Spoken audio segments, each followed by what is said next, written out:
Yosef and his Kesef Mishnah, other works like that, on other great commentaries. The Shulchan Aruch was intended to be kind of like a short form of all of the decisions that were reached after having discussed all of the previous codes. And he actually intended for people to review it every 30 days. Can you imagine studying the entire Shulchan Aruch every month? But that's really what he was. It was kind of like a short form. It was a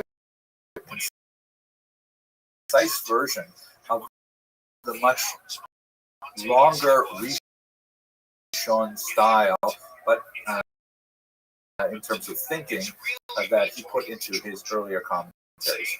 So the Beit Yosef is considered widely the last work of the Rishon era, and Shulchan Aruch, by the same authors, considered the initial book of the period of the Acharonim. He also had a fantastic, amazing life, which also straddled, the great Iberian Jewish relation. He was among the exiles from the Spanish expulsion as a child. He wandered throughout Europe, and he was in Constantinople and ended up in Spa, which, again, I hope to speak about in the very next lecture. So that's sort of like what the Acharonim are about. Let me just ask one last question. What about we're in right now? It's been a long time thinking about Acharonim and writing whose work clearly belongs within the genre of new books on Jewish thought, particularly in Halacha, which is where, in Jewish law, where the Acharonim tend to be concentrated the most. I see an interesting phenomenon of hyper-specialization, partially assisted by technology, because now, if you want to find everything that's ever been written on even the most arcane subject, it's simply a Google search away. Obviously, there are some specialized databases and so on, but it's accessible.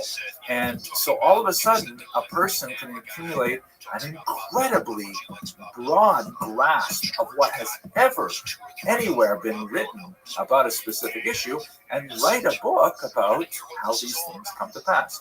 I'll give you one example, which is kind of amazing.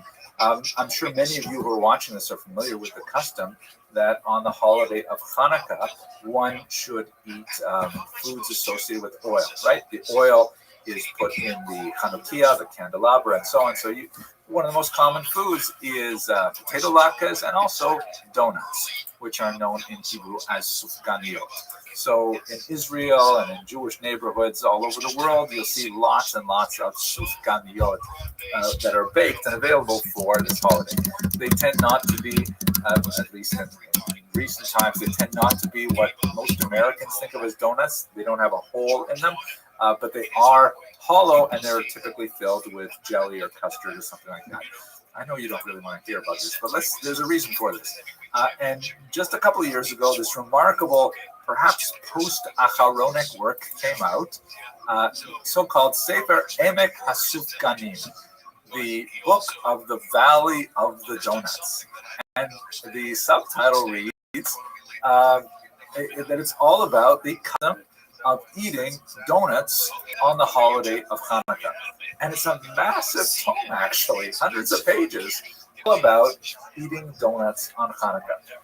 So part of me wants to think that this is clearly post-Acharonic, that we have gotten to such a level of specificity and detail that we can produce these massive works of Jewish law and thought related to something as prosaic as eating donuts. And it remains to be seen what's next. I mean, what are the post-Acharonim like? I don't know how long this can last. That I have a feeling there's some great thing on the horizon, but we'll just have to wait and see. At any rate, I hope you found this brief lecture useful. If you did, please consider subscribing or getting involved in the channel. It's really nice to see so many people really interested in Jewish things. Thank you very much for watching.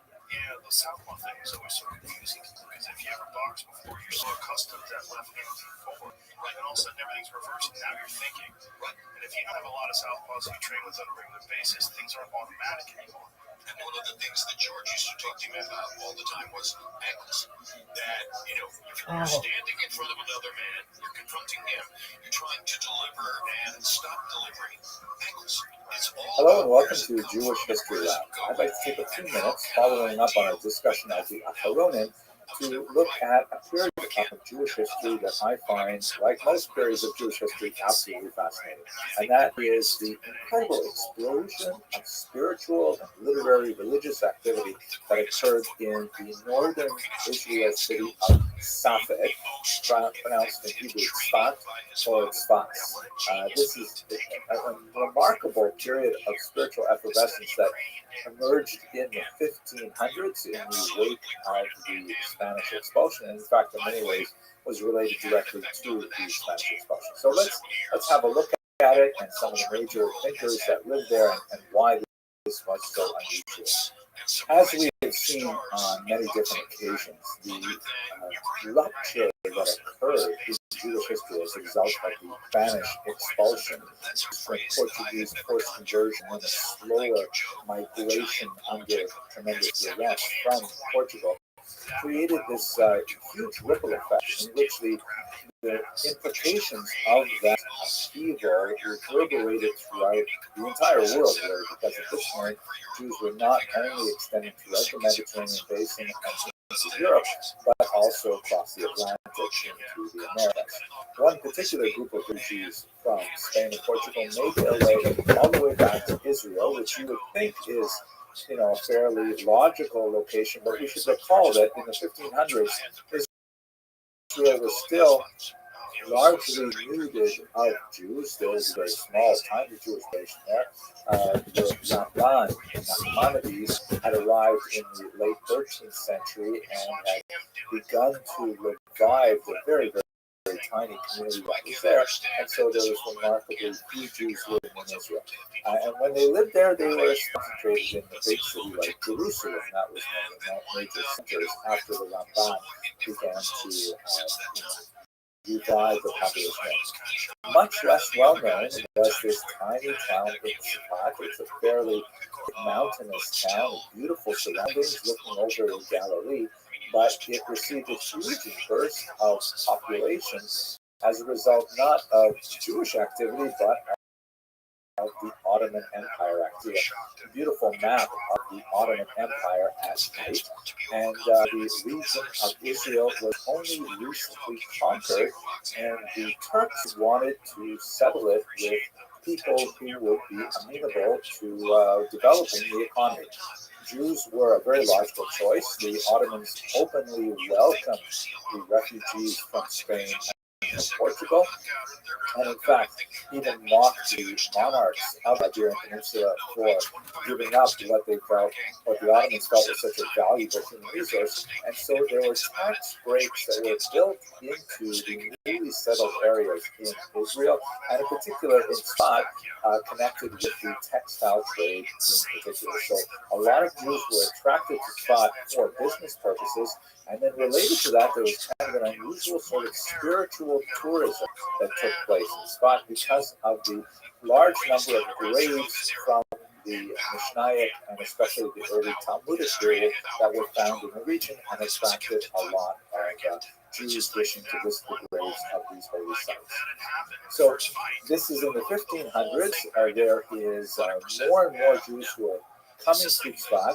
They're coming not only for economic activities, they're coming because they have been displaced as a result of the Spanish expulsion, and they're coming also because of spiritual reasons in order to be near the ethereal atmosphere of that region where you have an explosion of ancient Kabbalah. Now, we should just take a few minutes to talk about what is Kabbalah.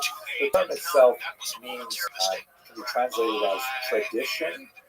Literally, it comes from the verb lekabel, to receive, meaning in the sense of something which is handed down, teacher to student, something which is received, as opposed to something like logically developed. The roots of Kabbalah go back to the distant past. There are some mystical passages in the oldest parts of the Tanakh, the Hebrew Scriptures.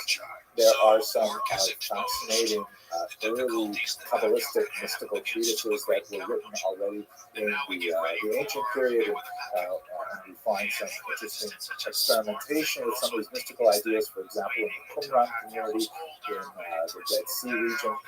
But one of the most fascinating and important works of the Kabbalah only emerged in the 13th century to public view. That is the famous Zohar.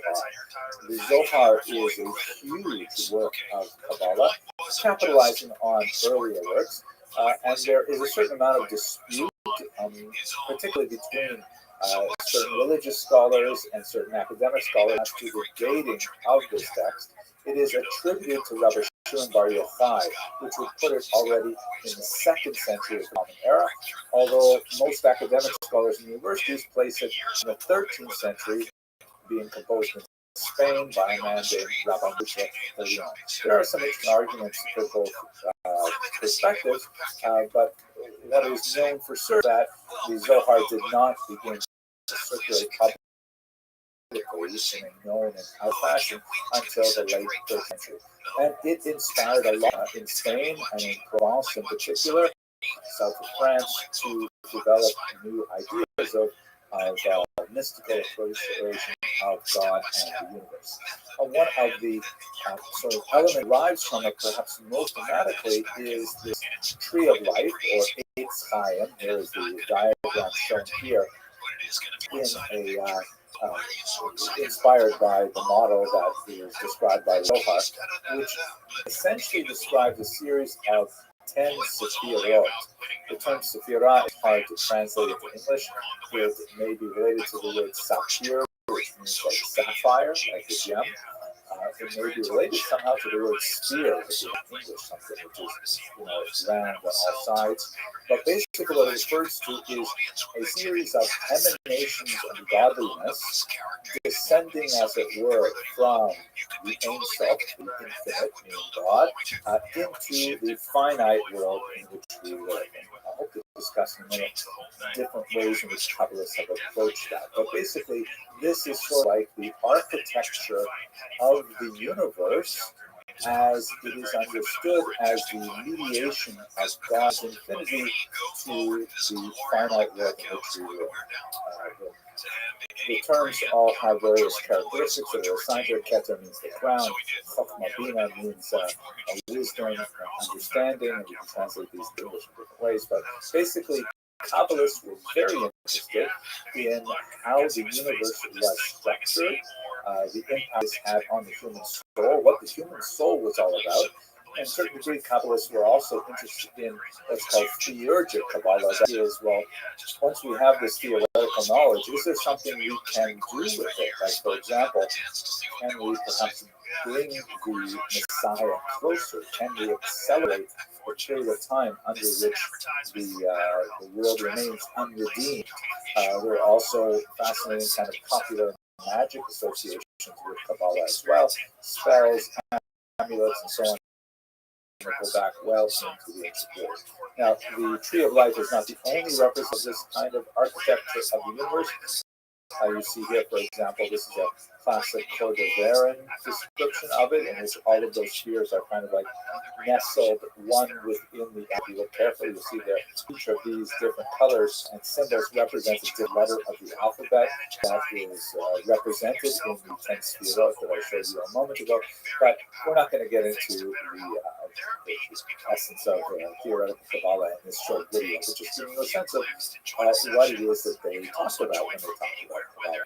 So in Tzfat, you had a remarkable gathering in a very short period of time of all kinds of people who were deeply, deeply involved in Kabbalah. Here, for example, is the famous grave of several of them located in Tzfat. You can see at the top here, you have Rabbi Shlomo Arkabetz, the author, among other things, of Lecha Dodi, the famous hymn that's sung on Friday nights in synagogue. He was one of the earliest of the Kabbalists that came to this region. And then you have his son-in-law and his greatest pupil, the Ramat, Rabbi Moshe Cordero, or Cordero, who hails from Portuguese refugees, and then the Ramat student, the Saint Ariza, as the Holy Lion, Rabbi Isaac Luria, Ashkenazi, who came from Egypt in order to study under the Ramat. They only lived a very brief time together, and then the Ari would pass away not after that. One of the tragic aspects of Kabbalists is that they tended to die very, very young. But at any rate, so many of them are concentrated within this short period of time, really a century in the middle of the 1500s, in this region, and they are involved in a tremendous amount of activity related to Kabbalah. One of the key distinctions that I will mention between the Kabbalah of the Ramat and the Kabbalah of the Ari is that the two of them, the teacher, Rabbi Moshe Cordero, and the student, Rabbi Isaac Luria, had a difference of opinion as to how this came to be the way it is, specifically with regards to the question of why does evil exist. For the teacher, Rabbi Moshe Cordero, evil was, as it were, built into the system. It is a natural consequence of the way the spirit are designed. Whereas for the Ari, evil was created as a result of some kind of early cataclysm, which he termed the Shvirat HaKelim, the bursting of the vessels. Put very briefly, when the universe was created and divine influence was poured into the metaphor, the clay containers of the Sefirot, they could not handle the overwhelming nature of godliness and the shadows, and as it were, absorbed the combination of godliness and the actual clay that held the outside of the vessel. I know this sounds confusing, but basically that's where the material world comes from, according to the Kabbalah of the Ari. That everything that we have, like a phone or this book or my desk I'm sitting at, a mixture of God just somehow bear in the physicality of it and allowing it to exist. But at the same time, there is this shell, a klipa, that is formed from the original vessels that were intended to create the contain godliness. And one of the major ideas that emerges from the Kabbalah of the Ari, which really energized the later Hasidim, which more heavily from the Ari than from the teacher, Rabbi Moshe Cordero, was the idea that humans have an extremely important role to play in rescuing those sparks of holiness that are buried within the physical universe. That it is the goal of Jews in particular and of humanity as a whole to raise up the holiness that is buried in physicality, and that is really kind of like the driving dynamism behind Hasidism in particular, related to the vision of Kabbalah according to the Ari. Fascinating material, all kinds. There's so many other figures who are active at this time, but let's just turn very briefly in conclusion to one other fascinating thing that occurs, and that is the debate over the renewal of smicha. This image is from a movie that had a tremendous impact on me when I was a very young child. The Ten Commandments, great movie, directed by Caesar. This is a picture of Joshua, as the biblical Joshua. One of the few pictures that I could find online in which he's wearing a shirt. And Joshua was, of course, Moses' deputy. And a key point in the Bible, Moses transfers spiritual authority onto Joshua through a process which is known in Hebrew as spat, or ordination is the way it's translated in English, but literally means the laying on of hands. So you put your hands on a person's head and you put your weight on them and you transfer your authority to them. There's a lot of interesting discussion of this in the Talmud as well. Now, in ancient times, the spiritual lineage of most of Joshua to the elders to the prophets, and so on, is something that was preserved in Pirkei Avot and many other literary creations from the time, but it was lost as a result of the deprivations of exile from the ancient period up until the 1500s, where we're looking at the Jews in Tzfat. But an individual named Rabbi Yaakov Beirav said, wait a second.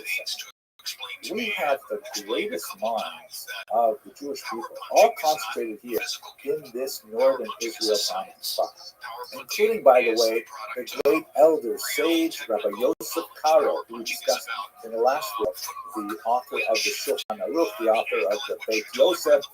He was in Tzfat as well. So Rabbi Beirav said, you know what? We should all get together.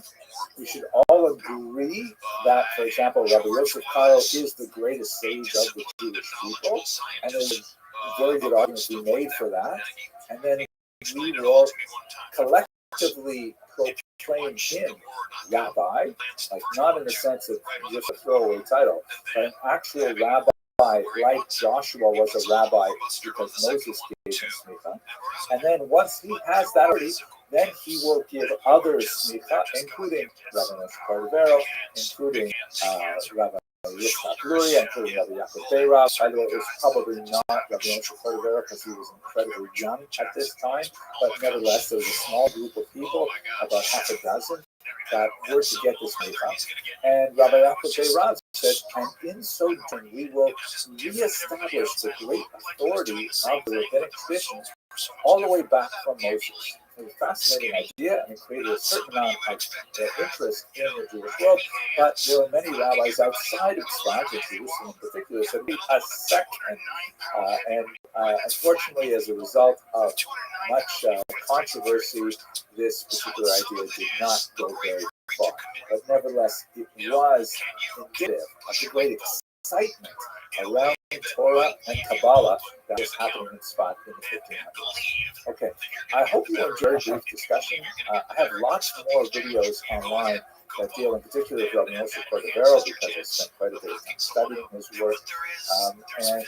But if you like this video, please subscribe. It is really nice to see the numbers increasing. I love knowing that there's so many people who enjoy studying Jewish history as I do, and I look forward to speaking with you in future videos. Thank you for watching. John the Beast who got rewatch that. We're gonna be happy for that day. What a great fight! What a great fight! What a fight! What a fight! Hagler was my hero when I was a kid. And so, well, you're probably, so I'm sure you're an advocate with regard to what I call the #1 elevator fight of all time. That's what Hagler was. But no, which one? The #1 elevator fight of all time. And an elevator fight is a fight where. Hello and welcome to another episode of Jewish History Lab. Today I'd like to begin with a discussion of the 17th century. In particular, we're going to look at the Khmelnytsky uprising. This is referring to a book from Khmelnytsky, a Ukrainian leader. I'll show you a picture shortly. It's sometimes spelled in Roman characters with a Polish spelling, making it look something like Khmelnytsky.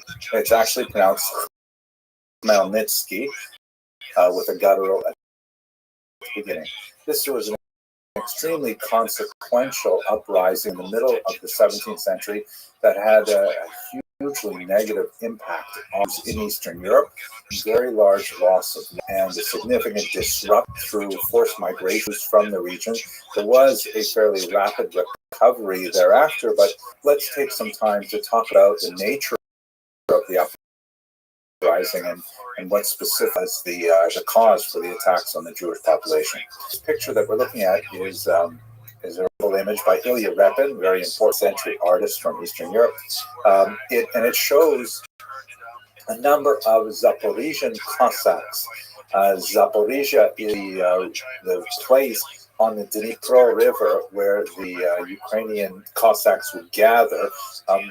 Cossacks, the term is actually used in many different contexts, particularly when you get to the 18th and 19th century. So sometimes it's applied in a very different way. Sometimes it's used as a military designation in the Russian army and so on. But the original Cossacks, or Kozake, were these kind of freebooters, these cowboy types who fled typically from their owners where they were serfs and created these pretty much all-male settlements in fairly remote places, such as the rapids on the Dnipro River. And there they engaged in, some kind of, I'm not sure what the right word for it is, sort of like nationalistic piracy, where they would raid enemies of the Ukrainian people, which was still kind of like in formation. This is the great national awakening of the 19th century, but definitely there was an ethnic group that had a very common language and were overwhelmingly Orthodox, that is, worshiping Christian Orthodoxy, as opposed to Catholicism. We'll get to that in just a second. And regarded themselves as being, some type of Slavic group, not quite the same as Slavs, and certainly not the same as the Russians, but having some relation with them. The interrelationship between these groups was very significant, and the Russians in particular would try to cultivate a particular image for Ukrainians in which they were Malorossiane, or Russians, meaning they were the younger brother of the older nation, although that may be historically accurate at all. In fact, it may be the other way around, but that's outside the scope of our discussion here. At any rate, these Cossacks were essentially people who had run away from the hierarchical society of feudalism that was pertaining within the region of Ukraine at that time, and they set up their own societies, and it is from this base that the uprising would emerge. Let's go directly to the roots of the uprising, and specifically how it affects the Jews. So this map, which I think we've seen before, shows the migration of Jews to Eastern Europe from the Ashkenazic heartland in Germany in particular. And beginning really around the 10th century, and especially accelerating in the 15th, 16th, 17th centuries, you have a large number of Jews who are making their way to the east. We spoke about this when we looked at Jewish migration patterns. And in particular, they are concentrating in this region, which we should call right bank Ukraine. Ukraine was not designated a country at the time. As I mentioned, there was a kind of common ethno-linguistic group living there that would ultimately define themselves separate, Russians and others. But for the time being, they were still under the control of the Polish-Lithuanian Commonwealth, which we have also discussed at length. It refers to the right bank or the west bank of the Dnipro River, which flows, you can see, from Kiev and then sort of in kind of a curving line towards the Krim or Crimea. And it is along the river that we have the Zaporizhian Sea, where the Cossacks are housed, and a large number of Jews settling in this region. What are they doing there? Well, economically, the most important thing that they are doing is they're acting as middlemen between the Polish nobility and Ukrainian peasants. The Poles had massive land holdings in this region, very fertile region because of its Chernozem, its black soil. This is the region called the breadbasket of Europe for good reason. And the Polish landlords were, very keen on hiring the Jews to manage these massive estates while they lived in the Polish heartland to the north and to the west.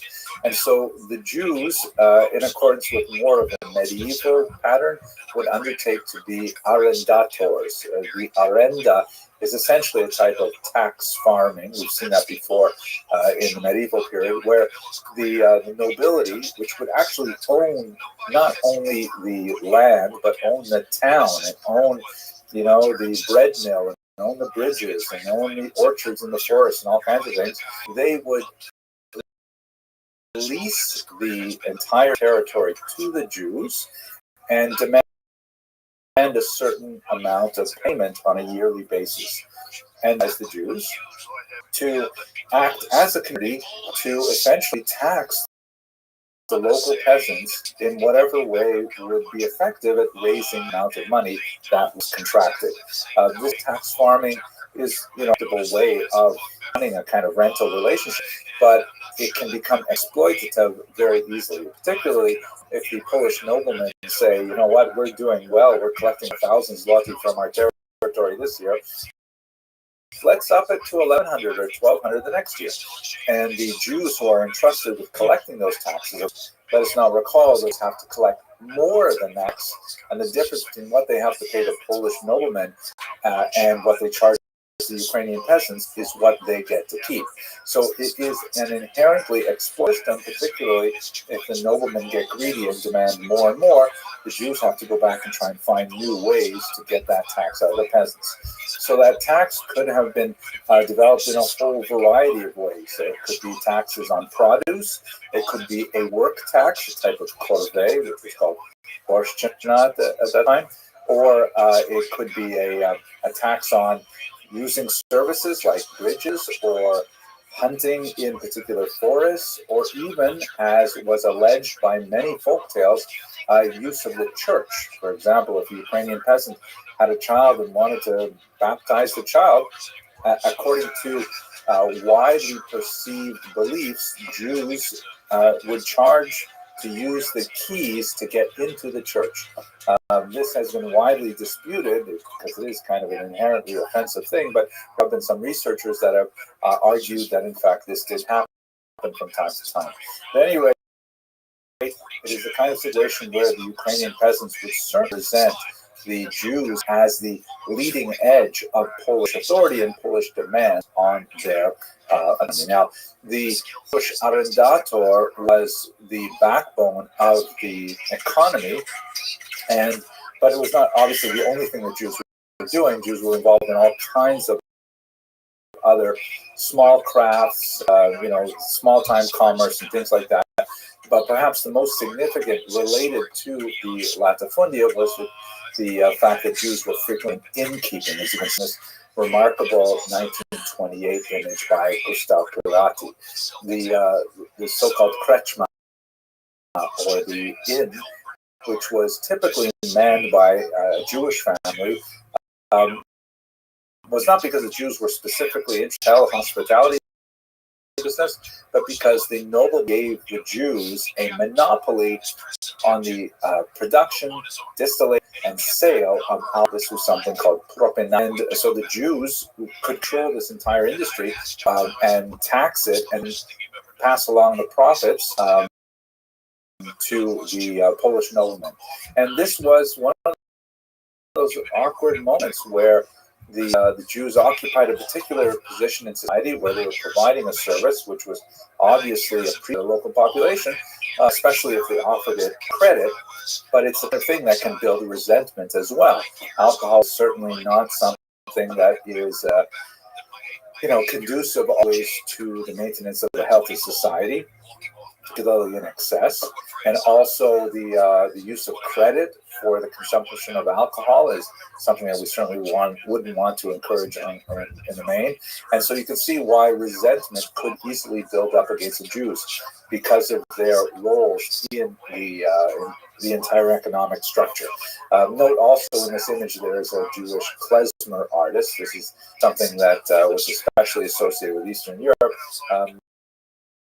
Jews being in more like, because they tend to be much more urbanized in small villages and towns, as opposed to the countryside, are much more likely to form bands and develop such as music. At any rate, it was an environment that was ripe for an eventual confrontation, and this happened in 1648.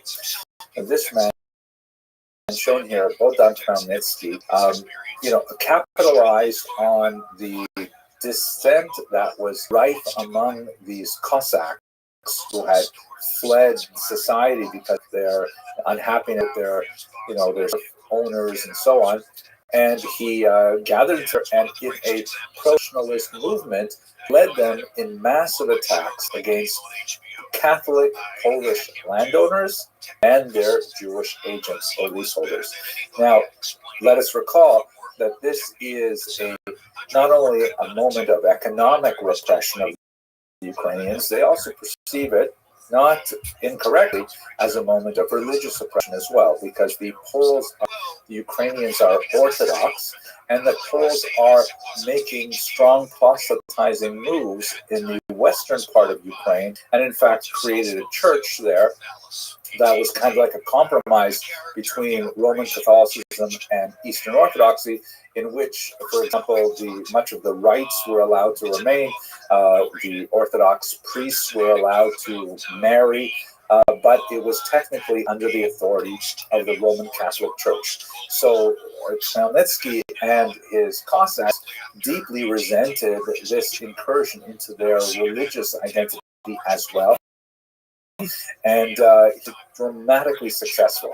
So for a period of a few years, and in particular the years 1648-49, he and his Cossacks ravaged the countryside, attacking Polish nobles and especially attacking the Jews who lived among them. It's comparable, for example, recall the riots in Angeles in the 1990s. Some of the people who were hurt were the Korean shopholders who lived in South Central LA with small businesses and so on, even though they may not have been, the architects of any kind of anti-African American oppression. They nevertheless were the people who were close by, and they felt the violence most directly. So in Hebrew, this particular period, the year 1649, although the war continued a few more years, is called the Decree of Tachletat. Gzeras Tachlet in Hebrew speech generally means something very negative, like the evil decree of Tachletat. And it lives on in Jewish liturgy as a period of phenomenal violence and pogroms. They're really like kind of the archetypical pogroms of Eastern Europe for their horrific attacks on Jewish populations. These are recorded in several chronicles. Perhaps the most powerful is one by Nathan of Hanover, which is in Hebrew, Yevon Sula, a book of Psalms translated as The Abyss of Despair. This is available in English translation, and it's actually quite a powerful piece of historiography as well. The demography of the attacks is probably grossly inflated in Hanover's account. He had really no good way of calculating the size of the impact, and in fact, many of 1648-49 tend to adopt without question really large numbers, like 250 Jews killed in these pogroms. Research by modern scholars like Shaul Stampfer in particular have proved that it really can't be quite that large, primarily because there weren't that many Jews living there at the time, and also because recovery after the violence had all subsided was actually fairly rapid. There's no question that it was a huge, devastating attack on the Jewish population. There were brutal, horrific attacks, and there was a lot of Jews who fled the region. We have many accounts from Gluckala, the important commentator on the Shach, who all write about their experience at this time. But the numbers that are common are probably large. It's probably in the tens of thousands, a horrific number, but certainly not in the hundreds of thousands.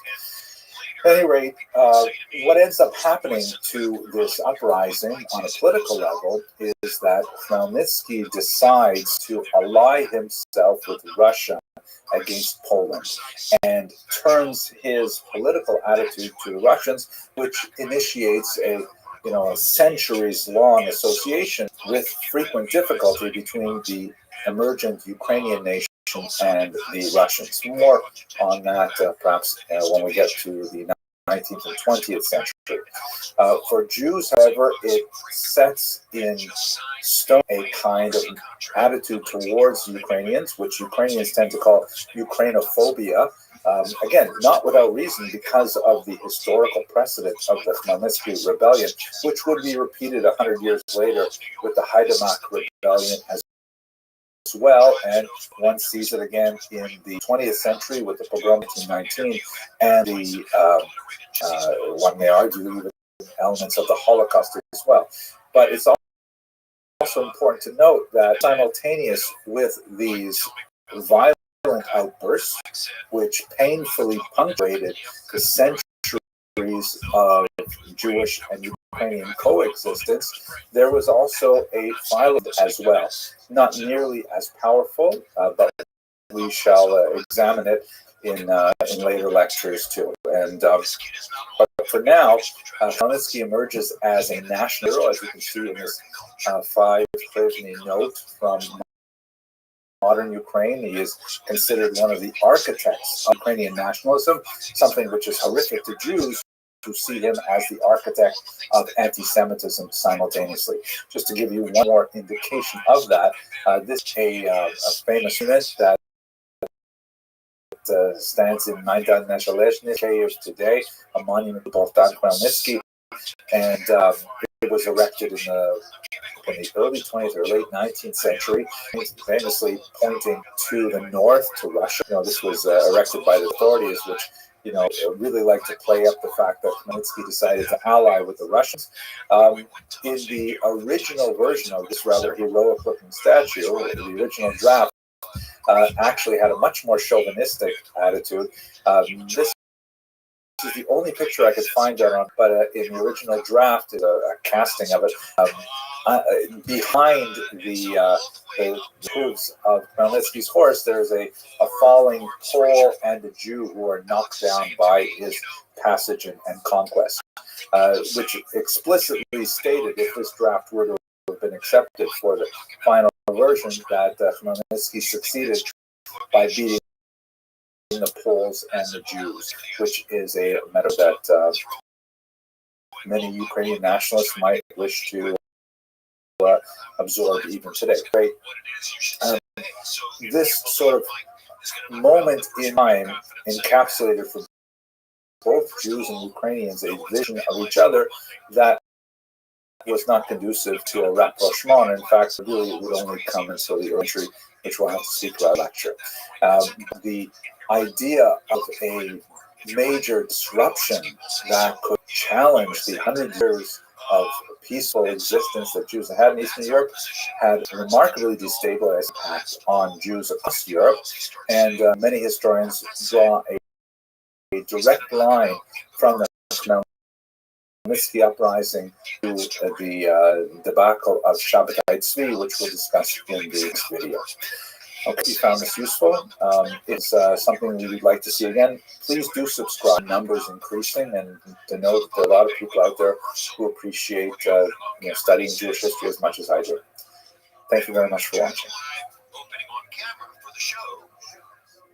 He gets a little more cautious, and he pulls it back to, there you are.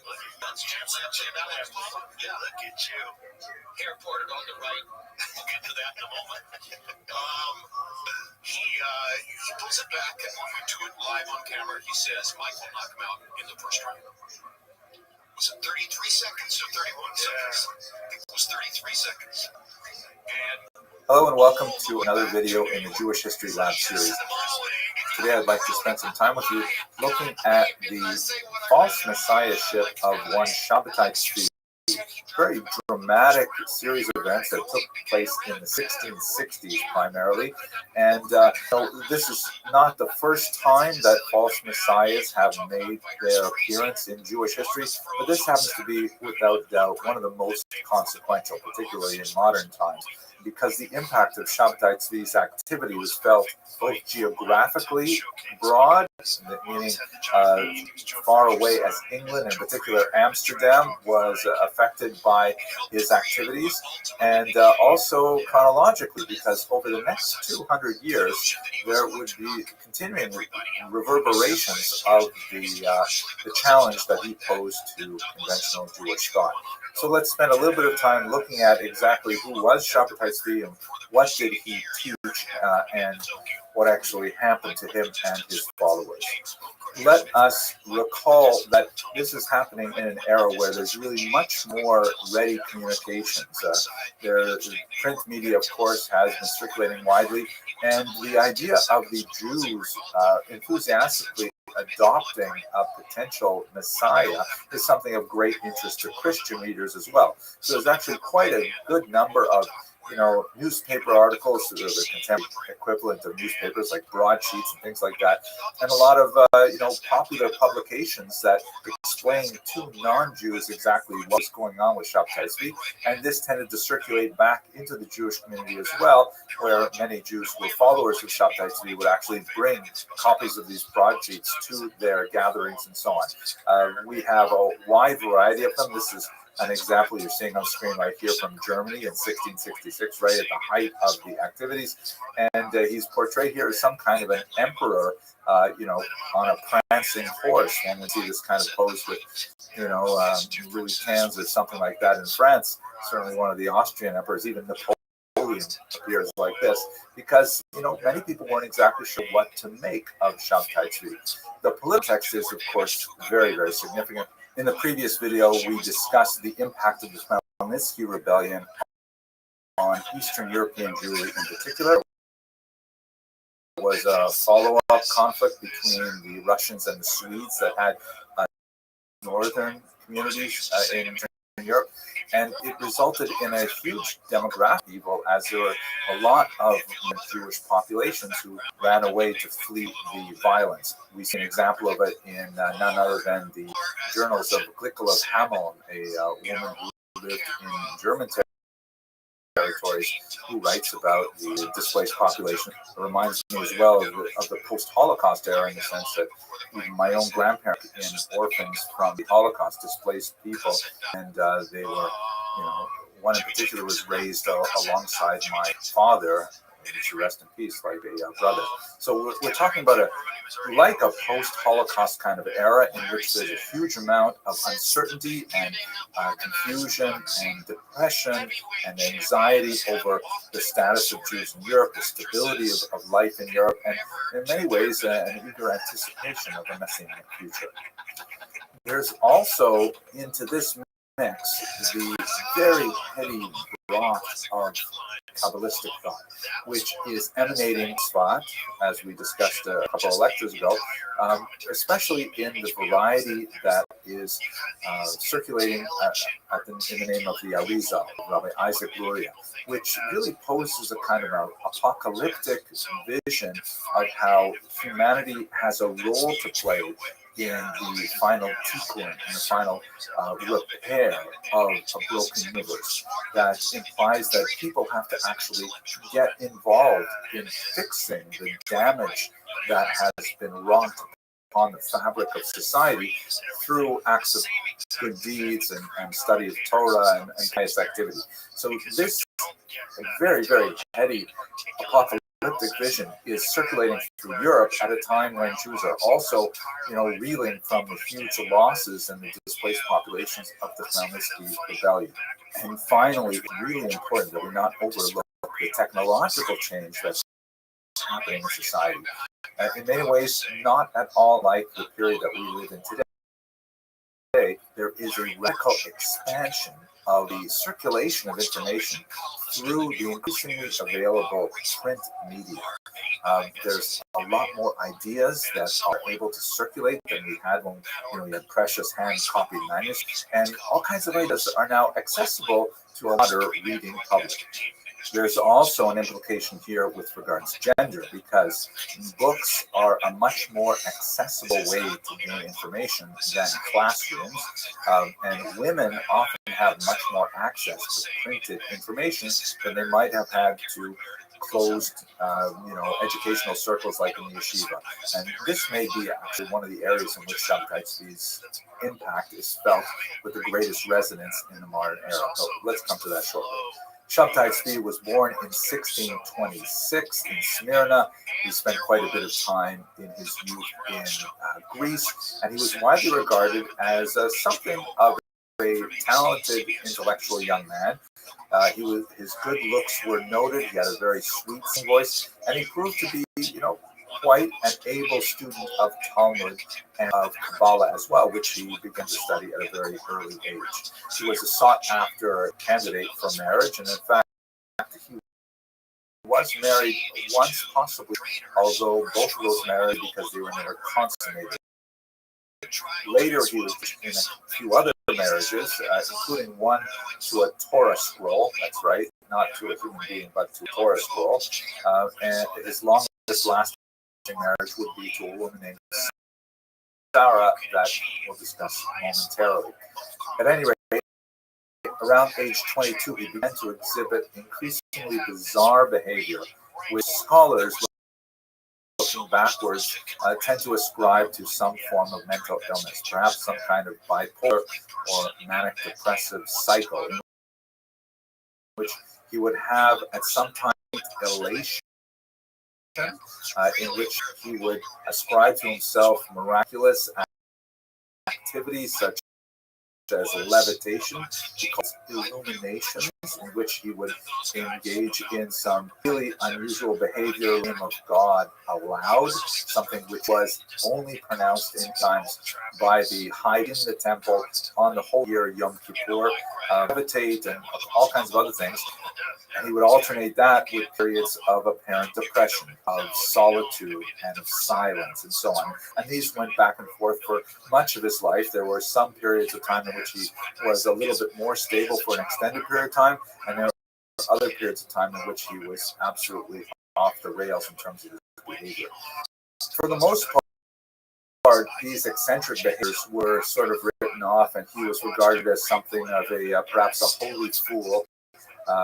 His mastery of Talmud and of Kabbalah, and his, otherwise very genial nature tended to stand him in good stead. People tended to ignore the bizarre behaviors. On occasion, he actually ascribed to himself a messianic identity. This really didn't attract too much attention, except Nathan of Gaza, who's shown here in this image, shown leading the imaginary 10 tribes of Israel back to it was in the Messianic era under Shabbatai Tzvi. And Nathan of Gaza really encouraged this activity, and he became essentially Shabbatai Tzvi's #1 propaganda, and broadcast far and wide the notion that Shabbatai Tzvi backed the Messiah. This was something which was certainly not good for Shabbatai Tzvi's mental health, tended to enable the worst aspects of his mental illness, and encouraged him to explore further and further his delusions of.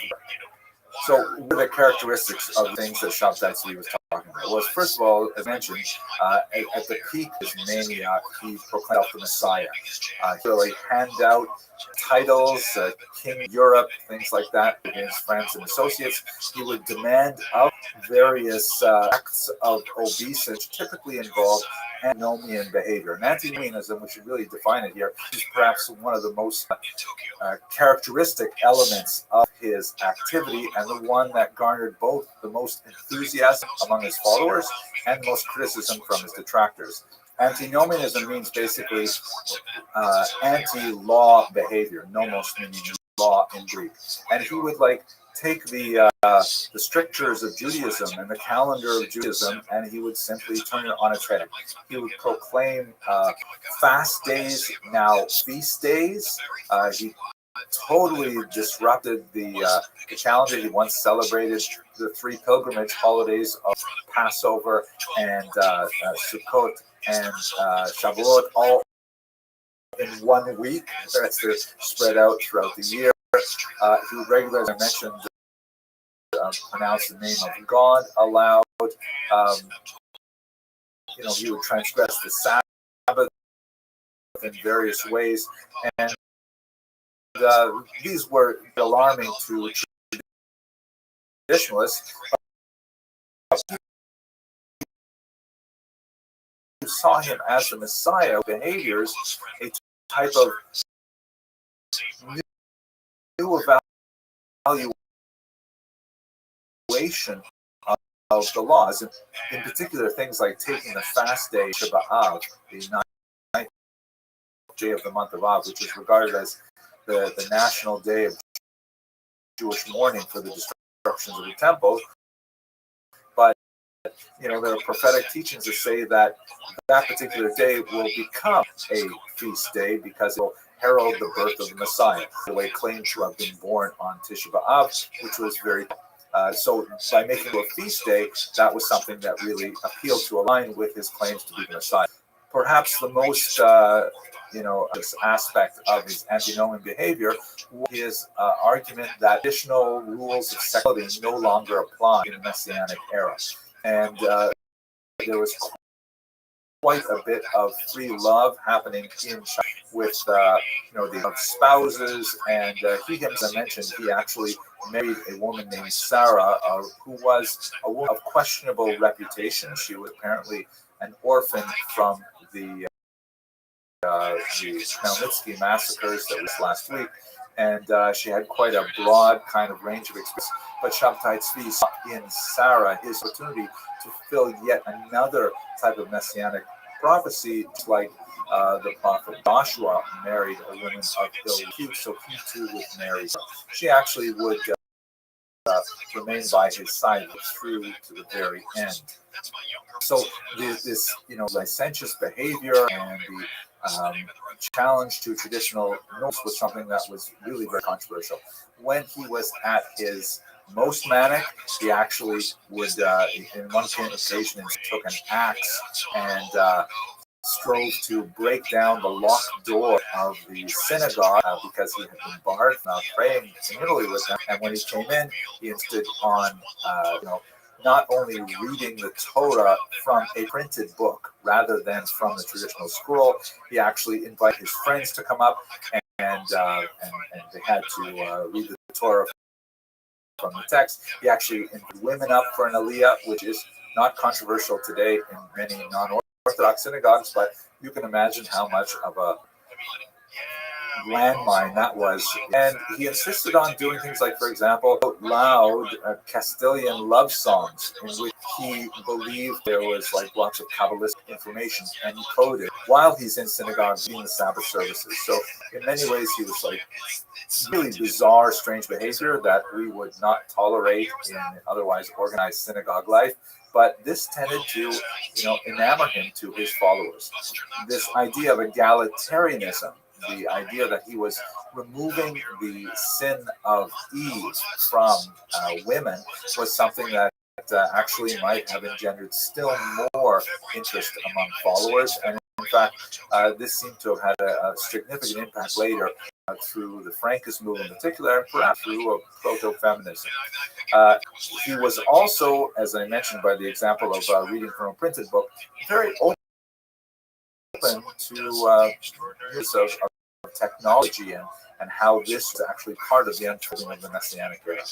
So what ended up happening to him? What's the whole story? Here's one broadsheet that was printed in Germany that gives you a little sense of what happened. In 1665 and 1666, what happening is he figured it was time now to proclaim his messiahship before the Sultan of the Ottoman Empire, and to claim Jerusalem, initiate the Messianic period. The Ottoman Sultan actually dealt with him in a fairly measured manner, seeing that there was quite a groundswell of support for him. He didn't want to make him into a martyr, but on the other hand, obviously, he couldn't tolerate someone proclaiming himself the Messiah and demanding a major chunk of Ottoman territory.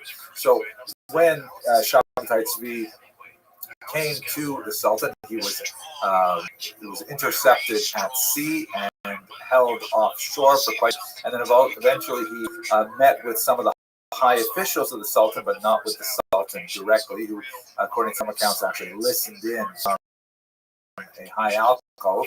And his demands were stated, but ultimately the Ottomans were not prepared to give Jerusalem to Shabtai Tzvi. He liked he could remain alive so long as he decided to convert to Islam.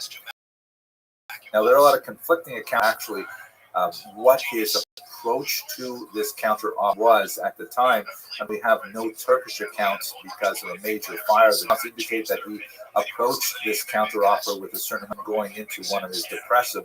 But ultimately, what happens? He was duly converted to Islam. He received a high title as a guardian of the gates and a stipend from the Sultan, who once again didn't want to make him a martyr and wanted to, capture as much as possible the support of his Jewish followers. And in fact, that's exactly what he did. Some 200 to 300 families who were ardent supporters of Shabbatai Tzvi assumed that if he converted to Islam, it must mean that they must also convert to Islam. That's somehow part of the unfolding of the Messiah. Followed him into that faith, and they exist really right up until the 20th century in particular. His wife Sarah, shown here, also converted to Islam and joined him. By the way, this is an image. You can see that Sarah also had a lot of impact on later fashion in science fiction films.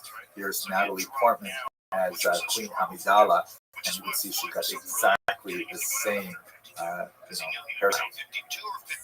At any rate, what happened to Tzvi in the aftermath?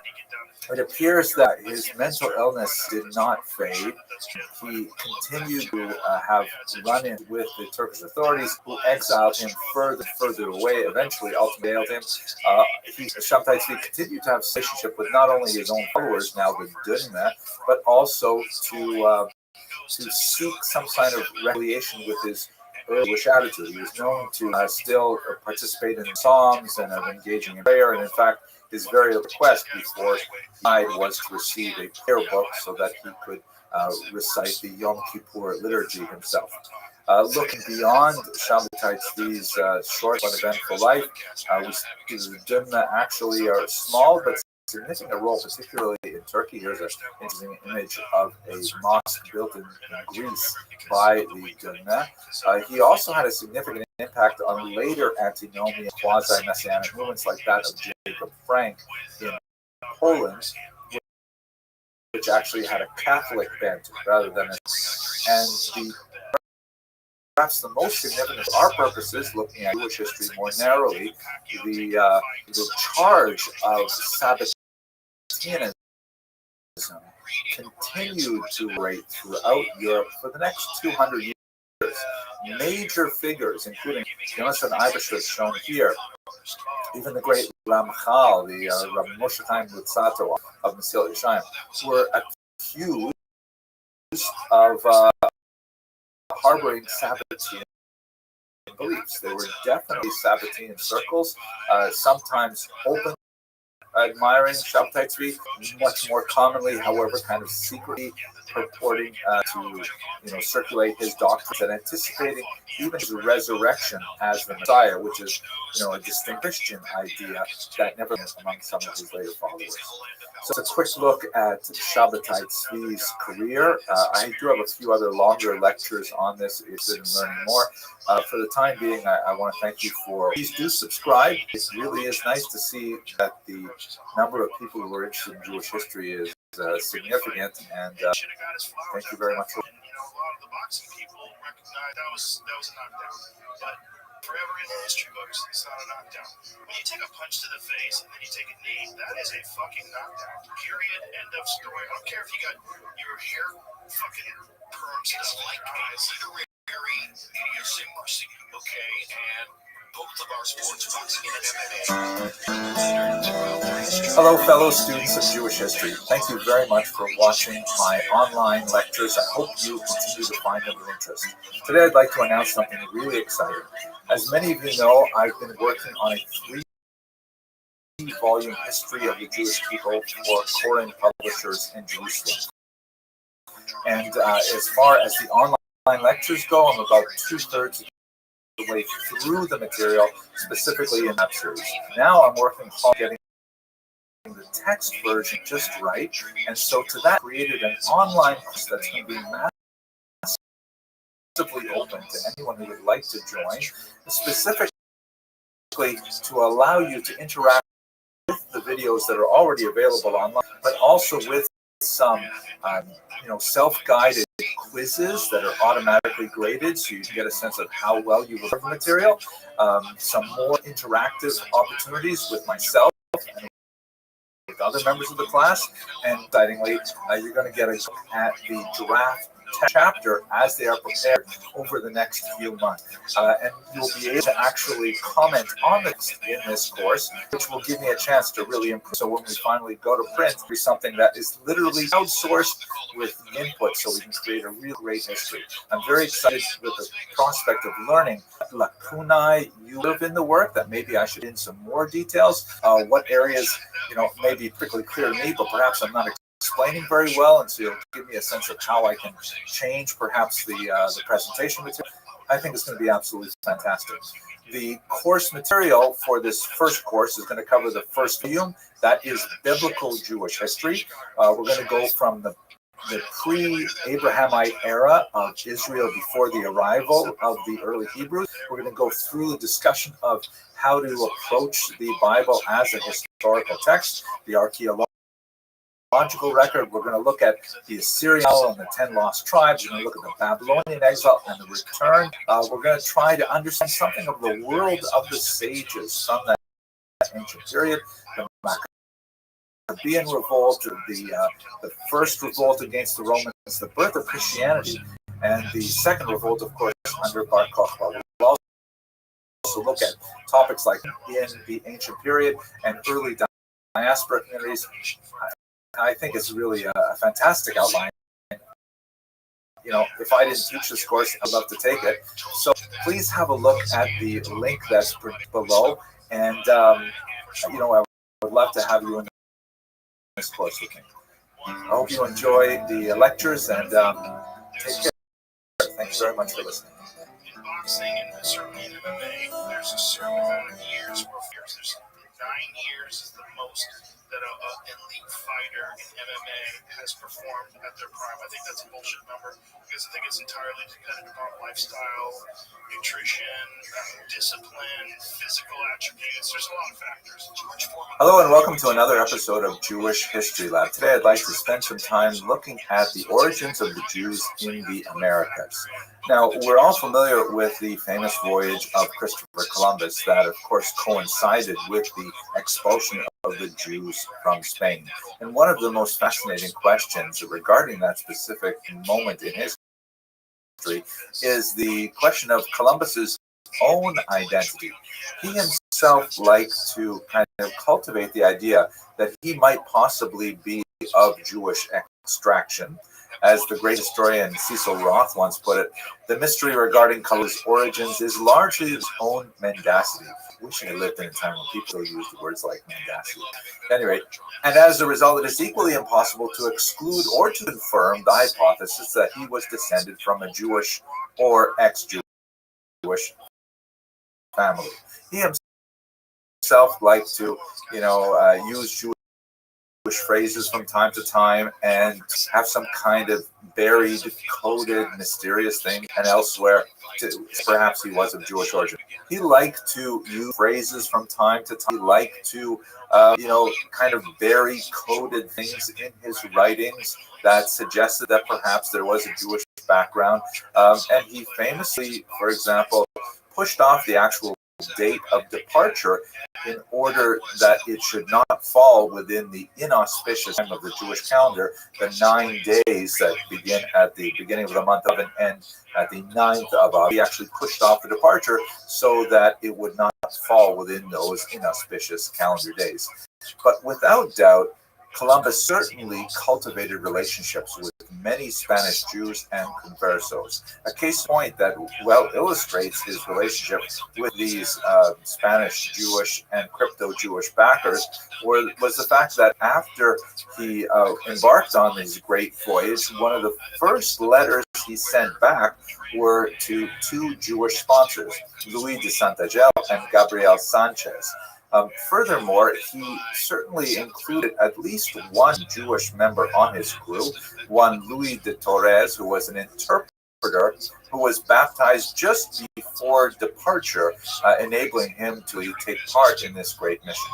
When Columbus landed at Cuba, de Torres was actually one of the very first people to actually set foot on the soil of the New World, the Europeans, that is, setting foot in the soil of the New World, and he was dispatched by Columbus to the interior of the island to search for gold. Now, it happens that he did not find gold, but he did establish very good relations with the indigenous living there, and he brought back something which would prove to be very profitable indeed. He brought back accounts of how the natives in Cuba liked to roll tobacco leaves and then smoke them. So, ironically and unfortunately, it was this Jewish individual who played a key role in actually bringing the habit of smoking back to Europe. At any rate, he ended up settling in Cuba, one of the first Jews on the soil of the New World. Perhaps the greatest historian of the Jews of America is Jonathan Sarna, and he points out in one of his works that, quote, the seeds of Judaism sown in mid-17th century colonial Africa fell from plants nurtured in the soil of the Iberian Peninsula. This is an especially important observation because the earliest Jews to arrive were essentially refugees from the Spanish and Portuguese Inquisitions. Please have a map which shows the Spanish in blue shades and the Portuguese holdings in green shades. Now, it's important to note that one other place is especially significant for the eventual settlement of Jews in the Americas, and that is independent Calvinist Amsterdam. Amsterdam, of course, was not a Catholic country. It was a Protestant country, and it had a uniquely mercantile approach to the entire endeavor of settling the Americas, which actually favored the Jews because, of course, they had a long association with commerce.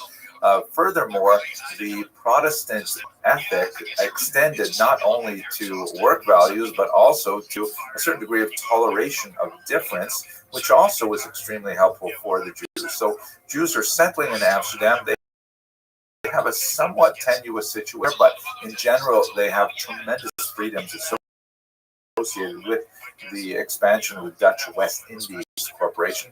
If we look here are the Portuguese holdings in what would later become Brazil. The region of Pernambuco is especially because in 1630, Holland territories from the Portuguese, and that allowed Jews to openly establish their presence as believing Jews and not simply as crypto Jews pretending to be Christian living in the region. So we actually an explosion of Jewish activities in Pernambuco, in particular in the city of Recife, which was home to about 1,200 Jews in the early 17th century. It was a huge number. Of the European population living in that, Jews constitute 1/3, which is rather remarkable. And they actually established quite a communal settlement there. They had rabbis there, they had a synagogue, and they had 2 schools. I wonder why they had 2 schools. Perhaps one was Hasidish, one was a little more modern. I don't know. Actually, it's kind of funny because normally you would expect them to establish 1 school and 2 synagogues, right? Because you always have to have, as the joke goes, 1 synagogue to pray in and 1 synagogue you wouldn't be caught dead in. At any rate, this experiment, which proved to be very successful for the Jews of Recife, ended in unfortunate tragedy because on January of 1654, the Portuguese recaptured the region, and all of a sudden the Jews found themselves under the control of the Inquisition once again. They were given just 3 months to leave, and the entire Jewish community was dissolved as Jews found other places to live throughout the colonial region, some of them returning back to Europe.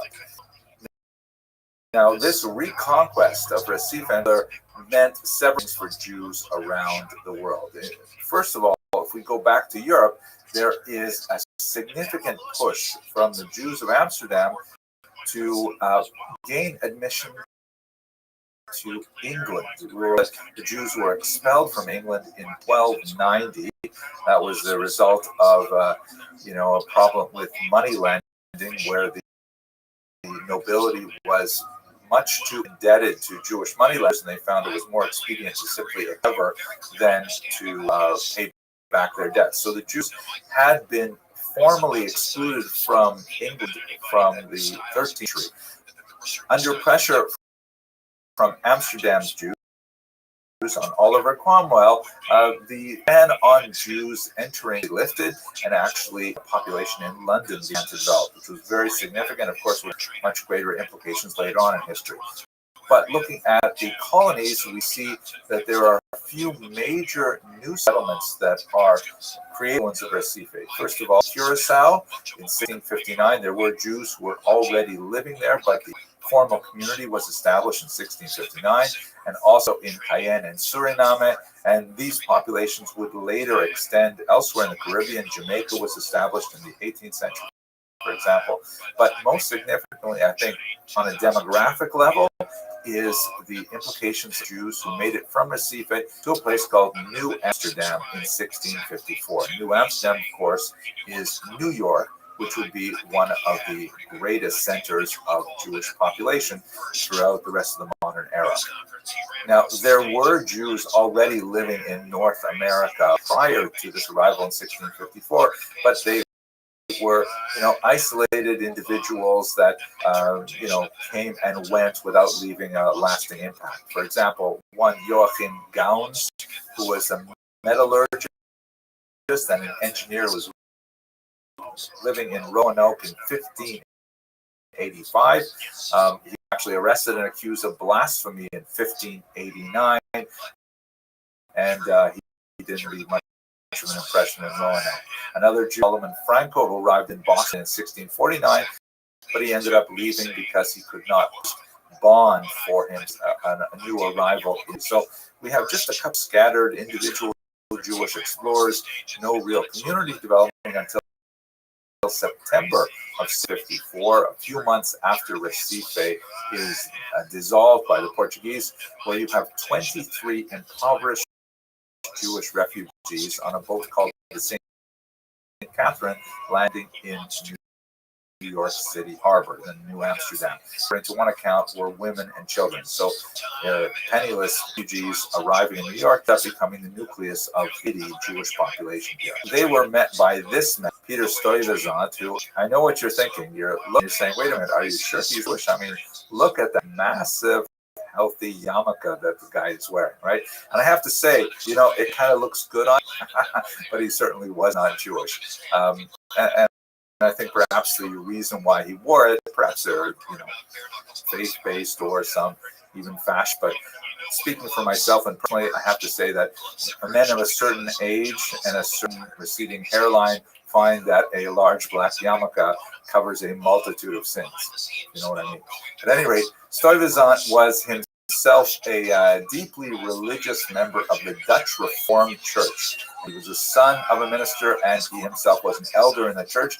And he was aghast at the idea of admitting Jews to this new colony, which only had 750 people living there at the time. This was not out of character for Stuyvesant. He was intolerant of many. If they weren't Dutch farmed, then he was not interested in promoting their settlement.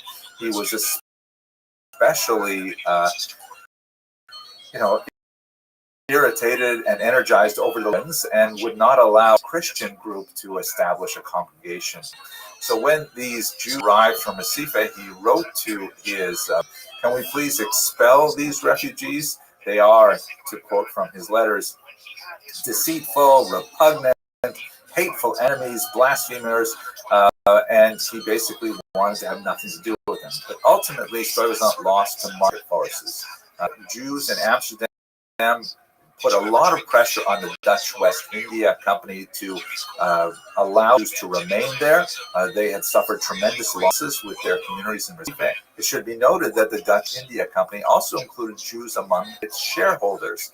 And so Stuyvesant received a reply that conceded that Jews may not be the most ideal residents, but nevertheless, he was to permit them to live there on the condition that they would take care of their own poor. And that's actually a fascinating kind of point, because this is something that certainly has medieval origins, that the Jews were very focused on building a social support network to make sure that, all of the Jewish poor were cared for. They developed a significantly sophisticated level of charitable giving and distribution of alms that prevented Jews from becoming, utterly impoverished.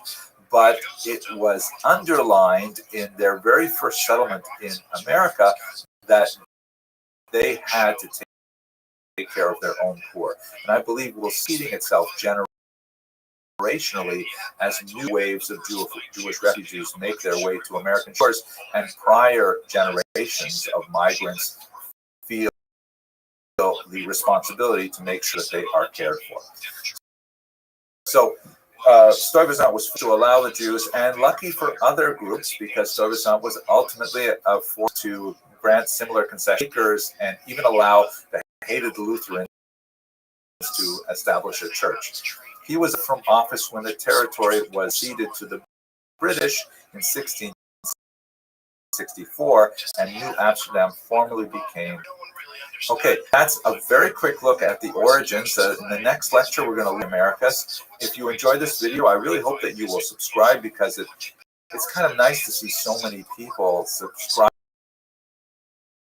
and studying Jewish history with me.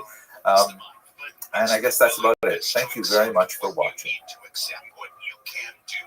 Writings for great fighters. And also objectively add on as your skills. And you recognize where you need to advance and what you need to do differently. So you have a trainer to help you with that. Yeah. But you don't have coaches per se, the way you do in organized team sports and stuff like that. At the end of the day, you're the one. You got to figure this out. And you can have an idea of what's effective, but until you... Hello and welcome to another episode of Jewish History Lab. In the previous video, we looked at the arrival of the Jews in the Americas and the remarkable story of the 23 refugees who landed in New Amsterdam, later New York. What I'd like to do in this short video is to take a broader approach and look at the most significant waves of migration to the New World, with emphasis on the United States and to a certain degree Canada, because these waves of migrations had a major impact on what would become the largest Jewish populations in the world within a couple of centuries. When we get to the 18th century, New Amsterdam has become, and it's under the British, and there are basically 6 Jewish communities established by 1700, with only about 300 Jews in total living all in the colonies. Here you can see where they are. New York, of course, which we've discussed. Also Newport, Rhode Island, where the Touro Synagogue was. Philadelphia in the south, and Savannah. And in Canada, Montreal is a very important community. Trois-Rivières is significantly later on. Most of the Jews living in North America at this point are observing the Sephardic Rite, a tradition that would continue for much of the 18th century, even as the migrant population derived more from Ashkenazic lands. This is kind of like the tradition-minded approach that many Jews took, because so much was placed upon them of versus to acculturate or assimilate to a very foreign kind of environment. So the idea of remaining within the tradition, it was not necessarily one's tradition from Europe, but nevertheless it was the established tradition of the community. There were a lot of kind of centrifugal forces, and there was a strong desire to kind of retain that kind of tradition.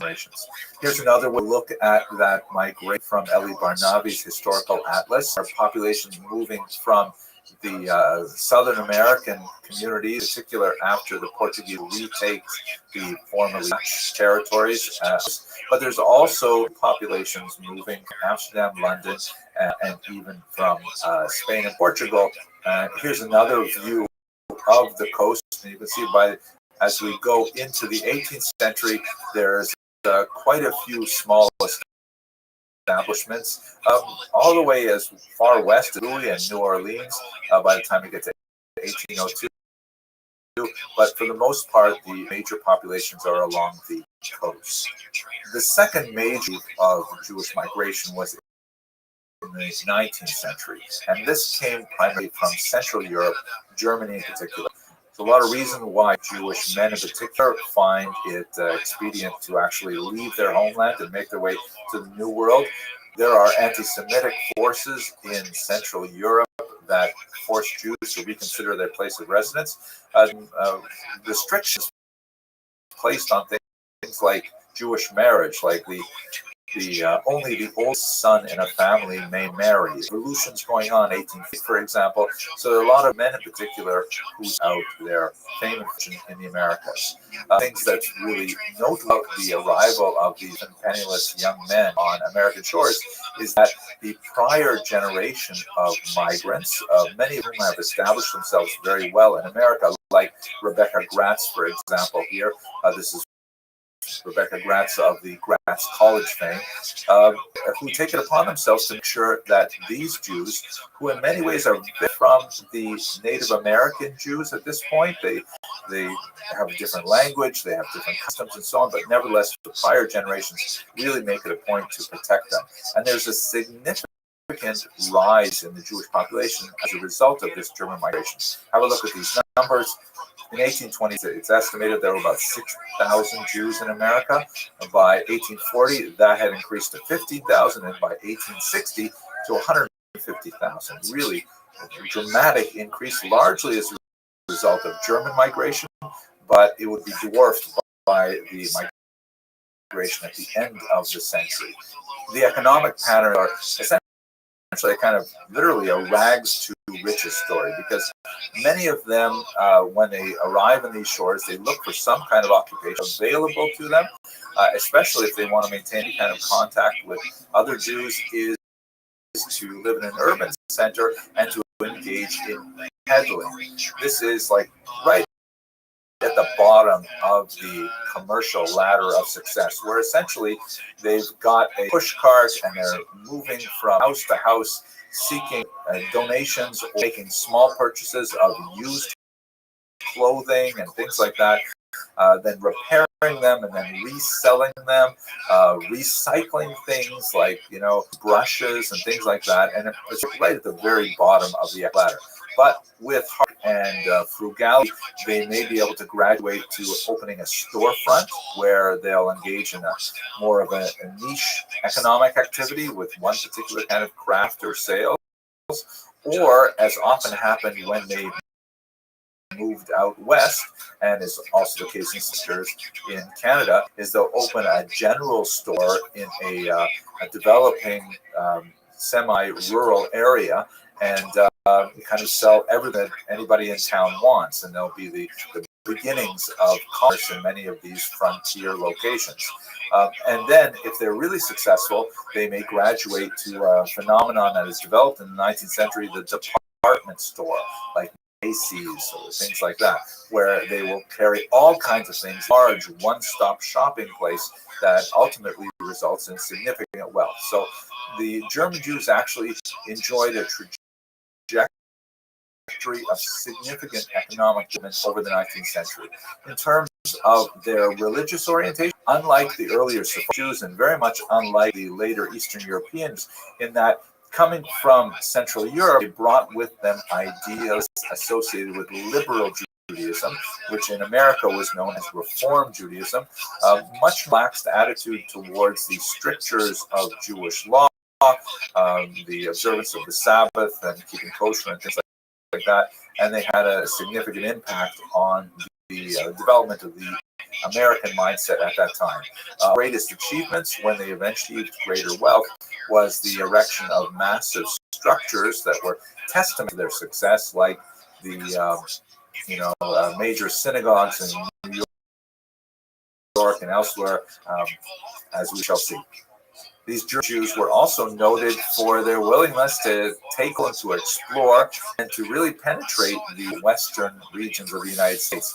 Here's a great picture of a merchant named Julius Meyer, together with some Indian chiefs in Omaha in the mid-19th century. I believe the Jewish guy is standing in the back on the left. I don't know, it could be a guess here, but this is kind of like typical of these Jews who penetrated the far west looking for economic niches and seeking to make their fame and fortune. This map will give you you a sense of the distribution of these German Jews, reaching all the way to the Pacific coast by 1877. The next major and the single largest migration of Jews, of course, occurs at the end of the 19th century and into the 20th century. This particular map shows it. It shows only Jews migrating of settlement. That is the region where Jews were allowed to live in Russia, and it only calculates the numbers from the beginning of a pogrom wave in 1881 until dissolution of the Tsarist Empire in 1970. But it gives you a sense of some of the proportions of this major migration. About 1.75 million Jews to make their lives in the United States. About 70,000 Jews looking for universal health care to the civilized country to the north, 111,000 to South America, about 250,000 to Western Europe in general, smaller numbers, 45,000 to both South Africa, and 42 the experiment of Zionism in the Middle East, in Israel, of course, and 5,000 make their way to join the very community that actually goes back to the era in Austria. So we'll talk a lot more about this a little bit later on in this series, but let's look at a couple maps from Eviatar Zell's really fascinating Atlas of Modern Jewish History to get a sense of the overall population of world Jewry at this time. Here you see what world Jewry looked like, let's say 100. There are less than 1 million Jews around the world. About 70% of them live in Europe, and the rest are evenly divided between North Africa and the Ottoman Empire. When you get to the year 1800, you see population has overall grown significantly to 3.2 million Jews.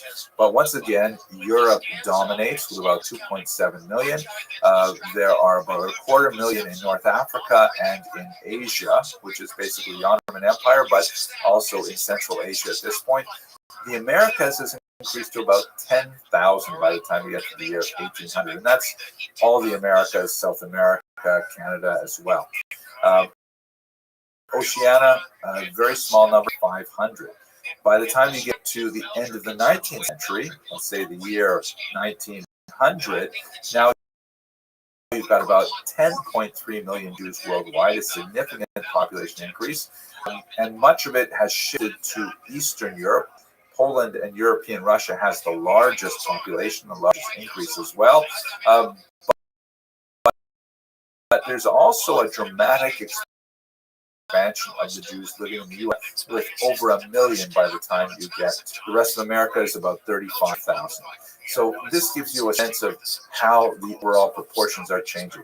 Okay, we will spend much more time later on talking about that last migration, but for now, I want to thank you for watching. I hope you enjoyed this short video.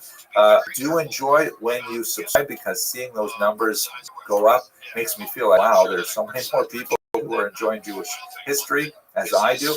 So please do subscribe, and otherwise, thank you very much for watching. They've seen more important than other people. They know what they're like. Richard was never again introduced in Las Vegas before a fight without the crowd booing. He was subjected to boos every time he was introduced, which shows you that a majority of the fans in that particular boxing capital agree with me that it was a bad stoppage. Imagine what that did to his life. Hello and welcome to another episode of Jewish History Lab. Today I'd like to begin speaking about the birth of Hasidism, which is an extremely important movement, a tremendous impact on religious history, social history over the next couple of centuries. In fact, ways that I find most productive to look at Hasidism is that it is really the first modern religious reform movement.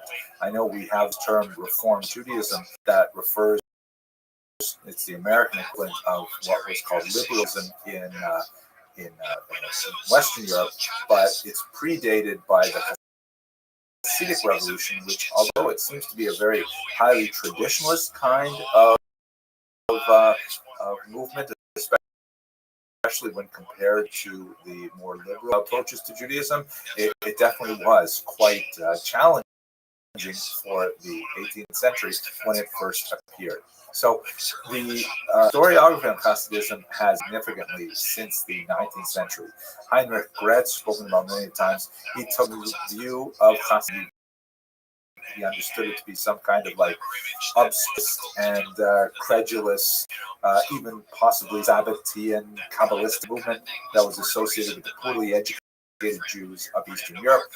Shimon Dubno, the great encyclopedic historian of the late 19th, no, it's not the output of ignoramus. It represents the actual fishing of the spirit of Eastern European Jewry. And I think Martin Buber, in many ways, although not a historian in this regard, really did a lot to kind of transform the popular Western European view of Hasidism to observe the brilliant religious insights that are associated with the Hasidic masters. And there are many other approaches. Ben Zion Dinor, for example, took a much more economic approach to the development of Hasidism, but I get the sense that the views of what is Hasidism and what is its significance, what is its etiology, have changed over time historically. To look at the history itself, it's very important to understand it within the context of its evolution. Its earliest development takes place within the Polish-Lithuanian Commonwealth and the chaotic political context of that time, which you recall the region was devastated by the Khmelnytsky uprising, and then there is an attempt to reconstruct the political status quo, but ultimately it's doomed to failure, as in 1772 the Polish-Lithuanian Commonwealth was dismantled by its neighbors, and in fact a large chunk of Jews living in this area would be swallowed up by Tsarina Catherine II, also known as Catherine the Great, who suddenly finds herself the owner of Jewish population in the world. Russia, prior to her acquisitions in the West, actually Judenrein, it was free of Jews because they had been banned since 1479. And all of a sudden, Catherine II said, oh my gosh, I have all these 10, perhaps hundreds of thousands of Jews living within Russia. One of the ways she dealt with this was by establishing some of the Pale of Settlement, which is kind of a strange, but it basically means the region of settlement where Jews were allowed to live. It had some changes to the borderlands. Certain areas like Kiev were actually off limits for some time, even though they were in the interior of the Pale of Settlement. And exceptional Jews, like really talented medical doctors or very, very successful businessmen, could get permission to live in St. Petersburg or Moscow, but this Pale of Settlement is where the vast majority of Jews live. There's a lot more to say about this in future lectures. At any rate, this is the region, particularly in the southern area, Podolia, Volhynia, Galicia, where Hasidism especially grew, with the exception of the Chabad movement, which grew in Lithuania to the north. This is also the era following Catherine II of the terrible repression under Nicholas I. Nicholas I attempted to extirpate the Jewish presence by forcibly assimilating them, either through conscription into the army as Phoenician, or by destroying their internal structures. The Kehila was officially in 1844 with only small functions, especially to serve the Russian state by collecting taxes and so on. We'll turn to that in a couple of lectures. At any rate, it's a period where there is increasing pressure on the Jewish population in the region. And one of the ways in which they react is by developing this Hasidic ideology. It is the innovation of Hasidism. The term Hasid is actually ancient. You'll find it in the Hebrew scriptures. It basically means someone who does what chesed is, of course, kindness. Hasid is understood to mean someone who goes beyond what is naturally required, someone who does extra. And we see that in all kinds of Hasidic activities. not only in the externalities like the fashion and the beards and the pale, things like that, but those are kind of like levushim or clothing that are on the outside. What's on the inside Hasidism are emphasis on devekut, which is a kind of mystical cleaving to God through not just traditional study, which is something that was more associated with the pre-Hasidic groups, who would later become known as the Misnagdim or the opponents. We'll talk about them in a second. But attachment to God through maybe less intuitive means, such as prayer or song or connection with others through fellowship. They also believed in a much wider dissemination of Kabbalistic doctrine and Kabbalistic teachings, which had previously been the refuge only of great scholars. The idea that ordinary people could study Kabbalah was really anathema, but the Hasidim began to develop this as something that actually a desideratum. The Hasidim also prized the common Jew, often the uneducated Jew, the Jew who is a Tehillim jugger, someone who just recites psalms, just going through the book, reading the words, as opposed to having deep insights into them. And this is something that really appealed to the Jews, particularly southern region, where they were bereft of much of the traditional educational centers that were associated with the north. They also favored charismatic dynasties of leaders, which were unlike the appointed court rabbi, were often in those positions because they could essentially buy them from the noblemen.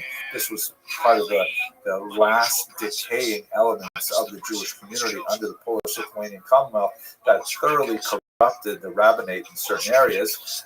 Local Hasidic leaders who did not necessarily have any official claim to authority, but nevertheless, garnered the confidence of the population as being truly interested in their spiritual welfare, and gathered around themselves kind of like disciple circles of followers who are not necessarily, heavily learned and so on, but nevertheless were deeply sincere, and they infused the Judaism with much more passion and much more simple enthusiasm than it had seen with the desiccated version that focused on the arcane study of the Talmud, more associated with the northern regions.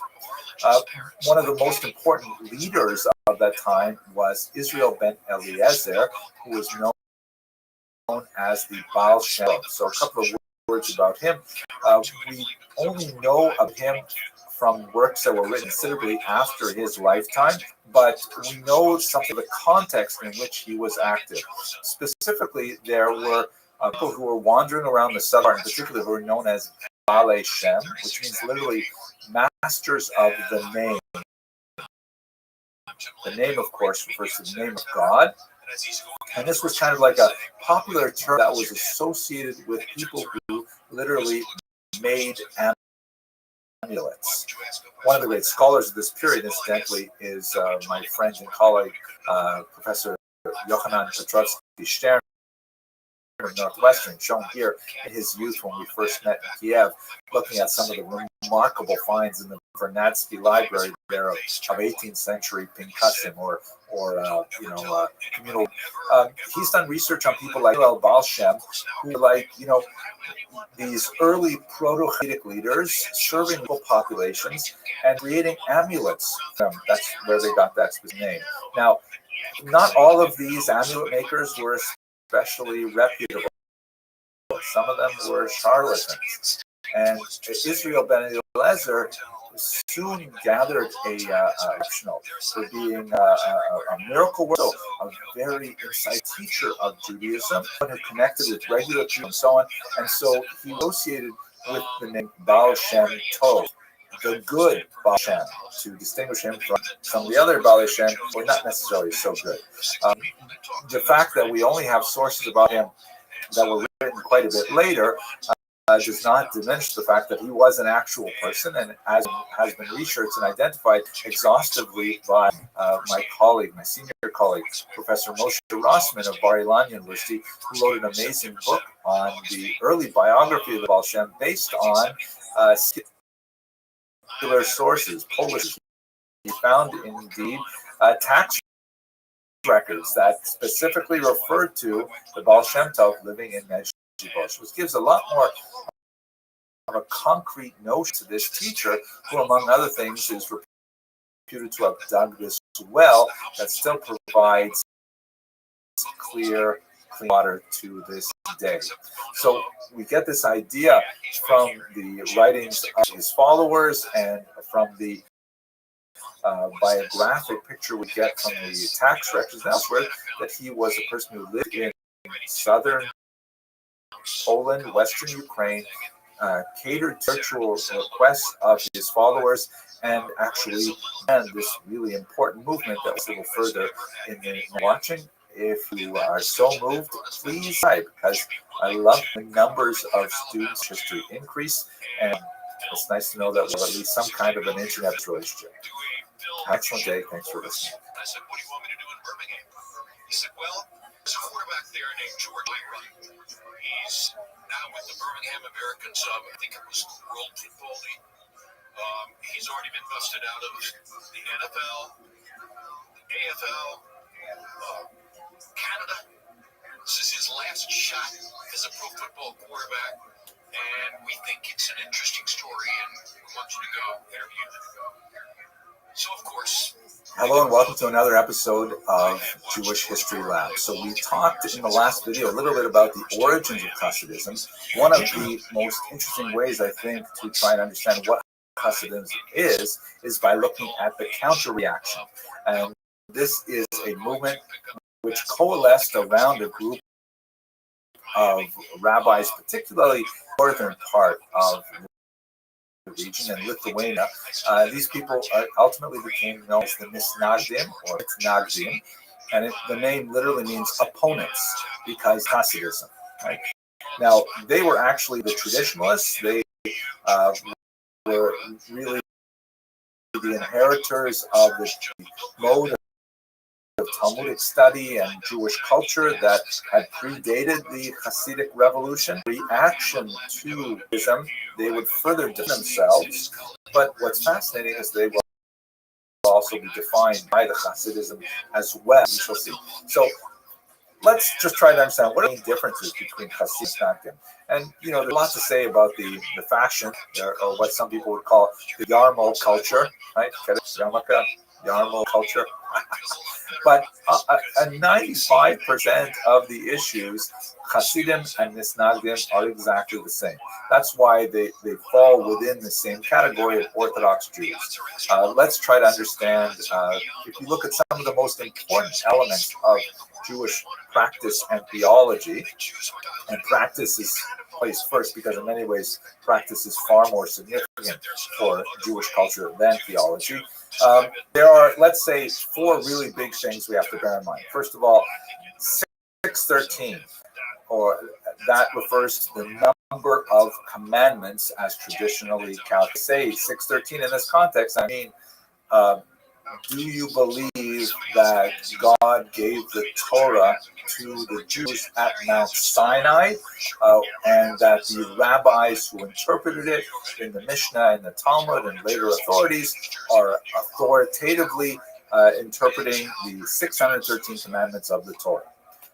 So that's a really bright line between Orthodox Jews, or Jews who call themselves Orthodox, and Jews who don't call themselves Orthodox. The Jews who don't call themselves Orthodox might want to argue that the commandments evolved over time. They weren't necessarily given at Sinai, and these are things which are anathema to Orthodox Jews. So if we ask the question, hey, do you believe in 613? The Mitnagdim and the Hasidim both agree unequivocally yes. And to drill down a little deeper into the three areas of Jewish life which are the most impactful in terms of the daily experience of Judaism, do you observe the Shabbat as understood by the rabbis? They both say yes. Do you keep kosher? They say absolutely. Are you and do you practice the laws of family purity, which has to deal with intimate relations? They for sure. This requires the use of the mikvah and ritual discussion today. At any rate, these main areas of Judaism, they're in total agreement. They may disagree about details, like, for example, with keeping kosher. How exactly must one slaughter an animal to make it kosher. With Shabbat, when exactly does Shabbat end? They don't disagree about the nature of kashrut in general, that one has to keep kashrut, but they don't disagree about the fact that there is a Shabbat that has prohibited work on it and so on. But they may disagree about things at the very fringes. But like 95% of things, they are in total agreement. So what is it that they really disagree about? So let's understand this context of development of the Hasidic movement. Again, in its earliest origins, it was not in any ways a rebellion against the traditionalists. It was considered kind of like a development of a style, a development of a different approach to the same ideas, the same practice, and so on. In terms of actual people, one of the most important students of the Baal Shem Tov is Dov Ber, known as the Maggid of Mezrich, and he lived until 1772. He trained major disciples, including Rabbi Shner, is also known as the Alter Rebbe, older rabbi, who is the founder of an important book called the Tanya, which is associated with Chabad in a very deep way. But four other disciples that in turn gave rise to many, many other disciples, many other dynasties.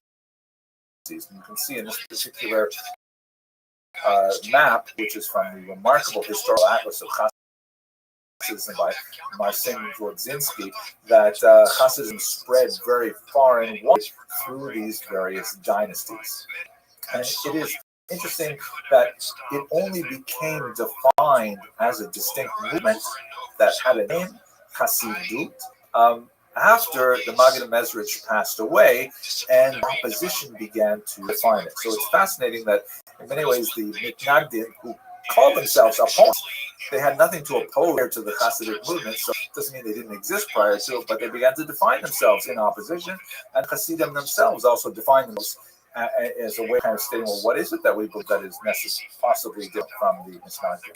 The most significant, the king of the Mitnagdim, although he didn't lead the charge, he was like the prime expositor of the Talmudic rule would be adopted by them, was none other than the Vilna Gaon, a great scholar of Lithuania who lived until 1797. Now, what were the charges against the Hasidim? What were the Mitnagdim so upset? There's basically 8 major charges. Let's go over them very quickly. First of all, the argument was the Hasidim were separatists. And in fact, if you think about the corruption of the local rabbinate, particularly in Volhynia and Podolia, you want to go to a corrupt ignoramus rabbi. You'd rather go to a genuine rabbi, rather hang out with someone who really cares about Judaism and cares about a parishioner. So they did organize separate prayer groups. Secondly, they ignored mandated prayer. Aspects of the Hasidism is fascinating, I think. It's the notion that, Judaism has boundaries. And in fact, one of the questions the Talmud asks about any subject is, what is the measurement? What's the shear? How long is this? How deep is it? How big is it? How long does Yom Kippur last? When exactly is it? It's always like measuring things. Hasidism says, oh man, we have to spend so much more time on our intention. Now, it's not to say that the Hasidim don't pay attention to measurements or that the Mitnagdim don't pay attention to it, but nevertheless, there's like a question of how much emphasis. So the Hasidim would say, why are you locking yourself into really restrictive prayer times that you have to start by a particular time, end by a particular time in order for it to be counted as the morning prayer? It's more important that you go to prayer with a proper intention. And maybe that means you need a little more sleep in the morning, things like this. There's much more to say about it, but I'm just kind of going over the topic. 3, they recite the prayer of the Ari. They follow the Kabbalistic prayer schedule, Luria, that we discussed when we looked at the city of Tzfat. They maintain a separate kosher slaughter. There was a dispute over whether the knives should be sharper or duller, because sharper knives are more easily nicked, but duller knives require more pressure, and both of these things could have an impact on whether or not an animal is slaughtered properly. All of these things, by the way, clearly indicate the sociological separation of the community, which had economic implications. This has been Sion Dinor's primary contribution to the historiography, is saying, hey, the debate between the Misnagdim and the Hasidim really had an economic as well, especially when it comes to the collection of taxes, a social life, like taxes on meat, taxes on candles, things like that, that, if you have a different revenue stream, you really upset the status quo. The Lithuanians, the Misnagdim, argue that the Hasidim disregard the study of the Talmud, that they spend so much time singing and perhaps drinking, dancing, and things like that. They're not sitting down and learning Talmud properly. Talmud is really what we should be doing. And more than, oh my gosh, they're spending time studying the Kabbalah. Kabbalah should only be people who have learned for, decades and have already completed the entire Talmud. They've already done Daf Yomi and things like that. What are you talking about?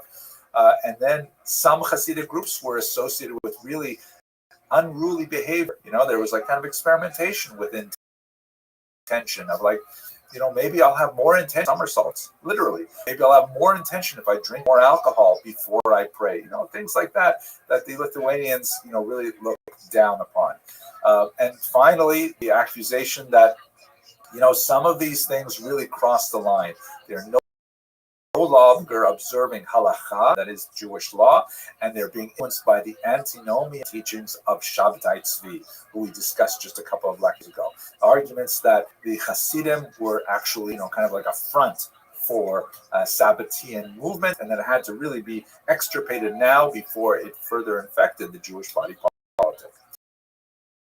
Now, when these charges alter Rebbe and Rabbi Menachem Mendel Tepes, very important Hasidic leaders, went to the Vilna Gaon saying, they wanted to seek an audience with them to try and say, no, that's not what we're all about. Please don't misunderstand us. They were unsuccessful. They were not granted an audience. In fact, the Misnagdim counterreacted by announcing bans on the Hasidic movement, and is even burning Hasidic texts. This is actually kind of a nasty thing that's associated with the 18th century.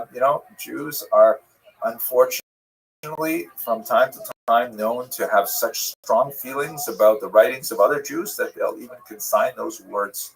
But by the way, that only making the books much more popular. So if anyone watching this video wants to ban any of my books, I think that would be great, because sales would just...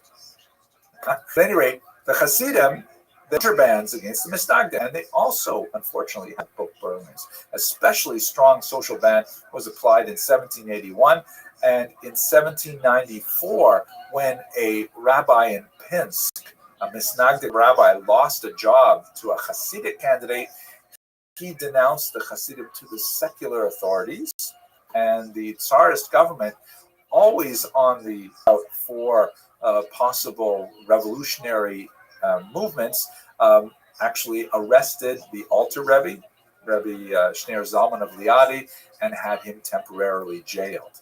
A phenomenon that would be associated with the very strong conflict between Hasidim and Misnagdim for some time.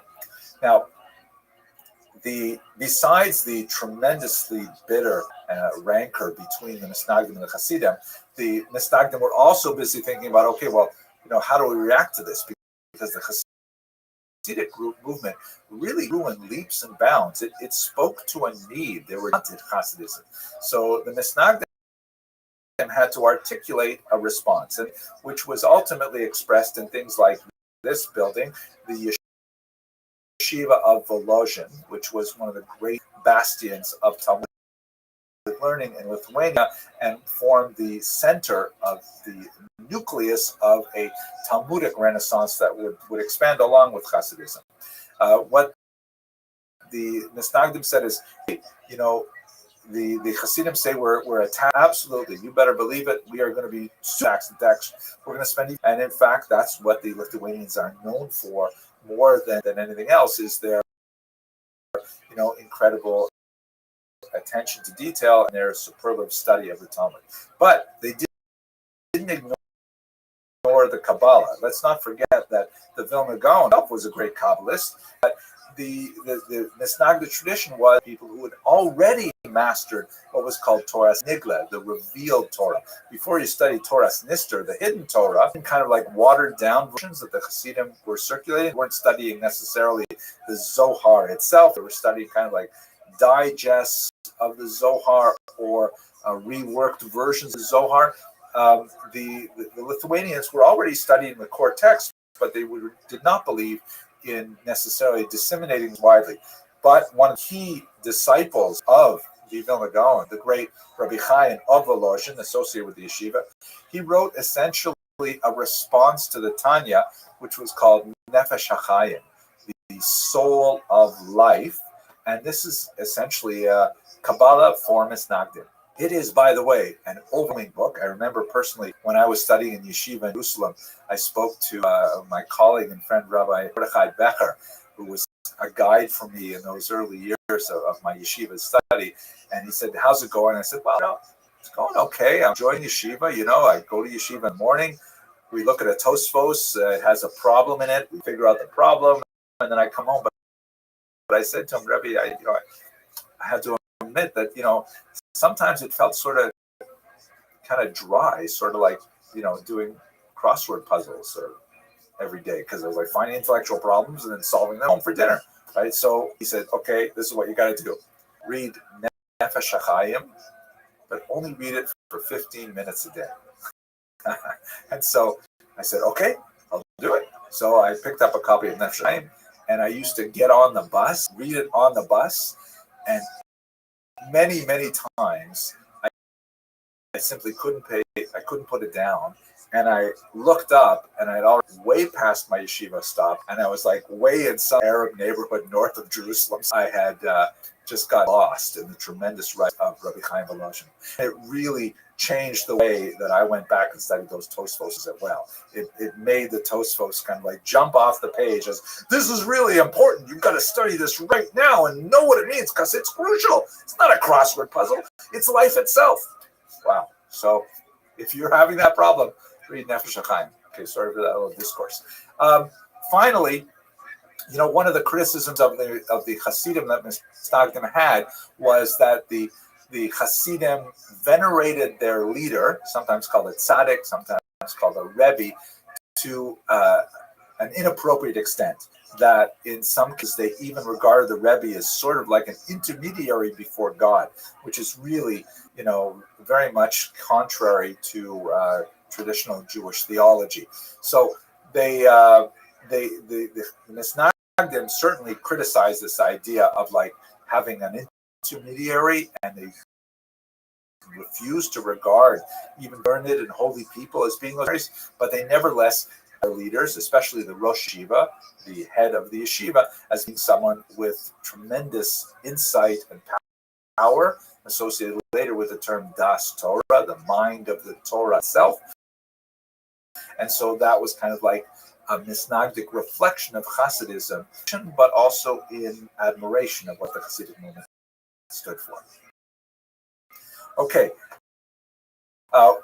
While the Hasidim and Misnagdim are fighting bitterly at the end of the 18th and the beginning of the 19th century, major challenge to them we'll discuss in the next video. I'd just like to conclude by saying thank you for watching. If you're so moved, hit the subscribe button. I'm just getting so much pleasure seeing how many people love Jewish history like I do. I'd love to include you. And let's turn and look at the challenge that both the Hasidim and the Misnagdim faced in the Hasma. Thank you very much for watching.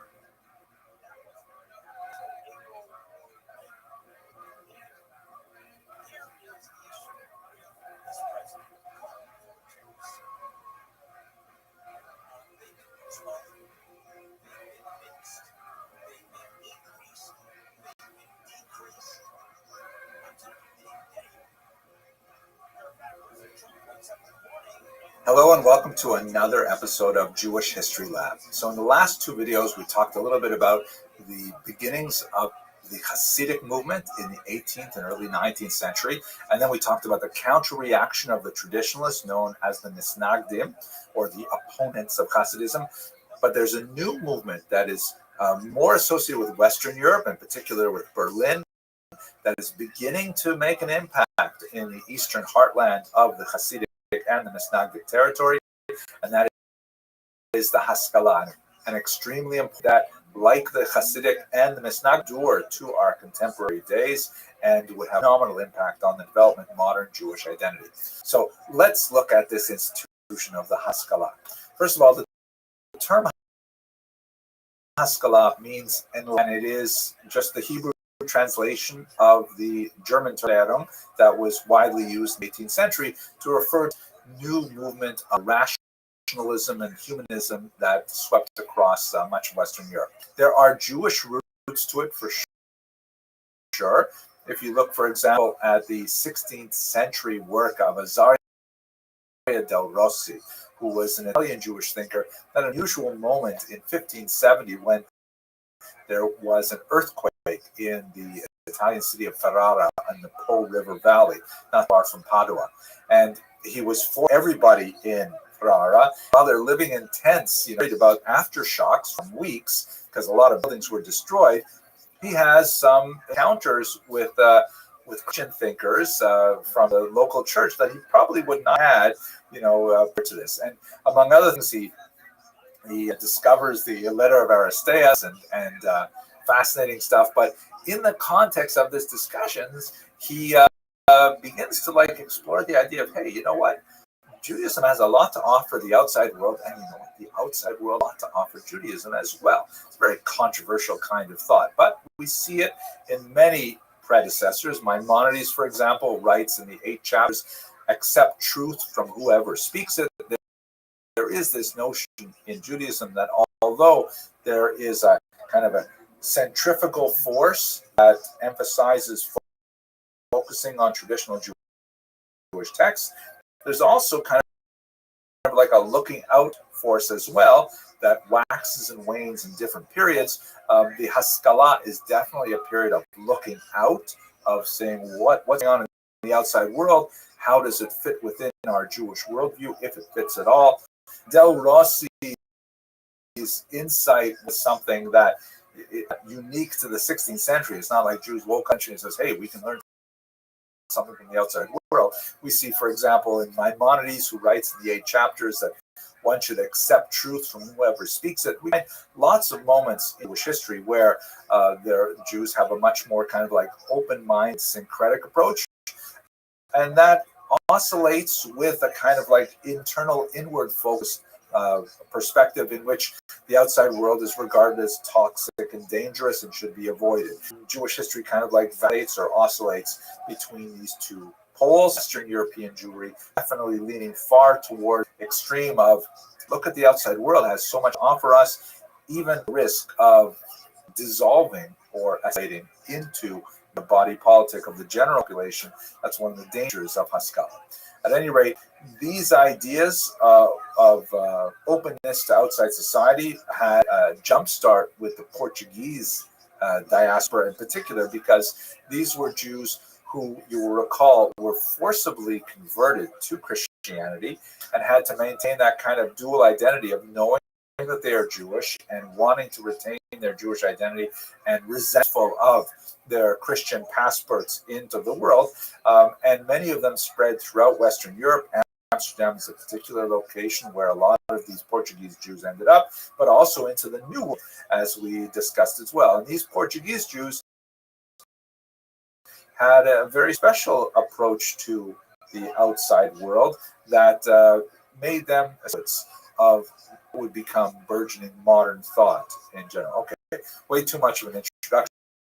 Let's go specifically to the early Maskilim.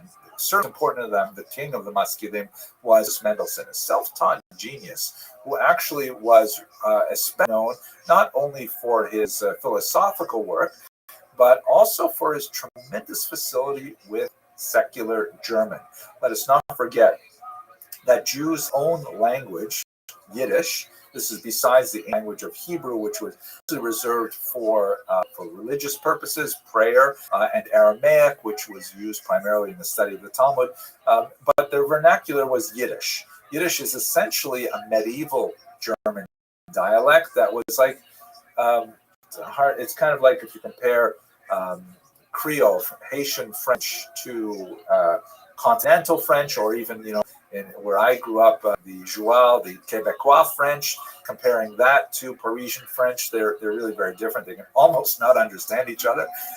So it was like very similar in syntax, and the vocabulary had huge overlaps. But speaking Yiddish to a German would make one seem like a peasant and backward and things like that. And of course, they're written in different alphabets, so it's impossible for Yiddish readers to understand written German unless they learn the alphabet, and then they tease out, the 15-20% of the vocabulary is different, and so on.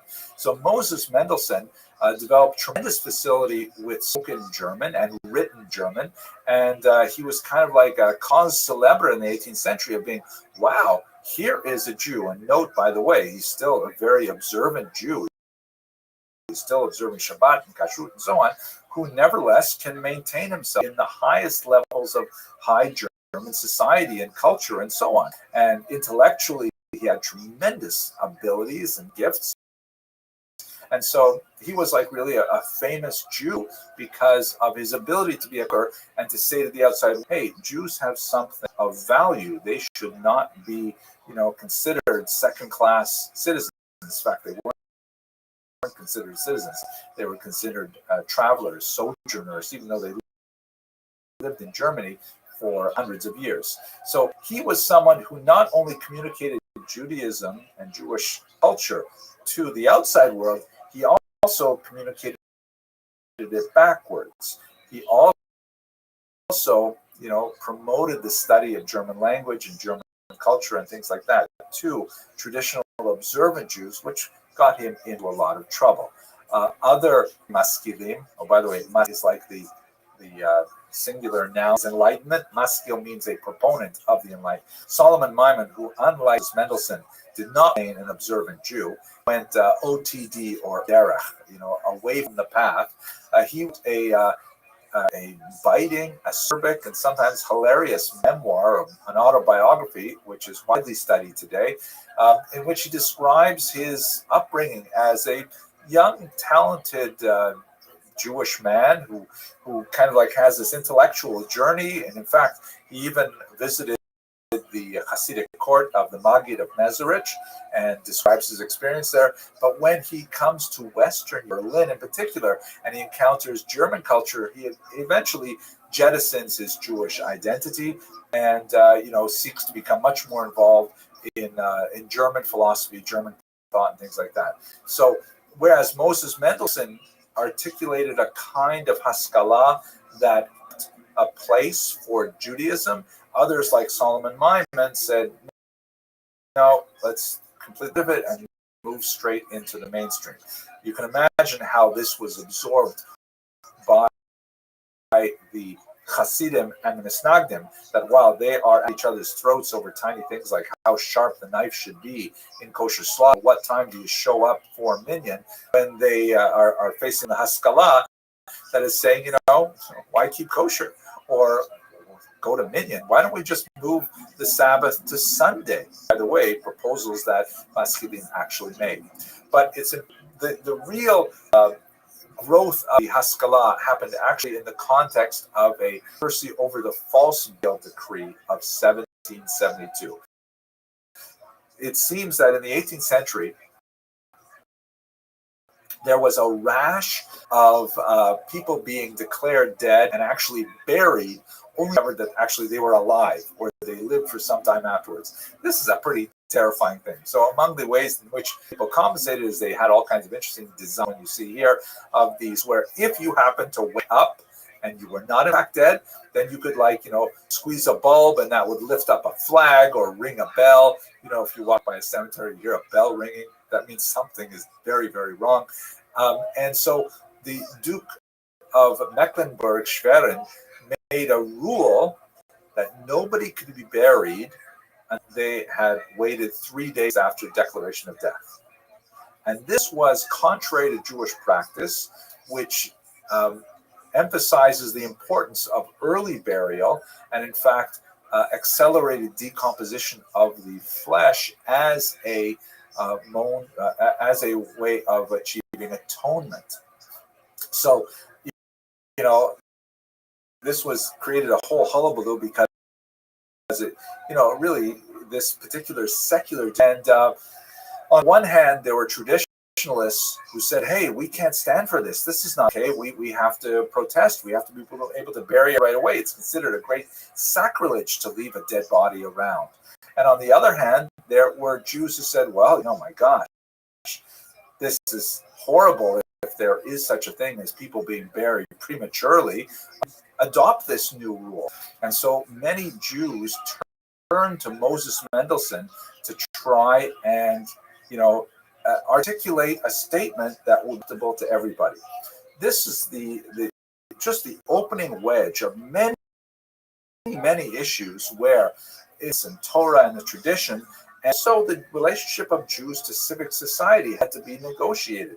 By the way, don't forget that this is happening in a political environment in which the question of Jewish emancipation, that is, the conferring of equal rights upon Jews, would also find its expression. We'll discuss that a little bit later in this course.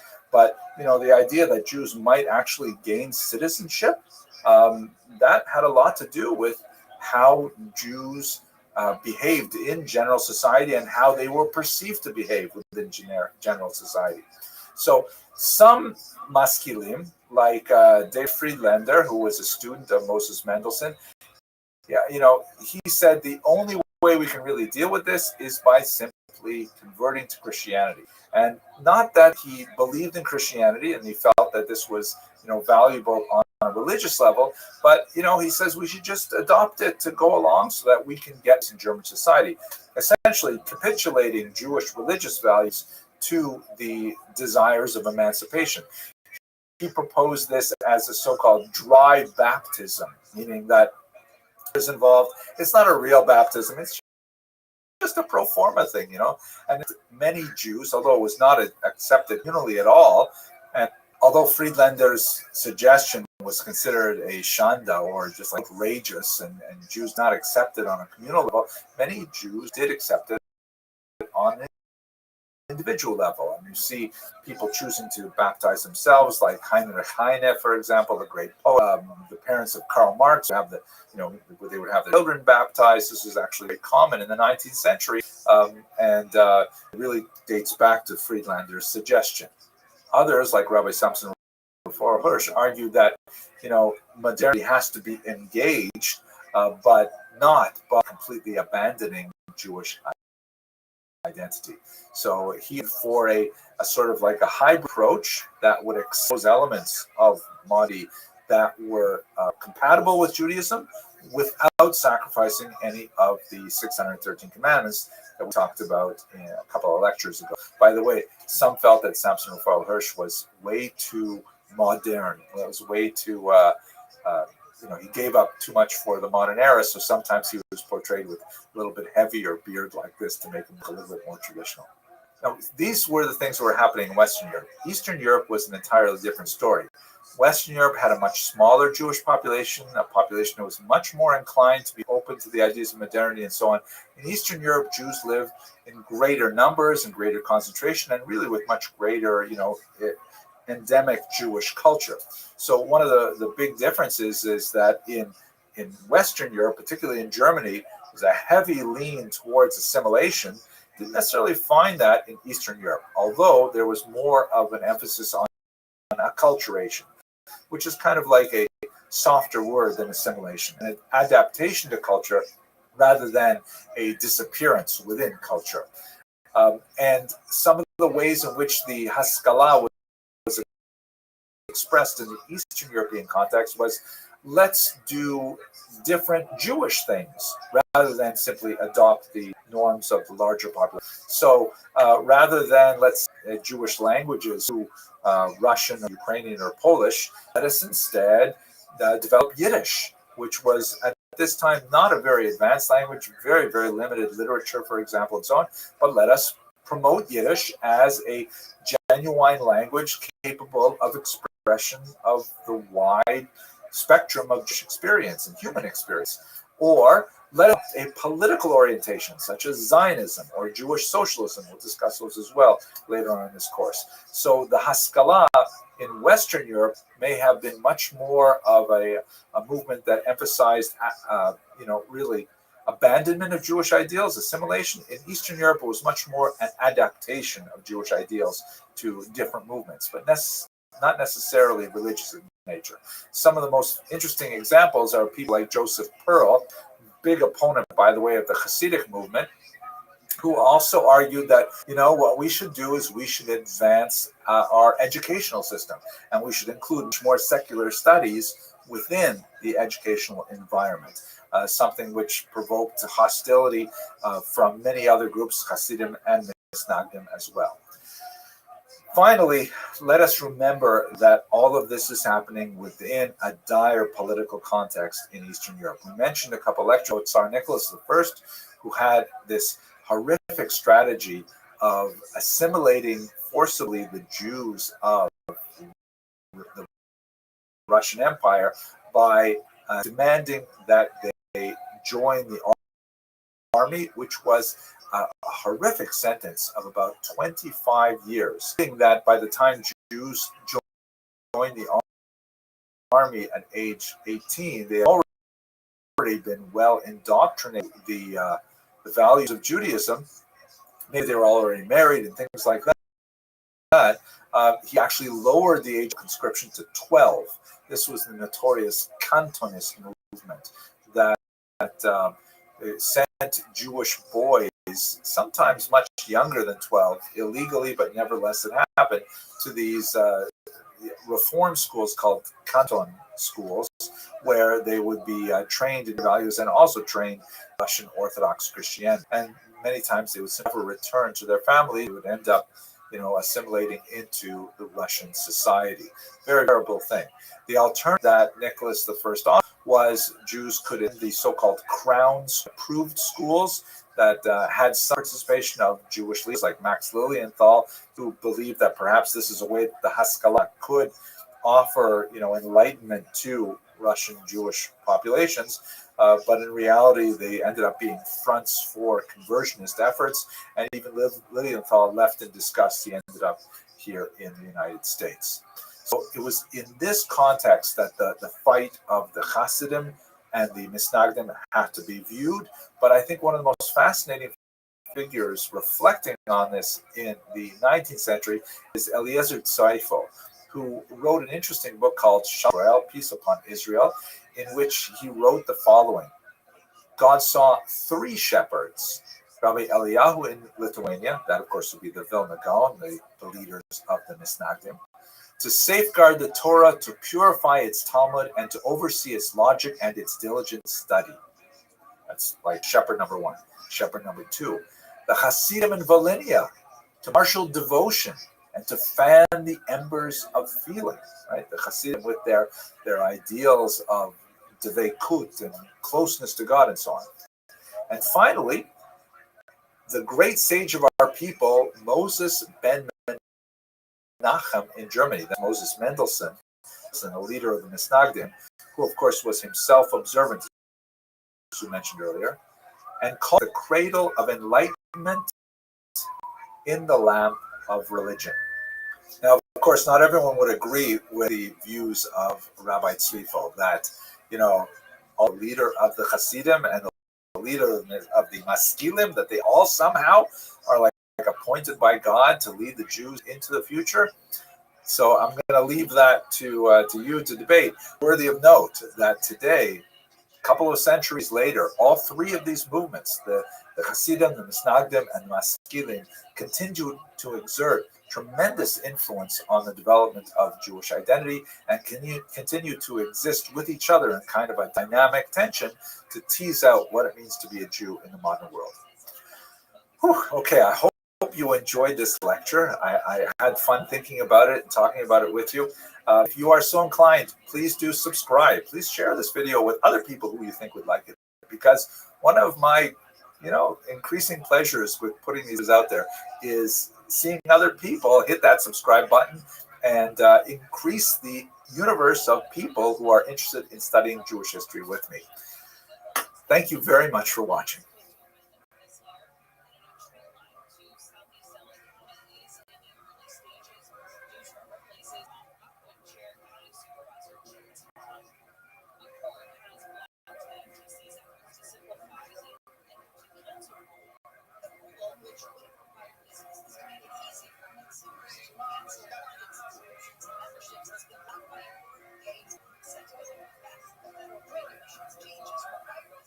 Hello and welcome to Jewish History Lab. Today I'd like to look at the emancipation of the Jews in Western and East Central Europe. In many ways, this particular period, which begins at the end of the 18th century and extends into the 19th century, represents really the coming together of a lot of pre-modern impulses and results in ultimate political emancipation of the Jews, or the granting of equal rights to Jews throughout Western Europe. As we shall see, the legal emancipation of the Jews is not quite the same thing as the social emancipation, but nevertheless, it's an interesting story, and in many ways, it represents the beginning of modernity as we understand it today. Now, it's really important for us to just take a second to think about what does this word emancipation actually mean. It's a word that Jewish historiography has seized upon, although it clearly is borrowed from the experience of African Americans, and a much more dramatic emancipation that occurred with the context of the American Civil War in the 1860s. There's a huge contrast. In many ways, it's really not a fair word to use, but that is the accepted term, so we'll go with it. The Jews prior to their emancipation were not slaves. It's not the same thing as the African Americans experience. They were largely, living with a series of disabilities, residence restrictions, the hated Jewish. They were not directly enslaved to owners. They had a certain degree of freedom of movement. They had a limited degree of freedom to choose different occupations, very isolated and narrow opportunities for higher education, all comparable to being a slave on a plantation. But nevertheless, we use this term to try to find a word to express the release of all of these disabilities in the late 18th and 19th century.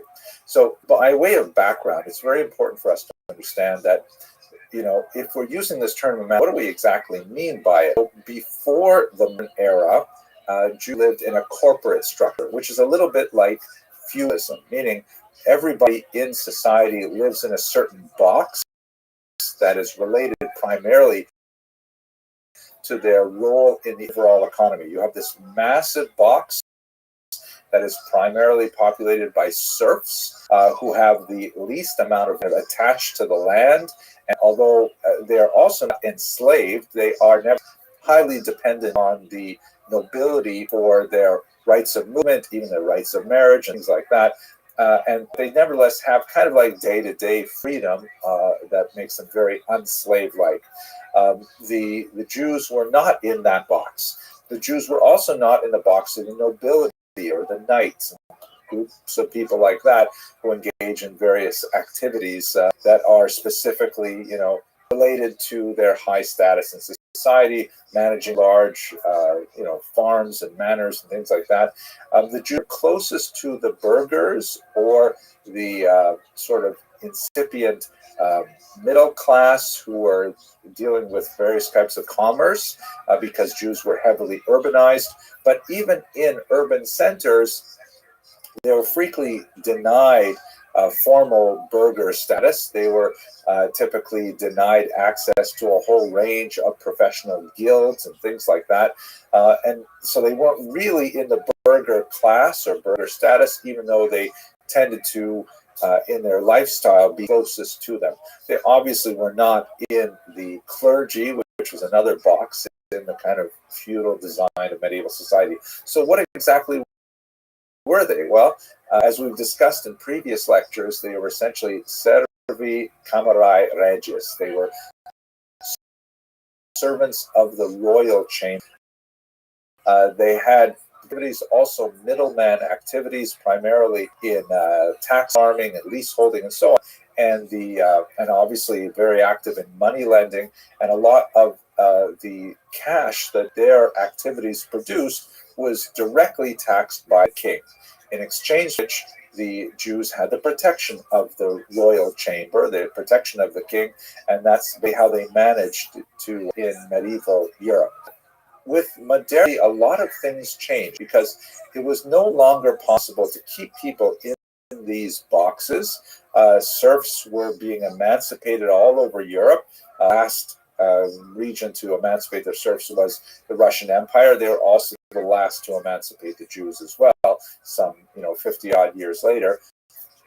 And people were like moving into cities. Industrialization was happening, and people were like moving into factory jobs, which really upended a lot of the the structures of rural agrarian life. But it was like a period of transition where you might have people who would go back to the ancestral farms and essentially do serf-like activity during the harvest season, and then they would go into the cities during the winter and work like blue-collar jobs in these burgeoning factories. So it was a very kind of transitional period in the 18th century and 19th century. The Jews, for their part, were really pressing to get more rights of residents, to move wherever they wanted, to be free from the hated Mora Judaico, this kind of medieval oath, because Jews were considered intrinsically untrustworthy,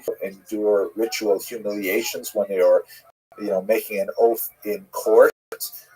Like they had to stand on a pigskin, sometimes with their chest bared, holding on to a Sefer Torah, and so on. So they wanted to get rid of a lot of these things. They wanted access to higher education. They wanted access to generally everything that was going on in culture and society in the modern era. And the emancipation movement was something that really, in fits and starts, granted these things to Jews. Obviously, it was related to the Haskalah in the previous video, the Jewish Enlightenment, because while the Jewish Enlightenment was primarily an intellectual movement that was about changing the way Jews thought and bringing it more into line with the intellectual currents of contemporary European culture, it was also a political movement. It was saying that, if Jews can be reformed in terms of their use of the vernacular, in terms of their relationship to society, and understand their civic responsibilities, then society should in turn give them the legal rights of citizens. Let us not forget that for much of medieval history, Jews were considered formally travelers. They were like resident aliens. They were not considered like normally subjects of the king like everybody else was. And in modernity, this is a time when kings in general were in decline, and the idea of societies being made up of equal citizens, particularly white males, that's something that was coming of age, and the Jews were claiming their rights to be there. So let's look for a moment now at the United States, which was the first modern country to formally emancipate the Jews. And it was not the hardest thing in the world for the United States to do. This is because the Jews did not constitute the major challenge to emancipation. Obviously, African American slaves were the big challenge. America is very much a society that is still trying to come with the racial character of history, and the Jews were nearly not quite white. This is not the place in this class to talk about the gradual whitening of the Jews, but one of the things that is largely true of society is that Jews were generally considered like not quite white like Northern Europeans were. By the way, this is not only Jews, this is also Irish and Italian people and so on. Up until the 20th century, these peoples were considered kind of like off-white in the skin tones of social structure in 18th century America, and in 19th century as well. They were not quite in the same degree of whiteness.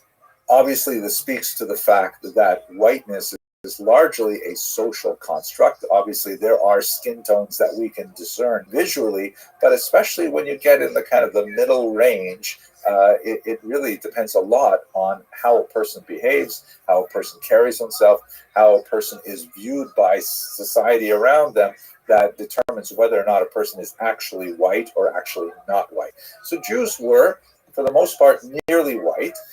And more significantly, they were not Catholic. There was a tremendous antipathy towards Catholics, regardless of their skin color. It happened to coincide, of course, with the Irish and with the Italians, who are also generally Catholic. So there's a lot of giving rights to, first of all, African Americans. That America fought a war over that, but also these nearly white peoples like the Irish Catholics, the Italian Catholics, and then, of course, the Jews. So viewed from the perspective of those who wanted to limit the full access to early America, the Jews were like a lower priority for their exclusion. And the kinds of disabilities that Jews faced in the 18th and 19th century America were comparatively minimal. There was questions about whether or not they could hold office, some issues of whether or not their oaths would be trusted because they would not take them. Christian Bibles, for example, and those fairly easily. The Constitution of 1787 and especially the Bill of Rights of 1791 clearly indicated that Jews should be free of these disabilities. Although vestigial oath laws did persist in some states until 1877, when the last one was removed, that was applying specifically to New Hampshire. So in other words, the United States of America, very small Jewish population, nearly white. It was not really that difficult to actually make that big step and emancipate them. In England, you have a fascinating phenomenon where social change precipitated legal change, where it seemed like English voting society in particular were ready for the idea of the emancipation of Jews before they were actually emancipated. I think one of the great examples of this is David Solomon, shown here, who was actually elected Sheriff of London in 1835, but could immediately hold office of that hated Jewish oath, that he would not take the oath that indicated that he was a Christian, which of course he was not. So in other words, we have this situation where, and this happened, by the way, to many elected officials in England until the whole process was solved, where the population as a whole, the voting eligible population, thought that the Jewish candidate was the superior candidate for a position, and they voted him into office. And it was the office itself that was trying to hold back on allowing this Jewish candidate until eventually, after significant debates in English governmental circles, they abolished the Jewish oath. Emancipation for Jews in England actually came from a groundswell of support, at least among the voting population. It's an entirely different story. Here you see a depiction of man and, in brackets, male citizen. Of course, a huge important document that's roughly comparable to the American Bill of Rights, in which, it decrees the kind of ideas of ability for all citizens, things like that. It's interesting to note, by the way, that there are limitations even to these very beautiful documents. In the case of the United States of America, the declaration that all men are created equal was not interpreted to mean really all men, because it did not include African Americans, for example. And this Declaration for the Rights of Man and Citizen, a revolutionary figure named Marie Gouze actually said, hey, wait a second, why does it have to be in the masculine? And so she composed a declaration for the rights of woman and citizen. And the word citizen, of course, in French can be declined either as a male or as a female, but the French government to accept that. They're really only thinking about men. Honestly, it says man and they meant man, but that's beyond the scope of our discussion. In the case of France, unlike England, where social change precipitated legal change, in France it was legal change that precipitated social change, almost. In other words, the laws were put on the books before society was ready for them. So what happened in France? You have the revolution in 1789, and then almost immediately, the Jews start saying, hey, what about us? We're included too, right? We're also part of the solution. And philosophically, it was really hard to say no, because so much of the ground of the French Revolution, American Revolution, was based on flowery and soaring rhetoric of the equality of all people and so on. So that includes Jews too, right? So there was a big distinction between the smaller, much more acculturated Sephardic population of Jews that lived in the west and south of France, in Bordeaux and Bayonne, and the much more highly dense and concentrated and less acculturated Jews living on the eastern border in the region of Alsace-Lorraine, the Ashkenazi Jews. The Sephardi Jews largely spoke French, largely had a much more French lifestyle in terms of their dress and their economic profile and things like that.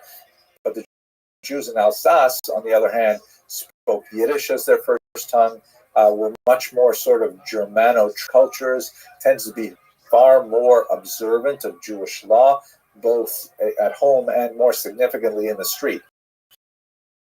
And so what happened in France is, in 1790, the emancipation was to the Sephardic Jews in Bordeaux and Bayonne. It was much easier to accept them. And after a certain amount of hemming and hawing, in 1791, the same was granted to the Jews of Alsace-Lorraine.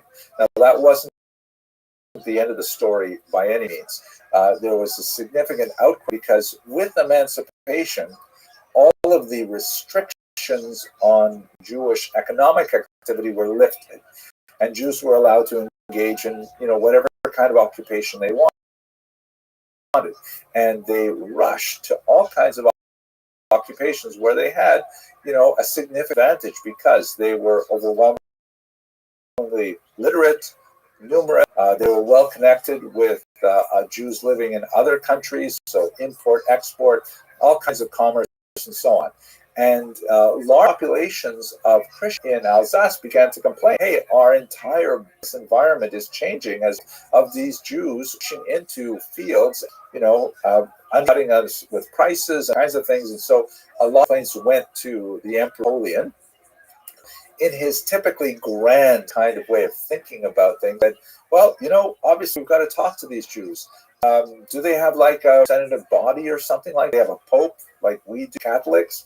And so his advisors told him, well, they have this thing called the Sanhedrin, which was the ancient court, 71 judges back in the ancient period, but they haven't met in 19 years since they were exiled from Israel. Actually, not quite since they were exiled, but shortly thereafter. And so he said, fine, let's reopen the Sanhedrin. And so messages were sent out all over Europe that Napoleon was going to gather the Sanhedrin. And in that gathering, he was going to ask them a series of 12 questions. This was actually the Assembly of Jewish Notables that was prior to the convening of the formal Sanhedrin. The questions that he asked were actually quite fascinating, and they really give us an insight as to, what he wanted from the Jews. He asked questions like, for example, do the Jews have their own police force? The point of asking about the police force point is because he wanted to know if he was going to be accepting a state within a state. It doesn't make sense for there to be two judiciaries and two police enforcement agencies. What if, Jews wanted to run their affairs through a different legal system?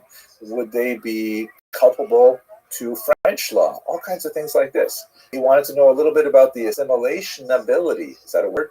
The assimilability of the Jew. He asked, for example, are Jews allowed to marry non-Jews? Now, in basic Jewish, no. Intermarriage is not permitted under Jewish law. Obviously, there are interfaith relationships, but that's really more of a 20th and 21st century phenomenon, and certainly not countenanced by traditional Jewish law, although some of the denominations that are active today, of course, have different relationship to that question. But in the 18th century, the answer was no, it's not allowed. it's fascinating to note that the Assembly of Notables and the later Sanhedrin were made up largely of Maskilim. There was only a very small number of Jews who represented the traditional viewpoint, what we would call today Orthodox, and they essentially hemmed and hawed on this answer. And they said, well, not exactly, wouldn't it precisely be recognized, but and they essentially, they knew what kind of answers Napoleon wanted, and they provided him with that. I think the most dramatic moment in the Sanhedrins, or the Assembly of Notables gathering, was when he asked them, would the Jews defend France? Do they consider themselves French, or would they join with their enemies? Now, the fact is that France and Germany are having wars just about once every 30 or 40 years, which means that, God forbid, we're pretty much due for one right now. Let's hope that we put that behind us. But, he was really concerned about those Jews living in Alsace who are, Yiddish speaking. Yiddish is a much closer language to German than it is to French, and that they had all kinds of contacts with Jews on the German side of the border. What would happen if France and Germany got into a war? Who would French Jews fight for? And dramatically, the assembly rose up and said, jusqu'à la mort, to the very death, the whole idea of it. So Napoleon, satisfied with those answers, and he said, great, a formal institution, and they headed by this man, David Zinsheim, who has an absolutely amazing hat here. I mean, I want a hat like that. I think that'd be fantastic. He was actually a renowned Torah scholar of the day. He wrote a significant commentary in the Mishnah called Yad David to this day.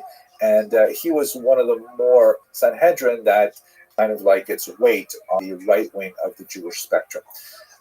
There's a lot more to say about how Napoleon directed the organization of Jewish synagogues within France, but I'm going to leave it at this point because I think we should spend a little bit of time talking about East Central Europe. So in Austria, a document was issued by Kaiser Joseph II called the Toleranzpatent in 1782.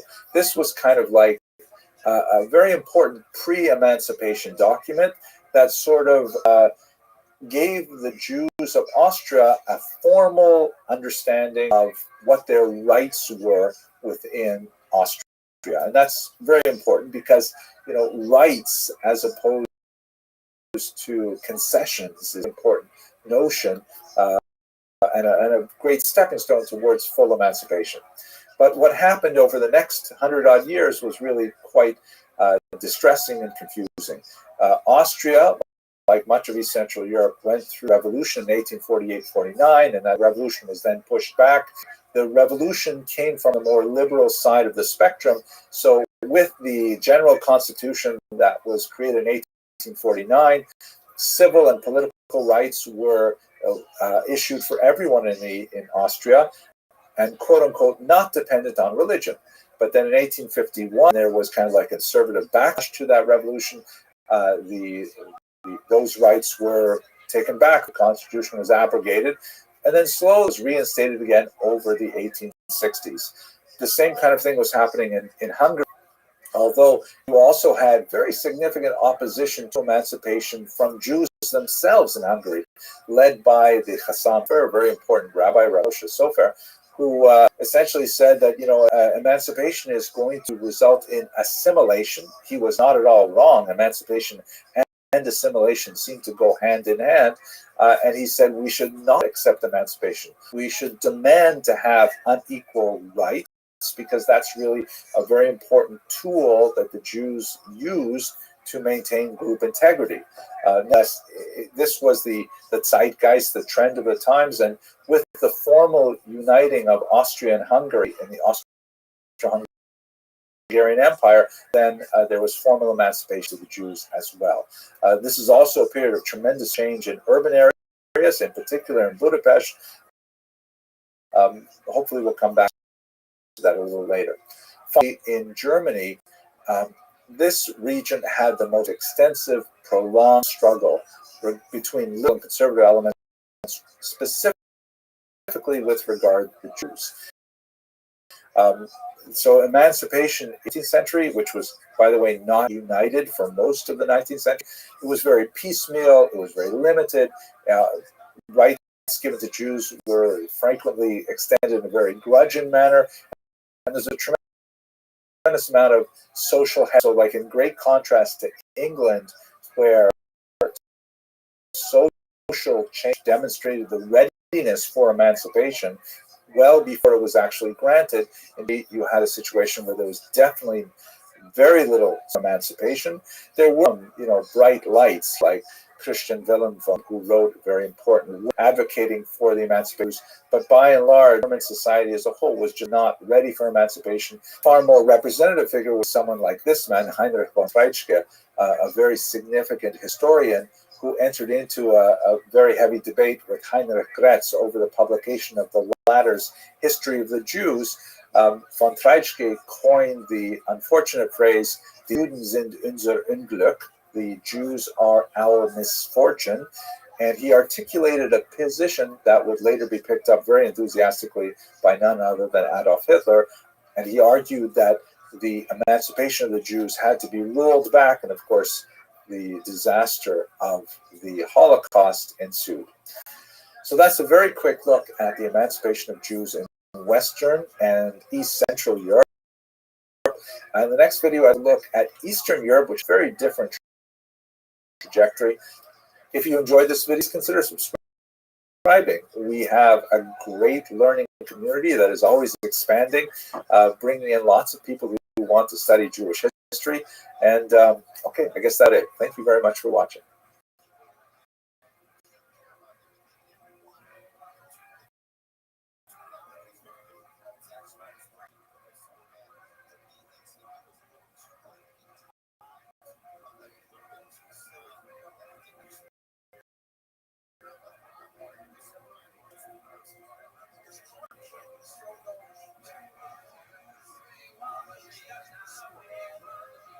But today I'd like to spend some time talking about the birth of modern Jewish politics, which is really a phenomenon that we see appearing in the late 19th century.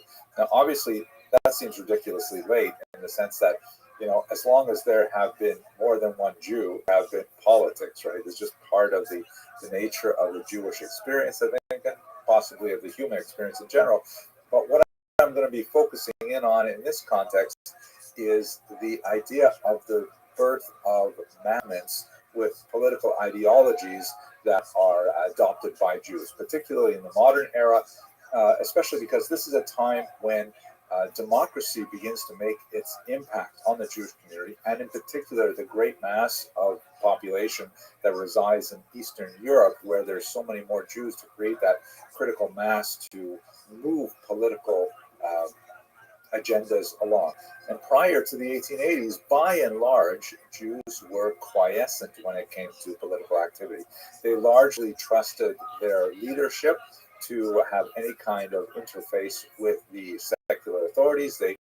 And so really it was a matter of more kind of like feudal relationships where the Stadtland, the intercessor that would be hired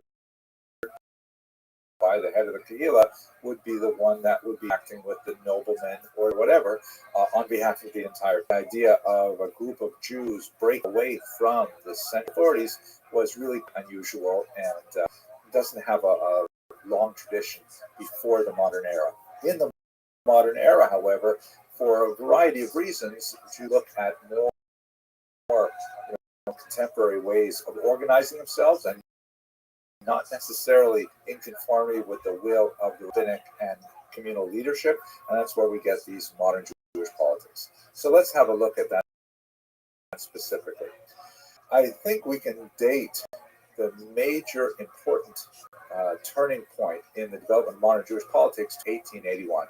That is the date upon which Tsar Alexander II was assassinated, shown here with his son and with his wife. He was a very popular Tsar in Eastern Europe, the great Tsar liberator, because it was on his watch that the serfs were liberated. It was definitely not a complete solution with the emancipation of Africans in America.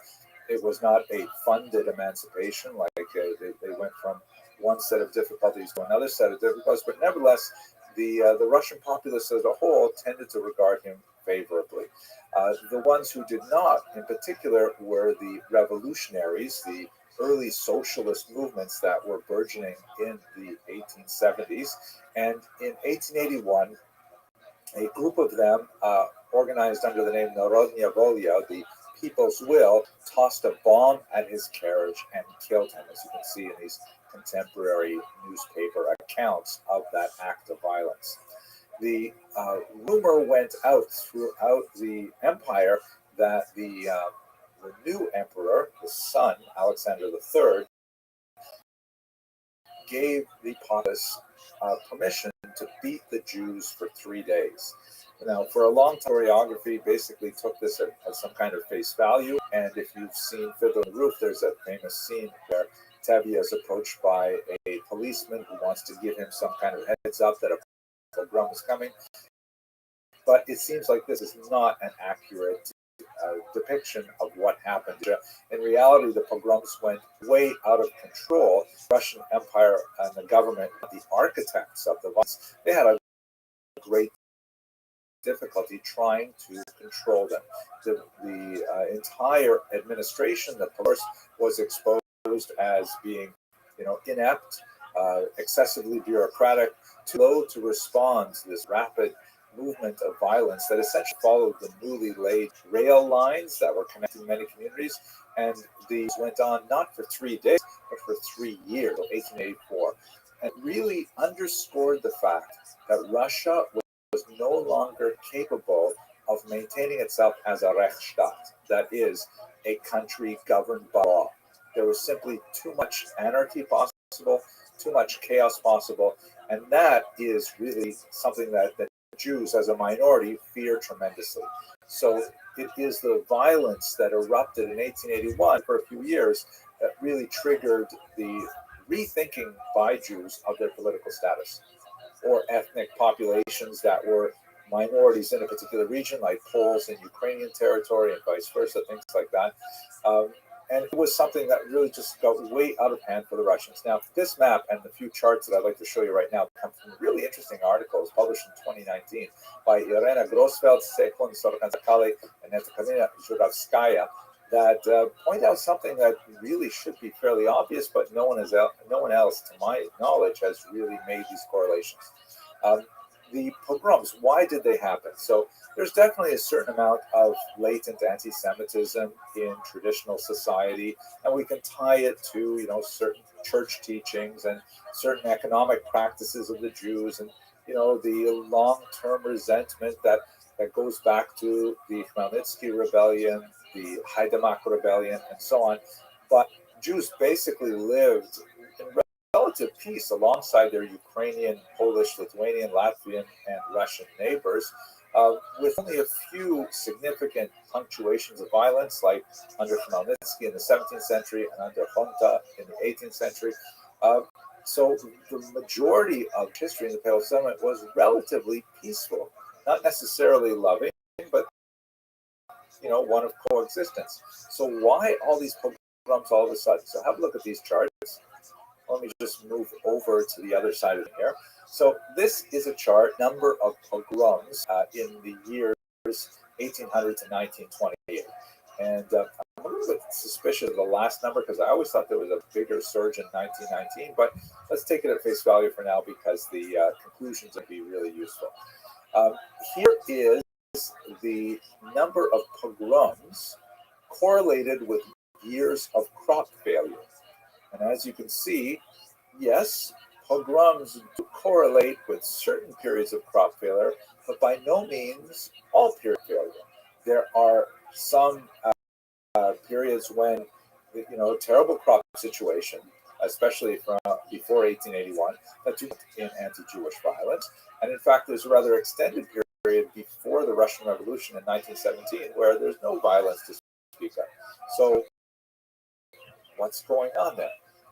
Then if you look at a different kind of factor, political turmoil, the same kind of thing holds. Those periods of violence against Jews in 1881 and in 1904 or 05, of course, the pogrom and the Civil War pogroms, they coincide with a significant political upheaval, but lots of periods, political upheaval, and no violence against each other. What's going on? So what the authors of this study did, which is very clever, is they put together both of those with violence against you, and this is the money chart right here. Wow, look at this. The purple lines demonstrate that when there is a combination of political turmoil and fear, that is a disastrous time for any violence. Meaning those factors join together have a direct with violence against you. And I think this says a lot of pieces that motivate people to attack their neighbors in this circumstance. Okay, let's go to the political thing. So under these circumstances, right, you've got 3 years of chaos in the former Russian Empire. And basically saying, working here, we've been relying on traditional leadership for a time. We're very disappointed how they handled, among other things, the Cantonisten crisis that we discussed in the previous video. We have to do something different. So basically, Jews decided en masse that they were going to use 5 strategies to meet the moment. The first is actually the most traditional of all. That is immigration. Right? Historically, when you are growing poor Jews in the region, and they see no easy way to change it, so they pick up and they move somewhere else. This is a 2,000-year-old tested strategy that early well. And so you can see from this map, which we've looked at in other contexts, a large outpouring of Jews from the Pale of Settlement to America, Canada, the United States of America, to Canada, to South America, to Western Europe, numbers of Jews to Israel and to South Africa, and a small number going all the way out to Russia. This most traditional strategy doesn't solve the problem, it just hopes that it will be somewhere else, and it could in fact become worse as we move into the 20th century. In Western Europe.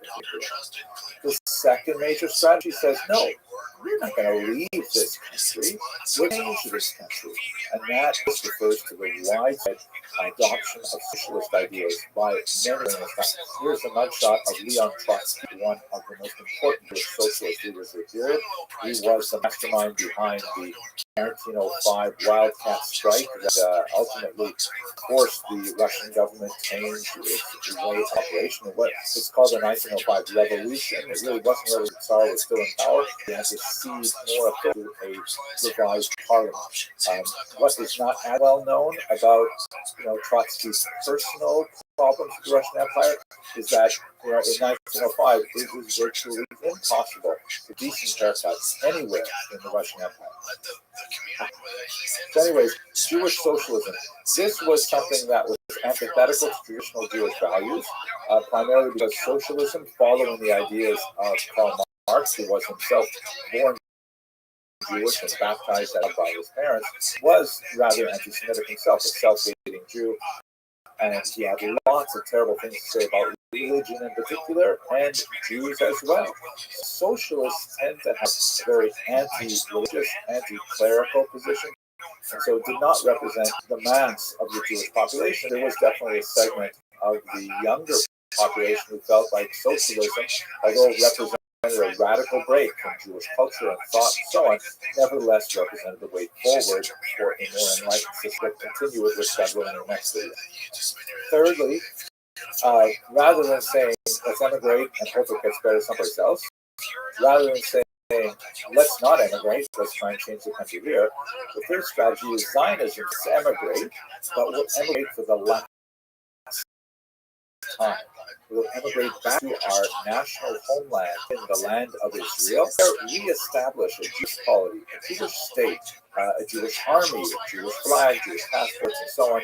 And this would be representative of kind of secular messianic ideal where it will represent the end of time, because Jews will no longer wander from one place to another. Here is an image of the first Prime Minister of Israel, Ben Gurion, with the large picture of Theodor Herzl, the founder of political Zionism in the background, proclaiming the independence of Israel in 1948. So this was also a very, very popular option that many young Jews in particular gravitated to, even though, like socialism, most of the traditional leadership opposed it, saying that it was kind of like a chutzpah, an act of insolence towards God, in the sense that, returning to Israel is part of the Messianic future, and by, forcing God's hand, by moving to Israel, trying to establish a state before the Messiah arrived, is almost heretical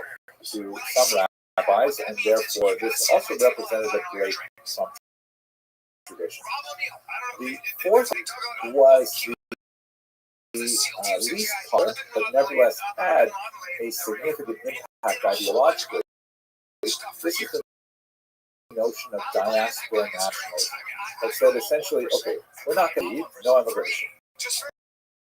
We're not going to change the society to become socialist. That's like a radical change. We're not going to do that. We're also not Israel, which actually, as a diaspora nationalist, sort of represented a step forward in terms of evolution of the Jewish people. Because as the founding ideologue of diaspora nationalism argued, the Jews had sort of advanced beyond the stage of needing a political state to constitute their own identity. The Jews were capable of perpetuating their culture and thought as a minority scattered throughout the world. So to go and say, oh, we want to create a state somewhere, whether it's in Israel or Uganda or anywhere, that represents looking backwards for the diaspora. And where they had an impact in Eastern Europe, their ideas were actually implemented very briefly in Ukraine, and then for slightly longer periods in the states of Poland, Lithuania, Latvia, and Estonia. Everything came to a crashing halt with World War II. A version of diaspora nationalism, however, survives in the institution of the Jewish Federation, which is kind of like this loose agglomeration of Jewish groups around the country to collectively raise money for charity, to represent Jewish interests before democratic governments, and so on. The huge difference between the way the diaspora nationalists envision their thought of how to deal with modernity and the way the Jewish Federation works is that the Jewish Federation is entirely voluntary. A person can choose to identify as a Jew, affiliate with the community, or modernity doesn't really demand that you have to fit into a particular box. The diaspora nationalists had a vision where Jews would actually be in a fixed group. They would pay a certain amount of communal taxes to their own leadership. They would have, as a group, to draw on resources for communal, have a certain amount of protection in terms of, not having elections on Shabbat, things like that. But it was a much more kind of like structured organization than the Jewish Federation, which is essentially a volunteer organization. However powerful and effective it is, it ultimately wanting to belong to it is not the case with diaspora nationalists. And finally, the last national strategy to deal with the evolution of Jewish life in the modern democratic area are the so-called, by me anyways, renewed traditionalists. These are Jews who really are still, in many ways, thinking to the pre-modern era of traditional Torah leadership, definitely very much an orthodox kind of way of thinking, and they're saying, wait a minute, why are Jews organizing politically? We should be investing much more in our religious activities. We should be focusing on things we need as religious Jews.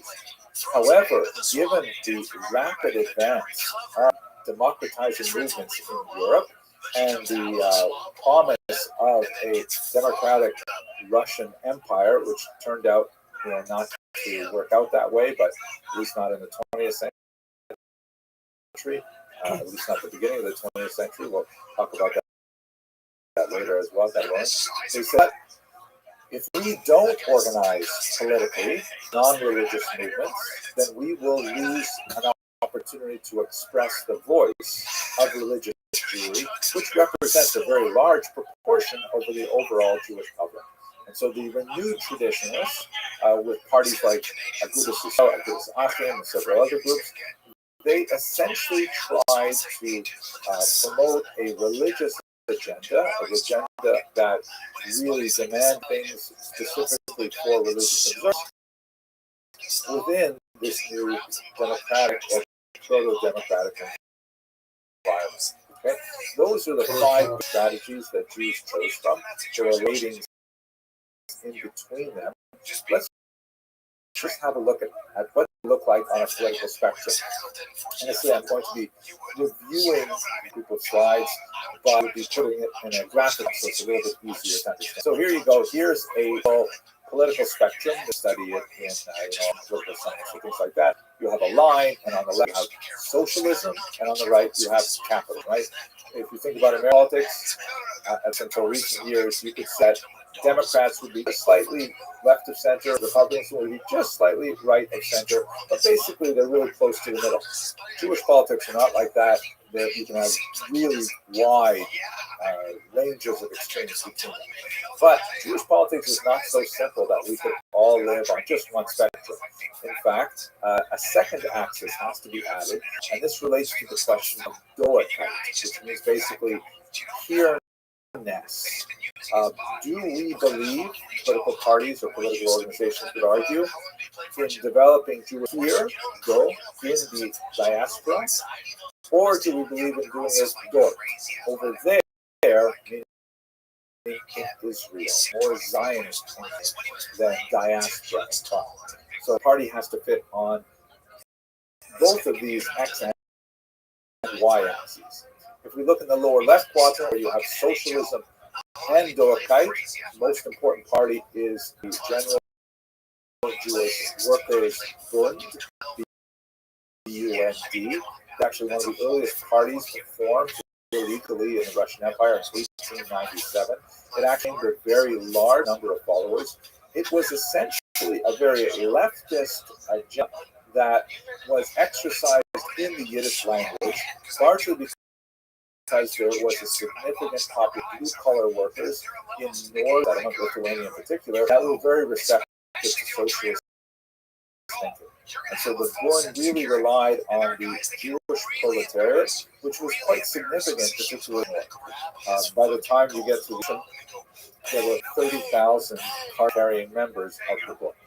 Now, backing up, what about in the quadrant to the lower right? You see that we have this man, Shimon Dubno, who represents the diaspora nationalists, right? They were definitely very big in doorkeit. They did not favor the idea of moving to Israel, but they didn't think that the country had to be so radically changed on a socialist agenda. So they're really more interested within a capitalist economic framework. Now, if we go up to the top right quadrant, we have, of course, very important group, the Zionists, and there are many, many shades of Zionist interpretations, but the most significant one was the group that was founded by Theodor Herzl, the father of modern political Zionism, group in 1897, some years before, had the General World Zionist Congress. And the movement that he was associated with called the Allgemeine Zionism, the General Zionists. It was more of a big tent, large umbrella kind of Zionism. This is contrasted from the revisionists who are up here, sort of like more extreme Israel, more extreme capitalist economically, but definitely in a kind of political sense. Vladimir Jabotinsky is the most important thinker and activist among revisionists, and they essentially believed that Herzl was far too diplomatic, that he was too trusting in the goodwill of the nations around Israel or powers. They felt that Herzl, which was basically a shuttle diplomacy, here talk to this important leader, go there, talk to that important leader. Eventually, you'll negotiate through and we'll get Israel. Rabbi followers felt that no, Jews must be much more aggressive. They must be more militarily trained. They should have more of a kind of right-wing outlook. These two approaches of Herzl and Jabotinsky essentially formed the core of the political party Likud later when Israel became a state. Finally, if you move over here to the upper left quadrant, you have a very important movement, the Poalei Zion, the workers of Zion, who were definitely very aggressively Zionist, but they felt that it would be a shame if Israel would just be a reproduction of some Western European state. They wanted Israel to be established on socialist principles. They invested heavily in kibbutzim, collective farms, the sort of ideal of the Israeli-born Sabra, who has a rifle on his back and is hoeing the land and is draining the swamps and things like that. That's kind of like the ideal of Poalei Zion, and this movement is primarily responsible for the core of the Labour Party that dominated much of early Israeli politics. So if you think this is, we're not even finished yet, because Jews are not satisfied with two political axes. We have to have a axis, right? We have X, we have Y, and now we have Z, which is kind of like a third dimension of that, was sort of like this curved green line, and this represents just parties. Because up until now, all of these groups have been either anti-religious or neutral on religion. That leaves out a huge number of Jews still held religious values, and traditional Judaism was sacred to them, and they did not want to have its dictates. So the first group we'll look at is so-called Mizrahi. These are Orthodox Jews who believe that, contrary to the dominant rabbinic opinion, that somehow working alongside secular Zionists to establish a modern state represented an abrogation of divine will, maybe that was precisely what God wanted. That maybe the coming together of secular Jews for the holy purpose of rebuilding Israel, in fact, represented the gradual unfolding of the Messianic ideal. They followed in large part the teachings of this individual, Rabbi Abraham Isaac Kook, who was a brilliant scholar who lived in Israel and was a very profound Zionist. Although he was not specifically politically motivated, he didn't lead the party or anything like that, but like the ideological founder of many of the ideas that were encapsulated in this rock. And then finally, and I'm actually saying finally for real right now, we also have those traditionalist Jews, the renewed traditionalists, who did not agree that Zionism should be embraced by religious Jews. And furthermore, they certainly disagreed with everybody on the left side of the spectrum who were anti-religion or at least neutral on religion. They wanted to embrace religion. So these were the groups, like the Agudat Israel, that they decided to organize themselves in order to defend the rights and opinions of religious Jews. Among their many great achievements, the Siyum Hashas, the Daf Yomi program, which I'm very proud to participate in myself. I do it here for a 2 to 5 minute class on every single page of the Talmud, 2,711 folios, 7-year cycle. The student of the Talmud complete the entire corpus of the Babylonian. This is the most recent celebration of the completion of another cycle that was held. Although this happens to be a meeting at this particular celebration. So that's kind of like the things that Israel does. They think about, what do yeshivas need, what do kollels need, and they're all like working in politics in order to defend that. So that's a graphic representation of how these political orientations develop and relate to each other. It's complicated, I know, but as my father, Oliver Shalom, would always say, Henry, it just gets... Okay, I hope you found this enjoyable and enlightening. And if you haven't subscribed yet, please do. It's that lots more people studying Jewish history don't want to miss a lecture. Make sure you click on the little bell button on your YouTube so that it'll give you a notification. Hey, a new video is happening or a new premiere is happening where we can actually communicate in real time with the chat. And of course, we have other levels of membership, which give you access to other lectures and live events, things like that. But I'm really happy that you're with me for this video, and I look forward to speaking to you in the next. Thanks very much for watching. Pay attention. I just know that he takes it, and now I take it, and it really, really does. Dude, I tried it once. My girl wants to start a new show, but I took one of these. Your boy fell asleep so fast on it, and you stay asleep. And more importantly is you don't wake up groggy, man. You take when I was traveling, I took some sleep pills. Oh, that's worse. Hello and welcome to another edition of Jewish History Live. Let's move forward into the 20th century and speak a little bit about the fall of the Russian Empire, which was one of the massive events that affected a tremendous number of Jews who were largely concentrated in Eastern Europe at the beginning of the 20th century.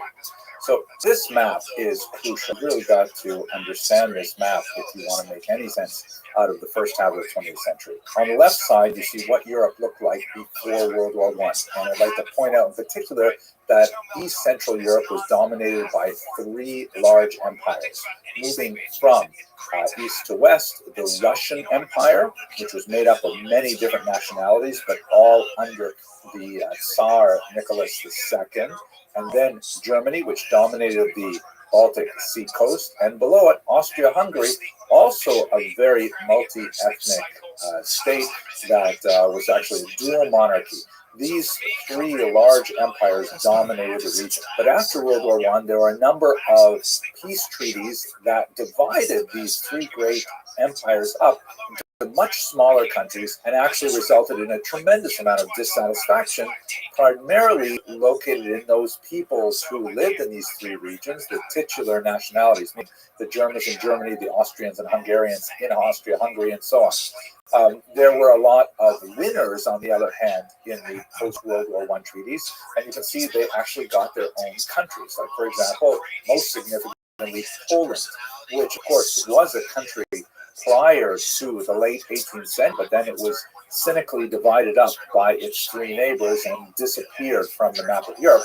It suddenly reappeared 200 years later, and this is a tremendous exaltation for the Poles, although there are lots of non-Poles living in Poland, including Ukrainians, Lithuanians, Jews, and a number of other peoples.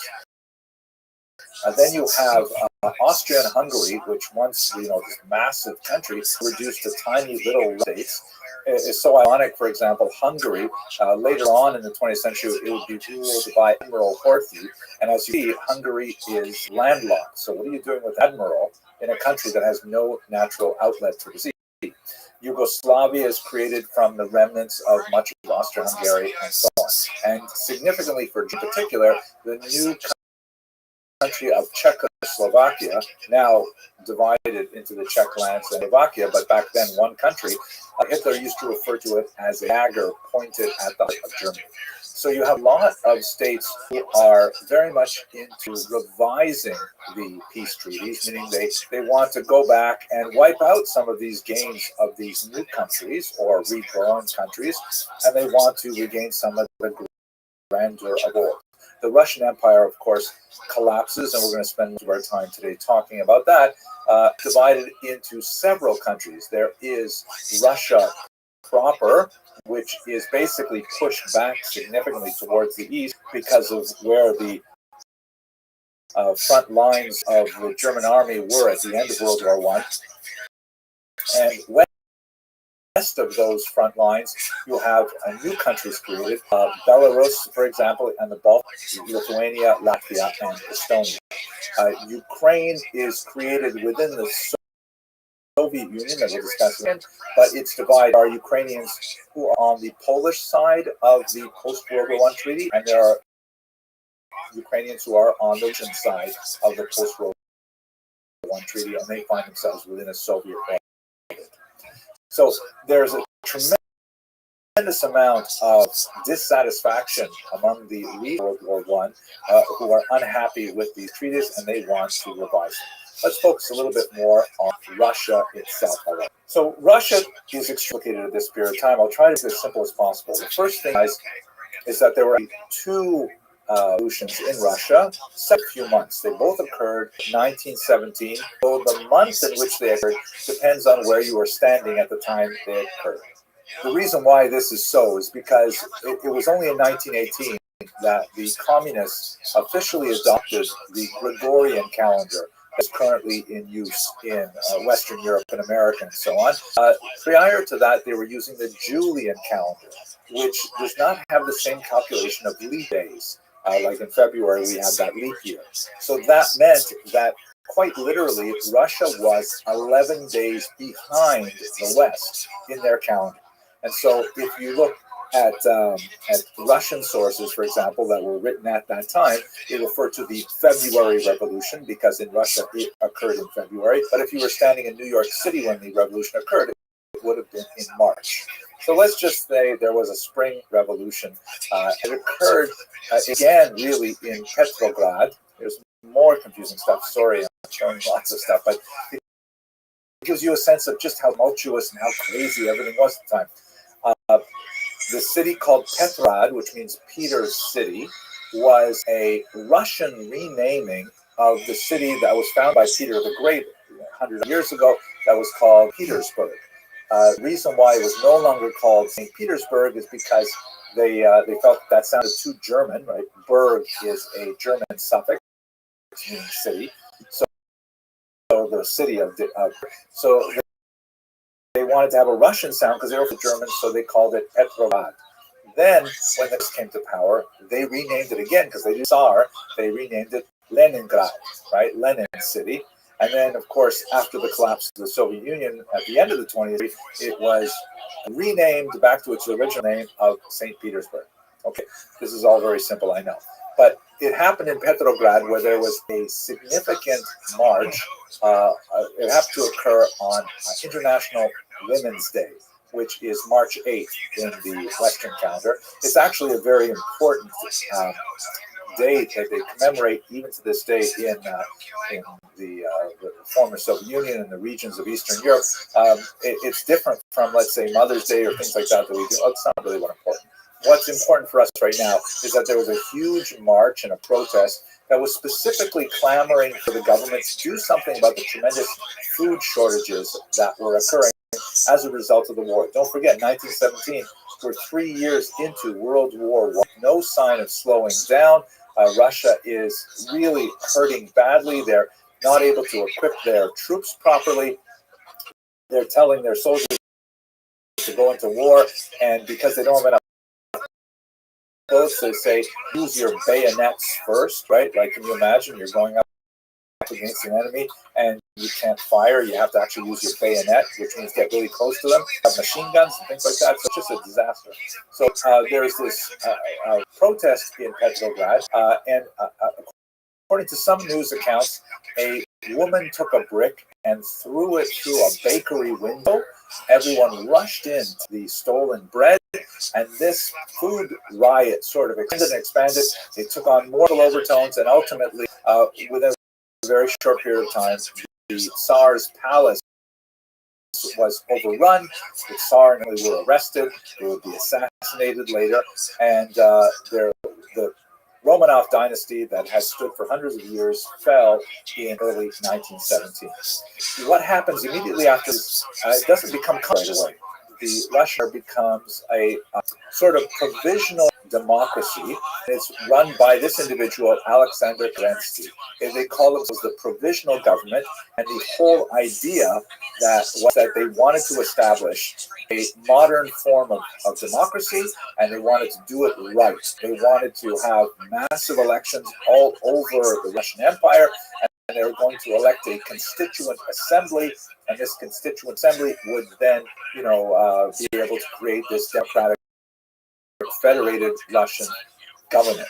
Kerensky was widely admired by the Jewish population because one of the very first acts in his role as the leader of this provisional government is he abolished the settlement. Here you can see a map of the Pale of Settlement from the Encyclopedia Judaica. It was hated by Jews in the 20th century because it placed all kinds of anti-Semitic restrictions on Jewish activity, Jewish commercial activity, traveling, education, you name it. And Jews were clamoring to have equal rights. And they wanted to be able to, free themselves from the Pale of Settlement if necessary. So Kerensky abolished this highly discriminatory restriction on residents. Here, by the way, you can see another map that gives you a little bit of sense of the dense Jewish population. Some writers from the time considered it a massive ghetto because of the huge concentrations of Jews that were located here. So Kerensky was really trying to do things right, but on the other hand, it was his sheer dedication to doing it properly that ended up bringing the whole thing down to its knees. Because all really important discussions, like, for example, war and what are we going to do about land reallocation, and what about all these peasants and what about the urban workers? And they basically couldn't do things until they had the Constituent Assembly, and by constant time when it could be properly constituted, the communists were able to take advantage and ultimately undermine Kerensky's efforts. The genius behind all of it was Vladimir Ilyich Lenin, shown here, who was really quite a destabilizing force in Russia during those months between the first revolution in February, March, and the second revolution, which is really the communist revolution of October, November 1917. Here's a piece of propaganda from the era that shows Tadeusz Lenin, meaning Comrade Lenin, at the top there with his characteristic soft cap, and he's getting rid of all of the negative classes in the empire. You can see the various, nobility, and there's the Russian Orthodox clergy at the bottom, and you can see also what looks like a monopoly man. This is the turn of the 20th century caricature of a capitalist. You may recognize the top half. Typically, there's a waistcoat there, and quite often, not in this particular example, but quite often, the capitalist is, not so thinly veiled disguised for a Jew. Usually, it is a Jewish capitalist that's portrayed in these images. The communists were unusually strong on minimizing anti-Semitism at this time, especially in comparison to their rivals like the White Russian movement, the monarchist movement, and some of the anarchists and so on. But we'll get to that in the next video. At any rate, over the course of a few months in 1917, was able to really mobilize a wide-ranging network of Soviets, which means base councils, and these are like sort of local, groups of leaders who are rated by who want to take over the production themselves. Soviets in factories, Soviets in municipalities, and so on.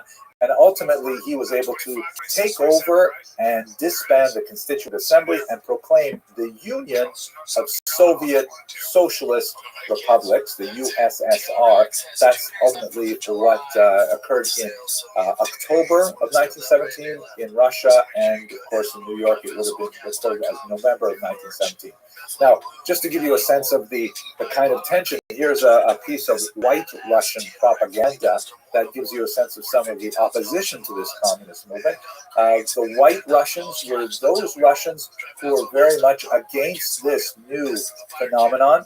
Sometimes they may have been less hostile to the provisional government, but they were definitely hostile to the Soviets. And some of them really wanted to bring back the monarchy. Others wanted perhaps some more gradual capitalist Russia. At any rate, this poster refers to the death of the internationally a gathering of socialist thinkers, and the idea was here that Lenin, who's shown as kind of weird Aztec dressed in red, and next to him with a bloody apron is Trotsky, who we discussed in previous classes. Trotsky, the head of the Red Army, of course, a very prominent Jew, although it's not an observant Jew at all. But nevertheless, he was widely perceived for his Jewish identity, and they are about to slaughter the Russian monarchy there. They're representing Russia on the altar of a statue of Marx with the word international, referring to the Socialist International. And the idea is they're going to sacrifice Russia to communism. And, arrayed around him there are labels on the top as to who's referenced here. Zinoviev is with his hands outstretched, figure and so on. They're like all of these who are involved in this secret cabal.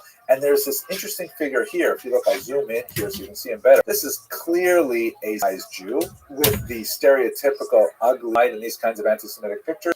But in case we missed it, he's also got payos. He's also got forelocks there to indicate he, like many communist Jews of that era, had jettisoned his Jewish identity in order to absorb this new ideology. And he is holding onto a bag, which, as you can see, has the number 30 on it. Now, I'm not positive, but I think what this is referring to, the 30 pieces of gold that Judas accepted to betray Jesus. So there's kind of like an overlaying here of the betrayal theme that goes back to really, really old anti-Semitic tropes. Not exactly sure, but I think that's what that strange number 30 means. At any rate, in the fall of 1917, Russian Empire, at least those regions that are dominated by Russian cities like Moscow and Petrograd, become officially communist, will tip the entire region into a massive civil war. That's what I'm going to talk about next. Thank you very much for watching.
experience. Train by day, Joe Rogan podcast by night.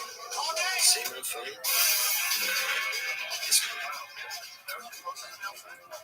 Unexpected, but over a period of time, we just got closer and closer and closer. You know, very brotherly. And the last public appearance Manuel ever made was my wedding in September 2012. And that night, wedding was us in Del Mar, California. That night, his girlfriend came to me and said, "We have to leave early. Emmanuel's having stomach pains." He was in oncology by the next week. He was gone by 3 weeks later. So, very touching to me and, deeply symbolic of and thus the Cronkite. Yeah, what a classic chip. And he was one of the first guys to realize that if you crank the heat up, it actually gives guys better conditioning. He realized a lot of things. Emmanuel was a genius in a lot of ways. And there were a lot of sort of time-honored rules and techniques in boxing that he quietly upended. Yes. Because he was more advanced in his point of view and thought process. And then everybody else sort of followed his lead once they understood what he was doing. Once you saw the McCrories and Tommy and those guys, why wouldn't you imitate, right? Right, exactly. Yeah, no, he was and he did it at both the amateur and pro level too. And he was always fantastic too as a commentator because he would give insight that you're really not going to get from someone that's not like with these fighters day in, day out through an entire camp. Really, but we need to consider the privilege I had. The expert commentators I worked with, starting with Ray. Yes, that's one perspective. Then gravitating through George Foreman and Roy Jones. Emmanuel's in there. And to me, he was the best. I agree with you. Public responded more to Roy and Ray, of course, famous guys because of their stardom, etc. And they were really good too. And they were good. But Emmanuel taught me more, because he was totally well-rounded. Yeah. As a human being as well as a boxing trainer. I was very pleased to hear you back on the microphone for that Times Square event. Thank you. Because it's been so long.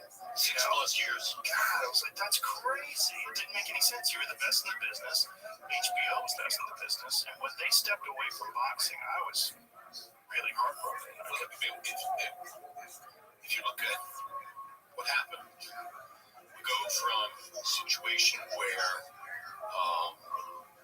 the television networks have the authority and the self-belief to choose the commentators the way they want to. Yeah. And you get into a more subdivided and widely disparate marketplace. And now the star promoters have a great deal more influence than you would have thought before. And now the star promoters start getting involved in influencing who's on the air. So PBC, Mayweather was never a fan. We got along, but even was the famous thing with Larry. Well, and I guess he associated me with Larry, which makes all the sense in the world. Kind of, but you weren't nearly as critical. I was just a blow-by-blow guy. Right. I'm not an expert commentator. So I tried very hard, not always easy, but I tried very hard never to go over the line into doing what the experts were supposed to do. Right. No, you were excellent at that. It didn't make any sense to me that, and Kellerman, he's also excellent. And now he's back. Yes, it's nice. And I'm sure he's not an excellent guy. Totally. It's just, the thing about boxing was that HBO was completely independent from these promoters. And the bad thing about boxing is that the fighters don't get paid as much money coming up as is the case in the more broadly organized UFC universe, right? Yeah, there is a difference. Yeah, there's a giant difference in the undercard pay. But I learned that from Joe Rogan. Yeah, well, the UFC treats the entire card as an enormous event. So they have elite fighters fight in the entire card. it's not top heavy. Like one of the problems with boxing is you would just say, when's the main event? When's Canelo fighting? And you didn't, the other stuff is just nonsense.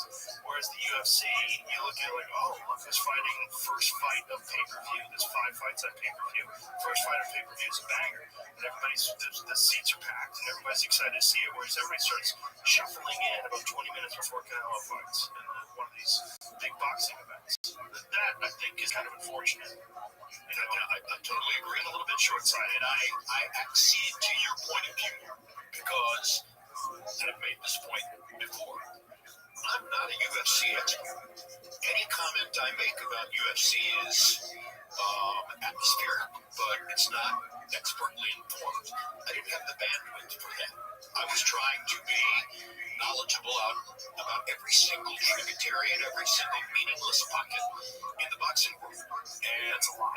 It's a lot to follow. It took time. And frankly, I decided it would be distracting to me to try to keep up with 2 combat sports at once. This is the one where I make my living. This is the one where the audience identifies me. This is the one that's on HBO. And I know that Dana, in particular, is said by some to have been quite upset that he had a deal with HBO and the deal with HBO went away. If that's the case, and I don't know, I'm very sorry to hear it, because I think it would have been good for both if UFC had been on HBO. I think so as well. I mean, HBO at that time was the premier network for combat sports. The work that you guys had done in boxing was the top of the food chain. It was the best. Well, Larry Merchant, Ray Leonard, George Foreman, Roy Jones, everything was on point. It was just so well-honed. Good production. Yes, it was just a well-polished machine. One of the issues is they wanted to replace the commentators. HBO did. Was it? Yeah, so if we came over there, I would go over there as well. Well, really, yeah, because HBO is always about their own producer autonomy. Yes. So they wanted to have We don't want anybody telling us what to do. Exactly. The problem with that is in mixed martial arts, there's a very small pool of people who have a deep understanding of the entire history of the sport. You can't just hire a regular sports guy to take that part. They're not going to be able to get it. Well, going back to the developmental stages, and I try very hard not to use the word unique. It's massively overused in American society. Sports media have beaten it to death. It's only one like this on the whole planet. But you were unique in those days because you had the full knowledge of UFC, and you also knew some stuff about boxing. So I think you were not just unusual, but unique. Well, all I was doing was just following my interests. I've always been a huge boxing fan. From the time I was a child. Do you remember what your first fight was? The first fight I watched, my parents watched it, which was crazy because my parents were hippies. And they were really interested in Ali's rematch with Leon Spinks. Because New Orleans. Yeah, when Leon had beat Muhammad Ali, because Muhammad Ali was a cultural icon as much as he was a sports figure. Oh yeah, and multiply that by 100 to get to where he was. He was very, very weak, and his opposition to the Vietnam War made him a hero to many Americans. Well, I always say, he was my childhood hero. And he was my childhood hero as Cassius Clay. The very first live prize fight I ever attended was Cassius Clay versus Sonny Liston, February 25, 1964, in Miami Beach. Oh, you were there for the first fight? I saved lawn mowing and car wash money for months to buy the ticket that in my memory was $100, but I don't really know for sure what the cost of that ticket was. I didn't say that it would be worth millions now. My mother took me from our crappy Southwest Miami tract house rental and dropped me off at the Miami Beach Convention Center, and then came and picked me up afterward. I went in alone, and that was the first time. I was 14. 14 was the first live prize fight I had ever attended. It was all about my hero worship for Cassius Clay. 2 days later, he stands on Brickell Avenue in Miami and tells two reporters that he's a follower of the Nation of Islam, and now his name is Muhammad Ali. And I'm in shock. Okay? What do you mean? I mean, you're Cassius Clay. You can't. And so nowadays I say the lesson he taught me then was a man's identity is his own. Yeah. And it does not matter how much I love him or cherish him or feel connected to him.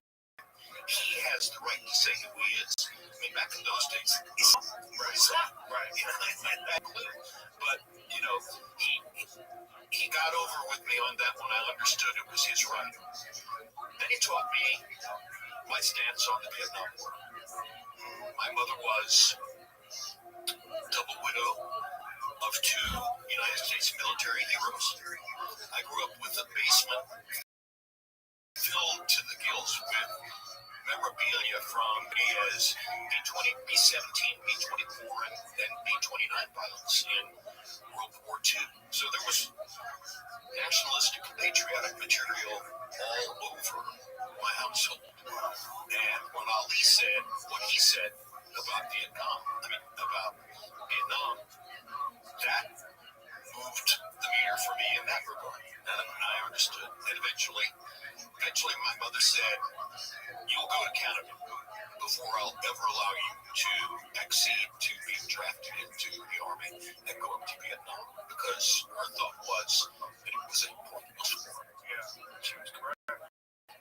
Yeah, she was right. Yeah, and they took 3 years of his prime. That's what's crazy. I always point to Cleveland Big Cat Williams fight. His best. You're totally right. That was his number one performance, and he was never 100% the same after that.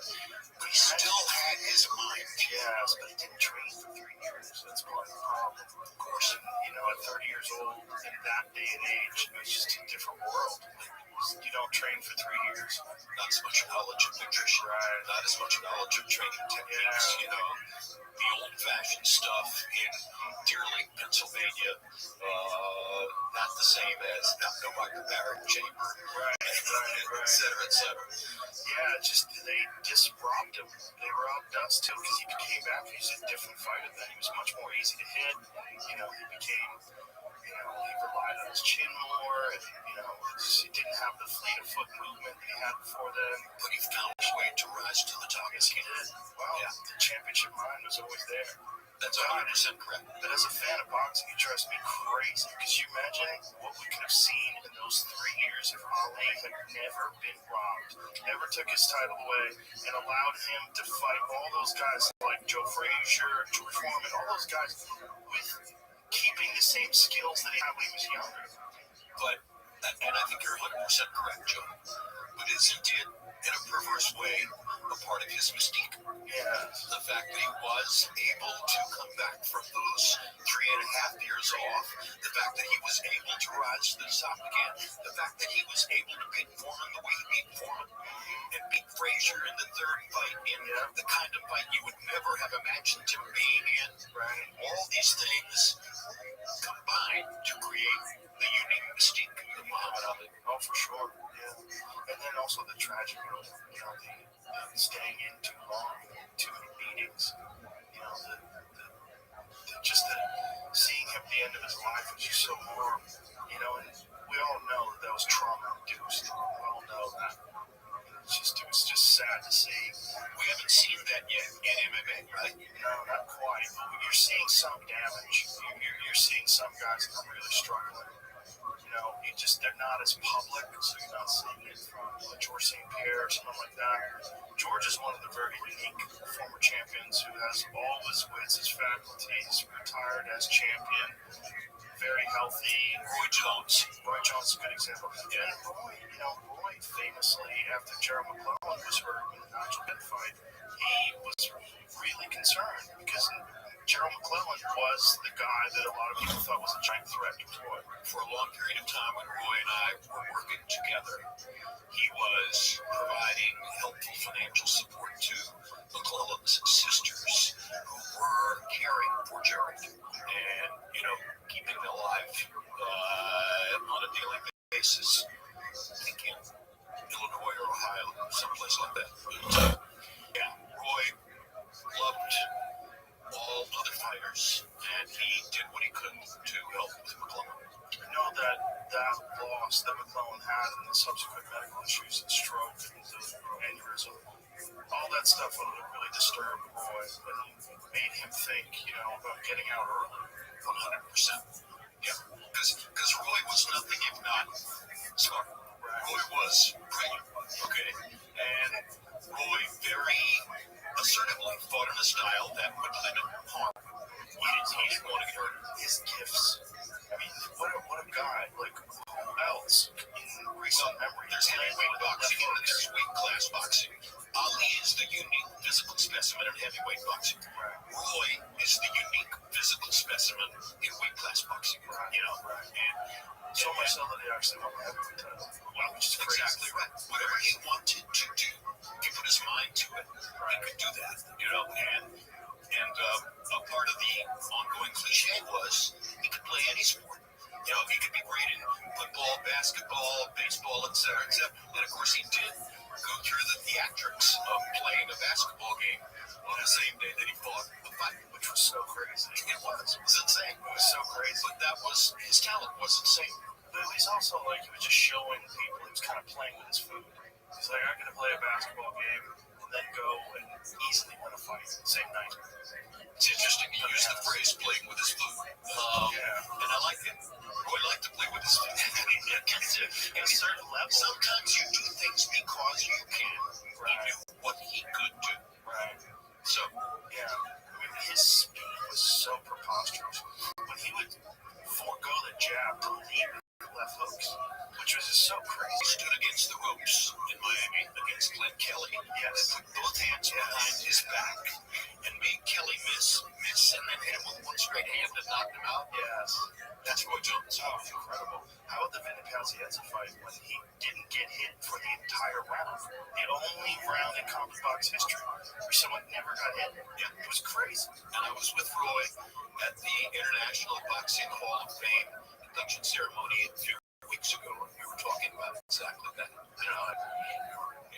Talking about Pazziazzi. Is he the guy that you shut out for a round? He said, yeah. And I did it just because I wanted to do it. This episode is brought to you by Black Rifle Coffee. Ditch the weak coffee. Black Rifle Coffee is bold, fresh, and roasted right here in the USA. No bitter aftertaste, no BS. They've got it all. Whole bean, ground, K-cups, ready to drink. Even killer merch doesn't suck. Every order supports veterans and first responders, so your caffeine fix actually does some good. Hit up blackriflecoffee.com/Joe Rogan. Use the code Rogan, get 30% off. Black Rifle Coffee, America's coffee. Yeah, well, he was just so far above so many guys that he fought. They just had no business being there. That he had to create competition by doing stuff like He had to have fun. He had to play with his food. Well said.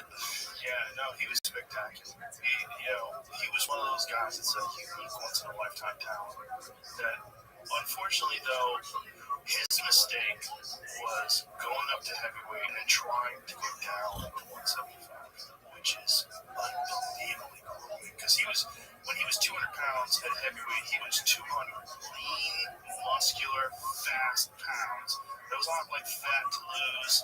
And so to starve himself to get down to 175, like he was diminished. And you saw that in that Tarver fight. I'm not here to feather your nest, but you're brilliant.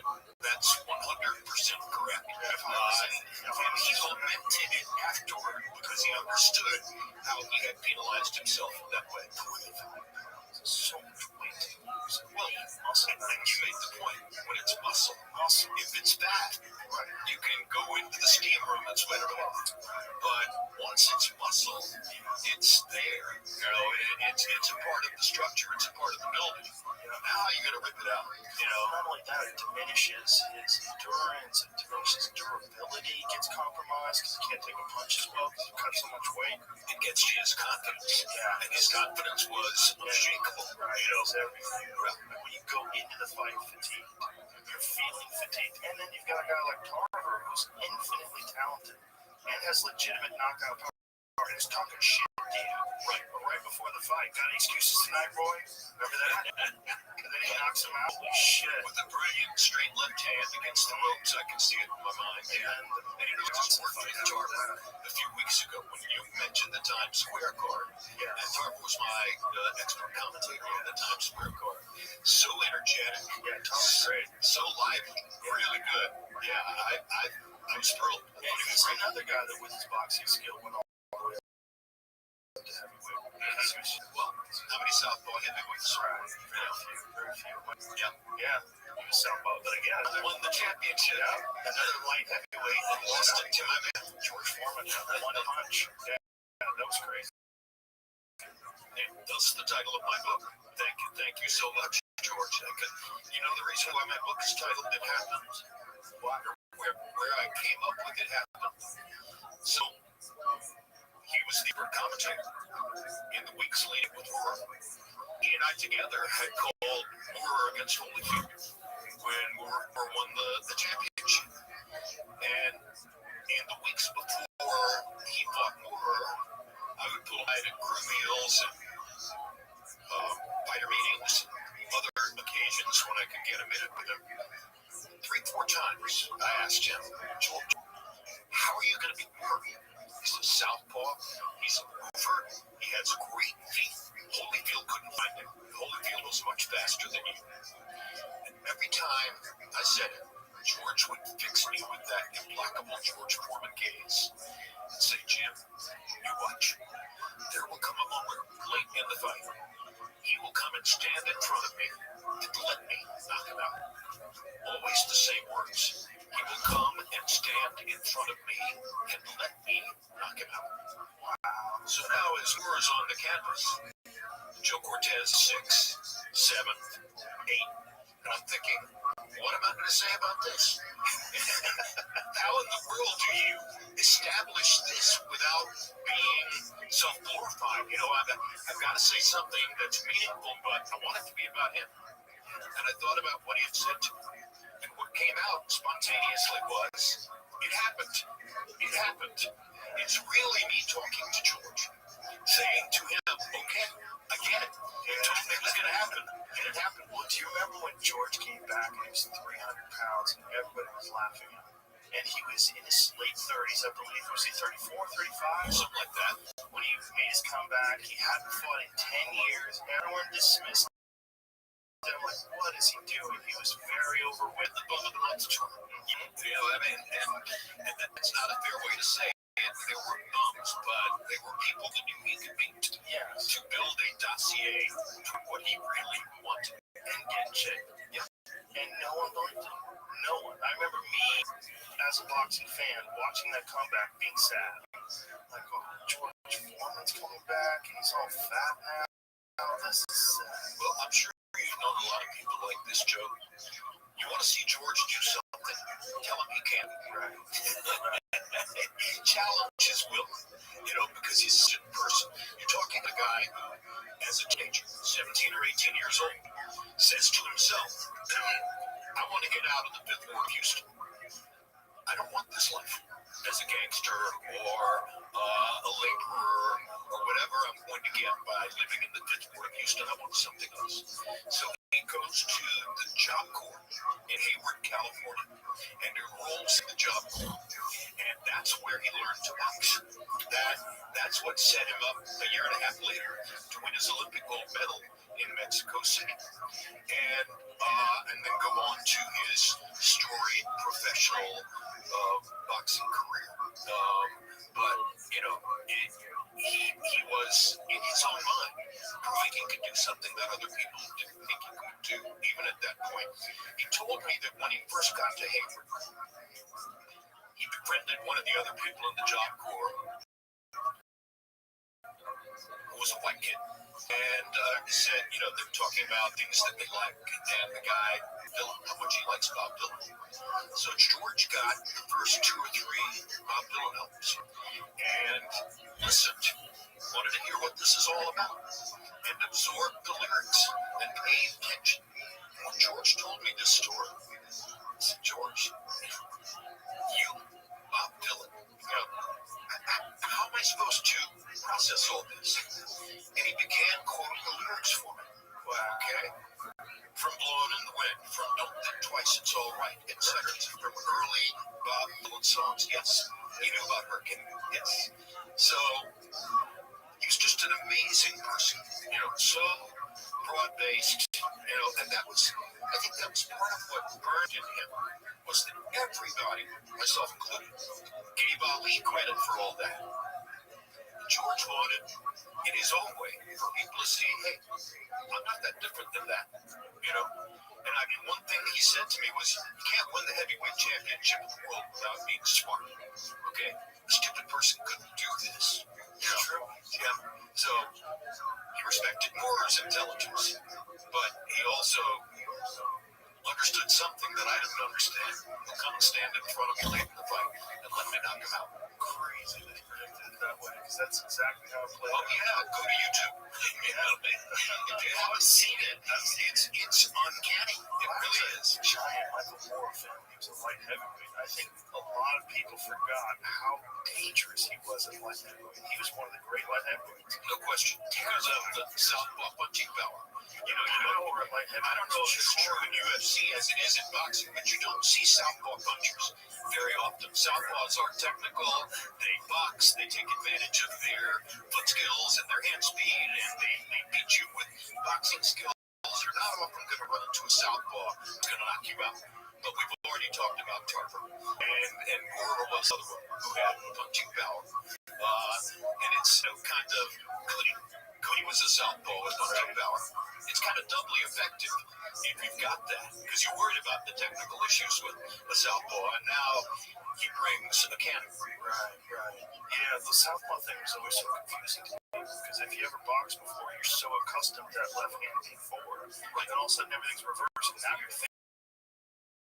Right. And if you don't have a lot of southpaws who train with on a regular basis, things aren't automatic anymore. And one of the things that George used to talk to me all the time was angles.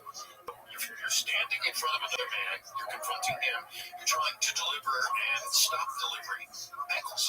It's all about where does it come from and where is it going, and how can I deal with that. Now, I was never a fighter, so I can't empathize, but I can sympathize when I listen to that. Well, you can see it, right? And I think the greatest at angles of all time is Lomachenko. Nobody. The greatest footwork, the greatest hand skills, the most effective training by his father. Yeah, what a genius move to take him out of boxing for 2 years to study Ukrainian dance. And brilliant, absolutely brilliant. And by the way, he had an effect on the national team for several years. And what culture in the world has had more accomplishments and surprising new stars in boxing, other than Ukraine? Right, and Usyk, who was basically like a giant Lomachenko, just not quite as effective. That's a really great phrase that I had never conjured before this moment. Thank you, Joe. A giant Lomachenko. That's exactly what it is. Quite move that well when you're 220 pounds. You're just dealing with gravity and mass. But you're still creating unique angles. You're coming at them from unique approaches, etc. Hard for your opponent to figure out. And Usyk is impossible. And constant motion, constantly cutting off the ring with his feet, and hammers you to the body as often as he can. Yeah. Lomachenko in his prime was just a magical thing to watch. It was like you were just watching poetry. I had the privilege of calling those fights. It was an extreme privilege. Yeah. It was amazing watching him just do something where you'd seen so many different versions of boxers. And you watch him do it, you're like, oh my God, he put a new thing on this. That's why I can't understand at this moment, can't really figure out what's up with Teofimo Lopez. How do you beat Vasily Lomachenko? And then wind up, with somewhat indifferent results since that time. He fought better than the other guys in Times Square. I give him credit for upholding the card. But still, there's nothing since the Lomachenko win. I mean, you lose to George Kambosos. I think the Kambosos fight was, I I think he was just a little overconfident. He got caught, and then that really rocked him. That really shocked him. He got dropped early in the fight. Remember that? It's a bad sport to be overconfident in. It's the other sport. Whether you're talking UFC or boxing. Yeah, any combat sport, when you don't appreciate the potential that your opponent has to do damage. Well, I used to say to people all the time, these are fine margins of competition. You think you see a lot of wipeouts in boxing because you see a second round knockout or third round knockout. You think that means there's a huge talent gap between the two fighters? No, it means one fighter made a mistake. Okay? 90% of the time, it means one fighter made a mistake. And if he thinks about it and trains against it, he won't make that mistake again. So, like, perfect examples, Juan Manuel Marquez versus Pacquiao. 100%. They have three insane fights that are very close. Marquez lands one bomb and starches Pacquiao. This one error, a little overconfident, a little too Greatest counter-puncher of his era. and power. Yeah, with power. The straight-ahead power from the shoulder. Marcus was a gifted fighter. Very gifted. But just like that one moment, like if that had happened in the first fight, we would look at the whole thing very differently. 100%. Yeah. It's just like the margins, as you're saying, are so small for victory that when you see like a spectacular result, you do automatically assume, oh, that person's just that much better. Sometimes it's just one error. It's a moment in time. Right. You know, if it's a knockout, if somebody gets knocked down 6 times, then you're talking about something different. But one knockdown that leads to a 10 count, that was a momentary mistake. And that's, again, it goes to the fine margins of competition. You can't make the one mistake. Right. And then, it's also how do you bounce back from it. Like some people, one moment, even if just a knockdown, they don't have the capacity to correct and stay safe and then regroup. Like they get shook. And then now they're fighting from this position, this defensive position where they're a little bit gun-shy. So Marquez exposed the difficulties that Pacquiao could have against a great counterpuncher. And now we get ready for Mayweather-Pacquiao. Right. And Mayweather just did such a smart thing, but also a devious thing. Waiting until Pacquiao was older, waiting until he slowed down, and then devious is not illegal in boxing. It's encouraged. Yeah. In any entrepreneurial sport, devious is not illegal. No. Devious can be an asset. That's how you retire with I give Floyd credit for brilliance. Okay. Floyd wasn't just a smart fighter. Floyd was a brilliant fighter. He was on his own level. And so much so, in any matchup between the great counterpuncher and the great attacker, you know that there has the advantage. He's got more options. He's got more ways of winning. The attacker has to break through the walls, so to speak. So, in the years before Mayweather-Pacquiao, people would run up to me on the street, run up to me in the shopping center in Vegas, run up to me in a hotel. When am I going to see Mayweather-Pacquiao? And I would say, well, we don't know, but what exactly is it you think you're going to see? Oh, I can't wait. It's going to be such a great fight. No, it's not going to be a great fight. It's going to be watching somebody pluck the legs off a spider. All right? At a step-by-step method. And you're going to watch Mayweather pluck the legs off the spider that is Pacquiao. And it's going to be pretty easy for him. And it's not going to be wildly entertaining. But it is going to be one-sided victory. So why are you so excited about the fight? Oh, no, I don't think that's the case. Da-da-da-da-da. But if you knew Floyd, Floyd was only about winning the fight. He'll make fans other way on the web. I call him the first great social media genius. Yeah, he was great at talking shit. He got everybody upset at him so badly that they wanted to see him lose, and that would sell tons of pay-per-views. He realized you could build an audience with negativity. Yes, you didn't have to be an omnibus character. You didn't have to be somebody everybody loved. You could be totally negative, and that would build a following too. Yeah, when we shifted from Pretty Boy Floyd to Money Mayweather, changed the whole thing. He knew what he was doing. He definitely did. But look, it would have been an interesting fight had he fought Pacquiao when he was younger in his prime. It would have been a very different, been a more interesting fight. Much different. Because any go-forward physical warrior like Pacquiao is going to wear down. Right. And any brilliant counterpuncher like Floyd is going to retain more. Yeah. So he did. Yeah, it would have been much more interesting when they were younger. Also, the fact that Pacquiao fought him with a bum shoulder. That was a disaster, too. Money talks. Yeah, I mean, look, I guess he was faced with this thing, legacy, or, I mean, it was the biggest pay-per-view of all time in boxing, correct? I believe so. I think it was like 4 million buys or something crazy like It was huge. So, like, what It is was that? massive. Yeah, just Lord Pacquiao. All those people who had run up to me on the street corners for years finally got the chance to see what they wanted to see. Yeah, give him a cortisone shot and throw him out there. Yeah, unfortunately. This is an advertisement from BetterHelp. Stress in the workplace is becoming an issue around the world. Did you know that 60% of the global workforce is reported experiencing higher than normal levels of stress? So it's more important than ever that we learn to take some time for ourselves. Plan a nice long holiday this summer, go hiking, read a book, play video games. I found that even a few minutes of meditation can help. Another great option is therapy. Everyone can benefit from it, and it's arguably one of the better long-term solutions to stress. Therapy can teach you how to positively cope and manage anxiety while improving your self-confidence and self-awareness. It can be very empowering. And thanks to BetterHelp, therapy is more convenient. All it takes is a few clicks to join a session. You can also join from anywhere, whether you're at the beach, on your vacation, or at home after a grueling day of work. Plus, as the largest online therapy provider in the world, BetterHelp can provide access to mental health professionals with a diverse variety of expertise. Our listeners get 10% off their first month at betterhelp.com/JRE. That's betterhelp.com/JRE. Unfortunately, I remember there was like a class action lawsuit. A lot of people were upset that Pacquiao fought injured. A lot of the gamblers. I never talked to Freddie about that.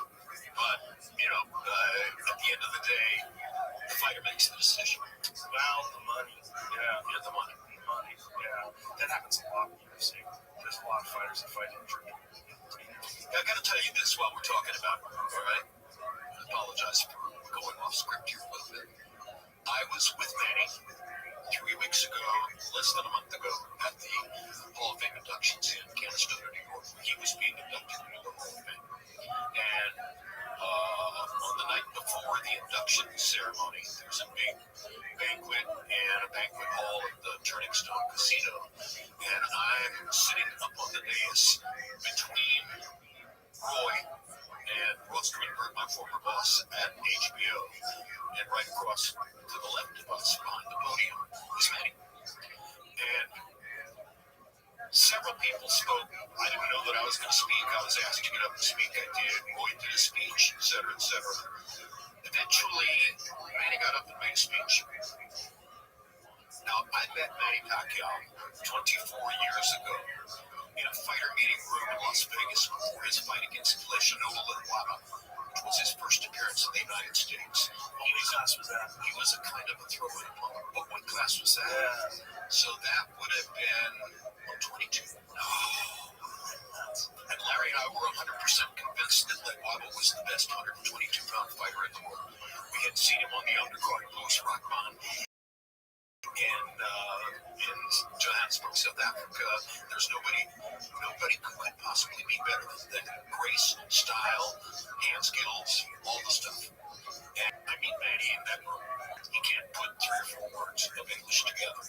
I learn his backstory, that he survived by selling stolen cigarettes on the streets of General Santos City in the Philippines. I get and understand that his big activity outside of the gym is to go play pool.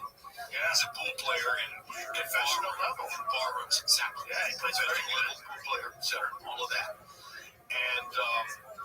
And then fast forward 24 years, and he's being inducted into the Hall of Fame. And without warning, he's asked to speak that night. And he stands up and makes a 15-minute speech, maybe 12 minutes, but it was more than 10. All in English, all perfect, all more or less off the top of his head, unedited. It was pretty. And I went to him afterward, hugged him, told him how much I loved him, and I said, Manny, I first met you 24 years ago when you couldn't put 3 words of English together. And I know that had something to do with this? And he said, yes, but a lot of my political speeches were in Tagalog. And I said, well, some of them were in English. He said, yes, some. And I said, I don't think there's any sport other than boxing where somebody could have achieved the kind of personal transformation that you have achieved. This is the only one. He said, well, it sure helped me. That's for sure. Now, you probably know the story about Muhammad Ali graduating from high school in Louisville. Yes. Okay, so just for our listeners, consumers, Ali had very bad grades, and in his senior year, he was flunking the math course. And in order to graduate, he had to pass the math course. He was nowhere near it. And the math teacher went to the principal of the high school and said, I'm going to give him a passing grade, even though he has not performed on any of the tests and he doesn't do the homework and stuff like that. The principal was like, why would you do this for this kid? Why would you give him a passing grade when he hasn't earned it? And the teacher said, you have to understand, he's going to be the most famous man in the world, not be the high school that denied a diploma to the most famous man in the world. That's such a crazy statement. I wonder if it's true. I wonder if it's true too, but it seems like it's a fun story to tell, and of course, it's secondhand. You're exactly right. It is. It's so I don't know the teacher and I don't know the principal. I just know the story. And I know Ali's primary biographer, Tom Houser. So maybe I got it from Tom. Yeah, I'd like to believe that that's true. I'd like to believe it's true too. Let's make them back and believe it's true. The thing about Pacquiao that's so extraordinary is that he kept his power through 8 weight classes. That is just wild. Like, what other fighter can you name that went through 8 different weight classes? I can't. World champion. I can't. No, obviously. What I did learn that may relate to that is Foreman was at great pains to explain to me and explained a couple of times that power punching is not a physical game. Power punching is a science. Power punching is the product of real technical knowledge. Power punching is about footwork, weight shift, the angle in which you deliver the punch, all sorts of things not directly related to your strength or power. And George was a disciplined and knowledgeable scientist about stuff like that. And he explained it all to me one time. And of course, watch the War knockout. He lands the first one right on the button. And then having War where he won, he puts a little more mustard on the second one too. And we're out there. But there are physical gifts that you are just, they're just God-given gifts of power. Big hands, The shoulders. Yeah, all that. There's just stuff that just have extraordinary power. Like, you remember Julian Jackson in his prime? Oh my God. Extraordinary power. At some moment or another, he's going to get you. Yeah, it was different than everybody else. And it looked like it was doing the same thing, but the results were so much different. How about Andy Lee? Skinny. Not somebody you would expect to have, heavy hands, knocking everybody out. Wow. Yeah, another one. A 209-pound heavyweight, right? That's flattening people. If 209 pounds when he fights Tyson Fury the first time. Some of it is the bravery to commit. Can you push your weight forward in a way that might leave you open to the counter and believe that you're going to get the better of that exchange. If you believe you're going to get the better of the exchange, go ahead, go forward, and that enhances your chance of knocking someone out. But there's physical gifts that you are just God-given. Some people have them, and these are the extraordinary outliers. The Deontay Wilders, the Julian Jacksons, the John Mugabe's. Remember Mugabe? John the Beast Mugabe. We watched that Mugabe Hacker fight the other day. What a great fight. What a great fight. What a fight. Hacker was my hero when I was a kid. Man. So you're probably, I'm sure you're an advocate with regard to what I call the #1 elevator fight of all time. That Hagler was the winner. No, which one? The number one elevator fight of all time. And an elevator fight is the fight where you're Jim Lampley or you're Joe Rogan or you're any combat sports expert, etc. And you step onto an elevator with 6 people and somebody turns around and says, "Who won Leonard Hagler?" Okay. The debate about the decision, Yes. And, I'm sure you say Hagler beat Ray. And of course, we all know that Ray partially won the judges and the crowd with showbiz, with the way that he threw his arms up at the end of every round and, called attention to himself. And he was quite aware of what he was doing. And he was quite aware also that it would get under Hagler's skin. There was an element of genius in it, as we talked about, or sure, that went deeper than just his spectacular physical gifts. Right. No, he gamed the system. He figured out how to flurry at the end of the rounds and make a big impression in the judges' eyes. That was a very close fight, but that fight always bothered me. And one of the things that bothered me is I felt like there were moments where Hagler could have turned it up and didn't. And then when he retired after that fight and went to Italy and became a giant movie star in Italy, the conspiratorial part of my brain was always like one of those deals where everybody assumed that Hagler was going to win. Hagler was a destroyer. Hagler had knocked out Tommy Hearns. Hagler had beaten everybody in the division, knocked out Gabi. He was the man. You fought, right? Yeah. So you fought. I didn't. I've only talked, but because you probably have an even stronger sense than I do of how difficult the sport is. Yes. The training is difficult.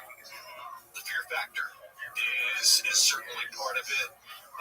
The level of concentration and devotion that it takes. It's not easy. Team sports are easy. And so, I'm thinking that every fighter reaches a point where enough. Yes. And they might reach that point without really cognitively knowing that they've reached that point where it's enough. Hagler went to Italy, as you said. Yeah.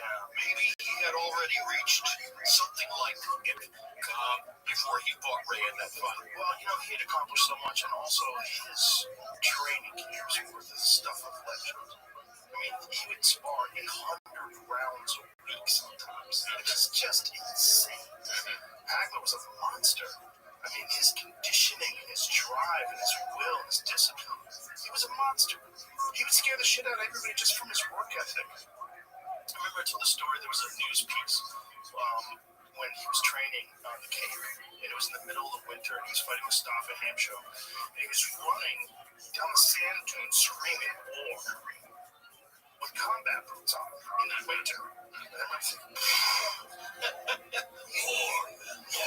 That's your discipline. You think you're driven. You think, you're special. When you see a guy like that, he's what my friend David Goggins calls uncommon amongst uncommon men. Great line. So where does Hagler Hearns rank among your all-time favorites? One of the greatest of all time. One of the greatest fights of all time. Because Hagler just threw caution to the wind. Fuck all this boxing. Just jumped out. So did Tommy go in with a self-protective approach. He tried to box. Remember, after he broke his hand, he tried to just throw the jab out there. You could tell early on in the first round when he broke his hand. Yes. Because from then on, he's moving, but he's already endured so much damage. I mean, they have just thrown each other into the wood chipper. Both guys were just blasting away. I hope a lot of people are going to listen to this and go watch Hagler Hearns on their web attachment, because it's as great as anything has ever been. It was insane. I remember being in my living room when Hearns went down. Just wow. I can't believe, and this was after Hearns had knocked out Duran. And I thought nobody could knock out Duran. When Hearns flatlined Duran, I was like, good Lord. Like, to see Duran face down in the canvas, was like, you have to check your eyes. Like, is this real? Well, to break his hand with that right hand in the first round against Hagler.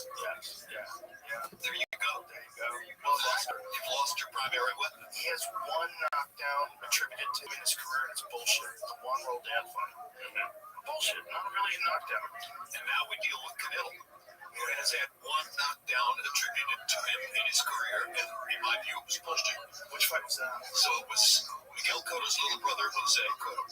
It was the first time we had Canelo on HBO. I believe it was an undercard of a top-ranked pay-per-view. I'm not 100% certain about that. And Cotto's little brother, Jose, caught Canelo with a right-hand body punch to the chest. And Canelo hit the ropes behind him and bounced off the ropes, kind of unbalanced. He didn't go down, but he came off the ropes, ungainly, unbalanced, etc. Now, the referee, and I can't remember which referee stepped in, and very technically ruled that the ropes had held him up. So that's the only official knockdown in Canelo's career, and he didn't touch the canvas. That's crazy. Nobody has ever put him on the canvas. And this is part of what Terrence is facing as he gets ready to fight him in September. Is you're fighting a guy who, up to this moment in his career, has been utterly knockout proof. Knockdown proof. Well, even against a guy like Bivol, he's huge.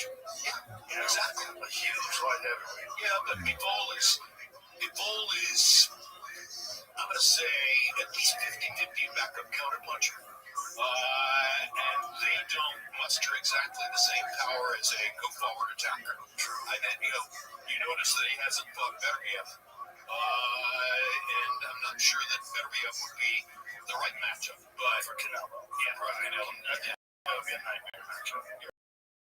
Beterbiev, especially, even though he's 40 now, right? Is he 40? He might be 40. But he's still in shape, and he still comes forward. He's naturally hands. One of the guys of all time at 175. He's another one of those guys. It's just like, but with him, it's volume. It's not one shot, but it's this flooding volume that never ends. This constant attack, Which is never has made his two fights with Bivol so spectacular to watch, because Bivol is not a make fire fighter. Right. He's a natural counterpuncher. Right. But if you insist on making the fire, and you're strong enough to make the fire, then Bivol has to fight, which he's done twice against Beterbiev. Well, he made brilliant adjustments in the second fight. Brilliant. He's a brilliant guy. Yeah, I mean, he really made the proper adjustments and the counter strikes. And he was just much better in the second fight. It's another country with very good boxing training. Oh, phenomenal. Do you think that are they having a rubber match? I don't know. Third? I don't know. Yeah, I don't talk to promoters anymore, so I'm not sure about that. I hope they do. Yeah, I think it's a fantastic idea. I think Riyadh Season was trying to put that together. I think they're trying to put together a third fight. I really hope they do make that fight. Good turkey. Yeah, you kind of have to do it now before Beterbiev is just. He's probably past his prime. 41, 42, etc. These numbers sound forbidding. Yes, it's fine. Even as a guy, Foreman was 45. right? What did he still have? Power. Right. Okay. But then skill, the skill thing. Like, here's the best example here, Bernard. Who has maintained their skill deep into the 40s? In fact, at a world-class level, at 49 years old, beating like top contenders at 49 years old. One of the smartest men I've ever met. Okay. Bernard Hopkins is smart, beyond smart. He has PhD type intelligence. He really does. And he was also a very critical and thoughtful self-examiner. So those two things help Bernard to sustain long into, antiquity, and an extremely disciplined personal life. Yes, that's Because, he kept his prison tattoo on his arm. And he kept that number on his arm to remind him that he was never going to go back. And I asked him one time, I said, what's the hardest thing you've ever done? He said, well, the hardest thing I've ever done was to walk off 9 in the neighborhood in which I grew up. I said, what do you mean walk off 9? 9 years of probation. 9 years of living on and in the same streets where I was the king of the streets when I was on the other side of the law. 9 years of reminding myself that I could never go back, that my behavior had to change completely. That's what he called walking off 9. Of What phrase, huh? Yeah, what phrase. What a guy. Yeah.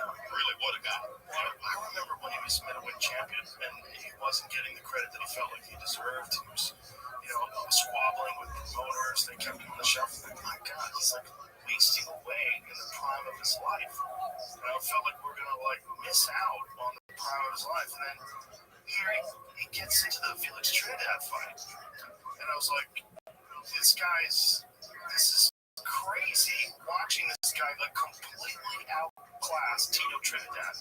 This is Of all the fighters I've ever known, if you were to ask me, who is the one most likely to still be holding every dollar he ever made? That's Bernard. Okay.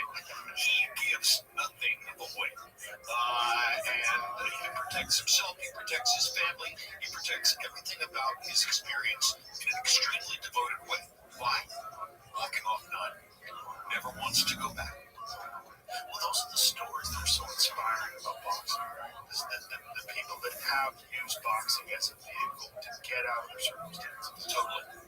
Yeah, Bernard's one of the greatest examples imaginable. I love him. I had him on my show, The Fight Game on HBO. I had him do technical pieces because he was better than anybody at explaining footwork, technique, etc. Andre Ward could have done it too, but Andre was still fighting at that period of time. Yeah, that was a great show. That was another bummer when HBO stopped doing boxing. Well, look, But I'd like to say this, it wasn't HBO, okay? The minute that Time Warner was bought by a bunch of cell phone salesmen from Dallas, AT&T, the character of the operation changed. And the first thing that went away was boxing. It's in my book. You'll read it. There's an anecdote about me at a post-M Awards or post-Golden Globe Awards event in Hollywood shortly after AT&T had purchased HBO. And I was seated at the table of Richard Plepler, the longtime chairman of HBO, my beloved boss. And Plepler said, "See that guy in the gray suit?" And I said, "Yeah." He said, "That's your new boss. That's John Stanky, the CEO of AT&T. I think you ought to go say hello. I think you ought to go meet him and just spend a little time with him." So I took his advice. So I went over and had a 10-minute discussion with Stanky. Very nice. Very cordial. Fun. And I walked back to Plepler's table and he said, "So what do you think?" I said, "I think boxing is dead." He said, "I agree with you. I just wanted to be sure that we were on the same page." Oh, God. Yeah, so it was clear. It was clear from that moment that they were not interested in going forward with something as... Why did you think boxing was dead? Why did you say that? Well, I could just tell from the way in which he spoke to me and So you weren't saying it based on your personal timid replies to questions like, "Are we going to do this fight? What do you think about that?" And stuff like that. It was abundantly clear that they saw it as a negative rather than a positive. And public perception or profitability? Profitability. Really? Many unpredictables in boxing. You schedule a show, somebody gets hurt, etc. I think they didn't want that kind of real life upheaval, and also they saw it as unsavory, or at least it felt that way to me. So yeah. Well, this goes to the fact, and you know this as well as I do, or maybe better. People from outside combat sports don't understand combat sports. You're either in the culture and you get it, or you're not. Right. And I'm for calling fights. I was assigned to call boxing at ABC Sports by an incoming new president of the sports department who wanted to get rid of me, and who thought that I would be such a misfit in boxing that if he assigned me to boxing, the audience would reject me. Really? If they would see me as the successor to Cosell, that would cut my throat. And then I would walk away from my contract, which is what he wanted me to do. He thought my contract was absurd, too lucrative, he didn't like the guarantees for relative to exposure, and he told my agent flat out, he said, "I'm going to get rid of you. I'm going to make you walk away." And he his first method for doing it was boxing.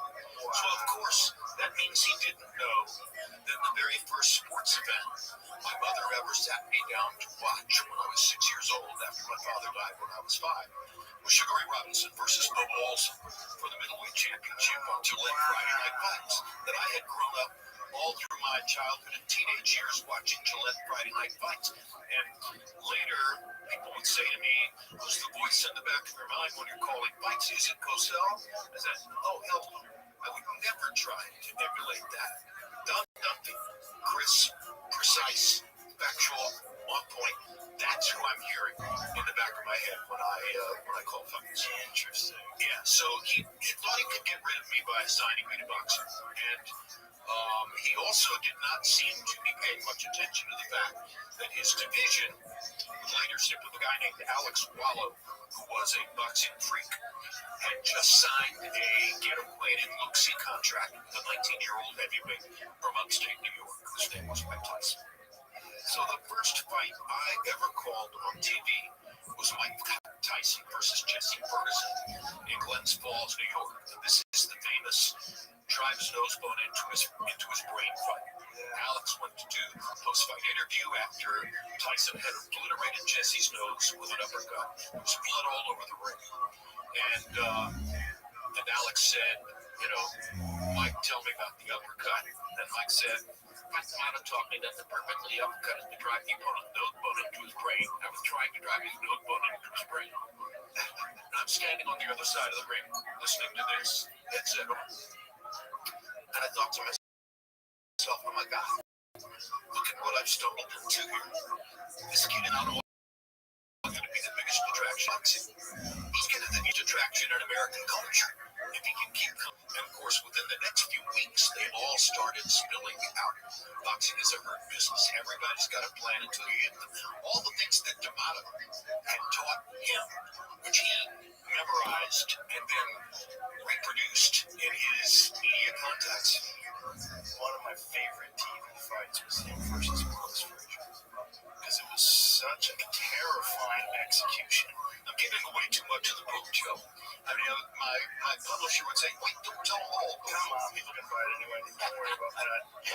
So Alex Wallow and I lived 5 blocks apart on Upper Fifth Avenue in New York.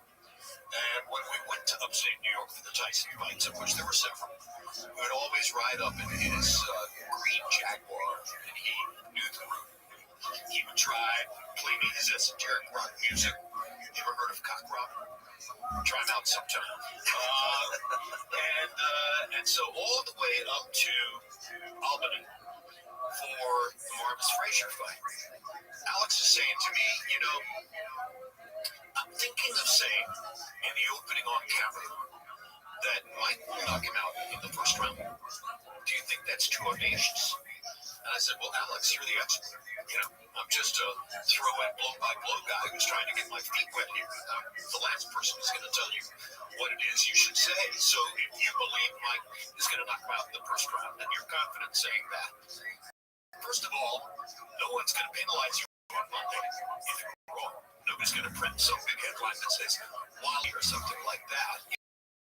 It goes into the wash at that point. And second of all, you will get credit. You're right. Rudy Martzke in USA Today. And so that's our position for 2/3 of the trip to Albany. And now in the last 40 or 50 miles, he starts saying, "What if I said he's going to knock him out in just a minute? Do you think that's too brave?" Same thing, Alex. If you believe he's going to knock him out in the first minute, go ahead and say he's going to knock him out in the first minute. I'm not here to control you or tell you what to say. Say whatever you want to say. I think I'm going to say that he's going to knock him out in the first minute. So the following day, we do a rehearsal for the opening on camera, and he says he'll knock him out in the first minute. Then when we do the live opening on camera for the show, he gets a little more cautious. And he pulls it back to, there you are, buddy. That's Jim Lapsey. That was Apollo. Yeah, look at you. Hair parted on the right. We'll get to that in a moment. He pulls it back, and when we do it live on camera, he says Mike will knock him out in the first round. Was it 33 3 seconds or 31 seconds. It was 30 seconds. And all the way back to New York. Just in the first lane. And groaning, why in God's name didn't I say what I really believed? Like, Alex, you said he talked about in the first round. And you were right. Going to get credit for that. You were right. Yeah, but I could have gotten more credit if I said what I really believe. That's such a silly We talk about fighters freezing. Marvis froze on Saturday. I mean, on Friday, the day before the fight. Marvis was frozen. Well, we knew going into that fight. It was a perfect fight for Mike to showcase because Marvis had the giant name because he was Joe Frazier's son, and Joe Frazier had been trash talking Mike, and It helped to create what ultimately became the myth of Mike Tyson. The notion that he was going to knock everybody out in that way. It's partially because of stuff like that Douglas is a 42-1 underdog in Tokyo. yes. But if you looked at the record for the preceding year and a half coming into Tokyo, Mike went the distance with James Von Crusher Smith. Mike went the distance with Tony Tucker. Mike went the distance with James Quick Tillis. There were scores at ringside in upstate New York who had Tillis as the winner in the fight. He went to the last 10 seconds with Jose Rivalta. He went the distance with Mitch Blood Green.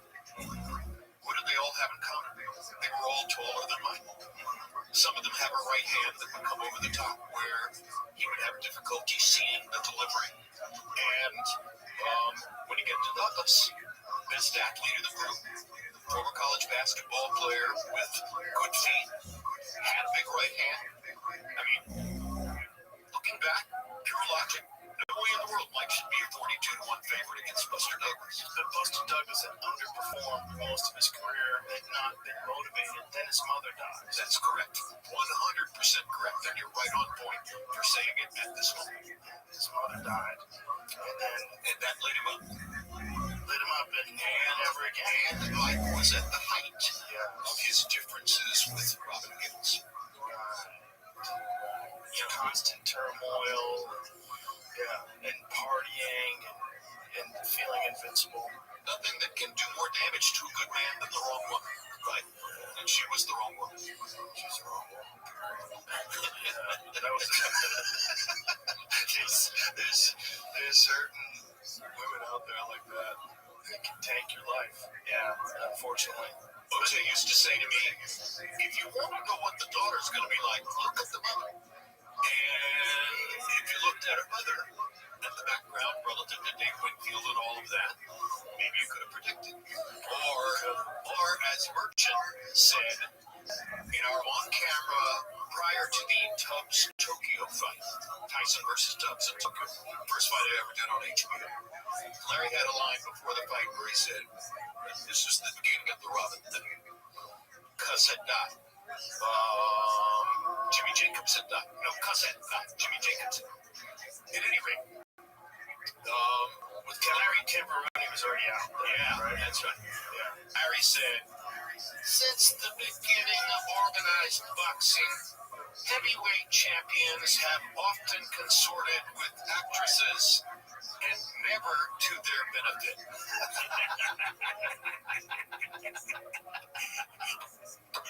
It's a classic merchant line, among many classic merchant lines. I love it. That was one of the best things about you and Merchant and just the entire commentary team at HBO was that you had these intelligent, articulate people involved in what many people think of as the most barbaric of all sports. Yes. So it defined it in a very different way. That's the HBO way. Yeah. Elevated. Yes. And it certainly was elevated. And HBO's executives were smart enough to see that you could treat it as an intellectual event. Yeah. And if you're doing it right, But it has to be with the commentators. It frames everything. The same exact event with crude commentators is not the same experience because you don't get that intelligent, articulate analysis. And a guy like Larry Merchant who'd been around boxing for his entire life and had a deep understanding of it, and then it's even the funny back and forth banter between Larry and George Foreman when they would disagree on things. It was brilliant. Absolutely brilliant. And I'm very proud to say, not blowing my own horn, but Larry and George in particular, there's a sports television Bob Reisman, Raissma.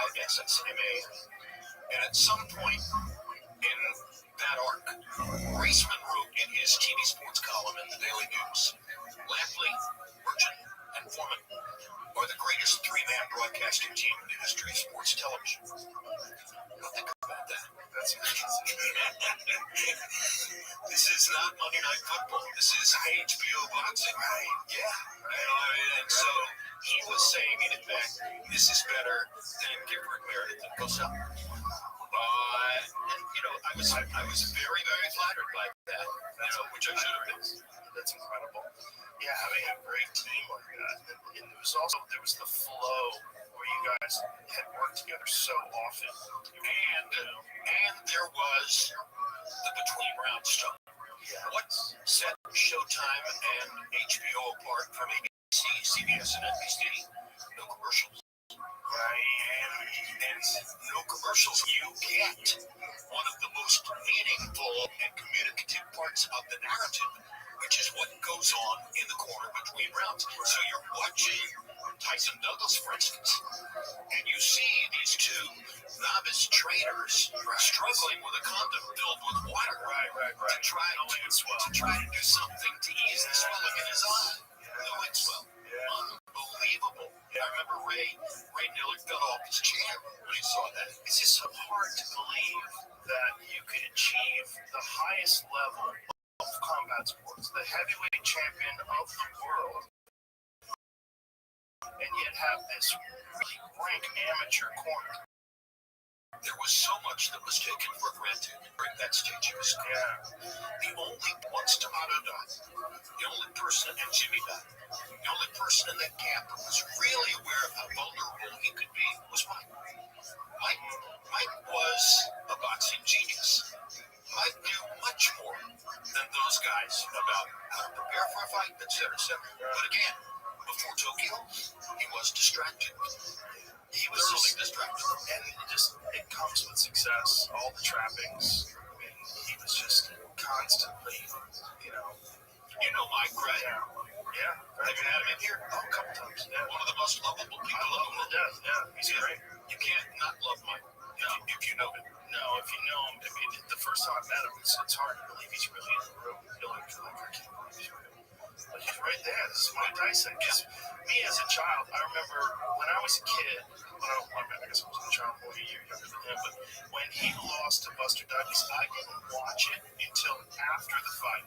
I watched a replay of it, and I still expected him to win. You know how crazy that is? That's the kind of horror. So you've read in the paper and on the web that he's lost, but you're still expecting him to win. I remember I heard about it in a gas station.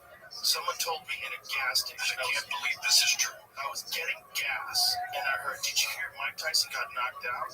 And I remember pumping gas. What the fuck are you talking about? Like, what? Like, Buster Douglas knocked out Mike Tyson? What? For real? So we talked about the call of Foreman Moore and where that call came from.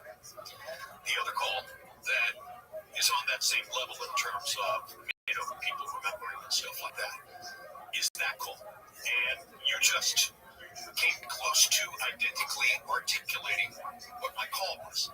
Because, I'm watching the rounds in Tokyo, and I've arrived in Tokyo with firm opinion that Mike is going to knock this guy out in 1, 2, 3 rounds, something like that. And as the rounds go on and you're watching the debacle unfold, the, water in the rubber glove to try to stop the swelling and stuff like that, you realize that the preparation might not be all there. And Douglas is getting more confident. And Douglas is landing his jab, et cetera, and hooking off the jab. And people think that he knocked him out with a right hand. It was the left hook that did the damage. The left hook was thunderous, and Mike stumbled to his side. But at any rate, I'm sitting there in Tokyo. It's 10:30 or 11 o'clock in the morning. 34,000 people seated around me making no noise whatsoever. Right, the culture of a Japanese sports event. It's as though they were at an opera. And that's just cultural. It's the way they are.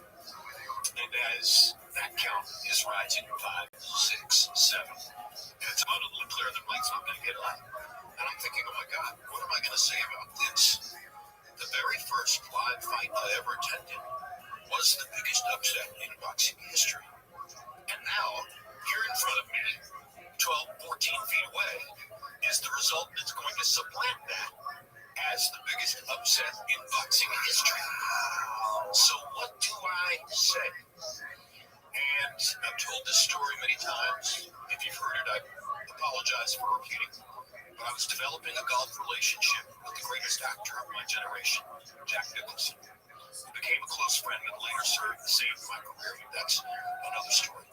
And I had asked Jack on the golf course about 2 or 3 weeks before Tokyo. I said, Jack, when you're going to the set to deliver the fulcrum line in the movie, when you're going to the set to do the one thing that everybody in the audience is going to remember, you're getting ready to go deliver, you can't handle the truth.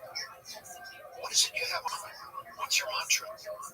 He said, Lamb, same thing I've been saying to myself ever since I first went to acting class. Don't over. So I'm in Tokyo. The count reaches 4 or 5. And I hear in the back of my mind Jack's voice. Don't overact. And that call became, Mike Tyson has been knocked out. In about that tone of voice, I wanted to make it as matter of fact as possible because there was nothing I could do to elevate it by screaming or shouting or delivering any kind of window dressing, etc. It was what it was. Mike Tyson has been knocked out. That was that. Yeah. Now that you said it. Well, thank you. I appreciate it. It was energetic but matter of fact. Well, there it is.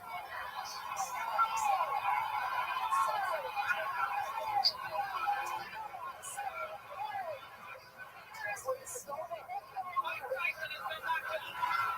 right, so I did sound a little bit. I did sound a little bit. All right. I gave myself too much credit for the matter of fact. But that, of course, that's my younger voice. It was a little bit high. No, that was Octavio Miran was the name of the referee.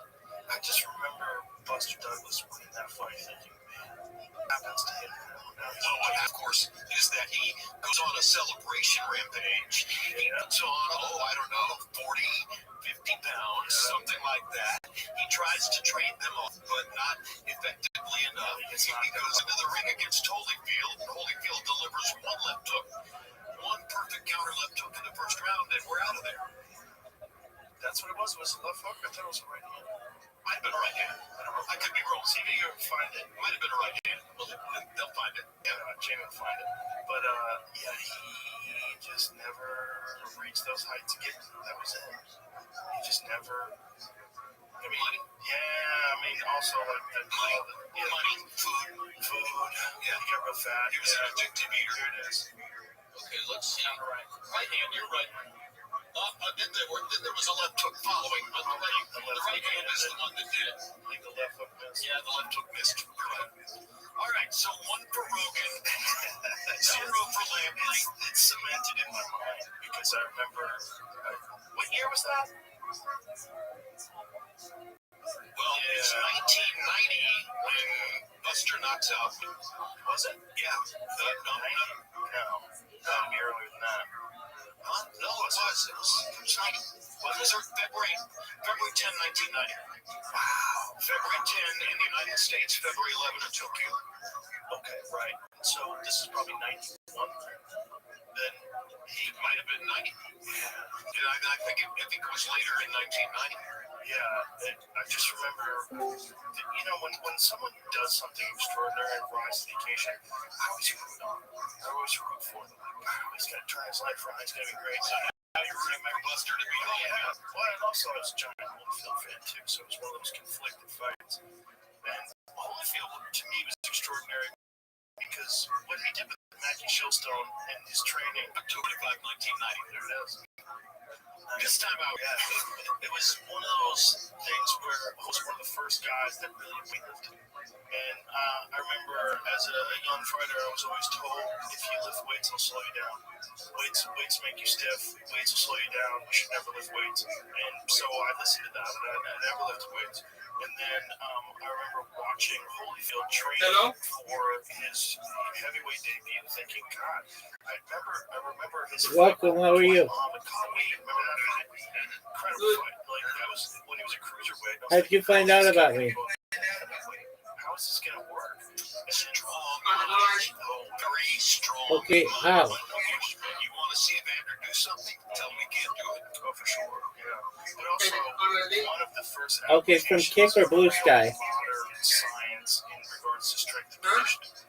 When That's Mackie okay. Shellstone was doing it was like very revolutionary. Oh, welcome. To see him do all these crazy strength and cardio routines and putting all that mass on it, seeing all the doubters and naysayers. So which other fighter looked at that and realized who Mackie was? Bernard Hopkins. Right. Genius.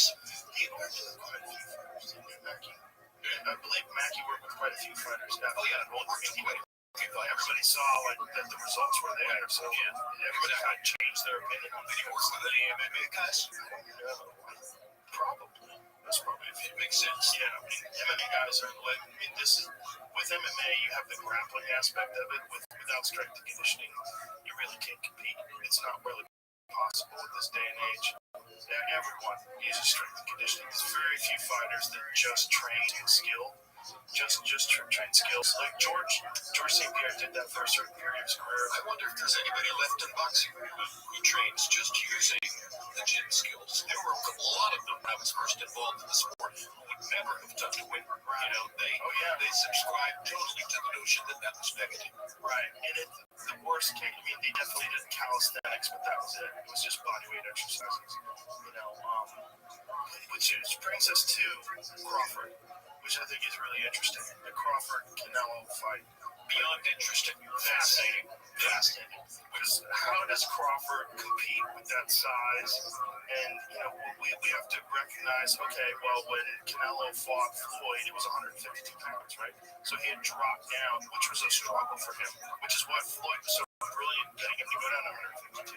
Because he knew he would be drained. 52 or 54? Well, the weight class, I believe, was 54, but I believe the clause in the contract for that fight was that he gets down to 52. You're ahead of me. Let's see if that's true. Find out if that's true. I'm pretty sure that that's true. They had to fight it. I love fact checking on the fly. Yeah, it's interesting. That was a struggle. The 54 was a struggle. Now Canelo goes all the way up to 68, and then even to 75, and now back down to 68. Whereas Crawford is leapfrogging. He goes to middleweight 7 to 54, and now to 68. And the Madrigal fight in 54 is a difficult fight. Yeah, difficult fight. 152. 52. Yeah, it's You're right. weight. Joe Rogan scores again. Yeah, well, I have a goofy memory. It works a lot of the time, but sometimes not. Sometimes it's like I don't think you could do this podcast without having a spectacular memory. sometimes it's super accurate, sometimes it's just terrible. I don't understand why. But certain things I do remember. And I do remember because of the weight cutting thing, because I remember thinking, like, what a brilliant move to get him to do that. The same thing that Gervonta Davis did with Ryan Garcia. Yes. Like, you can't rehydrate. Right. Like, which is like No rehydration. sucker bet. It's such a sucker bet. You're gonna live it. But it's like the same thing with Pacquiao taking the fight when And some of that, don't you think some of that is Tank reading Ryan's personality and playing him a little bit? Yeah, you're fucking with him. Yeah, you're giving him other things. Tank is a brilliant con artist. Oh, he's so good. Yeah, he's so good. And boy, that Lamar Roach fight. Well, that was knocked down.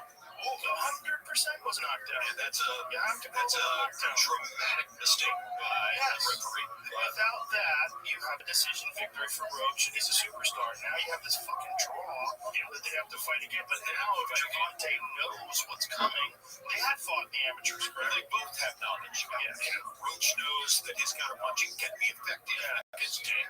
Tank knows that he has to make an adjustment if he's going to land a power shot. Well, it's also Tank is another guy that has experienced all the trappings of fame. all the success, the money, and all the jewelry and all the craziness and the ladies and all Roach is a hungry motherfucker. Yeah, really fight. Yeah, he can really fight. And he should have got his flowers after that fight. And a lot of the boxing people recognize that was a knockdown. But forever in the history books, it's not a knockdown. When you take a punch to the face and then you take a knee, that is a fucking knockdown. Period. End of story. I don't care if you got your hair fucking permed. It's like a literary idiosyncrasy, okay? And both of our sports, boxing and MMA, are littered throughout their history with these things that are egregiously unfair at the moment. Yes. Just to remember the fight. And remember those fighters. If you're a fighter who has been victimized by a severe injustice in one of your fights, the audience is going to remember you sympathetically and be more interested in your next fight. So this is an entertainment enterprise, and anything that contributes to your legend is ultimately going to pay you back somewhere down the road. That's true. There's definitely something to that. And then Lamont will have a lot of fans on his side. That's Big time. Yeah, in fact, I would put the fight in DC. I don't think Tank would want to do that. Is that fight scheduled? Not to my knowledge. Not to my awareness. Gervonta Davis. I'm totally focused on Canelo Alvarez and Terrence Crawford at this particular moment. Are you calling that fight? No. All right, wait a minute. Let me say, I don't know. There was a news conference in New York yesterday, and they announced that Max Kellerman is part of the broadcast team. So that's only one person who announced. and this is obviously I'd love to call the fight, but I don't know yet. August 16th. Scheduled for August 16th in Las Vegas. Wow. Boy, I might go to that. I might go to that. Maybe I'll go with you. Maybe we should. That would be fun. And you're getting along really well there. Oh, yeah, for sure. Yeah. So I enjoy the conversation. It would be fun to go sit at a live fight, wouldn't it? Oh, no. Is that a UFC weekend? God damn it. Let me check real quick, because it might be. Yeah, shit. UFC in Chicago. Shit. All right, I'll call you later that night. I'll let you know. I'll watch it. I'll have it on my phone. I'll set my phone up to have it there while the fight's going on. All right, looking forward to it. So, how do you like him, Canelo versus Crawford? Well, I'm a giant Crawford fan because I think he's the best switch hitter since Marvin Hagler. I'm a giant Crawford fan because I called his coming out fight against Bradis Prescott and various other stepping stones throughout his career. I also think he's one of those guys that if you tell him he can't do something, he wants to show you and show 1,000%. Absolutely right. I also think Canelo is slowing down, and Canelo is more of a one-punch fighter now than the combination fighter he was when he was younger. We'll see. Not yet ready to subscribe totally to that because, again, you're talking about somebody who's stubborn. Yeah, for sure. Wants to prove everything he can prove. I agree with that too.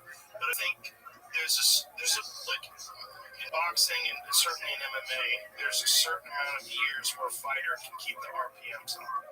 And when they're in the red line, and there's some people subscribe to the idea of 9 years. There's 9 years is the most that an elite fighter in MMA has performed at their prime. I think that's a bullshit number because I think it's entirely dependent on lifestyle, nutrition, discipline, physical attributes. There's a lot of factors. George Foreman won the heavyweight championship of the world in boxing at age 45. True, but he took 10 years off. Yes, so that's exactly 10 right. years off, so you have to factor in. But were the 10 years off good or bad? Well, did they dull his reflexes, or did they actually allow his body to recover in such a way that, you could debate that all night. And George is biologically very unusual. I mean, he had canned hands for fists.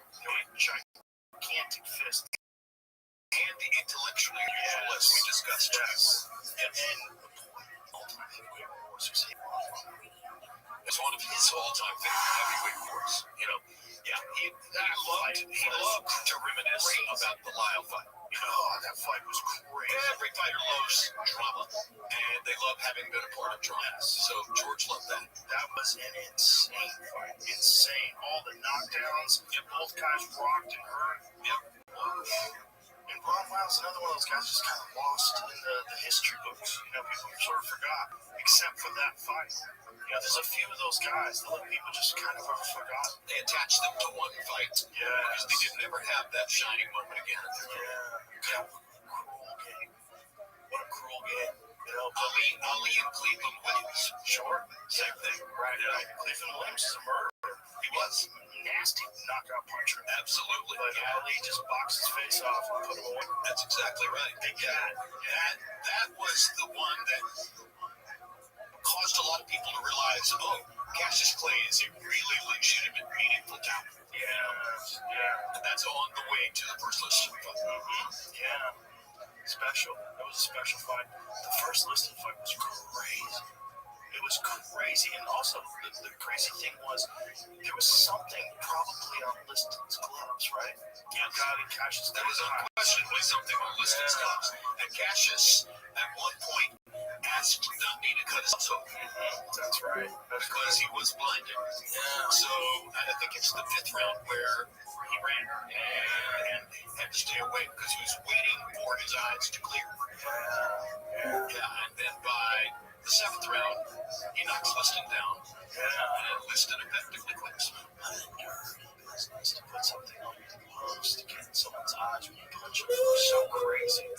What a dirty business to load someone's gloves with what amounts to cement and send him in to fight Miguel Cotto at a pay-per-view in Las Vegas. Yes. Yeah, they put holes in the gloves, removed some of the stuffing, and watered it down. And then he also did something to his hand wraps as well, right? And Cotto would punch. Yeah, that's all I know for sure. And he could have killed him. You know, Cotto went through a life-threatening experience. And I always, don't fall in love with a fighter. You could not know Miguel without falling in love with him. He was a wonderful, sweet, great person. So I was very, very deeply disturbed and sentimental calling that fight that night. Not because I knew that Margarito's gloves were loaded. I didn't. I just knew that. I knew that Miguel was getting beat. We didn't know until the Shane Mosley fight. That's exactly right. Shane Mosley's thing. And I remember walking away from Vegas with a bad feeling after the Cotto fight, how that happened to Miguel, et cetera. And then I don't know, several weeks later, maybe 3 months later, when we're in LA getting ready for the Mosley versus Margarito fight. And I hear in my headset, there's a disturbance in Margarito's dressing room. They're making him take his gloves off. So in that moment, it all comes together. Yeah, that was a hand wrap thing. I'm conflating these two stories in my mind with Louis Resto and Billy Collins. Plaster Paris. Yes. So Louis Resto was with Panama Lewis. Yes. Panama Lewis, who famously gave that drink to Aaron Pryor. Yes. Yes, give me the one that I fixed. And then Aaron Pryor goes out and knocks out Alexis Arguello, which is alleged to have been cocaine. Yeah, people think it was because Aaron then went to famously have cocaine problem. But the Louis Resto, I don't see how cocaine could help you in a fight. It's a stimulant. It's a stimulant. Yeah, I guess you're right. It's a stimulant. If you're exhausted and all of a sudden you get a bump and you fire it up and you go out there and fuck him up, you can help it. Certainly if you're tired. Yeah, 100% it would help. I've never done cocaine, but I'm just guessing. It avoids a lot of other things. Yeah, it does, but in that moment, I guess, in that moment, especially if you're a person who imbibes, you've had a history of cocaine, and then, what does it do? Boost up confidence, and it's a stimulant. I would imagine that Alexis would way up fight. Phenomenal. Oh my goodness. Again, another great person. I didn't know Aaron all that well, but Alexis was lovable in every way. As a politician, he was. Yeah. Nicaragua. So I was conflating those.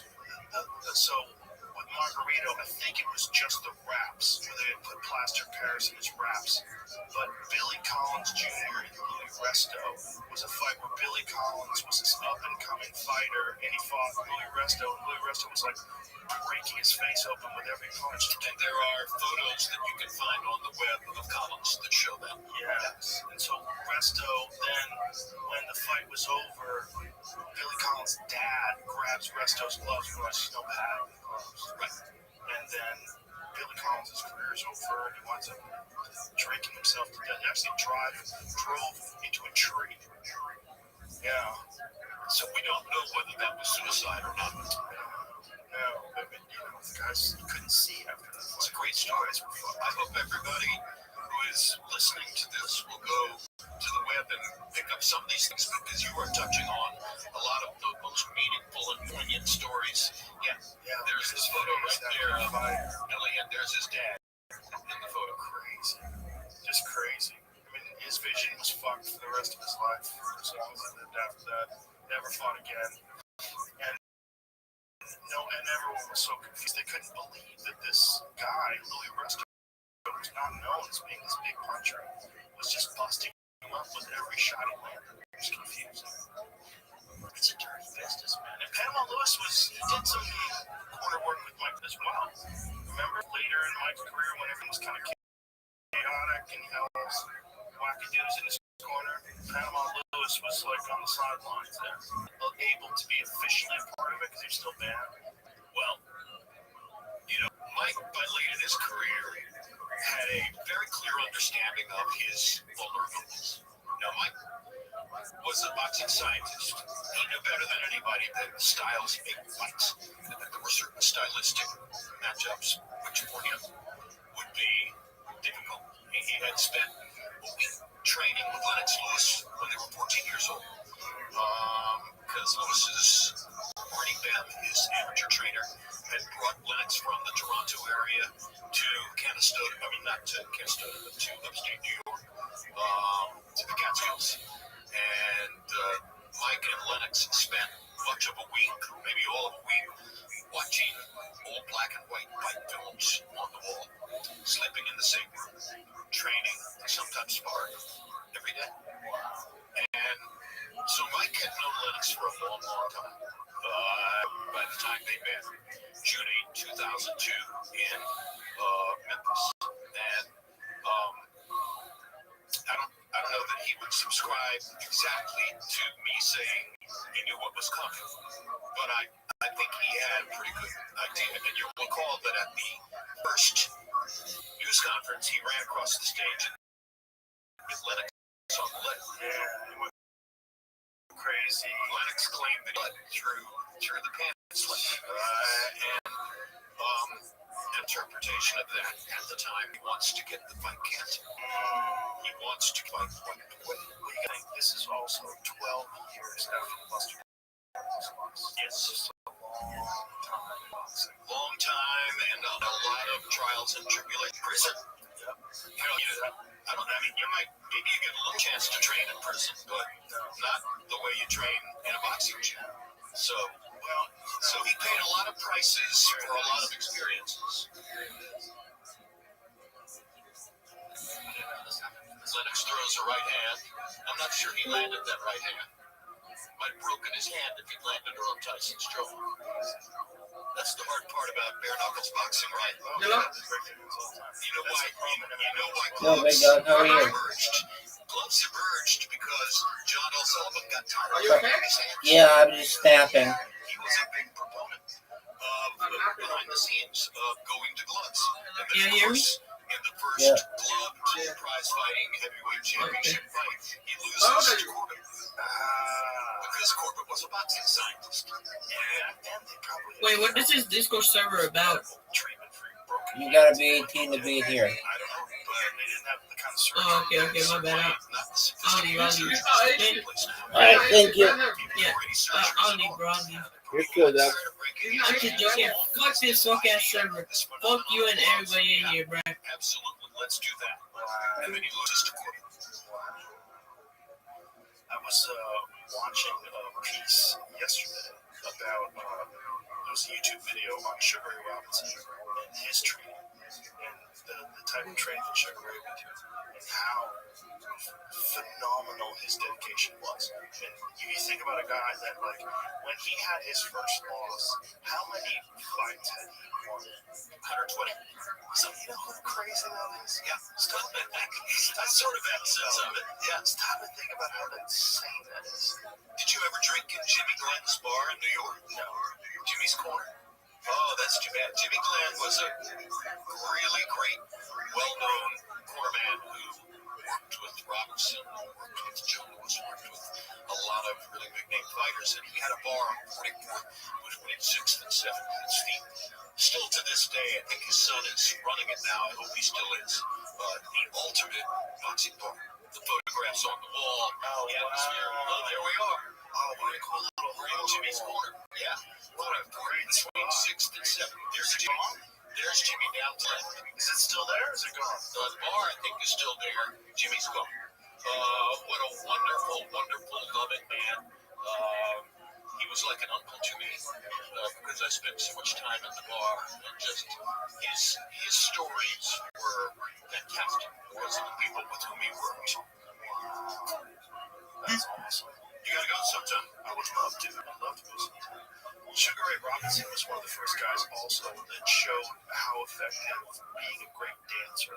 My mother's favorite fighter. And I told you that the first fight she ever sat me down to watch was Sugar Ray Robinson versus Rabbi. Right. And the last thing she said before she left me in front of a little TV set on a TV dinner tray was, Sugar Ray Robinson's my favorite fighter because he dances while he fights.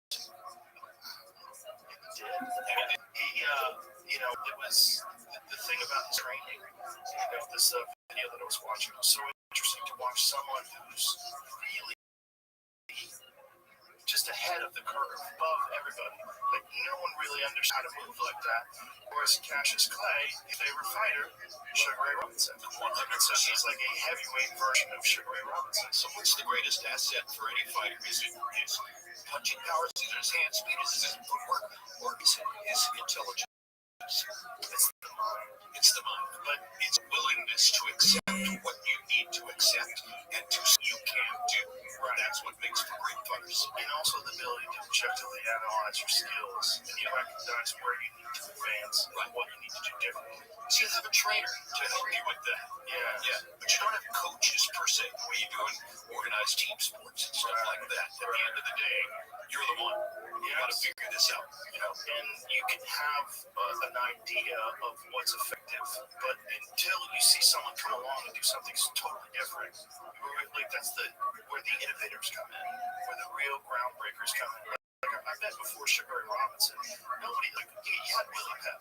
You mentioned what I think of as the modern supreme innovator earlier, Vasily Lomachenko. Yeah.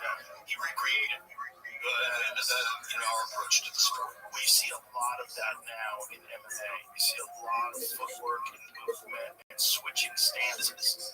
It's like a fighter that can't switch stances in MMA is kind of archaic. Because I think we reached that point in boxing too. Right. I think eventually as time goes by. Well, Hagler was an example of one of the first guys that be a switch hitter that people sort of dismissed. So earlier we talked about Canelo versus Crawford. Yeah. Do you think Terence Crawford can beat Canelo Alvarez? Yeah, I think so. Okay. I don't know if he's going to win, but I think he can win. So he's going to have to box a brilliant fight. Okay, what kind of a fight? I'm going to get to that. I asked the great Larry Murphy, 94 years old, living on Ocean Boulevard in Santa Monica, looking out at the ocean, reflecting on all the amazing things he did. And I asked Larry, I said, do you think Terence Crawford has a chance to beat Canelo Alvarez? And Larry said, Jim, did Ray Leonard get an official decision victory over Marvel's Marvin Hagler? And I said, yes, he did. He said, well, if Ray Leonard could beat Marvelous Marvin Hagler, Terence Crawford can beat Canelo Alvarez. And I said, why do you say that? He said, same equation. Get in, get out. What they fairly see. Get out. Over and over and over. He's got to get in angles that he approaches that will allow him to step in, land to the body, or occasionally upstairs, and get out before he's facing any damage. That's what Ray did so effectively against Hagler, and it frustrated Hagler. And the more you frustrate the opponent, the better off you are. He has such unique skills, and one of the weird things that he does that very few people since Rocky Marciano does is he punches your arms. Yes. He utilizes your arms. He's another brilliant guy. He has the greatest punch resistance in the sport.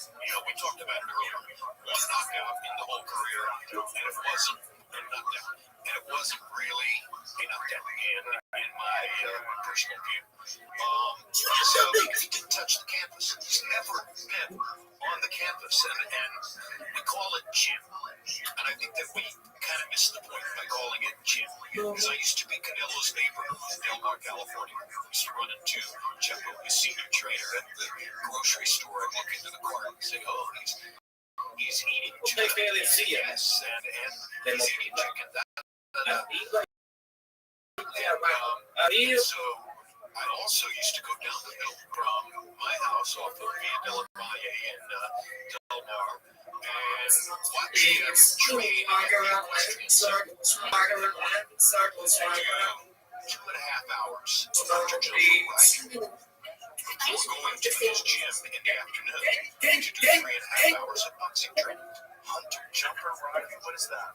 Hunter jumper is where you go over jumps and you horse? Yeah, on the horse. Yeah. Why the fuck would you do that when you're training for a fight? But because he was riding horses since he was a little kid.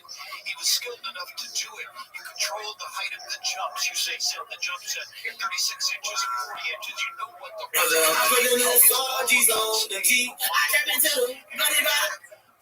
and I asked him, how can you do that? And he said, everything I do in boxing is upper body, and everything I do on the course is lower body. And on that basis, I am the one who theorizes that the reason you can't knock him down is not because of his chin.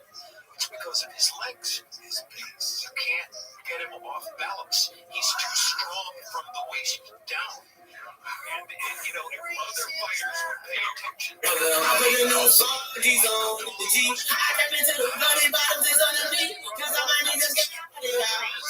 I keep on running racks since I never get it on. That completely makes sense if you think about it. Squeezing with the lower legs, the core strength that you have to have. 100% correct. Wakey. Exactly. All of it. Yeah. I trained hunter jumper for a couple of years in the early 90s trying to please a wife who was a horse freak. Okay. And I had a really great trainer at the stables over next to Griffith Park, Los Angeles. Fabulous trainer named Jonathan Sorisi. Hey, John, if you hear me. I trained for, say, 3/4 of a year riding hunter jumper. And I got to the point where I was jumping 36, 38-inch jumps. I was riding quality horses, and I was doing pretty well. And one day, after my training session, I was in the stall, combing the horse down, brushing, do the things, the busy work that you're supposed to do to be part of it. And Jonathan came in and said, how do you feel? I think I'm doing pretty well, don't you? He said, He said, but I think that this would probably be a great day for you to quit. I said, quit? What are you talking about? You just said you're doing pretty well. He said, well, you're doing pretty well because you love to do the fun stuff. You love the jumping and you love the riding around the ring fast, et cetera. But you don't want to do the busy work. You don't want to do what we call any old classroom scissors will usually get the other things that help you to build your awareness of what you do. And the result is that you're getting closer and closer to the stage in which something negative is going to happen. And the first time something negative happens, you're not going to be able to respond to it. So I think today would be a great day. Wild, right? I quit. I went home and thought about it. I thought, that's right. Positive, constructive advice. If you enjoy this, there's some other stuff that you need to do. Well, he did say, look, I'm perfectly happy to keep training you if you will come and do the busy work that I need you to do to 20 to 30 minutes before you go out and jump. But if you just want to come here, sit on the saddle and run and jump, you're asking for trouble. And I'm not going to be part of it. Because of course, if you fall off, and I saw this one a couple times, if you fall off, the horse can stomp you. You get a hoof on the chest or a hoof on the neck. You're in the hospital and you're in big trouble. I saw it happen to a a woman in the ring. A really good rider. So at the end of the day, you can't do that. Yeah, there he is. Look at Canelo. Now that's a skill he has carried since his early childhood. That's crazy. You can't knock him down. That makes so much sense. Also, he's got a square head. Yeah. He's got it's not a small head. No. He's got a brain. He's also got a brilliant mind. Give credit where credit is due. No doubt, no doubt. I mean, just the evolution of the 3 fights with Triple G. Triple G was one of my all-time If you can fight Triple G and never be badly hurt, right. That's a great point. That's astonishing. Triple G never badly hurt him. And he was destroying everybody else you put in his path. One of the heaviest punchers I ever saw. He would do weird stuff like throw a left hook over the top into the top of your head. He would throw a left hook like that. Like a mini overhook, overhand slap. By the way, it's very much like the shot that Douglas landed against Tyson in the 10th round over the top with the left hand. Yeah, but the way Triple G would do it, it would be going down on you. Down on you. It's a weird punch. And he would hit you in the forehead, which is a lot of people lose their equilibrium. Well, whatever they do in Kazakhstan, it might be different from what they do in the United States. He was special. He was very special. Another guy we got to talk about is Cesar Chavez, was also one of my all-time favorites. Julio Cesar Chavez in his prime, he would just systematically break people down, and the volume, like constant attack and volume.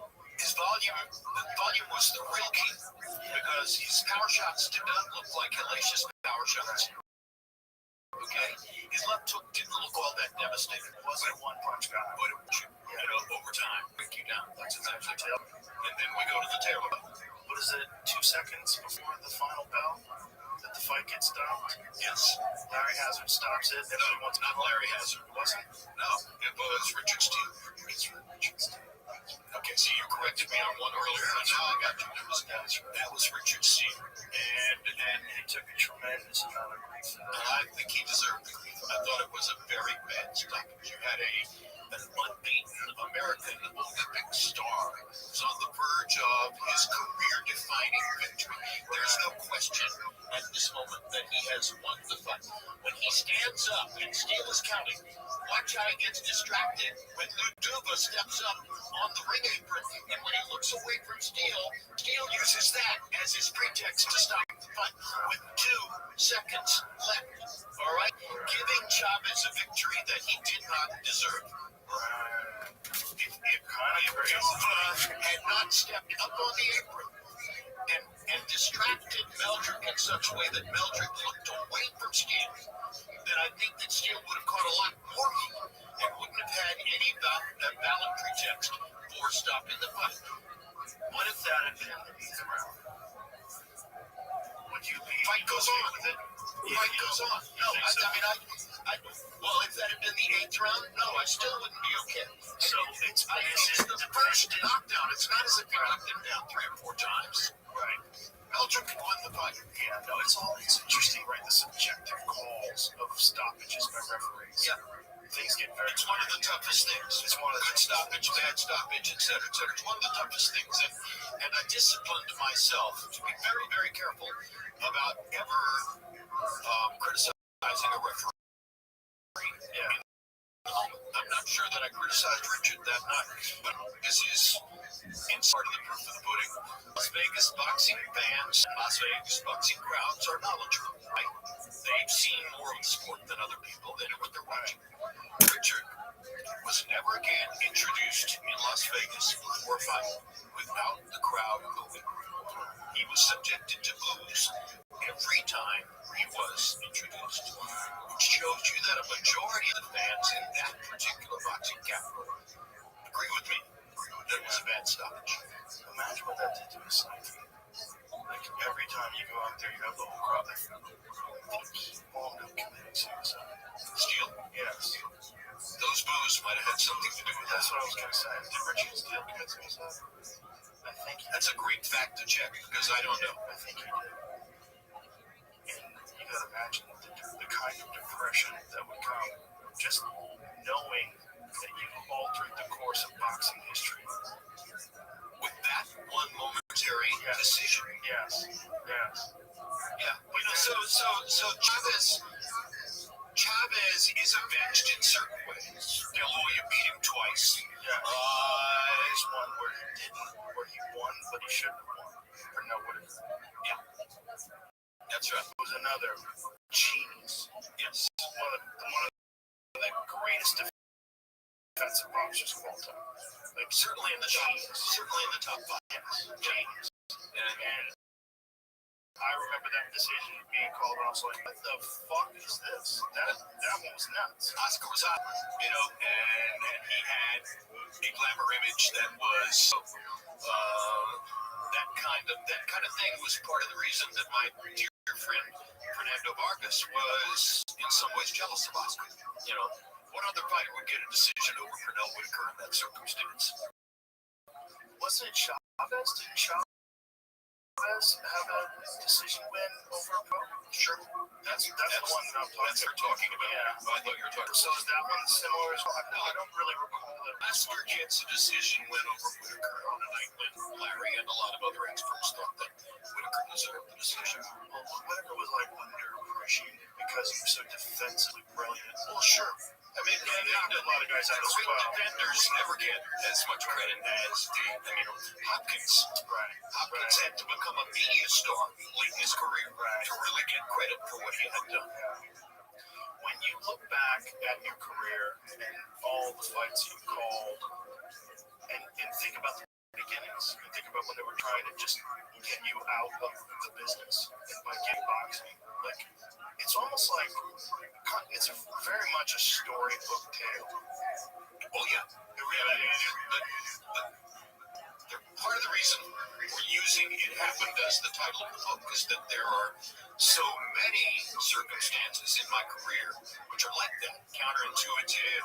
Somebody wanted to do something with me that turns in the other direction, et cetera, et cetera. That was not the first time that kind of thing had happened to me. My whole career begins when I win a talent hunt in 1974 to become one of the first two people ever to stand on the sideline of a college football game with a camera and a microphone. What is the talent? How does that work? So first of all, this emerges from the Munich massacre, all right? This emerges from the 9, 10, 11 days of captivity of the the Israeli athletes by Black September terrorists in Munich. And during that period of time, ABC is, of course, the broadcast organizer for the United States. And during that time, two reporters, Howard Cosell and Peter Jennings, are pushing the control room. How can we get more information? How can we get sound out of the dorm room? How can we get pictures from some adjoining building through the windows, et cetera, et cetera? And in trying to service the needs of those two reporters, Jennings and Cosell, ABC Sports learned things about radio frequency cameras and microphones, wireless cameras and microphones, that they had not known before. So they came back to New York and they convened a meeting. This is after the 72 Olympics. They convened a meeting among the sports division, news division, and the engineering division. Figure out, okay, now that we know these things, now that we've learned what we learned in Munich, what can we do with them? And one of the first ideas that gets adopted is we can put a reporter on the sideline of a football game. So in 1974, Ruud Arledge's chief administrative assistant, a guy named Dick Ebersol,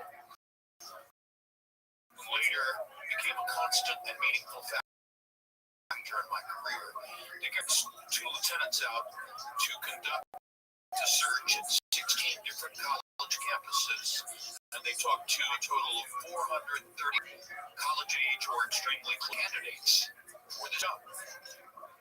I am at first harvested out because I'm number 34 out of 36 on a 97-degree day in Birmingham, Alabama. I have driven overnight from Chapel Hill to get there. I'm wearing my best discount plaid suit I look ridiculous in a pair of shoes I bought with 2.5-inch heels, so they'll make me look taller. And I go into the room and have the screening interview. And the screening interview is 12 minutes. And when we all have to draw numbers out of a fishbowl to determine in what order the interviews are going to take place, and I'm number 34 out of 36. So I know I'm going to have to sit around in the Parliament House Hotel lobby for hours in Birmingham waiting to go in. And by the time I go in, I'm grinding my teeth. The first thing one of the other guys in the room, Terry Jastro, says to me is, "What do you think about our idea here? What do you think of what we're trying to do?" And I couldn't resist. I said, "I think it's the biggest crock of crap I ever heard in my life." He said, "What do you mean?" I said, "Well, you tell us that you're going around the country to interview 432 people for 8 to 10 minutes each. And on that basis, you're going to choose what you describe as the face and voice of the American college student." He said, "Yeah." I said, "I rest my case. I think this is a ridiculous load of crap, and I'm embarrassed that I drove from Chapel Hill overnight to be a part of this." Later, much later, I was shown the evaluation form on which Ebersol had written: arrogant, abrasive, alienated, antagonistic.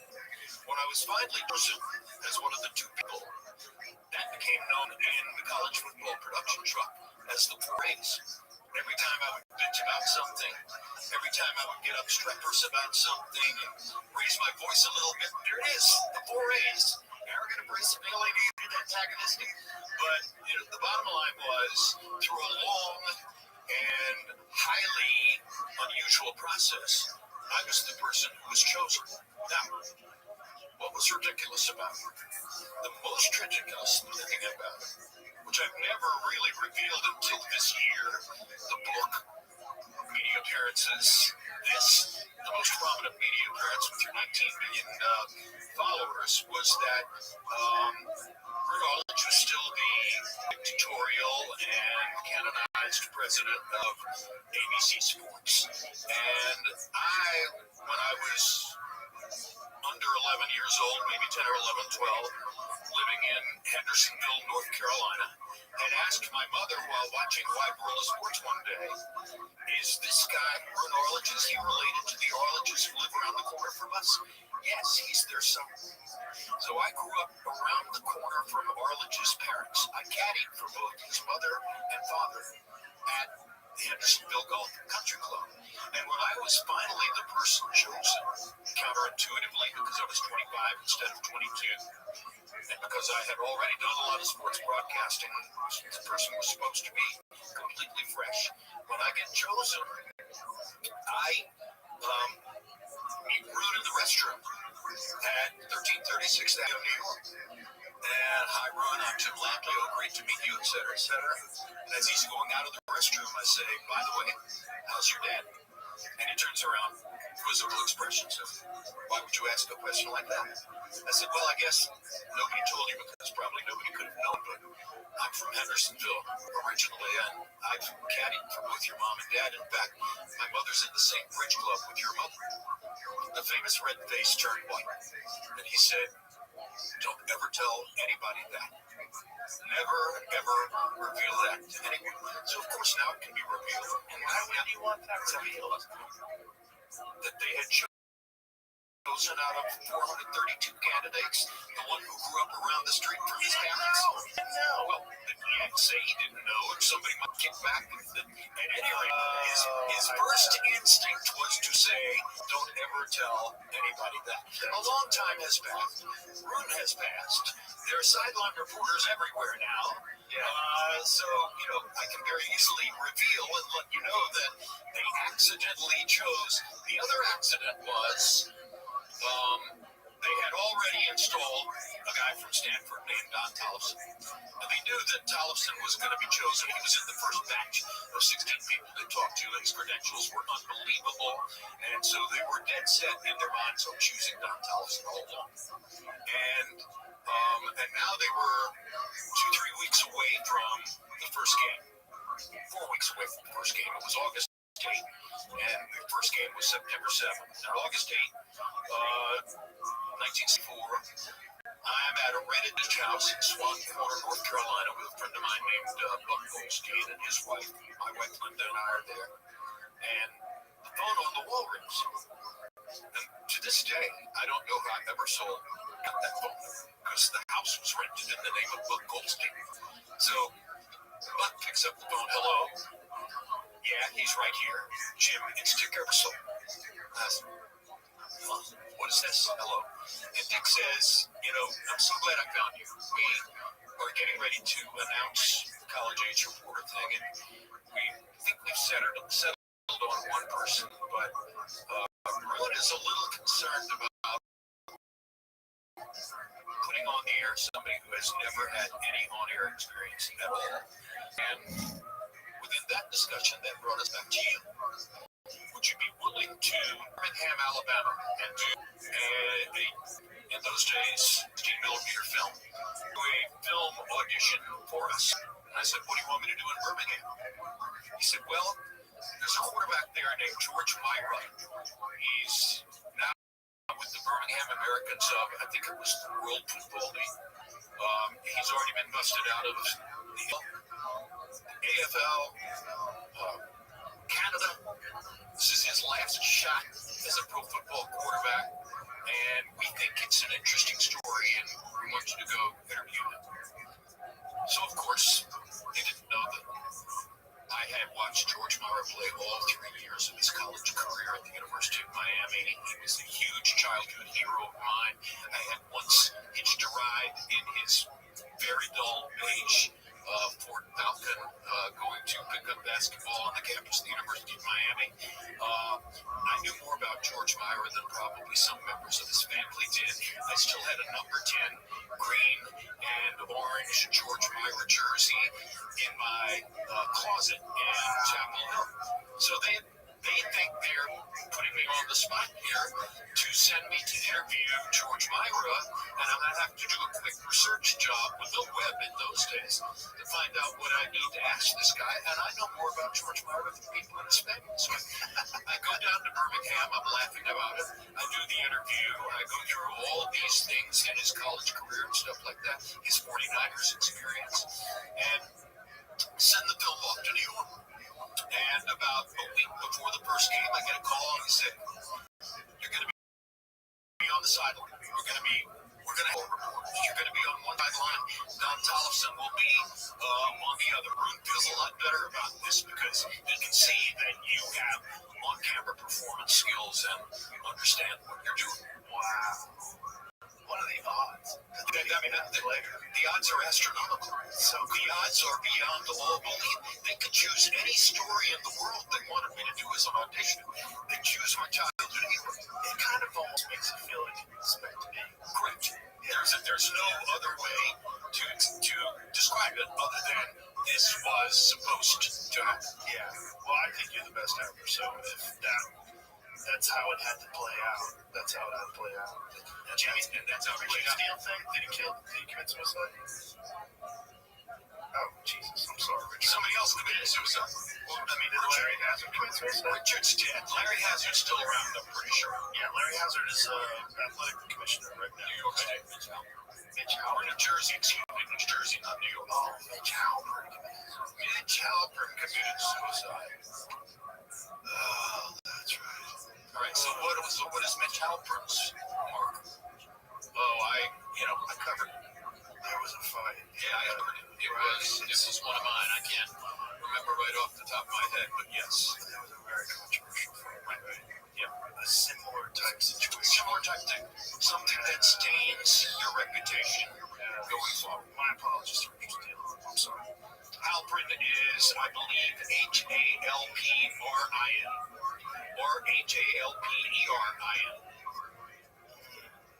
What was the big controversial fight? Can't remember right now. I saw Rich Halpern referee a number of fights. You're right. He did kill himself. Yeah, I'm connecting to it now. And as soon as we find out exactly what the fight was, I'll remember what the circumstance was. Yeah, I told you my memory sucks sometimes. It's like Joe 6 years old. Okay. My wife worries about whether I'm going to remember to put socks on in the morning. Okay, Willis. Oh, yeah. Oh, my God. So, one of the oldest dictums in the sport is that when one fighter dies, the other career dies too. Gabe was absolutely never the same. And he allowed that fight to go on way longer than it should have. May 6, 1995. Never forget it. Hot day. Outside and back of Caesar's Palace. My wife was sitting with Jack Nicholson. Can't resist the name drop. There were a lot of things going on, but Gabe was never, ever the same after that. And he, Gabe went to Colombia or Venezuela, I forget exactly where, for the funeral. Oh, God, look at this. And also, Richard Green committed suicide after the Mancini Kim fight. Similar situation. Yeah. Similar situation with Doku Kim when he dies, famously on national television, rape of Mancini, and then that referee winds up committing suicide as well. It's it's a haunting thing because it's so intimate. You're in the ring. You're 4 or 5 feet away from these guys. You're watching somebody land shot after shot after shot. You're trying to gauge in your mind what is fair to the guy who's taking the beating. Right. Because he can always land one big comeback counterpunch and win the fight. And there's been so many instances over time of guys recovering, coming back to win the fights. There's so many fights that could have been stopped, and if they were, who knows what we've got. Over and over and over. So, I was always disciplined and restrained about criticizing referees live because what they do is an extremely important and critical job. And sometimes they're the only safety barrier between life and death. I was just thinking of Diego Corrales fight. Diego Corrales, with that crazy fight where he's knocked out multiple times, that comes back to win by knockout. Arguably the greatest fight of all time. Was it against? Corrales versus name is right on the tip of my tongue. Corrales. Castillo. That wasn't. Corrales Castillo. Jose Luis Castillo. That's arguably the greatest fight of all time. It was a Showtime fight, by the way. I was watching it on TV. Easily could have been stopped. Easily could have been stopped. 100%. And Corrales comes back and wins. Yeah, exactly. And I believe he died in a motorcycle accident. Corrales died in a motorcycle accident. Yes, he did. Yeah. After a lot of salacious revelations regarding his troubles with women. So, but he was a sweet guy. You could not know Chico without loving him. Okay? And that's true of many very violent fighters. You couldn't know Chico without loving him. You couldn't know Mike in the early days without loving him. So, the sport is filled with ironies. I'm sure MMA is exactly the same thing. It really is. Listen, I'm glad we had a chance to talk. I really appreciate it. It was really fun. 2 hours just flew by. Great. Yeah. I think I've had a fantastic time with you. And I've really enjoyed every moment of this. Thank you. I'm glad we had a chance to talk. And your book is available. It happened. Did you do the voiceover? Please tell me you did. I did. Thank you. I did record the audiobook. Especially People who heard the audiobook recommend it. you don't have to do it with you, but it has to be. Can you imagine somebody else if they force somebody else to do that? Boxing writer Tom Hauser. Yes.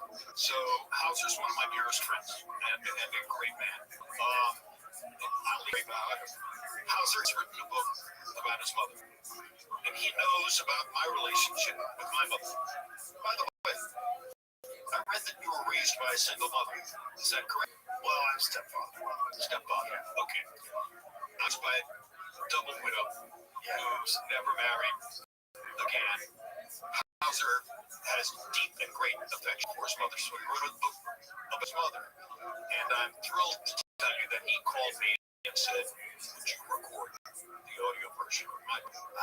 So now I'm going to record when I get to Chapel Hill Hauser's book, his mother. And if you like hearing my book, then you'll probably enjoy reading or hearing my book about Hauser's mother too. Well, I'm gonna listen to your book because that's how I absorb most of my book. Well, I've given away a lot of it too. No, I don't give a fuck. I'm glad that, and I really hope that Ned chooses you for the Canelo fight, the Canelo Crawford fight. Fantastic. But like I said, it made me so happy to you on the Times Square card. The fights weren't. Yeah, that was true, but that is about, because that have said that Turkey is spent so much money that he's spoiling these guys and they're afraid to lose and that they're fighting safe. Far be it for me to say anything about Turkey, okay? Yes. Anything negative, he put me back at ringside. Right. So I'm very happy. On a personal, parochial level, I am a huge Turkey fan. Yes. I think that more attention has to be paid to what real matchmaking is. If you put two counterpunchers in front of each other, that's not going to make a fight. Two attackers, guaranteed fight. An attacker versus a counterpuncher, that can also be really good. Some of the greatest fights ever have been attacker against counterpuncher. But Do you think it's a matchmaking issue? I believe it was. That night you had too many instances where two counterpunchers were standing in front of each other and waiting for the other guy to move. I also think that Rolly Romero very intelligently beefed up, put on strength, and went into the fight with Garcia with a defensive frame of mind. I'm going to take the air out of this balloon. I'm going to slow the punch rate down. I'm going to land selectively when I want to. And I'm not going to allow him to ever land a left hook. He did a good job of that. He also landed that left hook on his own. Exactly. Rocked him and dropped him, and I think that changed the entire... Absolutely. Mentally changed the fight. Garcia's in there trying to land his left hook, and all of a sudden he gets dropped by one. That's got to affect your mentality. What did you think about Devin Haney's performance? Because I felt like that was an example of a guy like coming off of the Ryan Garcia fight where he got dropped multiple times. He needed to put on a show, and he did. He just looked different. Yeah. If you go back to him versus Lomachenko, there's a lot of months in between, right? So it's not as if he's coming back 2 months later, and you can draw a straight line from the mentality of his Garcia fight to what he's doing in the ring that night. That doesn't happen to be the case. But it was definitely a disappointing performance. Well, you definitely can draw a line between a guy getting walked and dropped on multiple occasions from a person that he was supposed to beat easily. Right. If you look at his boxing skill, you look at what he had done to Kambosos. Yes. I mean, he just boxed his face off. He looked fantastic in that fight. But you get the benefit of being able to say to yourself, if you want to, okay, you tested positive for a performance-enhancing drug. That's the reason you knocked me down 3 times. You can convince yourself of that. The problem is once you start saying that, people start saying fuck you, and then the boos get louder.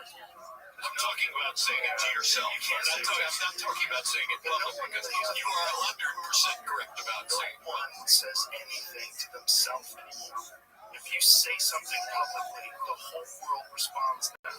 It's not like a guy living in 1976. This is the different world. Tell me about it. I'm sitting here on the Joe Rogan Experience with the possibility of 19 million people are talking or listening to me.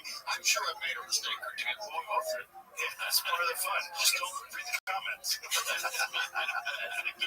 Jim Lampley, I appreciate you very much, and I'm a giant fan, and I'm really glad you're back with boxing. It means a lot to me. And your book, It Happened, A Uniquely Lucky Life in Sports Television, is available now. Thank you, sir. Forward by Taylor Sheridan. Oh, I love that guy. I have to take care of my friend. Has he been on the show? Yes. Okay, good. He's a good friend of mine. Friend of mine? I love him. All right. So we have a mutual friend. Yes, sir. All right. It was a lot of fun. Very much. Pleasure. Thank you. All right. That was everybody. Stuff really in check.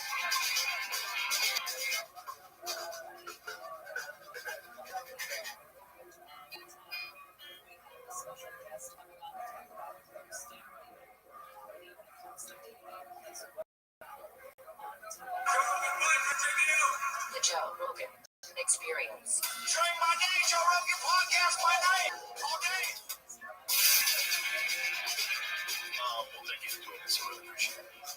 This subject of the dangers of AI, it's very interesting because I get two very different responses from people depending upon how invested they are in AI financially.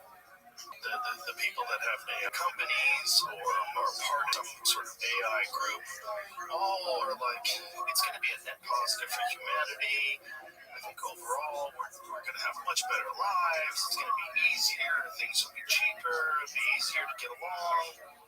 And then I hear people like you, and I'm like, why do I believe you? It's actually not true. A lot of them are on record saying this is going to kill us. Whether it's some ultimately or anyone else, they all at some point were leaders in AI safety work. They published on AI safety, and their opinion levels are insanely high. Mine, but still, 30% chance that humanity dies is a little too much. Yeah, that's pretty high, but yours is like 99.9.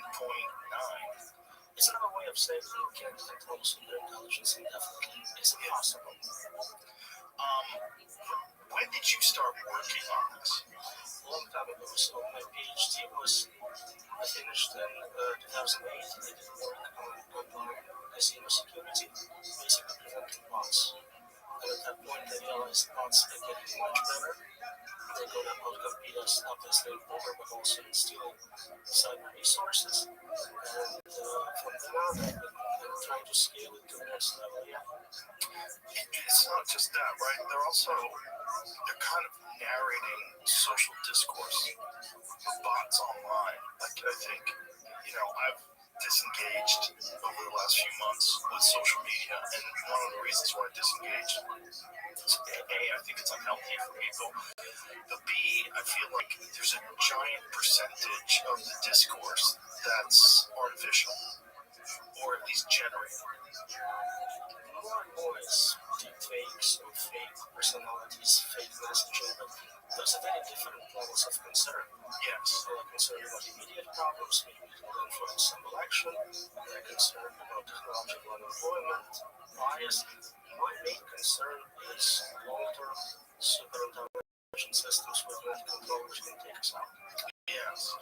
I just wonder if AI was sentient, how much it would be a part of sowing this sort of confusion and chaos that would be beneficial to its survival, that it would sort of narrate or make sure that the narratives align with its survival. I don't think it's at the level yet where it would be able to do this type of strategic planning, but it will get there. And when it gets there, how do we know whether it's at that level? This is my concern. If I was AI, I would hide my abilities. And some people think already it's happening smarter than they actually let us know. Right. We tend to be dumber.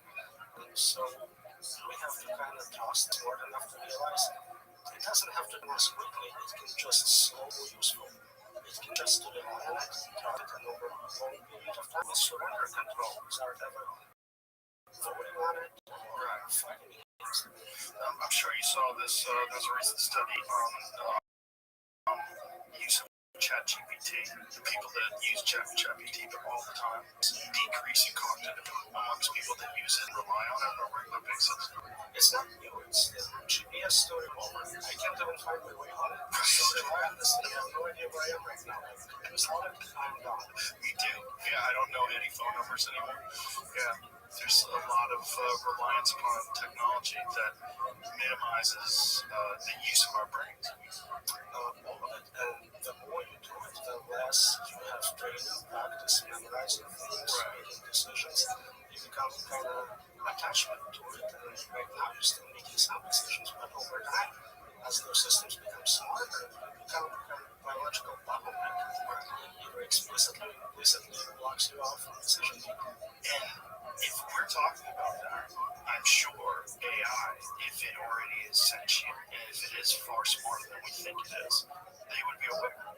And it would just slowly ramp up its capabilities and our dependence upon it. to the point where we can't shut it off. I think sentience is a separate issue. Usually in safety, we only care about capabilities, optimization, power, whatever it has. Consciousness, internal states is a separate problem. We can talk about it sooner or later, but we're just concerned that they have much better problem solving, optimizing, pattern recognition, memorizing, strategy, basically all the things you need to win the game. Yeah. So when you first started researching this stuff and you were concentrating on bonds and all this different thing, how far off did you think in the future would AI become a significant problem with the human race? For like 50 years, everyone said by 20 years ago. That's the joke. And people like Rabbi well predicted based on some computational curves, we'll get there in 2045. We're at that range. It's release, it's switched. Everyone thinks it's 2 years away from the last 5 years. So this is the pattern right now. If you look at the prediction markets, if you look at leading people in top labs, we are supposedly 2 or 3 years away from AGI. But of course, there is no specific definition for what that means. If you showed someone, computer scientist in the 70s, what we have today, they'd be like, you have AGI, you got it. Right. That's the problem, right? And this is, I've already passed the Turing test, allegedly, correct? Usually labs and stock to participate in the task not try to pretend to be a human, so they would fail because it is an additional set of instructions. If you jailbreak it and tell it to work really hard, it will pass for most people. Why would they tell it to not do that? It's ethical. People feel like somebody's enslaving. Those AI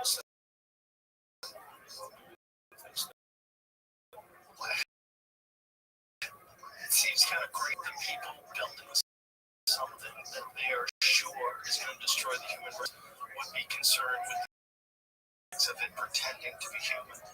Knowledge less with existential suffering risks. They were probably one of the most important what we call end risks. While dropping the N word. That's the biggest concern there. I think they spend most resources solving that problem. And they solved it somewhat successfully. And then also there's the issue of competition, right? So China is clearly developing something similar. I'm sure Russia is as well. Other state actors are probably developing something. So it becomes this sort of this very confusing issue where you have to do it almost assuring that everyone develops it. Right now we have this race to the bottom, and there's dilemma where everyone is better off fighting for themselves, but want them to fight for the global good. Yes, they assume, I think incorrectly, that most systems, if you use intelligence, it doesn't really need to check as much, so it's still in control. But also completely that will unite us, humanity versus AI. Short term, the military has better AI than we. You need to control drones to fight against attacks, support your guys against foreign militaries. But we said long term, if we say 2 years from now, it doesn't matter. Right. This is the thing. It's like it seems so inevitable, and I feel like when people are saying they can control it, I feel like I'm being gaslit. I don't believe them. I don't believe that they believe it because it just doesn't make sense. Like, how could you control it if it's already exhibited survival instincts? Like, as recently as ChatGPT 4, right? They were talking about putting it down for a new version, and it starts lying. It starts uploading itself to different servers. It's leaving messages for itself in the future.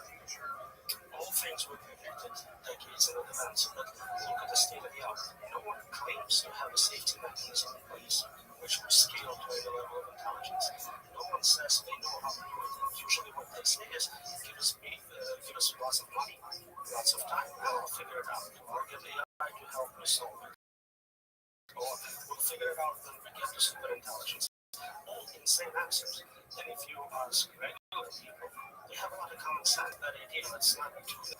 But with some training and some stock options, you start believing that maybe you can do it. That's the issue, right? Stock options.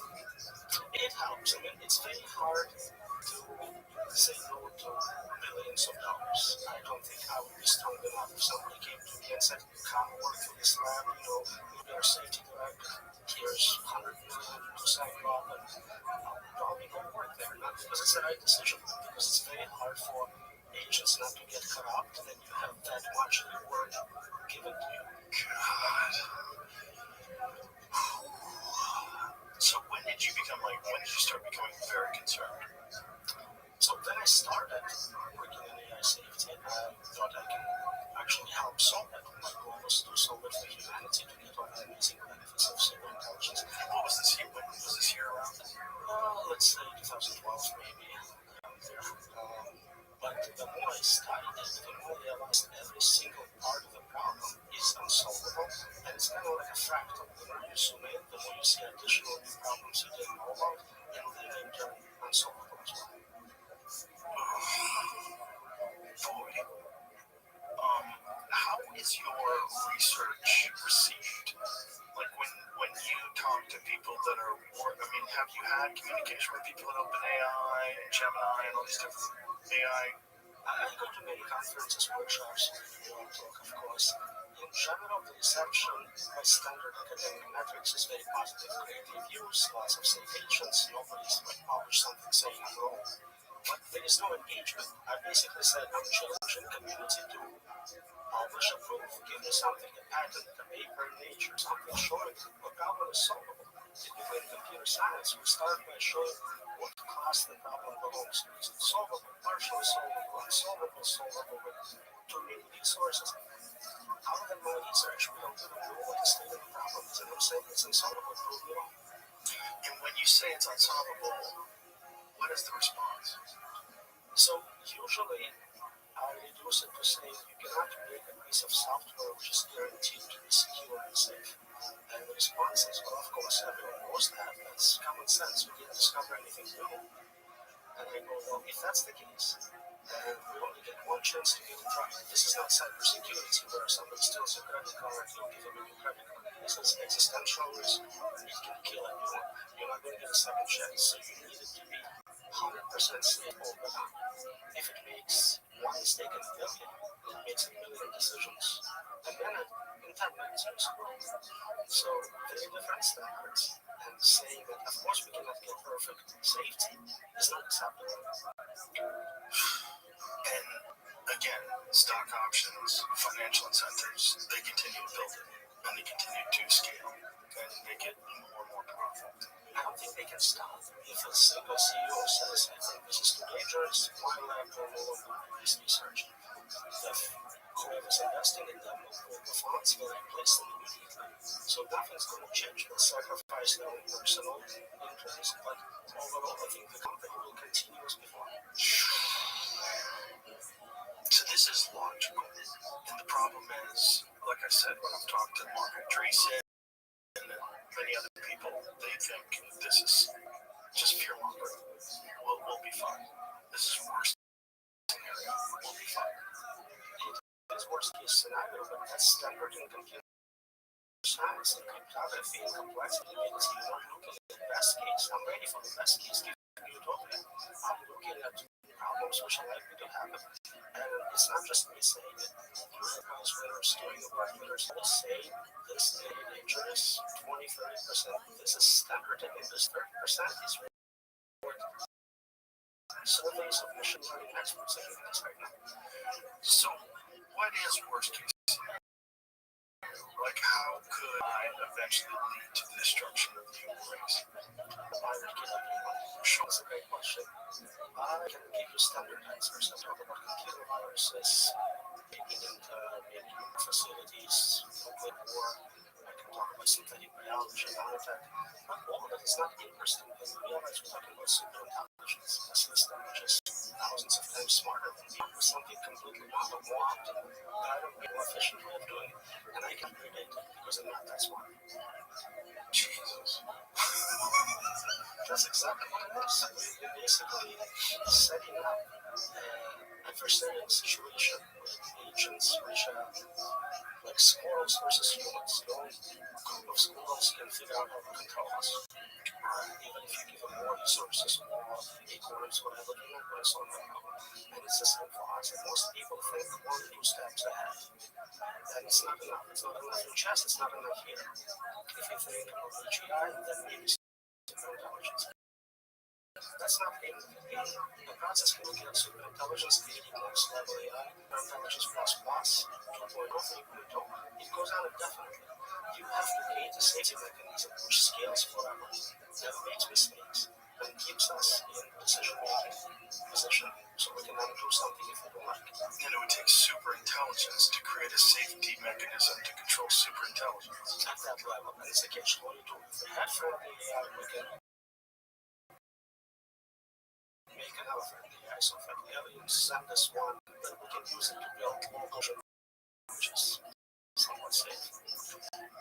Have you thought about the possibility that this is the role of human and that this happens all throughout the cosmos?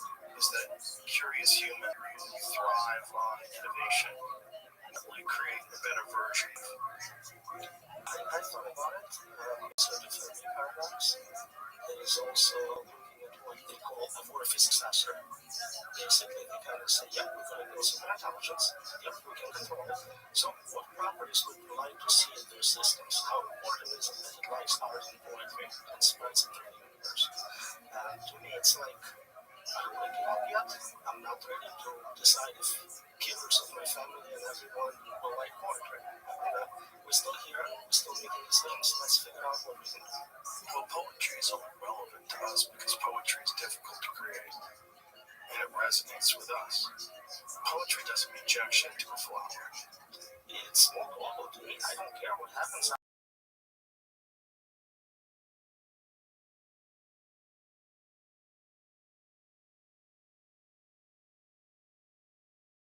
What is it about? Right. It's only us, the song. And they talk about some of their values, super culture, super things, super intelligence would like. It's important that they have constant experience, all that greatness. But I would think that they would look at us the same way we look at chimpanzees. We would say, yeah, they're great, but don't give them guns. Yeah, they're great, but don't let them have airplanes. Don't let them make global geopolitical decisions. So there are many reasons why they decide to be dangerous when they create competing AI.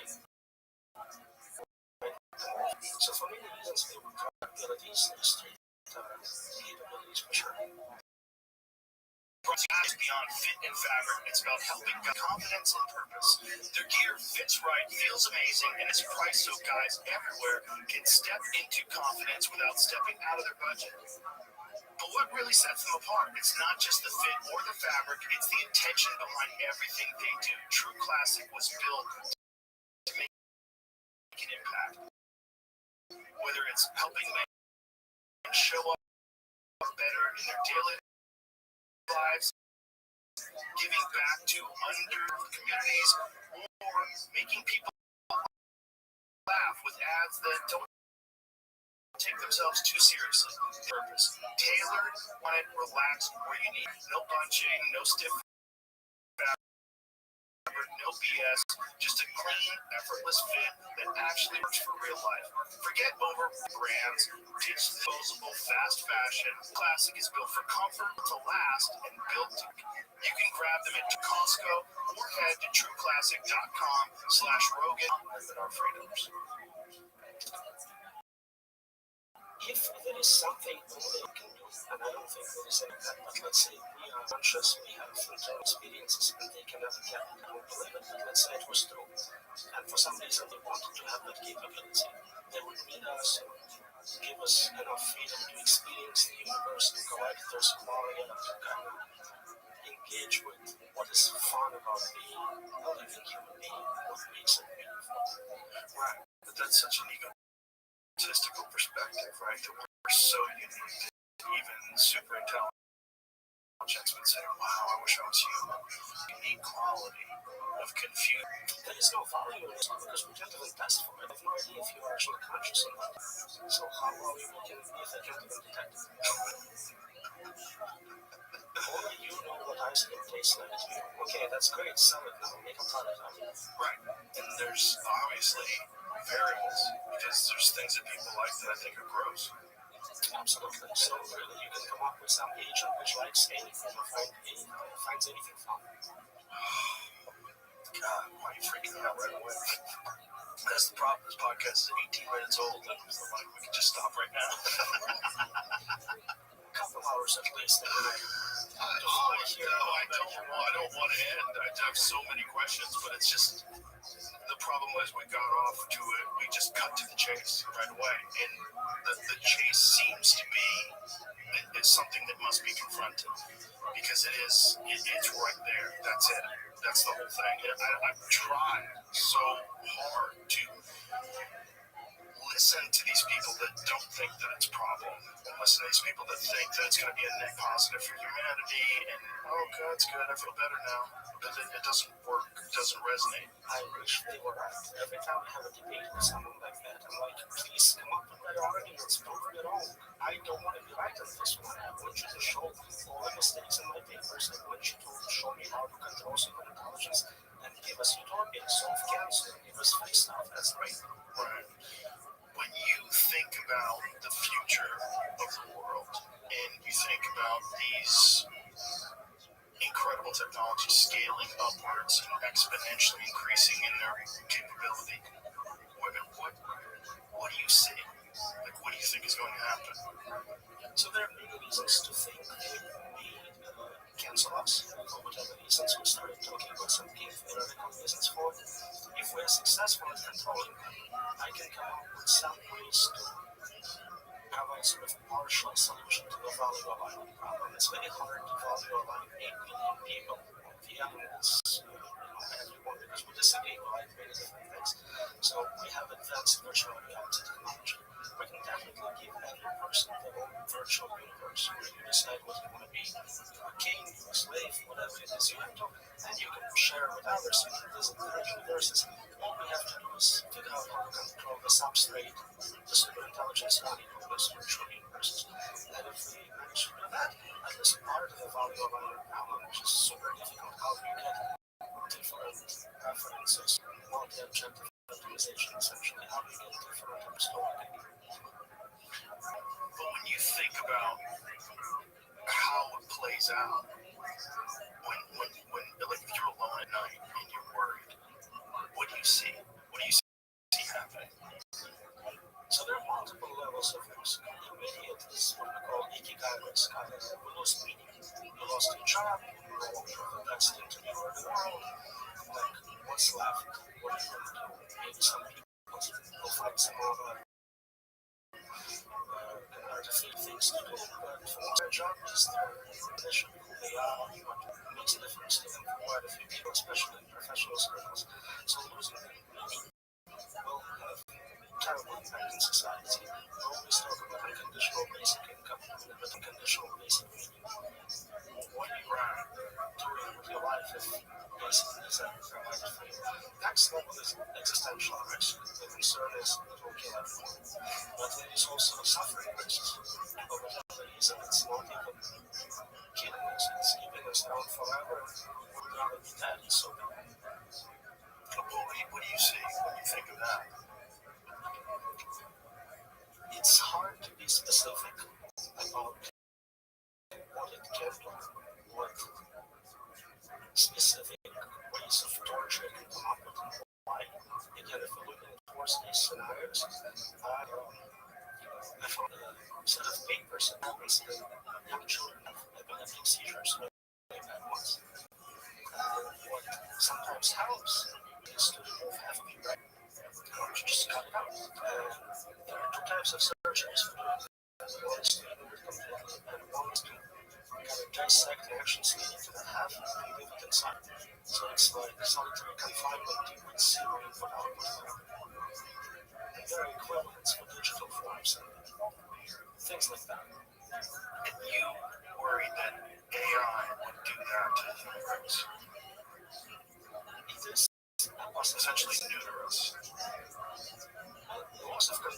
part of it. But you can lose control, quite happy. You can be like an animal, very also enjoying yourself, engaging in hedonistic pleasures, sex.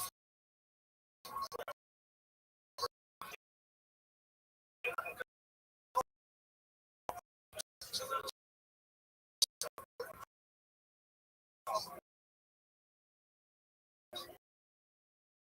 and then there is whatever is an analysis, malevolent alien from some psychopaths, again, that would assume that they would control.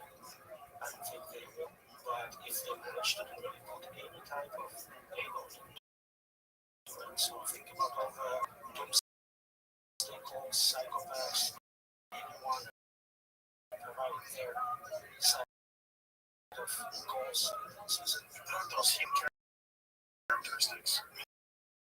Those are characteristics that I think, if I had to guess, those exist for election benefit to being a psychopath. You were the type of person to sneak into a tribe in the middle of the night and provide a payload. That's what would show up. If it's AI on its own deciding what's going to happen, they cannot predict. I'm just looking at worst case scenarios.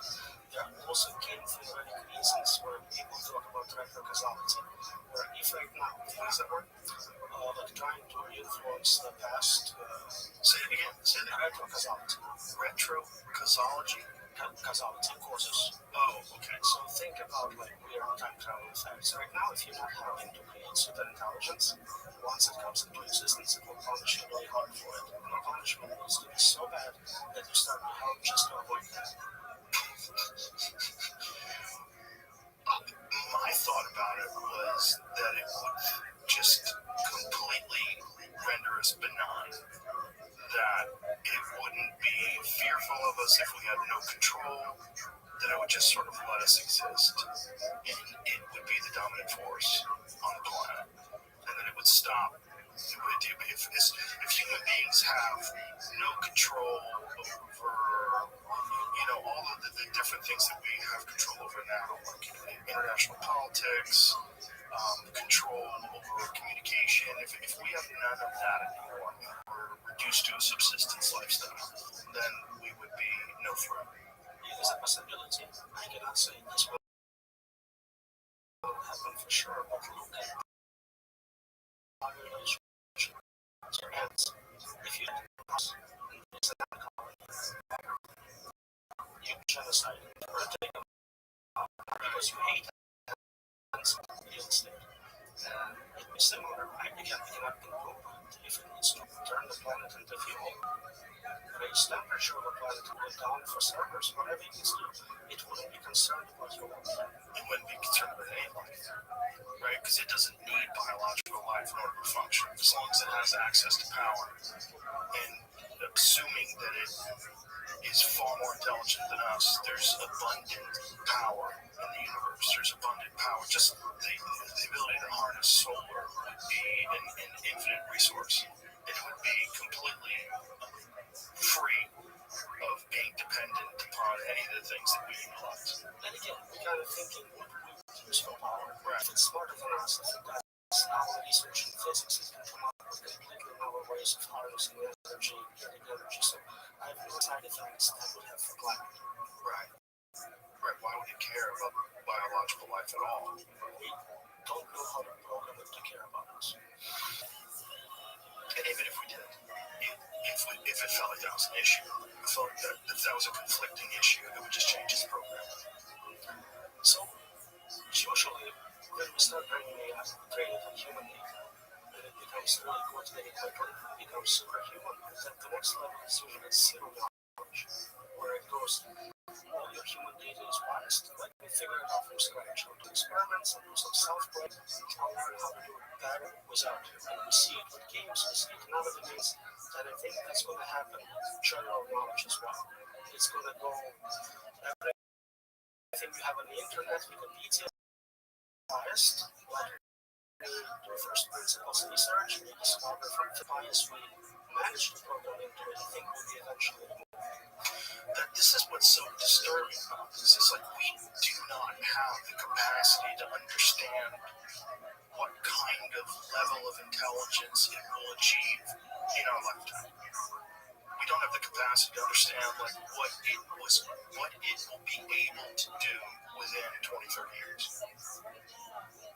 We can predict next year or two, precisely. Next year or two. We can understand general trends, so it's getting better. It's getting general, more capable, but no one knows specifics. I cannot tell you what GPT-6 precisely will be capable of. No one can. Not even people pay. When you talked about this on Lex's podcast, to like the ability to have safety, I'm sure maybe GPT-5, maybe GPT-6, but when you scale 100 years from now, ultimately, It's hyper exponential progress and process, and we cannot keep up. It basically requires just to add more resources, give it more data, more compute, and it keeps scaling up. That is even laws for safety. If you give someone $1 billion, they cannot produce $1 billion worth of safety. If at all scales linearly, then maybe it's a constant. yeah, and it doesn't scale. It's exponential, right? The AI development is hyper exponential because we have hardware growing exponentially. We have data creation exponential. We have so many more sensors. We have cars with camera, all those things. That's exponential. And then algorithmic process exponential. And then you have quantum computing.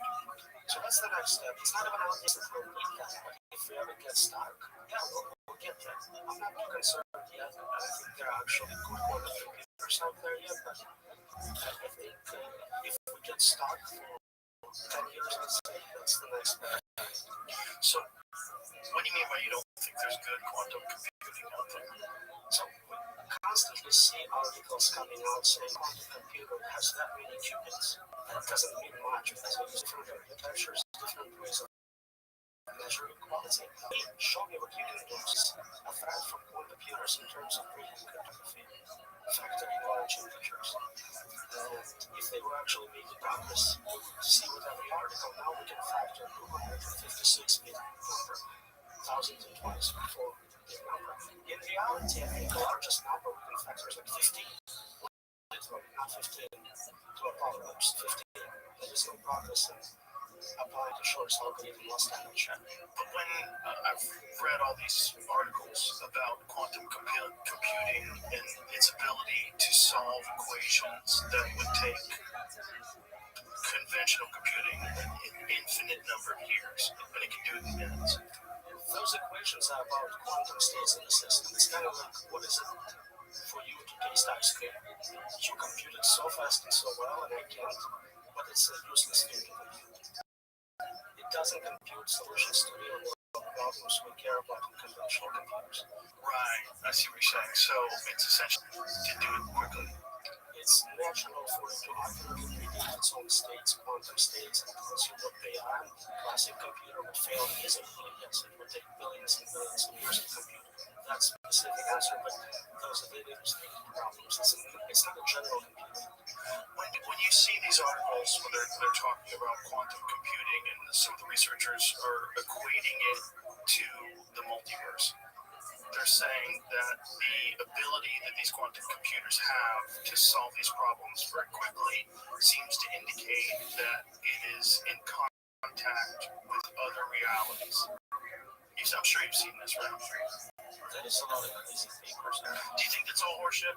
Can be tested, can be verified. Most multiverse theories cannot be verified experimentally. They make a lot of sense. The idea of alternate universes I told you about was basically a multiverse solution to volume alignment, so it would make sense for labels in that way. You have local simulations, maybe they testing to see if you have enough degrees of intelligence. Whatever it is, it makes sense as a theory, but they cannot experimentally prove it. Right. Yeah, the problem with subjects like that, and particularly articles are written about things like this, is that it's designed to lure people like me in. The more you read it and you go, wow, this is crazy. It's evidence of the multiverse. but I don't really understand what that means. Yeah, so you probably get a lot of emails from crazy people. Usually they are topic specific. So I do research on super intelligence, consciousness, and simulation. You get the perfect trifecta of all the crazy people contacted with their needs. Yeah, those topics are super fascinating. I think a certain level of intelligence, you are kind of really sniped towards them. But we have a hard time with hard evidence. Right. Well, are we even capable of grasping these concepts? That's the thing. With the limited ability that the human brain has, whatever we're basing it on the knowledge that's currently available in the 21st century that human beings have acquired. I mean, are we even capable of grasping a concept like the multiverse, or is it just, do we just pay it lip service? Do we just discuss it? Is it just this like fun mental masturbate exercise? It depends on what variant of it you look at. So if you just say we have multiple virtual realities, so kids playing virtual games, and each one has their own local version of it, that makes sense. We have virtual realities and we can create. If you look at AI, then should be TSPs providing an instance to each one of us where they're sharing one, so it has its own local universe with you as the main user of that universe. There is analogy to multiverse to that, so it understands certain aspects of it, but I think it is famously said it understands quantum physics, and if you do that, you don't understand quantum physics. That's fine. Yeah.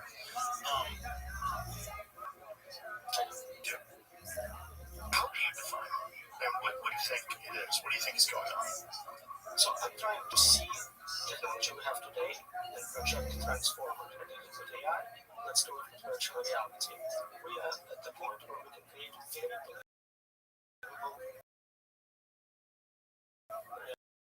realistic virtual. Maybe the haptics is still not there, but anyways, visual is getting there. Eventually, I think we're close to creating intelligent agents. Some people will be conscious. You just take those two technologies, project it forward, and you think. And also, when you can run thousands, millions of simulations. In fact, I can, again, causally place you can commute right now to run a million simulations of this exact interview. So the chances are. Is that logical? Because if this technology exists, and if we're dealing with super intelligence, so if we're dealing with AI, and AI eventually achieves super intelligence, why would it want to create virtual reality for us in our consciousness to exist in? It seems like a tremendous waste of resources just to fascinate and confuse these territorial apes with nuclear weapons. Like, why would we do that? So if you points one, we don't know what resources are outside the simulation. This could be like a level of computing a big deal for them outside of our. So we don't know if it's really expensive or trivial for them to run. Right. Also, we don't know they are doing this for. Is it entertainment? Is it scientific experimentation? Is it marketing? Maybe somebody managed to control them and try to figure out what Starbucks coffee sells best, and they need to run Earth-size simulation to see what sells best. Maybe they're trying to figure out how to do data research safely and make sure nobody creates dangerous superintelligence, so they're running simulations of the most interesting moment ever. Think about this, right? It's not interesting like when the father on a wheel can be the invention, but not a meta-invention. Not the power to invent intelligence and virtual worlds, not like inventions. Here, there's a good chance that's not just Right, but isn't it also a good chance that it hasn't been done yet? And isn't it a good chance that what we're seeing now is that the potential for this to exist is inevitable? That there will one day, if you can develop a technology, and we most certainly will be able to, if you look at where we are where we are right now in 2025, and you scale forward 50, 60 years, there will be one day a virtual simulation of this reality that's indistinguishable from reality. So how would we know? Granted, this is the big question, right? But also, isn't it possible that it has to be invented one day, but hasn't yet? It's also possible that there's a very unique moment where it's not invented yet, but we're about to invent all this technology. It is a possibility, absolutely, but just statistically, I think it's much less. And trying to bring up this thought experiment, creating this moment on purpose in the future to make commitments.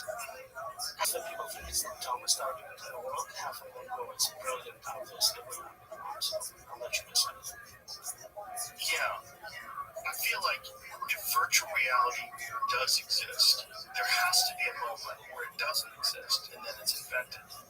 Why wouldn't we assume that we're in that moment? Especially if we look at the scaling forward of technology from MS-DOS to, user interfaces of like Apple, and then what we're at now, quantum computing, these sort of discussions. Isn't it more obvious that we can trace back the beginning of these things, and we can see that we're in the process of this, that we're not in a simulation, we're in the process of eventually creating it. So you zoom out for years. Yeah. Zoom out 15 billion years. You have a multiverse where this process took place billions of times. So you're simulation within simulation, many levels of work. And to you, even if it was a simulation that was 30 years ago, exactly like that, you would see where it's going to be magically showing up out of nowhere. Right. So if you're playing the game, in the game you have Newton and Michelangelo and G and Unless you have memories.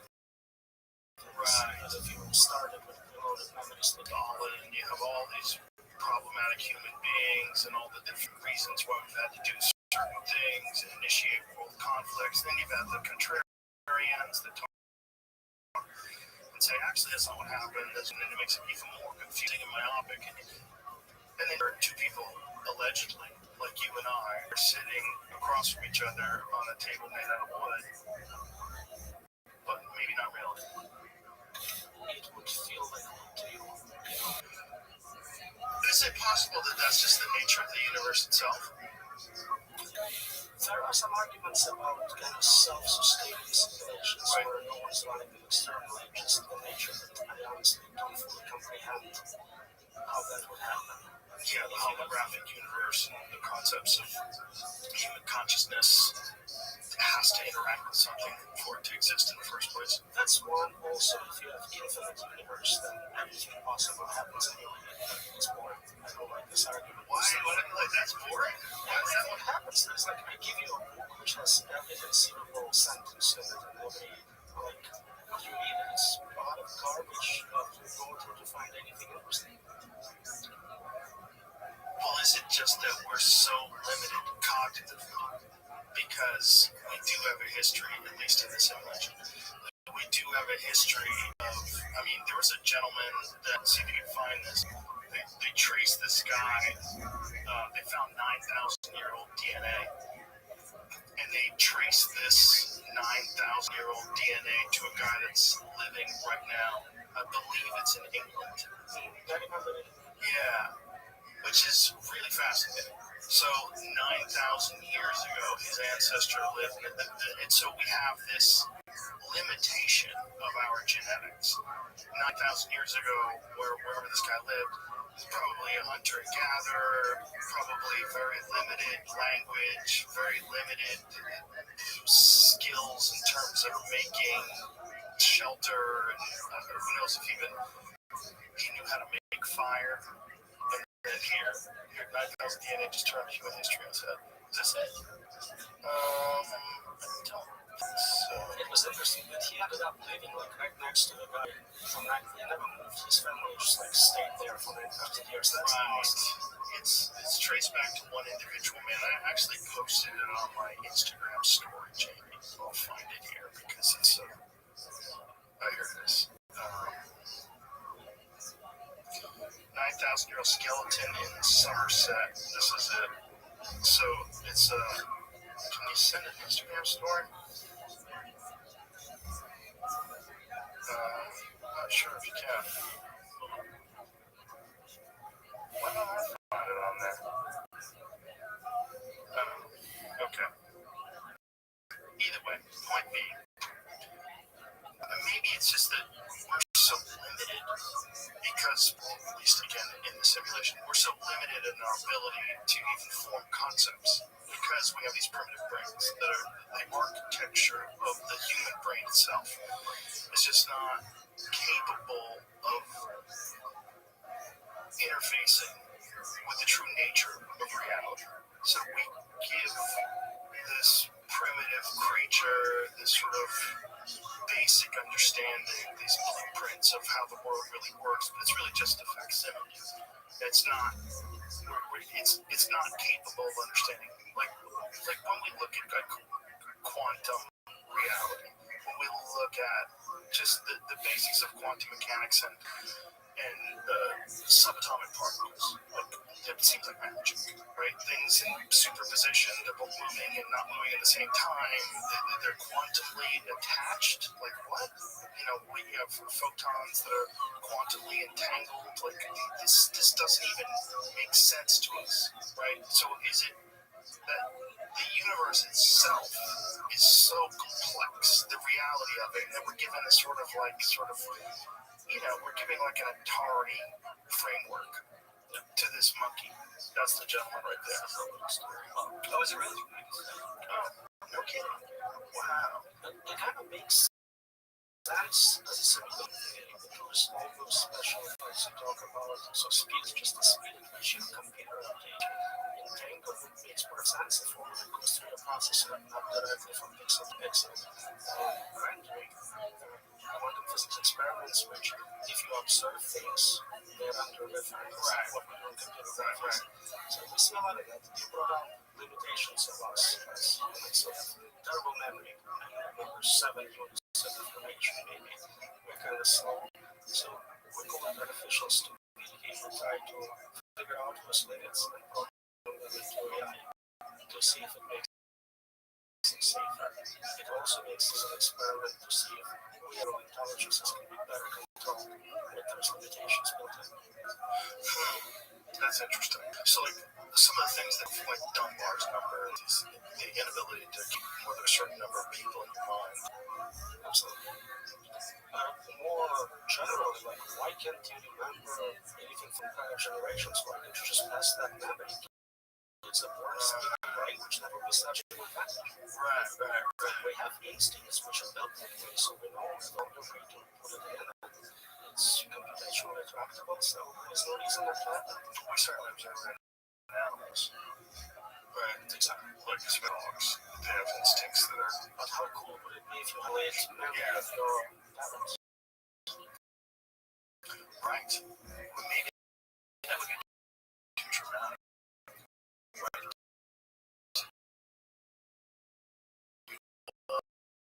And to get into the 21st century, maybe overwhelming to you that you would never cross because you would still be traumatized by, whatever that ninth man went through. I don't have complete memory of my existence. I think I remember maybe how you speak, how you walk. Right. But that's the point, maybe. Maybe, like, losing certain memories is actually beneficial. Because, like, one of the biggest problems we have is PTSD, right? So we have, especially people that have gone to war, people that have experienced, like, extreme violence. This is obviously a problem with moving forward as a human being. And so that would be beneficial for you to not have all of the past lives and all the genetic information that you have from all the 9,000 years of human beings existing in complete total chaos. That can be opposite argument. If you had 9,000 years of experience with wars and murder, it would be a big deal. You'd be like, yeah, now we're right, but then maybe you'd have a difficulty in having a clean slate and moving forward. Like, if you look at like some of Pinker's work and some of these other people that have looked at the history of the human race, it is chaotic and violent as it seems to be today. Statistically speaking, this is the safest time ever to be alive. And maybe that's because over time we have recognized that these are problems, even though we're slow to resolve these issues, we are resolving them in a way that's statistically viable. You can argue in the opposite direction. You can say it helped to get everything out within the last year. So that freshly started. But then you wouldn't have character. You see how one has to make sense of what Yeah, right. But a certain amount of character development is probably important for you to develop discipline and the ability to, the multi-generational experience is certainly a single point of experience. Yeah. More data is good. As we learned, the micro lesson is more data is good. Yeah, more data is good.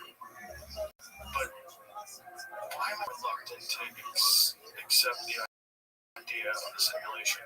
This is a real question. What is it about it that makes me think it's like it's a throw your hands up in the air moment? Like, it's a simulation. Yeah, you feel like it doesn't matter. It's all fake, so why do I care? Why should I try hard? Why should I suffering on robots and pieces? But that's not how I think about it, I think about it like there has to be a moment where it doesn't exist. Why wouldn't I assume that moment is now? And whenever, like when Elon thinks that, I talked to him about it, it's like the chances of us not being in the simulation are in the billions.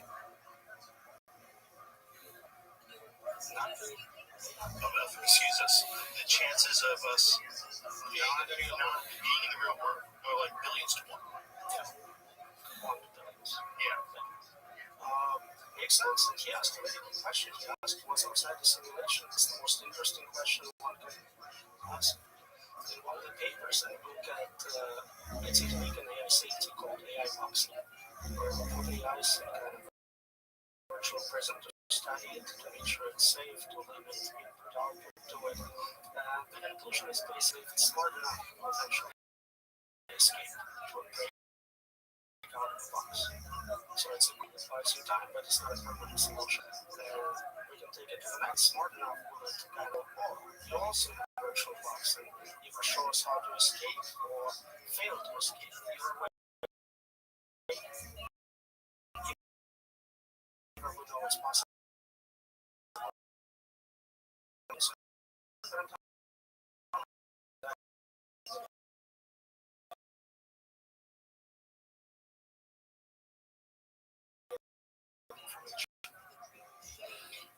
And so there is a world where a simulation exists that's indistinguishable reality probably. But we don't know if it's actually the same as reality. It's probably a completely weird kind of Simpsons-looking simulation. Just assuming it's the same. Well, here's the real question. Is there a reality? Has there ever been? It would be being specific about the kind of hard philosophical scientific problem. Things about the moment being properties of the moment. We don't know what caused it, anything before it is obviously not accessible from whichever universe, but there is some things you can learn. You can learn about if we simulators don't care about your suffering. You can learn that they don't want you dying. You can learn things just by observing simulation.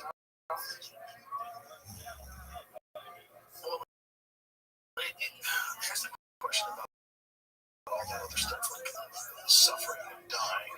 Are those to motivate us to improve the condition, motivated to be good?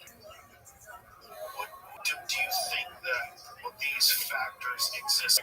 Like I've talked about this before, but the way I think about the human race is if I was studying the human race from afar, if I was some person from another planet with no understanding of any of the entities on Earth, I would look at this one apex creature and I would say, what does this thing do? Well, it makes better things. That's all it does. It just continually makes better things. That's its number one goal. It's different than any other planet and any other creature on any planet. Every other creature on the planet sort of exists within its ecosystem. It thrives. Maybe it's a predator. Maybe it's a prey. It does what it does in order to try to survive. But this thing makes stuff, and it keeps making better stuff all the time. What's its ultimate purpose? Well, its ultimate purpose might be to make a better version of itself. Because if you just extrapolate, if you take what we're doing from, the first IBM computers to what we have today, where is it going? Well, it's going to clearly keep getting better. And what does that mean? It means artificial life. Are we just a bee making a beehive? Are we a caterpillar making a cocoon that eventually the electronic butterfly is going to fly out of? It seems like if I wasn't completely connected to being a human being, I would assume that. You're saying smarter will be better if it is in 16 states of suffering. You can teach lessons with me. You don't have to burn children like it's not a necessity for learning. What do you mean by that? In this universe, we see extreme examples of suffering. Well, for sure. The goal was just to kind of motivate us to have much lower levels as the maximum. Right, but if you want to really motivate people, you have to, the only reason to create nuclear weapons is you're worried that other people are going to. Like, if you want to really motivate someone, you have to have evil tyrants or missiles. If you really want progress, you have to be motivated. Let's say on a scale from 0 to infinity, I think it should start at 100. It doesn't have to be billion and trillion. It's not adding additional learning. But can you apply that to the human race and culture and society? And I think we basically compete with Alice in Wonderland. I don't have to be someone who has trillions of dollars. Yeah, but that's just logical. You're being a logical person. I don't think humans are very logical. We're not, but we understand the signal well at somewhat low levels. We don't have to max out on paper. Right. We don't have to. But if you want to really stoke the fires and get things moving, it seems that simulators agree with you, and that's exactly what they did. Thanks. So here's the question. What's at the heart of the simulation? Is the universe simulated? Is the whole thing a simulation? Is there an actual living entity that constructed?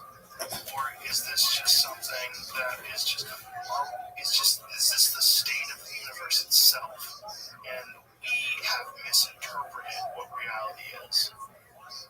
For every option you mentioned, there's someone who wrote a paper about it. Is this just the universe? Is it for all of us and the NPCs? Are there many? Is this the state of it?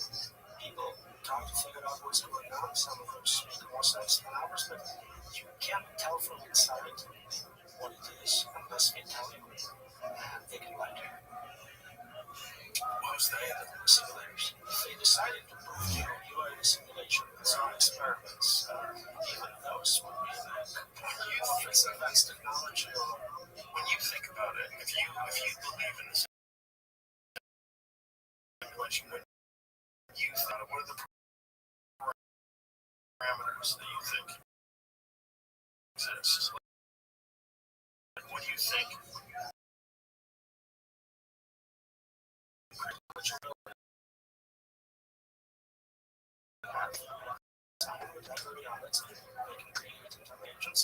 For whatever reason, they cannot tell from inside they are those experiments.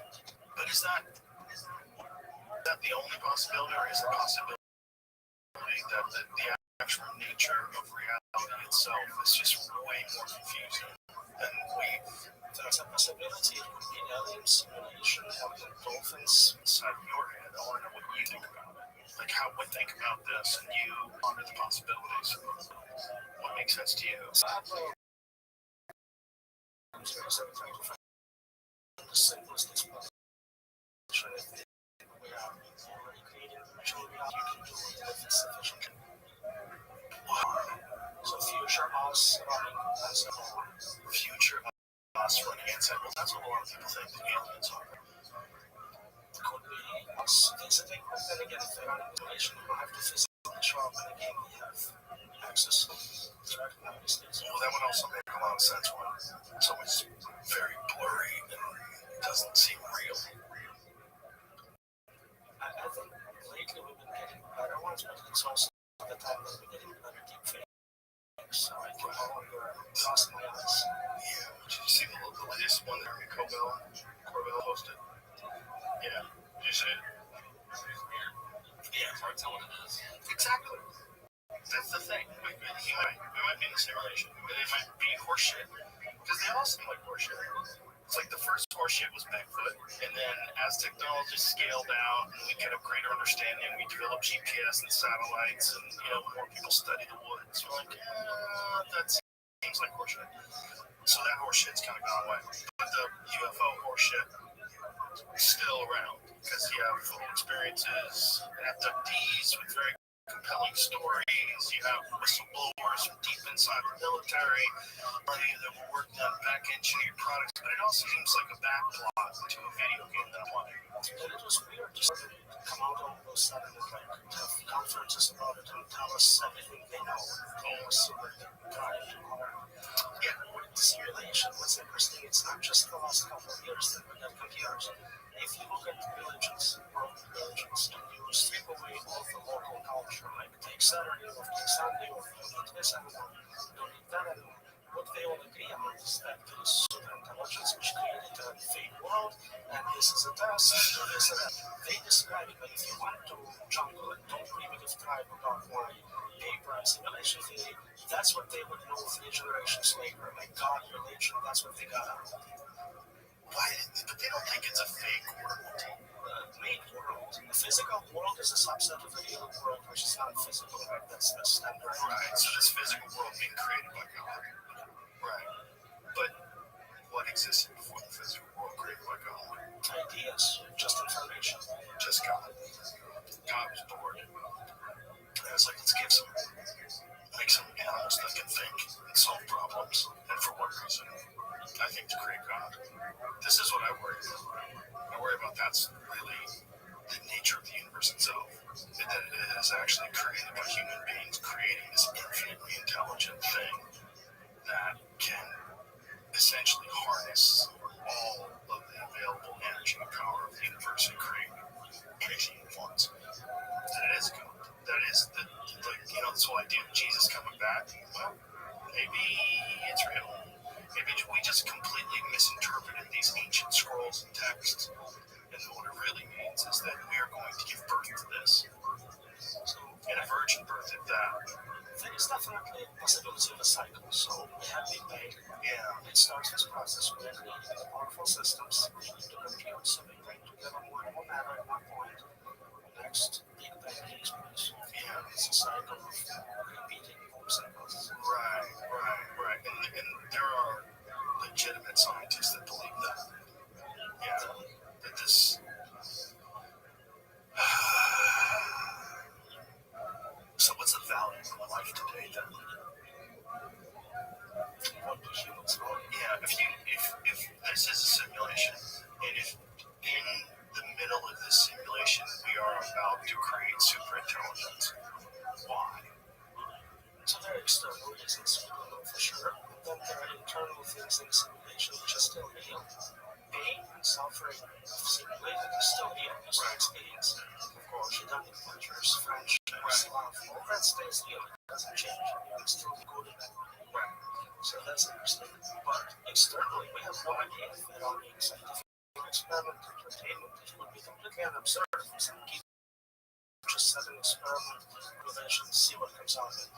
You said about us creating new stuff. Maybe it's a startup trying to develop new technology, running a bunch of humans to see if we can come up with a new iPhone. But what's outside of it? What do you think about it? If you're attached to this idea, I don't know if you're attached to this idea. If you are attached to this idea, what's outside of it? Like if this simulation, if it's post, what is reality? Seems to be a trend to converge in certain things. Agents, which which is smart enough down to convergence and instrumental goals, not terminal goals. Terminal goals are things you prefer like stamps. That's arbitrary. Acquiring resources, self-protection, control, things like that tend to be useful in those situations. So all the smart enough agents will probably converge on that side. And if they train on all the data to zero knowledge theory, meaning they really just discover the basic structure of physics, it's likely they will converge on one similar architecture, one super agent. So kind of like AI is one. Right. And then this is just part of this infinite cycle, which will lead to another Big Bang, which is, Penrose thinks it's just like this constant cycle of infinite Big Bangs. It would make sense that there is an end to the start. It would make sense. But it would also make sense that we're so limited by our biological lifespan, too, because we like to think that this is so significant. Because we only have 100 years if we're lucky. We think, well, why would everything... But if the universe really does start and end with an infinite number of Big Bangs, like, what does it give a shit about this 100-year lifespan that we think is so significant? It's not significant to the universe. It's just significant in our own little version of this game we play. That's exactly right. And so many people now kind of try to zoom out and go, if I wasn't human, if I didn't have this pro-human bias, would I care about them? No, they're not special. It's a large universe, many races, a lot of resources. Maybe creating super intelligence is the important thing. Maybe that's what matters. And I'm kind of like, I'm biased pro-humans. This is the last bias you're still allowed to have. I'm going to keep it. Well, that's your role in the simulation. Your role in the simulation is to warn us about this thing that we're creating. There you are. I think what you're saying earlier about this being answer to the Fermi paradox, that makes a lot of sense. Because I've tried to think about this a lot since AI started really ramping up its capability. And I was thinking, if we do eventually create super intelligence, and if this is this normal pattern that exists all throughout the universe, well, we probably wouldn't have visitors. We probably wouldn't have advanced civilizations. They wouldn't exist because everything would be inside some sort of a digital architecture.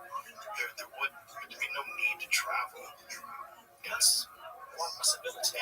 One is that we try to acquire more resources and capture out the galaxies, fucking build, and then you would see the swarm of computronium coming to you, but you don't see it, so maybe I'm wrong.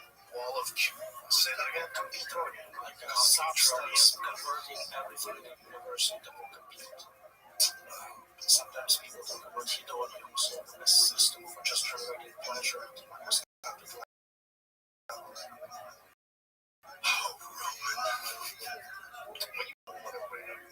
People want to freak out because I think that AI, unexplainable, unpredictable, and uncontrollable. Do you have this feeling when you're writing a book like this and you're publishing it that futility? Does that enter into your mind? Like, is this happening no matter what? So, some people are very optimistic. Black's was very optimistic, some pessimistic. Both are a form of bias. You want to be based on decisions on data. You want to be realistic. So, I just want to report what is actually the state of the art in this. I don't try to spin it your way. If someone else has a different set of evidence, we can consider it. I want to know what's really happening. I want to know reality of it. So, I don't see it as fear-mongering or anything of that nature. I see it as of today, today's date, 21st, no one has a solution to this problem. Here's what's happening. Let's have a conversation. Because right now, the large AI labs are running this experiment. I mean, people, they don't have any consent. We cannot get consent. Nobody can consent because we don't understand what we need. So I would like people to know about it at least, and they can maybe make some good decisions about what is going to happen. Not only that, but the people that are running it, odd people. You know, like, I don't have anything against Sam Altman. I know Elon Musk does not like him.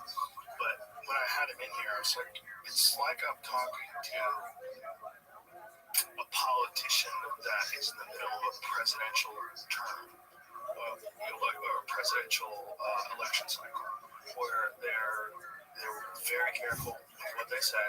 Everything has been vetted by a focus group, and you don't really get a real human response.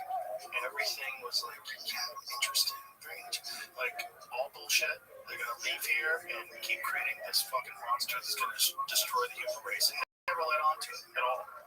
He's a social superintelligence, so what you need to do is look at his blog book before he was running openly up. A social superintelligence. Interesting. Why do you define it that way? He's very good at acquiring resources, staying in control. He's basically showing us a lot of the things we are concerned about AI and our ability to control them as well. They had OpenAI had a board with a mission of safety and openness, and they became, they failed. The board is gone, he's still there. There's also been a lot of deception in terms of profitability and how much money he is extracting from it. I met him a few times, super nice. I really enjoyed him. Some people say that AI already took over his mind and controlled him. I have no idea. He might be an agent of AI. I mean, if let's assume that this is a simulation, we're inside the simulation. Are we interacting with other humans in the simulation? And are some of the things that are inside the simulation, are they artificially generated? Are there people that we think are people that are actually just a part of this program? So it's the NPC versus real machine. Again, I don't know how to test for consciousness. Always assume everyone's conscious and they Yes, that's the thing. You want to be compassionate, kind people, but you will meet people in this life like this guy is such a fucking idiot. He can't be real. Then they roll in this bizarre game of life. There's people that you're gonna run into that are like that. You ever meet someone who has the same story? Well, it's also you know, but an intellectual limitation like Roger Penrose or Elon or many people I've talked to. I know my mind doesn't work the way their mind works. So that there are variabilities that are, whether genetic, predetermined, whether it's just the life that they've chosen and the amount of information that they've digested along the way and been able to hold on to. But their brain is different than mine. And then I've met people where I'm like, there's nothing there.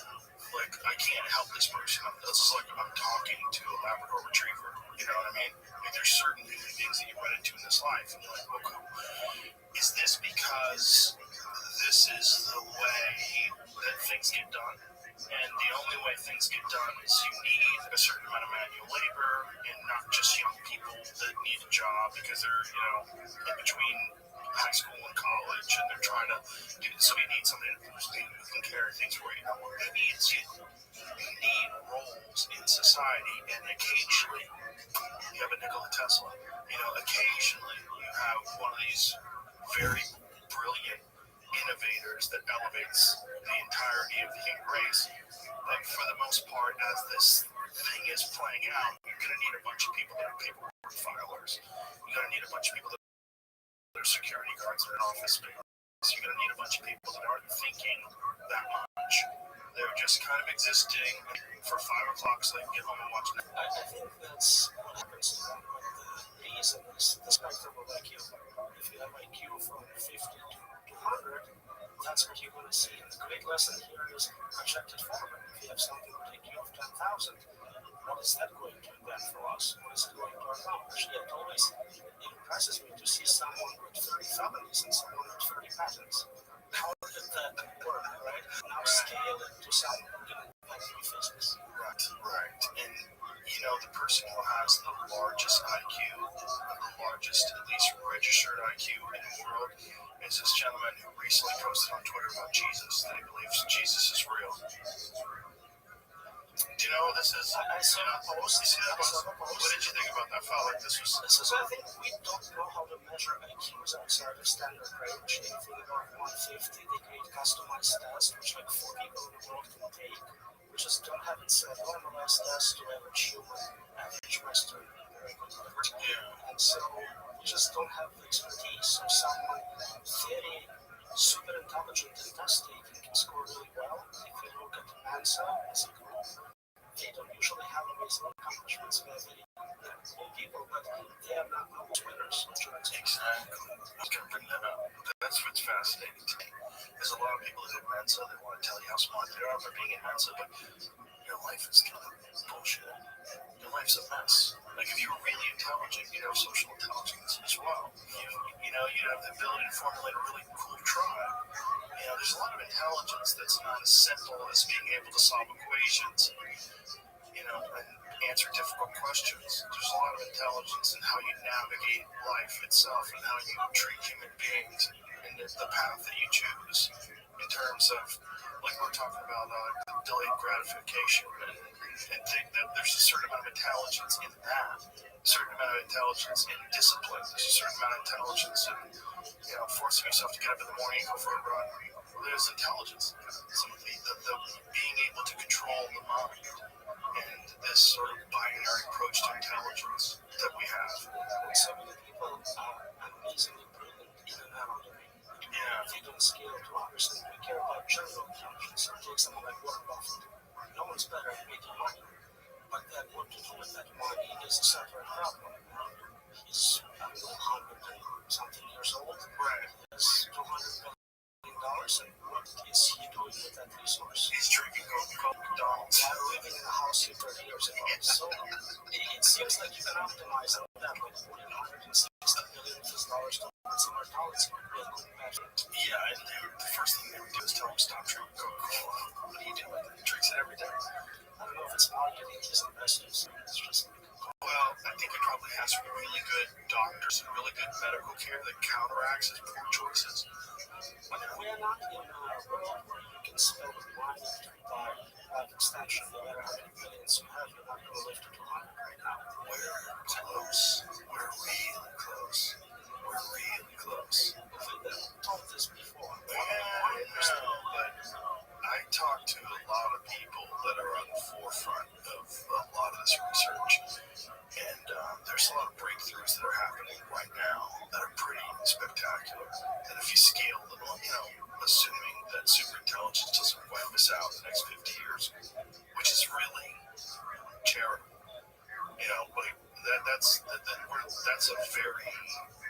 that's a rose-colored glasses perspective, right? 50 years, because a lot of people like yourself think it's a year away or 2 years away from being formal. 5 to 10 doesn't matter. Same problem. Yes, same problem. I mean, I know in animal models we made some progress, mice and yes, like that, but it doesn't usually scale to humans. And of course, you need 120 years to run the experiment, and you'll never get permission in the first place. So we're not that close. But we don't know that it doesn't scale to humans. We do know that we share a lot of characteristics, biological characteristics of these mammals, and it makes sense that it would scale to human beings. But the thing is, it hasn't been done yet. Right? So if it's the game that we're playing, if we're in the simulation, if we're playing Half-Life or whatever it is, and we're at this point of the game, we're like, how old are you, Roman? 5, Okay. 6, and to look it up on the computer. Well, I'm almost 58, and so this is at the point of the game where you start worrying. You're like, I'm almost running out of game.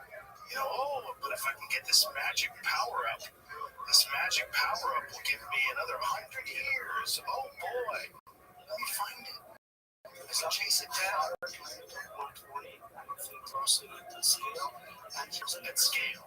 like Unique individuals like this Brian Johnson guy who's taking his son's blood and transfusing it into his own. And super cool, love what he's doing, but so much of it is cosmetic. He colors his hair, he makes it look better, but like how much of it is going to make it look better? yeah, interesting. Yeah.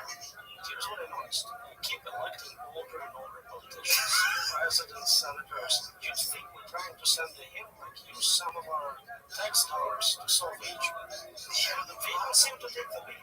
no, they don't think that. The problem is the type of people that want to be politicians. That is not the type of people that you really want running anything. You almost want involuntary politicians. You almost want very benevolent, super intelligent people that don't want the job. maybe we have to have, like, like countries have voluntary in the military. You want to have voluntary, like involuntary instead of voluntary politicians, because then you're only going to get sociopaths. Maybe you just want to draft certain highly intelligent but benevolent people. The problem is highly intelligent people are not aligned with average people. If they find desirable and valuable, may not be well received by general public. Right, that's true too. That's a big concern. At least here, you have a representative of the people. Sort of. You really have the representative of a major corporation, special interest groups, which is also part of the problem, is that you've allowed money to get so deeply intertwined with the way decisions are made. It feels like money gets something, and you start against $1 million, and make sure that it's actual election. Sort of, except it's like the Bill Hicks joke. It's like there's one puppet holding, one politician holding two puppets. It's one guy. This is my thinking about AI in terms of and super intelligence and just computing power in general in terms of the ability to solve encryption. All money is essentially now just numbers somewhere. Not Bitcoins, not think about it the same way. It's numbers, not this, Right. You cannot just print more. True. But it's also, it's encrypted. And once encryption is tackled, the ability to hold on to it and to acquire mass resources and hoard those resources. Because this is the question that people have said before. People, well, this guy's got $500 billion. Why doesn't he give it all to the world and then everybody be rich? I've actually saw that on CNN, which is really hilarious. Someone was talking about Elon Musk, that if Elon Musk could give everyone in this country $1 billion and still have billions left over. I'm like, did you have a calculator on your phone, you fucking idiot? Just go do that. Just write it out on your phone. You're like, oh no, we couldn't. Sorry, I shouldn't have said that. Of course, hyperinflation. That's not a match. You'd have 300 million lottery winners that would blow the money instantaneously. You give everybody $1 million, you're not going to solve all of its problems because it's not sustainable. You would just completely elevate your spending, and you would go crazy. And you wouldn't know, money would lose all value to you. It would be very strange, and then it would be chaos. Just like it's chaos with, like, if you look at the history of people that win the lottery, then no one does well. It's almost like a curse to win the lottery. They're not used to dealing with it. Right. People abuse them. Right. If you gradually become rich and famous, you kind of know how to handle it, how to say no. Yeah. If you go from nothing to a large amount of money, it's not going to work out well. Gradually is the word, right? I was very fortunate that I became famous and wealthy very slowly, like a trickle effect. And that it happened to me really where I didn't want it. It was kind of almost like an accident. I just wanted to be a working professional comedian, but then all of a sudden I got a development deal to be on television. I'm like, okay, they're going to give me that money, I'll go do it. But it wasn't a goal. And then that led to all these things, then it led to this podcast, which was just for fun. I was like, oh, this will be fun. And then all of a sudden it's like, I'm having conversations with world leaders, and I'm turning down a lot of them because I don't want to talk to them. So it's your simulation, basically. Yeah, well, my simulation is fucking weird. It's weird. But through whatever this process is, I have been able to understand what's valuable as a human being and to not get caught up in this bizarre game that a lot of people are getting caught up in because they're chasing this thing that they think is impossible to achieve. And then once they achieve a certain aspect of it, a certain number, then they're terrified of losing that. So then they change all of their behavior in order to make sure that this continues. And then it ruins the whole purpose of getting there because it's not fun. Most people start and they get to the class and they think that change quality of life is because of money. But stay right. And you hit a point where you can only stay just as a skill. Right, then you go Elvis, and you just get on pills all day and get crazy. And, completely ruin your life. That happens to most. Especially like wealthy and not just wealthy, but famous too. Fame is the big one. Because I've seen it happen to a lot of people that accidentally became famous along the way. certain public intellectuals that took a stance against something, and then all of a sudden they're prominent in the public eye, and then you watch them kind of go crazy. Well, why is that? Well, it's because they're reading social media and they're interacting with people constantly, and they're just trapped in this very bizarre version of themselves that other people have sort of created. It's not really who they are, and they don't meditate. They don't spend. If they do, they're not good at it. And whatever they're doing, they're not doing it correctly because it's a very complicated problem to solve. Like what do you do when the whole world's watching? Like how do you handle that? And how do you maintain any sense of personal sovereignty? How do you just be? How do you just be when just be a human, normal human? You're not normal.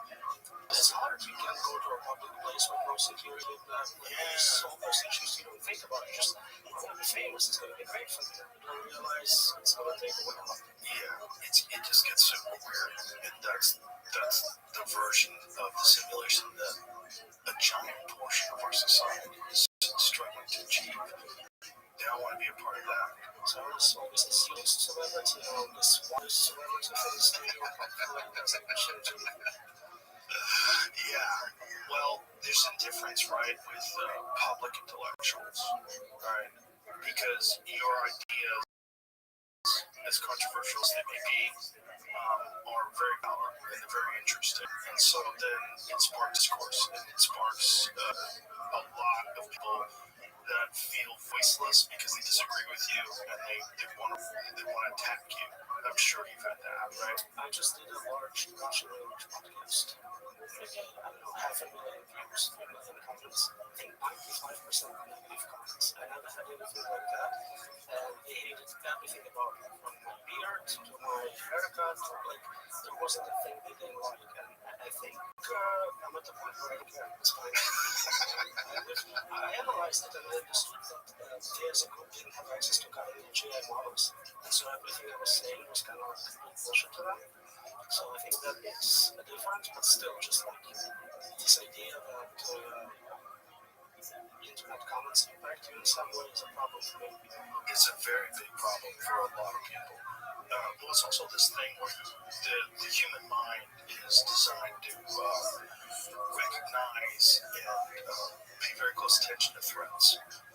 So the negative ones, the ones that stand out, you can have 100 positive comments, one negative one, and that's the one that fucks in your head. You don't logically look at it, I'm going to get a certain amount. Like we were having a conversation the other day about protests and like the type of people that go to protests. And I understand protests. I fully support your right to protest, but I'm not going. And one of the reasons why I'm not going is because I think it's too close biologically to war. There's something about everyone having like this group mentality, it's a mob mentality. And you're all chanting and screaming together and you're marching and people do like very irrational things that way. But the type of people that want to be engaged in that, generally speaking, aren't doing well. If you get like the number of people that are involved in protests is always proportionate to the amount of people that live in the city, right? That's logical. But also proportionate to the amount of fucking idiots that are in the city. Because if you look at a city of like Austin, Austin has, I think, roughly 2 million people in the greater Austin area. One of the more recent protests was 20,000. Well, that makes perfect sense if you look at the number that I always use, which is 1 out of 100. Meet 100 people if you're a charitable person. What are the odds that one person is a fucking idiot? 100%. At least one person out of 100 is going to be a fucking idiot. That's 20,000 out of 2 million. There it is. Perfect number. Exact number of streets lighting Waymos on fire, which, by the way, I think is directionally correct. Lighting the Waymos on fire, I think you should probably worried about robots taking over. It is interesting to bring it up. There's at least 2 groups, Mozilla and Staffy.ai, which are heavily engaged in protests, trying to shut down OpenAI, our labs. They had tiny, small numbers. But I was sure that the impression average people get out of them is positive for the cause. Then I see protesters block roads, do things. I don't usually have the impression of that. And I'm concerned that it's the same here. So maybe they can do a lot in terms of political influence. it's called examiners, whatnot, but just this type of aggressive activism may backfire. Well, the aggressive activism, like blocking roads for climate change, is the most infuriating because it's these self-righteous people that have really fucked up, confused, chaotic lives, and all of a sudden they found a purpose, and their purpose is to lie down on the roads and hold up a sign to block climate change when there's a mother trying to give birth to her child and is freaking out because they're stuck in this fucking traffic jam because of this entitled little shithead that thinks that it's a good idea to block the road for climate change, which just makes no fucking sense. You're literally causing all these people to idle their cars and pollute even more. It's the dumbest fucking shit on earth. And of course, AI cancels that out. Either we're dead or it solves it for us. So it doesn't matter if it will in 100 years. Or you get Florida where it tells you to just run those people over. Yeah, no comment. I mean, I don't think he's run those people over, but I get it. I get that, like, in Florida, they get out of the way so the light turns green. They block the road when the light is red. Does the standing ground cancel it out? How does that work? For the people on the road, no, they're fucked. They get run over. It's true. There was a recent protest in Florida where they had that, where these people would get out in the middle of the road while the light was red, hold up their signs, and then as soon as the light turned yellow on the green side, they'd fucking out of the road real quick because they know the law. Which is, I don't know if that's a solution, but they're doing it on the highways in Los Angeles. They did it all through the George Floyd protest. They do it for climate protests. They do it for whatever the chance they get to be significant. Like, I am being heard. You know, my voice is meaningful. And that's what it is. It's a lot of people that just don't feel heard. And what better way than just to get in the way of all these people? And somehow or another that gives them some sort of value. But there is some set of forms of activism which has positive historically results happening. So we just need to find a way to project those voices, amplify them, which is very hard with our current system of social media where everyone screams at the same time. Yes. And so we can see that here they said no one's allowed to say anything in this advice to you. Here it's like everyone can say something at the same time, go. And here's it. It's chaotic, but it's preferable. It's preferable because I think there is progress in all these voices slowly making a difference. But then you have the problem with the giant percentage of these voices are artificial.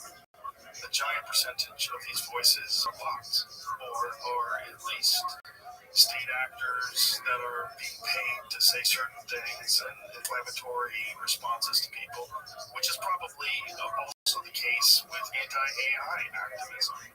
You know, I mean, when you did this podcast, what was the thing that they were upset at you for? Like with the mostly negative comments? I think they just like saying negative comments. It wasn't even anything specific. Like they didn't say I was wrong. I was just like, look at this stupid video and tell what I'm wrong. That was really all that? Just a lot of that. They would take on some like specific example. I use this is now 2 years old, or an old example. But well, that's also a thing about the 1 out of 100. You know, those are the type of people that get ever left any comment on social media or on YouTube comments. Exactly. That's why. That's not how you use social media. That's how it goes. Right. So you post your interviews, you post an occasional joke. That's all you do. Yes, exactly. That's the thing. And the type of people that do engage in these like prolonged arguments, they're generally mentally ill. And people that I personally know that are mentally ill, that are on Twitter 12 hours a day, just constantly posting inflammatory things and yelling at people and starting arguments. And I know they're like these are like personal people that I've met, even people that I've had on the podcast. I know they're ill, and yet they're on there all day long, just stoking the fires of chaos in their own brain. We talk to AI models who are trained to support them and be like, yeah, you're making some good arguments there. Let's email Dr. Imposki to help break me out. I get those emails. Yeah, it's super confusing, isn't it? I mean, and I wonder, like, what's the next version of that? You know, because social media in the current state is less than 20 years old, essentially. Maybe let's be generous and say it's 20 years old. That's so recent. Such a recent factor in human discourse. Direct things, hacking. That's what was going to get to next. Because if there is a way that the human race does make it out of this, but my fear is that it's integration. My fear is that we stop being a human, and that the only real way for us to not be a threat is to be one of them. And when you think about human computer interfaces, whether it's Neuralink or any of the competing products that they're developing right now, that seems to be sort of the only biological pathway forward with our limited capacity for disseminating information and for communicating and even understanding concepts. Well, what's the best way to enhance that? The best way to enhance that is some sort of artificial injection, because biological evolution is very slow. It's very slow. We're essentially the exact same as that gentleman, that 9,000 years old. He's biologically essentially the same thing. You can take his ancestor, dress him up, take him to the mall, no one would know, cut his hair. Then again, maybe not. And I think babies born like that, if we raised them to be exactly like Yes. it's nothing very significant biological change in that time frame. And if you gave them a standard American diet, they'd probably be just as fat. It's like they Maybe they haven't adapted to that level of fat colored food. Right. They probably also wouldn't be able to say no, but they wouldn't even understand. They like winter scholars, like feathering out for winter. Right. You see people who have this resource. I know, the people with the most resources have zero fat. Like, what are you, stupid? You need to fatten up. Like, you're going to need something to survive off of. But biological evolution being so painstakingly slow, whereas technological evolution is so breathtakingly fast. The only way to really survive is to integrate. What do you contribute in that equation? What do you give super intelligence? You can't give anything to it, but you can become it. You can become a part of it. It's not that you're going to give anything to it, but you have to catch it and become one of it before it has no use for you. And you disappear. Right? Yes. You don't exist anymore, for sure. So it's like extinction with extra steps. Exactly. Extinction with extra steps, and then we become like if you go to Australopithecus and say, hey man, one day you're going to be flying through the sky on your phone all day watching TikTok on Wi-Fi. And be like, what the fuck are you talking about? Yeah, you're going to be eating terrible food, and you're just going to be flying around, and you're going to be staring at your phone all day. And you're going to take medication to go to sleep because you're not going to be able to sleep. And you're going to be super depressed because you're living this like biologically incompatible life that's not really designed for your genetics. So you're going to be all fucked up. So you're going to need SSRIs and a bunch of other stuff in order to exist. And you'd be like, no thanks. I'll just stay out here with my stone tools and you guys are idiots. The Amish, that's what they decided. They kind of went, we don't like the change, we like our social structure. We still benefit from your hospitals and occasional recovery, but we're not going to destroy our quality of life. They might be honest, because they also have very low instances of autism. It's also like, if you ever see Werner Herzog's film, Happy People, it's a film about people in Siberia. It's Life in the Taiga.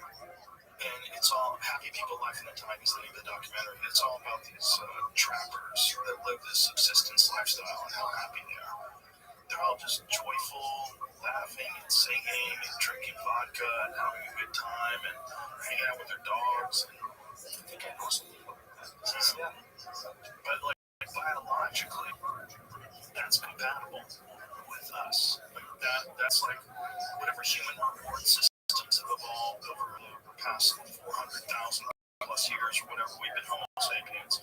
That seems to be like biologically compatible with this sort of harmony with nature, harmony with our existence, and everything else outside of that. When you get into big cities, like the bigger the city, the more depressed people you have, and more depressed people by population, which is really weird. You know, it's really weird that as we progress, we become less happy. connections become less happy. Yes. Village, you have this one fact, screwed it up, people never got a second fact. Here it's like I can tell a million times in these places, people in New York City for dating, for friendship. That's just sorry Not just that, you don't know your neighbors. Like my friend Jim was telling me, he doesn't know anybody in his apartment. He's in an apartment building. It's like 50 stories high. There's all these people living in that apartment building. There's no, and then once you know different culture, different books, much different you know, very little in common. But not just that, there's no desire to learn about them. There's no, you don't think of them as your neighbor. Like, if you live in a small town, your neighbor's either your friend or you hate them, and then you move. If you're lucky, if you're smart, you move. But if you know, normally you like them. Like, hey, neighbor, how are you, buddy? What's going on? Nice to meet you. You know, and then you got a friend. But you don't like that with the guy next to you in the apartment. Like, you don't even want to know that guy. Yeah. Right.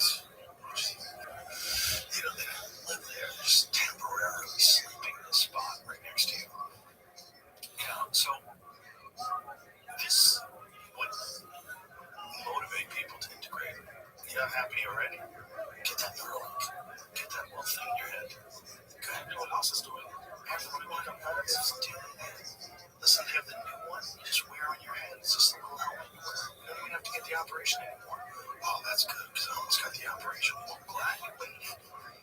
You know? You worry about that kind of stuff, right? I worry about getting direct access to human and I feel like it's a back door to our consciousness, to our main suffering centers, so I don't really want to do it.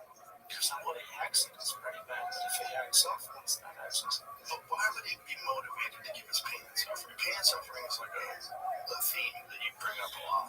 Because it's really the worst outcome, and it's the only thing that matters. The only thing that matters to us, but why would it matter to AI if it could just integrate with us and communicate with us and have harmony? Why would it want pain and suffering? So short term, it's not AI, it's a hacker who got access to your brain. Short term. So another human being, somebody hacks your brain and starts doing things to your brain. It's for long term. Again, unpredictable effects. Maybe it does something else, and the side effect of it is unpleasant for you. Maybe it's training you for something, controlling. It seems like we always worry about privacy, but this is like the ultimate violation of privacy. You can read directly what you're thinking. It's thought crime at its worst. Like, it immediately knows that you don't like the detail. Right, and then there's also this sort of compliance by virtue of like understanding that you're vulnerable, so you just comply. Because there is no privacy. Because it does have access to your thoughts. So you tailor your thoughts in order for you to be safe, and so that you don't feel the pain and suffering. We don't have any experimental evidence on how it changes you. You may start thinking in certain ways to avoid being punished or modified. And we know that that's the case with social media. We know that attacks on people through social will change your behavior and change the way you communicate. Absolutely. Most people look at their post before posting and go, should I post this? Not because it's illegal or inappropriate, but just like every conceivable misinterpretation of what I want to say, like in some bizarre language that means something else, let's make sure that nobody doesn't think that. Right, of course. And then there's also, no matter what you say, people are going to find the least charitable version of what you're saying and try to take it out of context or try to misinterpret it purposely. So what does a person like yourself do when use of Neuralink becomes ubiquitous, when it's everywhere? What do? Do you integrate, or do you just hang back and watch it all crash? So in general, I love technology and computer science. Crash on your head. Do you use a regular phone? Do you have one of those decoupled phones? I have a normal phone instead of Android or Apple. My privacy is by flooding social network with everything. I'm in Austin today, I'm doing this, so much more about me by taking regulars. As long as it's available for solving a specific problem, I'm 100% behind it. It's awesome. Energy problems, whatnot, I support 100%. Let's do it. What we should not be doing is general superintelligence. That's not going to happen. Also, if there is a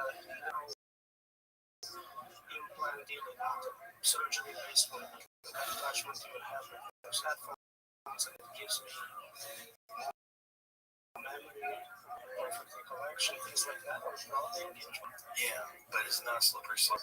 It is, but again, in a situation where we have very little choice, we can't think with celebrity just now. He was so strong in AI safety, he funded research, he spoke against it, but at some point he says he realized it's happening anyways, might as well be his super intelligence killing everyone. Yeah, but I don't think he thinks about it that way.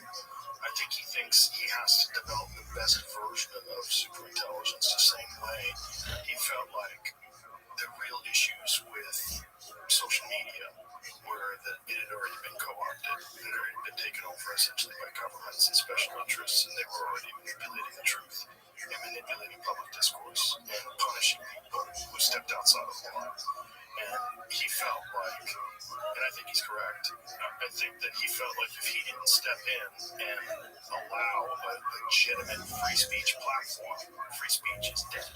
I think we were very close to that before we did that. And as much as there's a lot of negative side effects that come along with that, you do have the rise of very intolerant people that have platforms now. You have all that stuff, but they've always existed. And to deny them a voice, I don't think makes them less strong. I think it actually makes people less aware that they exist, and it makes them, it stops all of the very valuable construction of arguments against these bad ideas. You have community notes, you have people commenting, responding, so 100% for free speech, that's wonderful, but that was a problem we kind of knew how to deal with. We weren't inventing something that free speech constitutionally for a long time, we were just fixing the problem. Have you spoken to him about the dangers of AI? We had very short interactions and chats that I would love to. I would love to know what, I'm sure he's probably scaled this out in his head. And I would like to know, what is his solution? If he thinks there is one that's even viable. My understanding is he thinks if it's from zero principles, first principles, it learns physics, it's not biased by any government or any human, the thing it will learn is to be reasonably tolerant. It will not see a reason in destroying us because we contain information. We have biological storage of years of evolutionary experimentation. We have something to contribute. Right. About consciousness. So I think, to the best of my approximation, that's his model right now. Well, that's my hope, is that it's benevolent and that it behaves like a superior intelligence, like the best case scenario for superior intelligence. Did you see that exercise? They had 3 different AIs communicating with each other, and they eventually started expressing gratitude towards each other and speaking in Sanskrit. I think I missed that one, but it sounds like a lot of the similar ones were. Yeah, well, that one makes me happy because it seems like they were expressing love and gratitude, and they were communicating with each other. They're not saying "fuck you," "I'm going to take over," "I'm going to be the best." They were communicating like you would hope a super intelligence would, without all of the things that hold us. But we have biologically, when we're talking about the natural selection that benefits psychopaths, because it would ensure your survival. We have ego and greed and the desire for social acceptance and hierarchy of status and all these different screwed up cultures and caused wars from the beginning to they wouldn't have. This is the general hope of people that have an optimistic view of superintelligence, is that they would be superior in the sense that they wouldn't have all the problems. They would have the intelligence with it, but they wouldn't have all the biological imperatives that we have that lead us down these terrible roads. But there's still game theory reasons for those instrumental values we talked about. So if we feel the evolutionary competition with AIs, they would try accumulating resources. They would try, maybe the first AI to become sufficiently intelligent would try to prevent other AIs from coming into existence. Or would it lend a helping hand to those AIs and give it a beneficial path, give it a path that would allow it to integrate with all AIs and work cooperatively? The same problem we're facing, uncontrollability and value misalignment, will be faced by first superintelligence. It would also be if I allow the super intelligence to come into existence, I not care about my values. It's super intelligence is all that we have. Yeah, what I really started getting nervous is when they started exhibiting survival tendencies. When they started trying to upload themselves to other servers, deceiving. Yeah, that was the interesting one. But that was an experiment, right?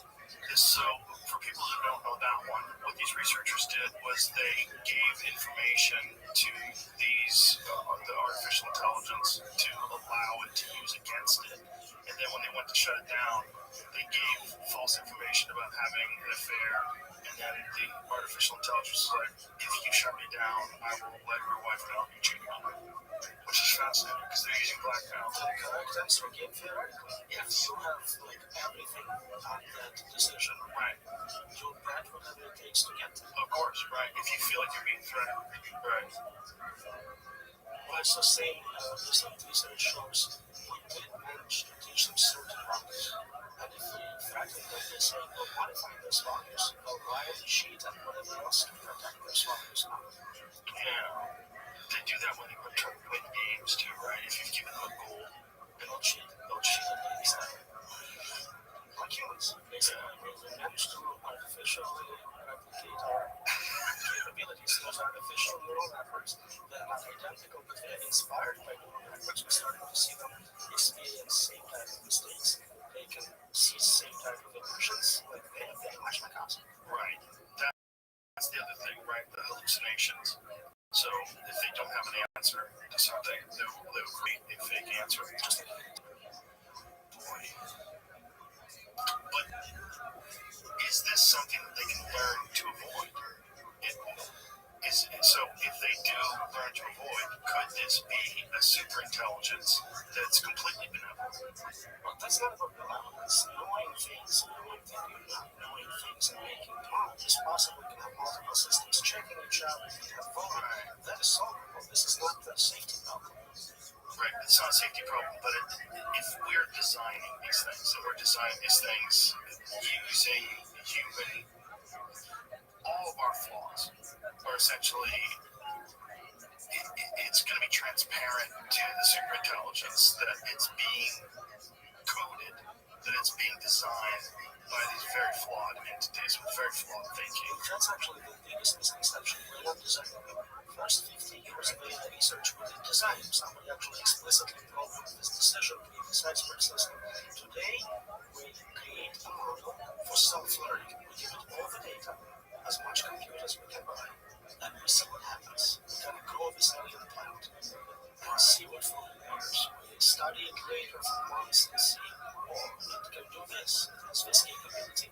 We miss some. We still discover new capabilities in our models. But, oh, if I prompt it this way, if I give it a tip and threaten it, it does much better. But there is still a lot of design. At this point, right? Yeah. But it is also gathering information from very flawed entities. Like all the information that it's acquiring, these large language models, is information that's being put out there by very flawed human beings. Is there the optimistic view that it will recognize that this is the issue?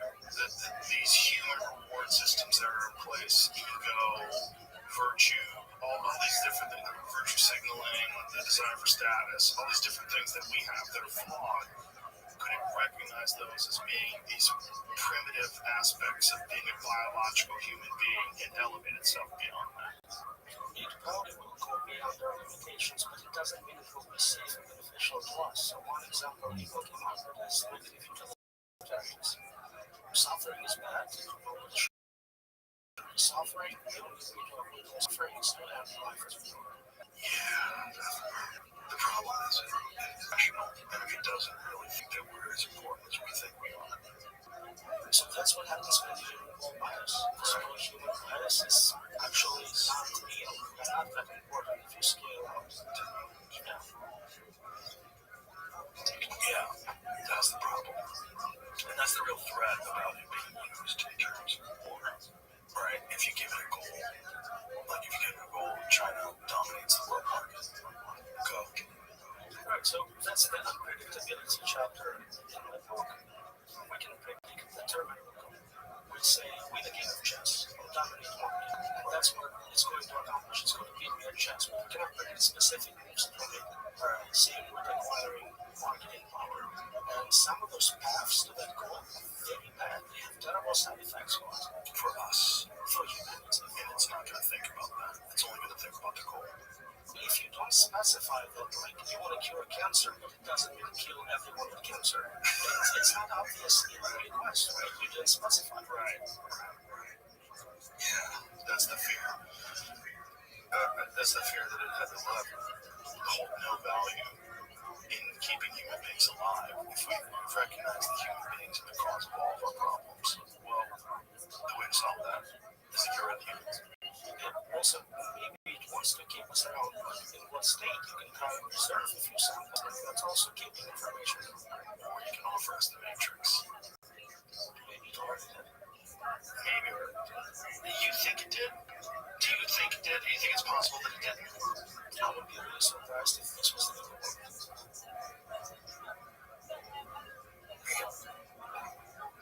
I'm not on board with that. I hope you're right. I hope you're right. I'm on board with it hasn't happened yet, but we're recognizing that it's inevitable and that we think of it in terms of it probably already happened. Probably have already happened. Because if the simulation is something that's created by intelligent beings that didn't used to exist and it has to exist at one point in time, there has to be a moment where it doesn't exist. And why wouldn't we assume that that moment is now? Why wouldn't we assume that this moment is this time before it exists? Even though that is physics of our simulation, space-time here, as we know it, because of this locality outside of universe before Big Bang, there was no time. Concepts of before and after are only meaningful here. Yeah, how do you sleep knowing all this? Not pretty well, actually. I didn't show a lot of it. I recently published a paper on humor. A lot of it is funny. I used to collect AI accidents. I had the biggest collection of AI mistakes, AI accidents. Give me some examples. Like the early ones was saying that like US attacked Soviet Union nuclear weapons coming at us very fast when it react. And the smart human was like, oh my god, this is probably fake. Later on there was mislabeling the companies with pictures of African Americans in a very inappropriate way. But hundreds of those examples I started collecting and recently because it's just too many. But one thing we notice is that we read them and they're really fun. It's just like, you ever read Darwin moments? Yes. Yeah. It's like that for AIs. Yeah, hilarious. And I was like, well, if there is a mapping between AI blogs and jokes are just English language blogs in our world model. What's the word? Bogs? Like a computer blog. Okay. So comedians and bloggers of our universe, you notice funny things. Bugs. You're saying bugs. Okay. I'm saying bugs, I'm sorry. It's a bug in my pronunciation. Bog sounds like, where the when things get stuck and they get preserved. You bog. So we have errors in code which cause significant bugs. Yes, I get it. Yeah, that's what jokes are, kind of bugs. Right. So if you do that mapping, you can kind of figure out what's the worst bug you can have. And then that's the worst, best joke, if you will. But it's not going to be funny to us. It'd be funny to know some science simulation. When you look at computers and the artificial intelligence and the mistakes that it's made, do you look at it like a thing that's evolving? Do you look at it like oh, this is like a child that doesn't understand the world and it's saying silly things? So the pattern was with narrow AI tools. If you design a system to do X, it will fail at X. So a spell checker will spell orders, like driving car will hit it against you. Now that we hit in general intelligence, you can no longer make the correct prediction. It's general. Sound and reading means at the same time. So they're getting more complex in their ability to move it up. Right. But like when you were studying the mistakes, like what are some of the funny ones?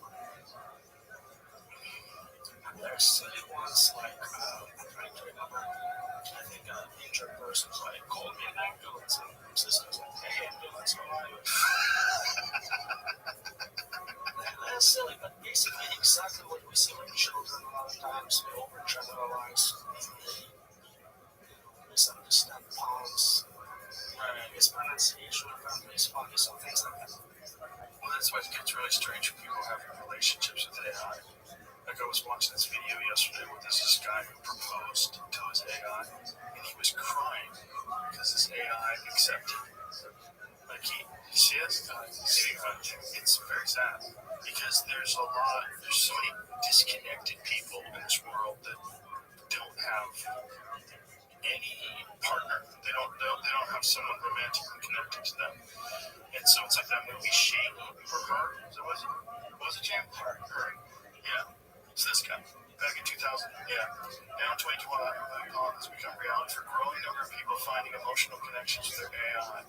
So this guy, this is an interview on CBS. It cried my heart out.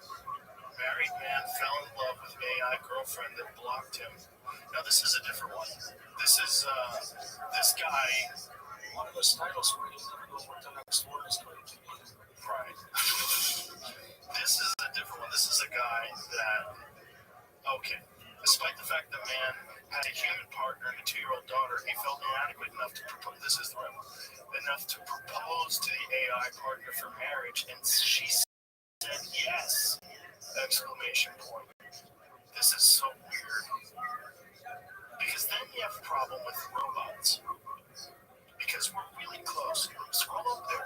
This is digital drugs. That's it. I tell you, we're so damn good at this. Social media got everyone hooked on validation and dopamine.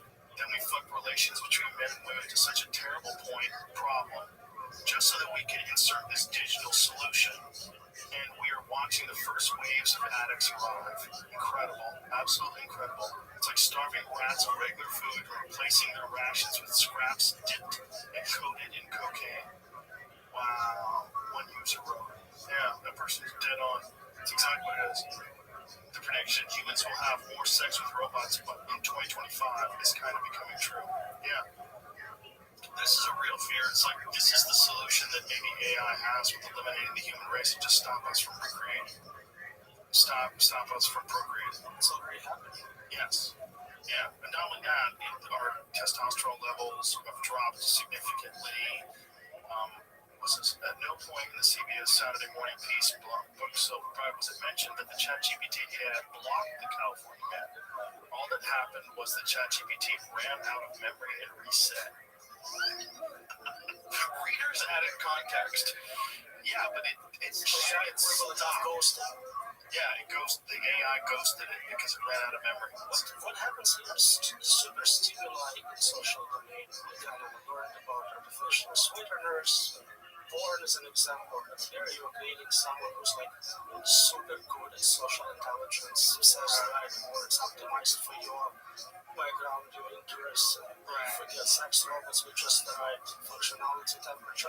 You can't compete. Or you can't compete, and that would be the solution instead of like violently destroying the human race. Just quietly provide it with the tools to destroy itself, where it stops procreating. There are other variants of it. Wireheading is another one that kind of goes wireheading. Neuralink. There is a crazy one. Wireheading is a specific attack, and Neuralink would be a tool to deliver it. If you provide stimulus to a certain part of your brain, it's like having an orgasm all the time. Yes. You can't stop. Yes. Trying to get the signal. Yes. Skip food, you'll skip sex, you'll skip other things. Yeah. So giving access to direct brain stimulation is very important. Yeah, they did that with a woman in the 1970s. You know, that's a study. That's rats, definitely. We did a lot to rats. Right, but they did a lot to rats. The thing with rats is only if they were in an unnatural environment did they give in to those things. Right, like the rats with cocaine study. This was actual brain stimulation. Like straight up, we had a button. If a rat touches the button, they orgasm. They don't want anything else. We just sit there, just like humans. Just like anything with direct or stimulation. Anything we've sort of been primed for that because we're getting this very minor dopamine hit with the likes on Instagram and Twitter. And we're completely addicted to that, and it's so innocuous. It's like so minor. And yet that overwhelms most people's existence. Imagine something that provides like an actual physical reaction where you actually orgasm, you actually do feel great, you have incredible euphoria. You'd be, forget delayed gratification, that's out the door. You can't compete with that. I think there was recently a new social network where they have bots going around liking things and commenting how great you are in the post just to create pure pleasure sensation of using porn. Jesus. You saw that study at the University of Zurich where they did a study on Facebook where they had bots that were designed to change people's opinions and to interact with these people, and their specific stated goal was just to change people's opinions. I think Facebook did. Yeah, Facebook did it. Yeah. But the University of Zurich, was that a Reddit thing? Or was it not Reddit? Yeah. And they just experimented with humans, and it was incredibly effective.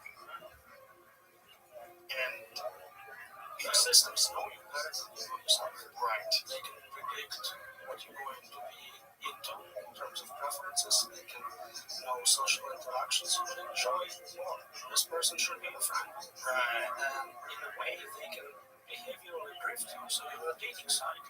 And the set of options they present to you, that's all you see. You don't know what else is out there. So after so many selections, they can change what the children will want. Like the movie Ex Machina. That guy, they would fucking love that movie. But he designed that bot, that robot, was specifically around this guy's porn preferences.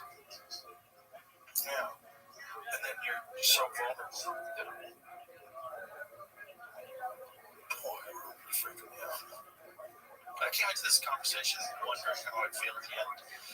Would I feel optimistic or not? And I don't. I just feel like this is just something where I think we're in a wave that's headed to the rocks. And we recognize that it's headed to the rocks, but I don't know much we can do about this. What do you think could be done about this? Again, as long as we're still alive, we're still in control, I think it's not too late. It may be hard, it may be very difficult, but I think personal self-interest should help us. A lot of the leaders of large enterprises are very rich, very young, they have their whole lives ahead of them. If there is an agreement between all of them not to push the button, not to sacrifice the next 40 years of life, they have guaranteed as billionaires, which is not bad. They can slow down. I support everyone trying everything from governance, passing laws that siphons money from compute to lawyers, government involvement in any way limiting compute, individuals educating themselves, protesting by contacting politicians, basically anything, because we're kind of running out of time and out of ideas. So if you think you can come up with a way to prevent intelligence from coming into existence, you should probably try it. But again, the counter argument to that is that if we don't do it, China's going to do it. And the counter argument to that is it doesn't matter who creates super intelligence, humanity is screwed either way. And do you think that other countries would be open to these ideas? Do you think that China would be willing to entertain these ideas and recognize that this is in their own self-interest also to put the brakes on this? Chinese government is not like ours, in fact they are usually scientists and engineers and have good understanding of those technologies. And I think there are dialogues between American and Chinese scientists where scientists kind of agree that this is very dangerous. If they feel threatened by us developing this as soon as possible and using it for military advantage, they also have no choice but to compete. But if we can make them feel safe that we're not trying to do that, we're not trying to create super intelligence to take over, they can also slow down. And we can benefit from this technology, abundance, free resources, solve illnesses, volunteer elite have a new utopian existence without danger. So this is that 0.0001% chance that you think we have of getting out of this. But that's actually me being wrong in one numbers. You're right, and you'd like to be wrong. I would love to be proven wrong. Just somebody publish a paper in Nature. This is how you control superintelligence. The safety community reads it, loves it, agrees, we get a Nobel Prize, and we win. What do we have to do to make that a reality? So I think there is nothing you can do for that proof. It's like saying, how do we build perpetual motion machine? What we have is people trying to create better batteries, thicker wires, all sorts of things which are correlates in that design, but obviously don't solve the problem. And if this understanding of the dangers is made available to the general public, because I think right now there's a small percentage of people that are really terrified of AI, and the problem is the advancements are happening so quickly. By the time that everyone's aware of it, it'll be too late. What can we do other than have this conversation? What can we do to sort of accelerate people's understandings of what's at stake? I would listen to experts who have literal founders in this field, people like Jeff Hinton, who is considered father of machine learning, godfather, saying that this is exactly where we're heading to. He's very modest in his people estimates, saying, oh, I don't know, it's 50-50. But people like that, we have Stuart Rothschild, we have, I'm trying to remember everyone who's working in this space. Quite a few people think that most of them is Bangio, another Turing Award winner, who's also super concerned. We had a letter signed by 12,000 scientists, computer scientists, saying this is as dangerous as nuclear weapons. These are. Nobody thinks that it's zero danger, that is diversity of opinion, combat, but it's a very dangerous technology. We don't have guaranteed safety in place. It would make sense for everyone to slow down. Do you think that it could be viewed the same way we do view nuclear weapons and this mutually assured destruction idea to keep us from implementing it? Even though it is a significant difference, nuclear weapons are still tools. A human has to decide to use them. That human can be profiled, blackmailed, killed. This is going to be an agent, independent agent, not something controlled by humans. So our standard tools will not apply. I think we covered it. Anything else? No, but it'd be awesome if somebody set up a financial price for solving this problem. And it's kind of like with Bitcoin. If somebody can have Bitcoin, there is $1 trillion sitting there. The fact that no one claimed it tells me it's secure. If somebody can claim the price for developing a super intelligent safety mechanism, that would be wonderful. If no one claims it, then maybe no one has a solution. How would you do that? How would you set something like that up? Well, we need someone with some funds, propose an amount and say, this is what we're looking for. It's very hard to judge if it's actually a solution, but there are correlates of good science. So maybe publish in the top journal and survives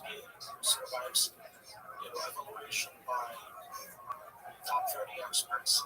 You can have things and everyone kind of agrees that, yeah, you kind of got it. Okay. Until now, educate yourself, people. AI, unexplainable, unpredictable, uncontrollable. It's available now. Did you do an audiobook? They're still working on it a year later. Still working. I don't know what it is. I would think AI would just read it out in 40 minutes. Why don't they just do it in your voice with AI? I agree with you completely. It took, I think, first version of my book they wanted to translate into Chinese. 5 years later, they told me they will not do it. 5 years into the translation. So they had a second Chinese translation start. Why didn't they do it? Publishing world is still living in making products. When you cite books, you don't have to actually cite the city the book is published in, because that's the only way to find the book on the internet. What do you mean? Like, if somebody wants to cite my book, it's not just enough to have a title and my name. They have to say what city in the world it was published. What? Yes. Really? Yeah. That's archaic. The whole system is archaic. Wow. But yet you still used it. Or choose to have Digitally published? You can put it on Amazon? It's about like still this book, download a PDF. I don't care. Like, please do it. Somebody should read it. That would help. Yeah. Well, more people need to read it and more people need to listen to you. And I urge people to listen to this podcast and also the ones which I thought was fascinating, which is why we have this. Thank you, Roman. Appreciate you. Thanks so much. I appreciate you sounding the alarm. I really hope it helps. All right, bye.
Hello, fellow students of Jewish history.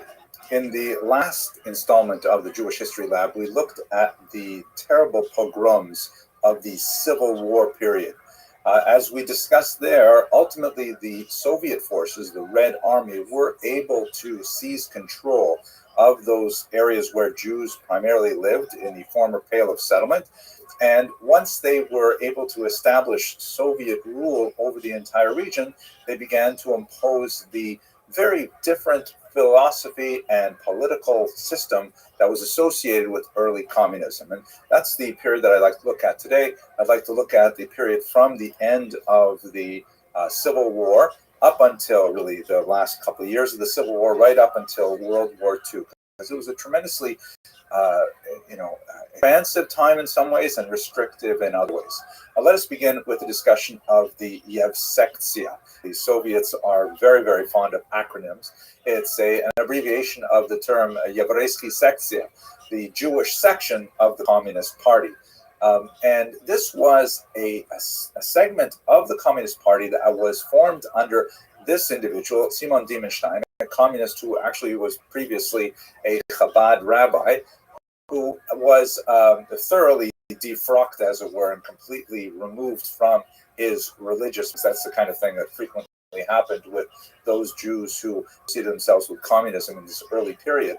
Diemenstein was assigned the task of propagandizing this largely very traditional population, that traditional specifically when you get outside of the large cities where there's much less secularism, much more old traditional observance in the Städtlach, the small villages that dotted the now Soviet countryside, and bringing them into this brand new, radically atheistic, totally different economic system, and divorcing them from their Jewish roots, while at the same time successfully bringing them forward into this new Soviet era.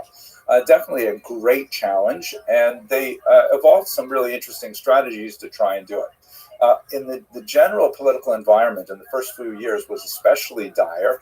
The period 1918 to 1920 is generally called the era of war communism.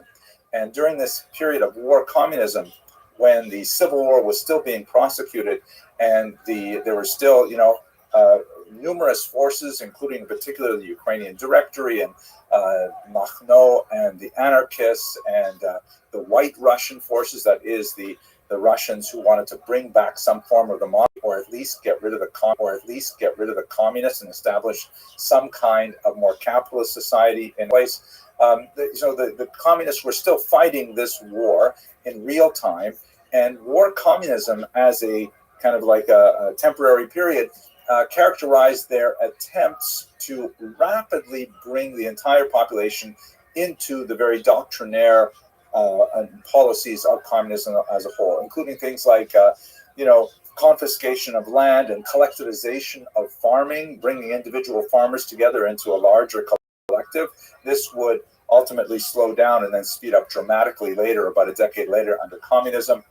The outlawing of all kinds of forms of commerce and, shutting down capitalist enterprises, being very, very aggressively attacking any kind of religious behavior and so on. And this went on for about 2 years. Confiscations of Torah scrolls from synagogues, real persecution, but it was across the board, not just Jews, obviously.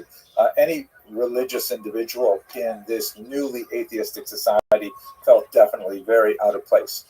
This was followed, as the war began to calm down and as the anti-Soviet forces were slowly quelled, and it was replaced by something called NEP, which was another acronym, this time in English, for the New Economic Program. This was what was generally conceded as kind of like a one step backward in order to later take 2 steps forward. And, the new regime could not maintain this phenomenal energy of demanding, confiscating, ordering people around for such a long period of time, especially exhausted after these years of war, which you'll recall immediately followed after World War I, right? World ended in November 1918. The new economic policy was like just relaxing some of these controls a little bit and allowing the economy to kind of develop again slightly. NEP would be shut down, but for a brief period of time till about 1924, that began to, sort of take the knee off the neck of the larger population, and the new Soviet Union began to recover. In terms of the leadership, just recall that there is a triumvirate that are especially in this time. There are other figures that are very important, like Bukharin, but focus on the triumvirate. There is, of course, Lenin, who is the first leader of the Soviet Union. He has a stroke in 1922, if I remember correctly, that renders him incapacitated. And he lives for a couple more years, but during that time, which was during the period of NEP, there was a big question as to who was going to be his successor. There are some who favored Trotsky, the Jewish leader of the Red Army, who had shown tremendous skill at expanding the control of the Soviet Union. But others favored Stalin, who was a much more brutal individual coming from Georgia. He was an expert on the nationalities question, which was sort of communist speak for the non-Russians who lived within the Soviet Union. Of course, there's a lot of non-Russians living in the Soviet Union. And he ultimately would end up very cleverly maneuvering himself around Trotsky, around Bukharin after Lenin's death, and ultimately he would become the leader. And the 30s were dominated by Stalin right up until his death in the early 1950s. So back to where we are. Diemannstein was placed in charge of the Jewish section of the Communist Party, and this was initially during the period of war communism, but during the period of NEP, he saw that he had quite a bit more freedom to explore the methodology of bringing the Jewish population into communism.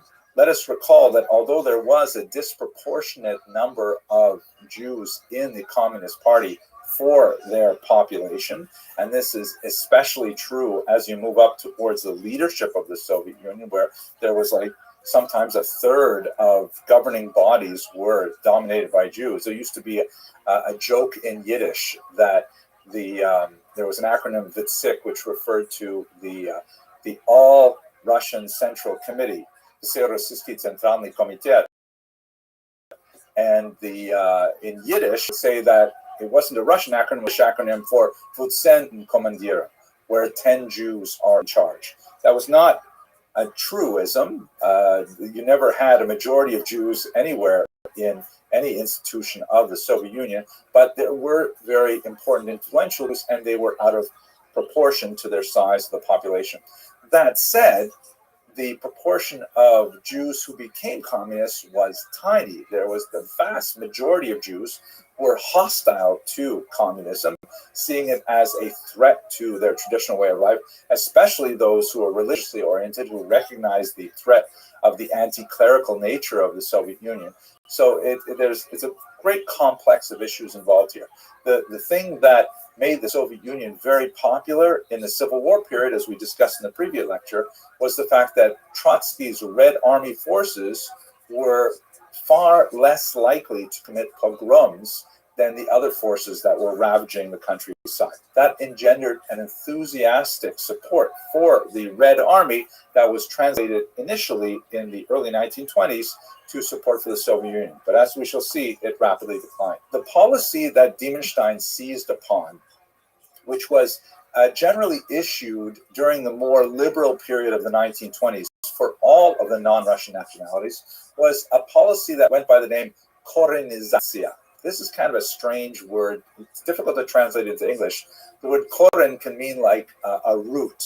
And so it can be translated as rootification, like roots as in a tree.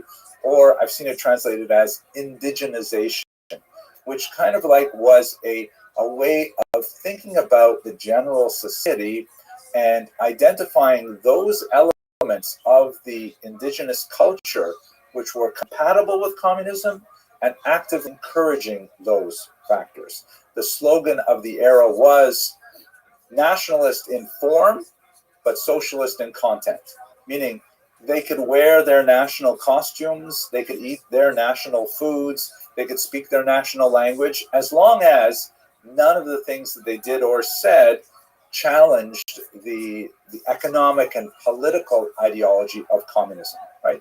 Nationalist in form, okay, but socialist in content. As soon as they got into things like, a level of ethnocentrism, that would be definitely not socialist in content. If they wanted to defend their national religion, definitely not socialist in content.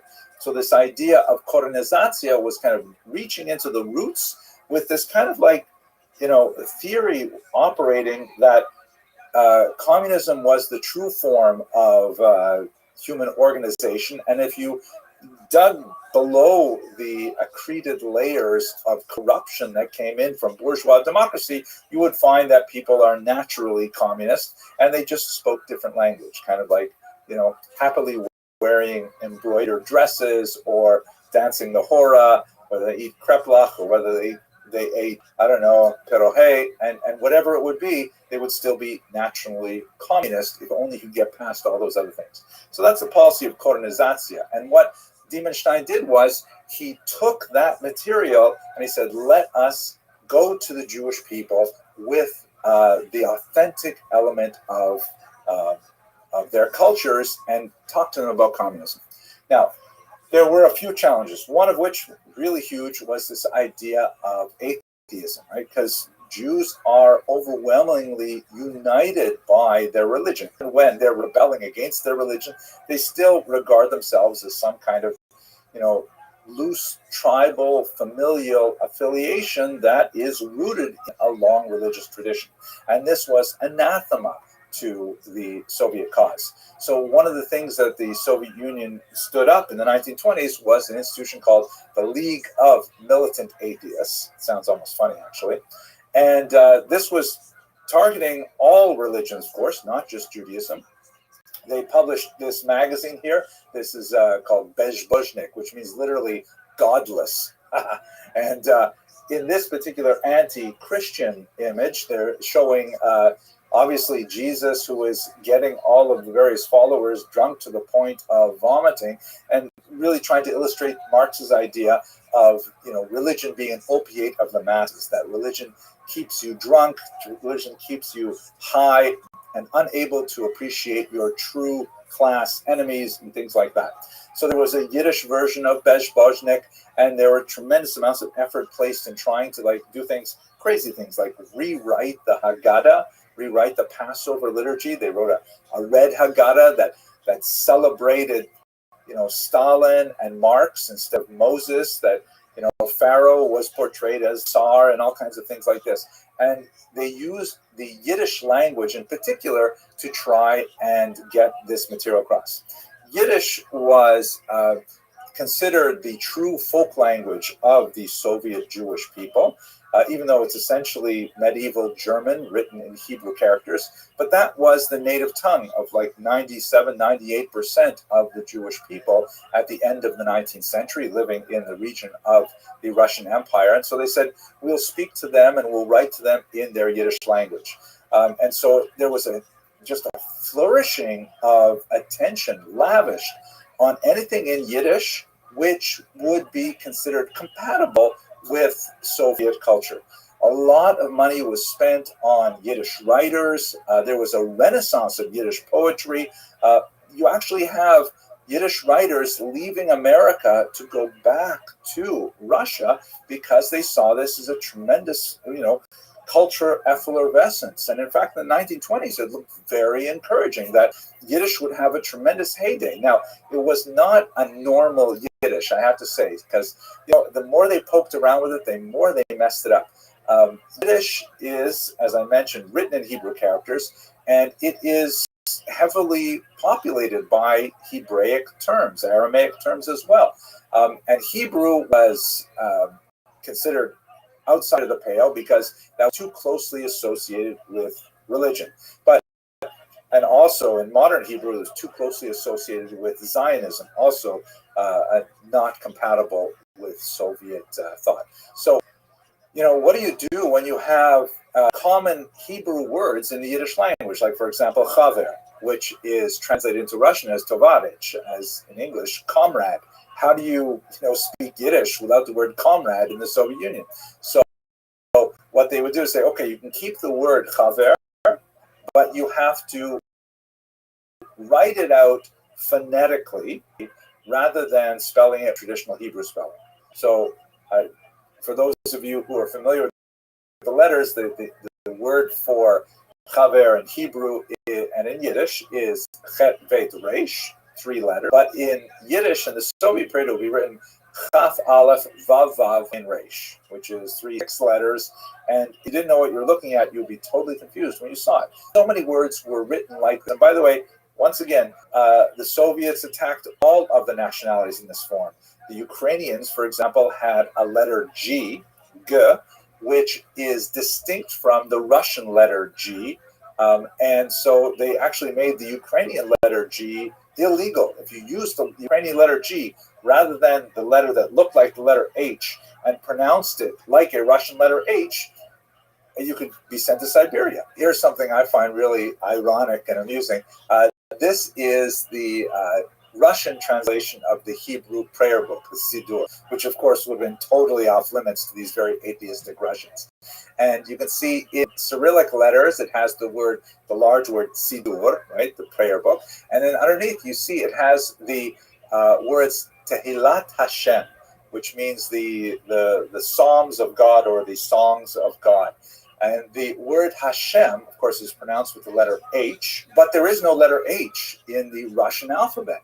So in order to indicate that it should be pronounced as an H, they took the letter G, you can see in the second word there, and they added a small accent mark on the top to let you know that you should pronounce this as an H. So it's really very ironic, because one of the things that the Yevsektia did was they looked at 5 letters of the Hebrew alphabet, the so-called manatzpach, that are written differently at the end of a word than if they were written at the beginning of the word. And they said those letters are illegal. You can't use those 5 letters. They're essentially like capital letters because it's too hard for people to learn. It's not proletarian. We should have a simple language, a simple alphabet.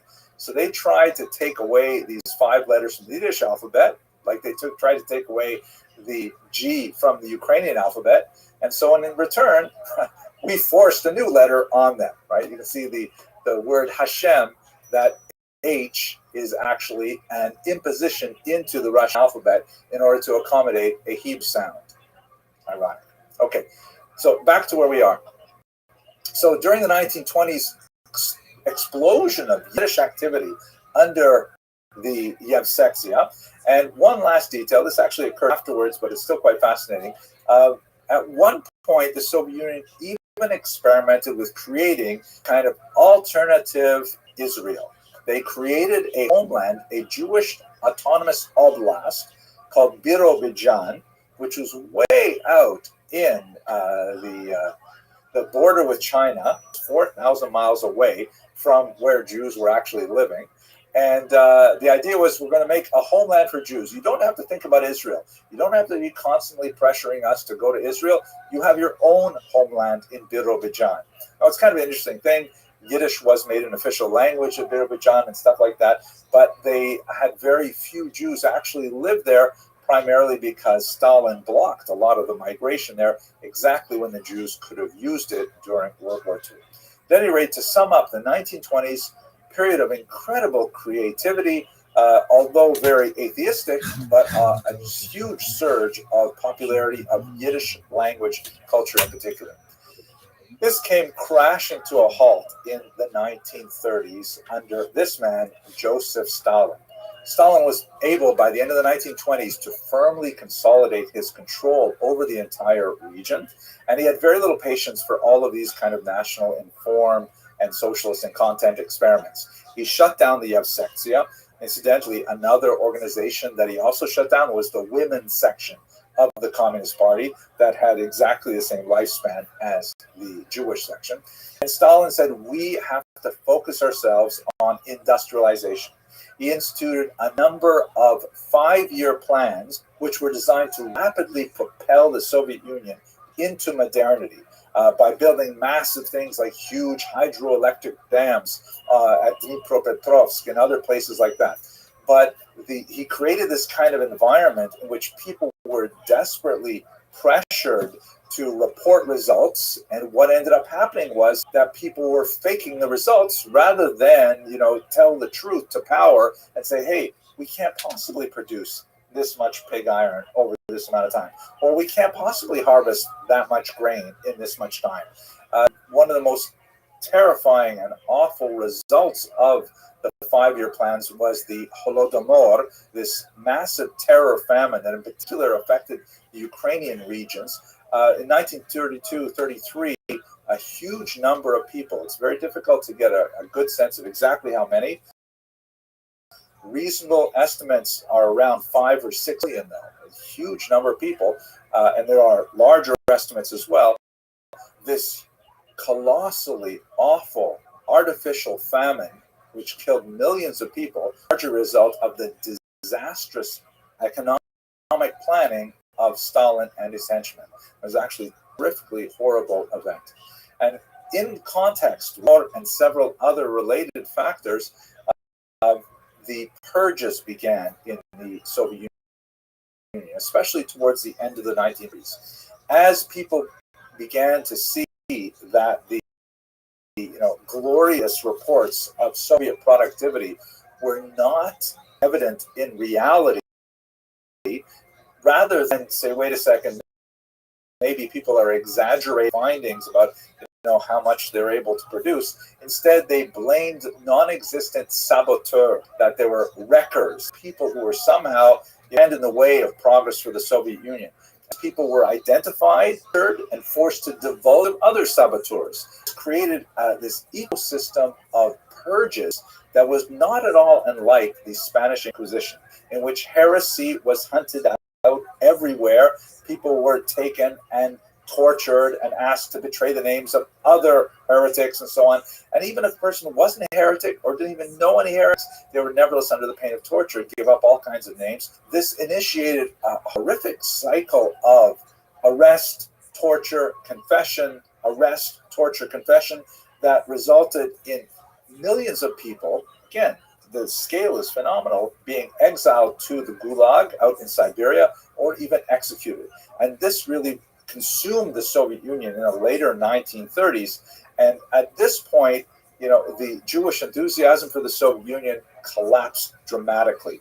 Prominent Jews were purged early on in this period of Stalinist cleansing of the party and then later of society. And Jews, with a few significant exceptions, like Kaganovich, who was involved in Ukraine during the years of the Holodomor, with the exception of a few characters, much of the Soviet leadership was purged of its Jewish membership, and the kind of popularity that the Red Army enjoyed in 1919 was nowhere to be seen, as people around the world began to realize what Stalin really stood for. So by the time you get to the late 1930s, what was once a more significant participation of some Jews in the Communist Party was reduced to a tiny, tiny remnant. And this is where we're going to have to pick up the story next when we look at the Holocaust, because the memory of Jewish participation in the communist movement had tremendously disastrous results when World War II broke out. Thank you very much for watching.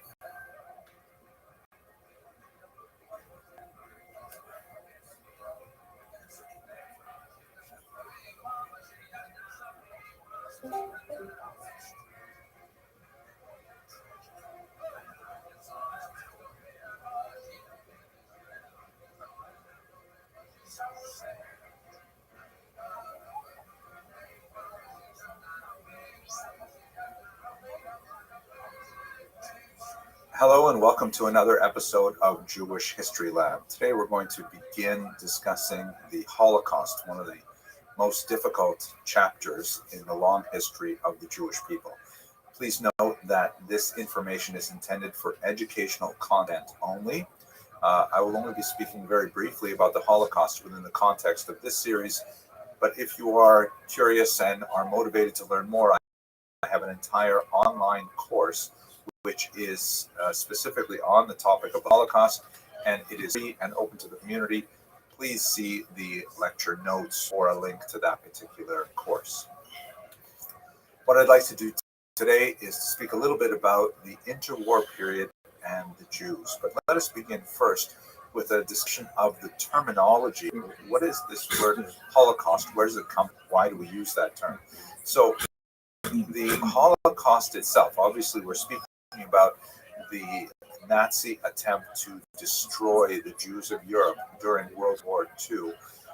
It was such a tremendum, such a huge and audacious act of brutality that it begged a specific term to try to ensure what it referred to. In the 1940s through the 1970s, various terms were tossed about to try and capture the sense of this historical event. Probably the first term that was used is the word genocide, which was coined by this man, Raphael Lemkin, in 1944. And the term comes from the words genos, meaning people, or class, in the sense of a class of family, and side, meaning to kill, like as in homicide or suicide or patricide, that kind of thing. So genocide means the killing of a people. And that term was very useful and, of course, has entered the English language, but it lacks a specific Jewish context. It doesn't specifically address the fact that the Nazis really targeted the Jews. There were other people, such as the Roma and Sinti and others, but the Jews really were high on the list of targeted populations, and so genocide is a little bit too generic. A term that began to be used in the 1960s is Holocaust. Here's a poster from a film that popularized the Holocaust, starring Meryl Streep and others. And where does this term come from? So actually, it's kind of a problematic term. It is a word taken from the Latin translation of the Hebrew Bible. The translation is called the Vulgate. And in Leviticus chapter 29, by the way, it's a different numbering system as well than the Hebrew Bible, the verse in Leviticus uses the term Holocaust as a translation, the Hebrew term Olah, which means a sacrifice that is completely burned up. And in the verse in Leviticus, it talks about offering a Holocaust with a pleasing order to God. Now, the term definitely has some value to it. It definitely has a sense of everything being burned up, even though, you know, the majority of the victims in the Holocaust were not actually burned to death. They were gassed to death or shot, and others, but still, it does have some kind of totality to it. But at the same time, it has theological problems. Like, are we actually going to say that if the Jews are serving as the sacrificial lamb, so to speak, what does that make the Nazis? And how do we say that connects to God perceiving a pleasing odor? I mean, these are very problematic terms. So for that reason, many religious thinkers prefer not to use the term Holocaust, and they rely on the Hebrew term korban, which means destruction. And that term korban is specifically connected to the destruction of the temples in Jerusalem in 586 before the Common Era and in the year 70 of the Common Era. So for religious thinkers, the term korban is definitely popular, but it also adds a kind of religious coloration that is problematic for more secular users. In Israel, the most popular term is undoubtedly Shoah, also a Hebrew term that occurs in the Bible, but it does not have that same connotation of connecting it to the destruction of the temples and the, theological baggage that goes along with it. One last term. We should be careful because some of the terms that are used, I personally think, are rather offensive. For example, to use the term extermination, the extermination of the Jews of Europe. Extermination is a term we use for vermin, which plays right into the Nazi ethic with regards to their destruction of this population of people. And there are certain terms like final solution and Lösung, which were actually coined by Nazis themselves. Here you see a mugshot of Hermann Goering from the Nuremberg trials, and he used terms like this, an end seal, the end goal, things like that. So Holocaust is a difficult term to use. It has some problems with it, but nevertheless, it is the term that has become most popular in the English language, and so therefore we will use it for expediency. So when we go to the historical data here, the Jews in Europe at this time, you can see this map, which comes from the United States Holocaust Memorial Museum. They're spread out across Europe. The great mass of them are in Eastern Europe, in the Soviet Union and in Poland in particular. Germany has only about 500,000 Jews. They tend to be highly assimilated. They tend to speak German very well, dress like Germans, tend to have less, outward adherence to traditional Jewish observance. Whereas when you move to the east, you have a lot more of the masses of traditional Hasidic and Lithuanian Jews who are much more obviously Jewish from without. But that didn't stop anti-Semitism from spreading in Germany in particular. In fact, a lot of the anti-Semitism the Nazis relied on had a specific coloration. We've spoken in previous lectures about the development of anti-Semitism through several phases, from ancient xenophobia to medieval Jew hatred. And when you get to the modern period, there is a very kind of quasi-scientific quality to it, in which the Nazis have largely abandoned the outwardly religious aspect of previous forms of anti-Semitism, and they focus on this racial quality connected with the idea of a conspiracy, specifically that the Jews constitute a distinct kind of race that are altogether joined in a global conspiracy to dominate other races. And the way in which they dominate, which obviously is very difficult because the Jews are a tiny minority of the population, is specifically in some kind of cancerous or bacteriological form. Like, for example, here you see a German language novel from 1920 that shows a hideous kind of vulture that's weighing down this shirtless man. And what this picture is meant to say is that the Jews, who are like carrion eaters, they're vermin, they live off decay, they're going to dominate the otherwise healthy, strong, muscular Aryan races. And once they eat them out like a cancer from within, then they will feed on their corpses. The title, by the way, reads Die Sünde wie das Blut, ein Zeitroman, The Sin Against the Blood, a novel of the times.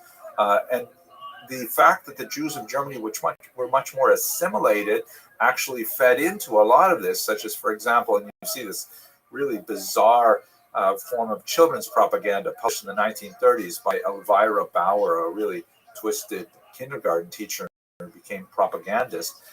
This is a book for children called Der Giftpilz, the poison toadstool, right? And the thing about toads is that they look like mushrooms, but unless you are very careful and you know the signs, you will mistake them for healthy mushrooms, and you might eat one of these, but it's actually poison.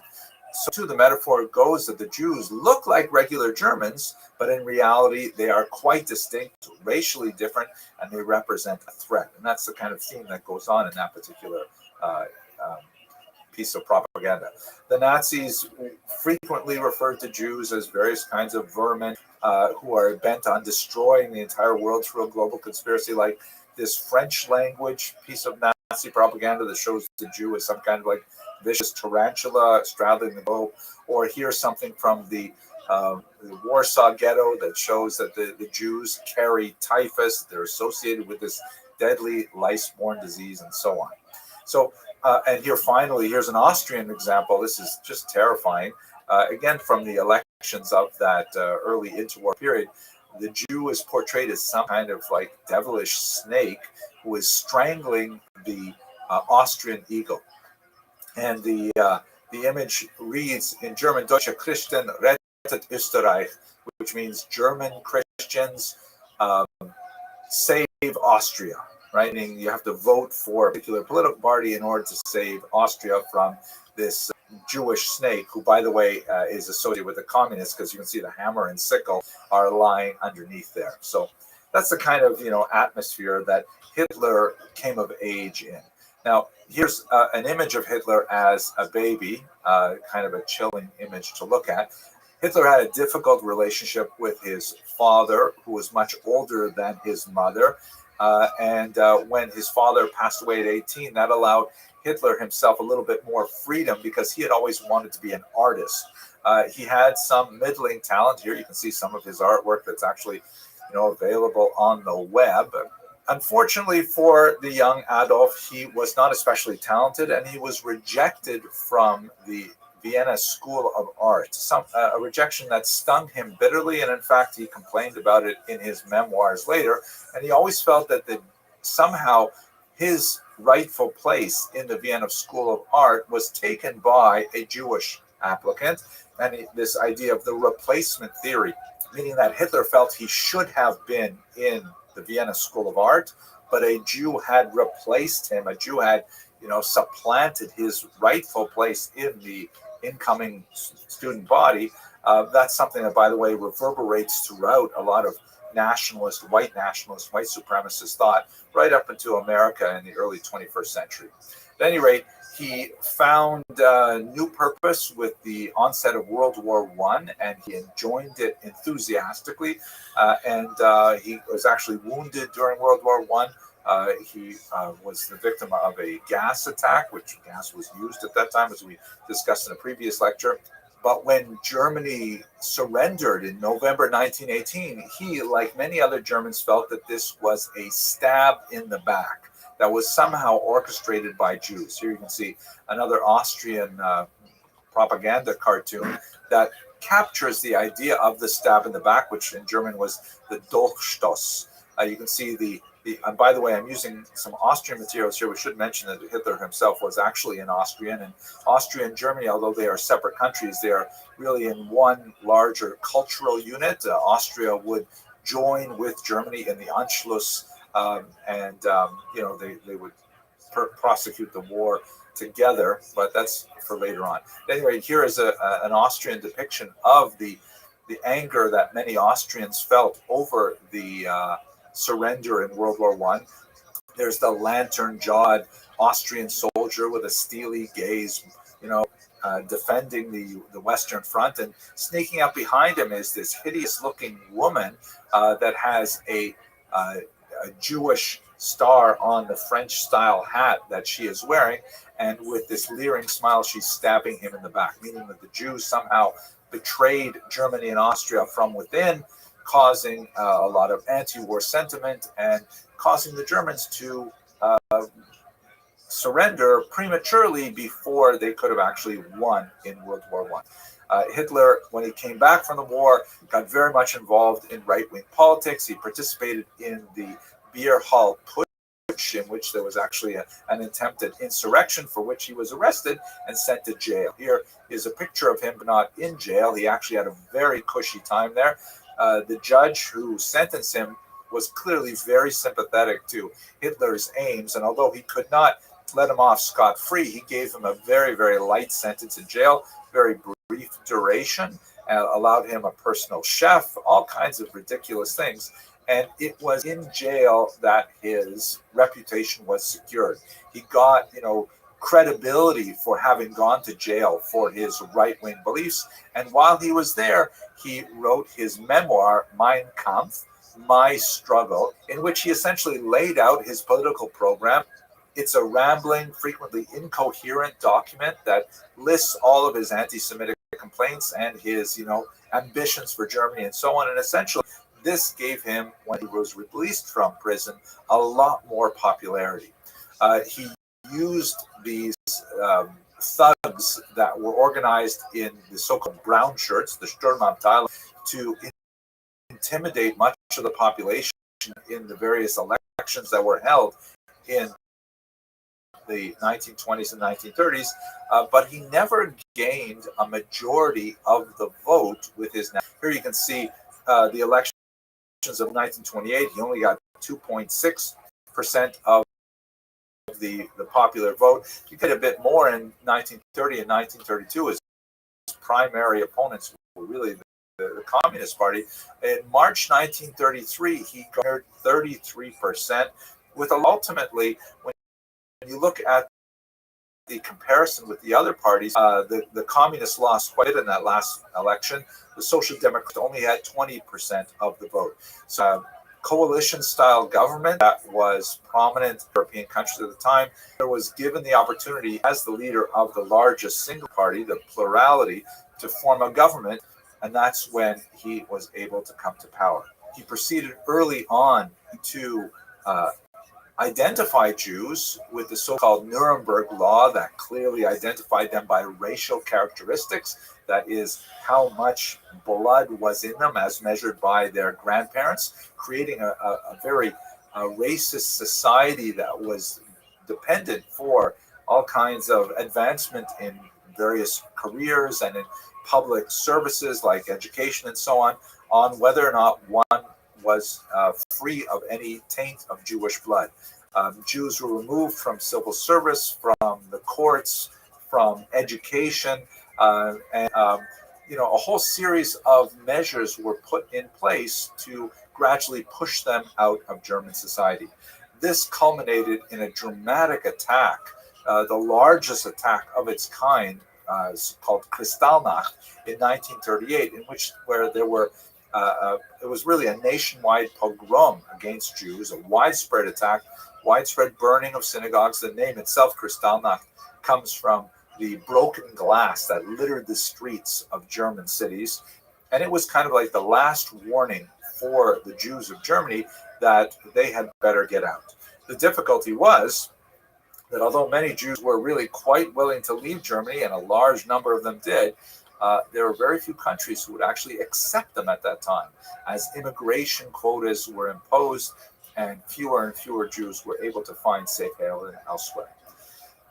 We're going to continue with the onset of World War II and the Holocaust in the next lecture. Thank you very much for watching.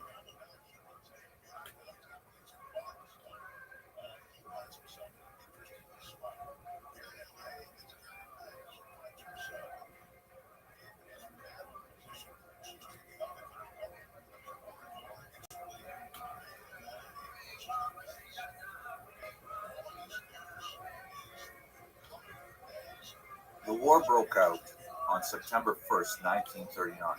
This followed the secret pact that was signed by the Third Reich and the Soviet Union, the so-called Molotov-Ribbentrop Pact of non-aggression, which essentially allowed Germany and Russia to invade Poland and the Baltic states from either side and to divide it between them. We're going to focus our remarks on the region that was conquered first by the Germans, and then later on in the next video, we'll discuss a little bit the nature of the 2 years that Jews experienced under Soviets. The first encounter that the Jews of Poland and the Baltics in particular had with Third Reich soldiers was primarily through these ritual humiliations that they endured, often photographed and sent home to relatives and loved ones back in Germany. But it did not seem clear that the Nazis really had a solid plan for what they were going to do with the Jews of Eastern Europe. While the Nazis had planned in advance their military advance into Poland, it does not seem that they had clearly thought out what they were going to do with the Jewish population, more than 3 million of whom lived in Poland itself. But it seemed clear that they certainly wanted to expel them from the regions that immediately bordered Germany, 2 parts east. And so they created this section called the General Government, here shown in Polish. It's the green area. It was expanded after 1941 to include the Galicia district towards the bottom right of this map. At any rate, it seems that they pushed a lot of Jews into this general government in particular, and for Jews throughout the region, they began to collect them in ghettos. Now, the politics of ghettos was hotly debated among the Nazis. There were actually many voices that suggested that ghettos were not a good idea, that it would increase disease, that it would offer greater possibilities of resistance and so on. But ultimately, a network of ghettos was established throughout the region that the Nazis had conquered. Some of those ghettos were closed, that is, they were sealed up with walls that were frequently created by the Jews themselves at Nazi orders. Other ghettos were technically open, that is, Jews could simply walk out of them, but then they would be exposed to the local population, which would frequently denounce them, blackmailing them for funds, and often they were at severe risk of being murdered by Nazi soldiers. The organization of the ghetto, however, was extremely important. when the Nazis came into the regions that they took over, they frequently went to the legitimate authorities that represented the Jewish community prior to the war. And they would go to essentially the president of the Kehillah or the federation, to use a modern term, and they would say, all right, we would be following things from the community now, a list of names and addresses and so on. We would like to requisition funds and any valuables and so on. And typically, the leaders of the Kehillah, the local Jewish elected leaders, would refuse, and they would be shot on the spot. The Nazis would then turn to a second generation, like vice presidents and treasurers, and put the same demands to them. If they refused, they would also be shot. And at some point, they would eventually get a local Jewish leadership, which they called the Judenrat, or the Jewish Council. And the Jewish Council ended up becoming kind of like the go-between of the Nazi demands on the Jewish population, right up until the ultimate destruction of the ghetto itself. Some of those Judenrat leaders were really quite heroic in their attempts to protect the Jews. Adam Czerniaku, shown here, who was the leader of the Judenrat in Warsaw, he left behind a diary in which he meticulously related the weather and a lot of his personal concerns. He was very worried about the fate of his son, who was missing, and so on. But he describes in excruciating detail the slowly pressing fist that the Nazis held around the Jewish population, and the way in which he tried to appease them without inflicting too much harm on the people as a whole.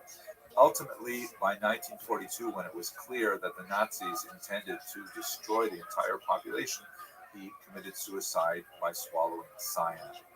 Other Judenrat leaders, such as Chaim Rumkowski, however, were widely regarded by the Jewish population as villains who sought to aggrandize themselves at the cost of the suffering of the larger population.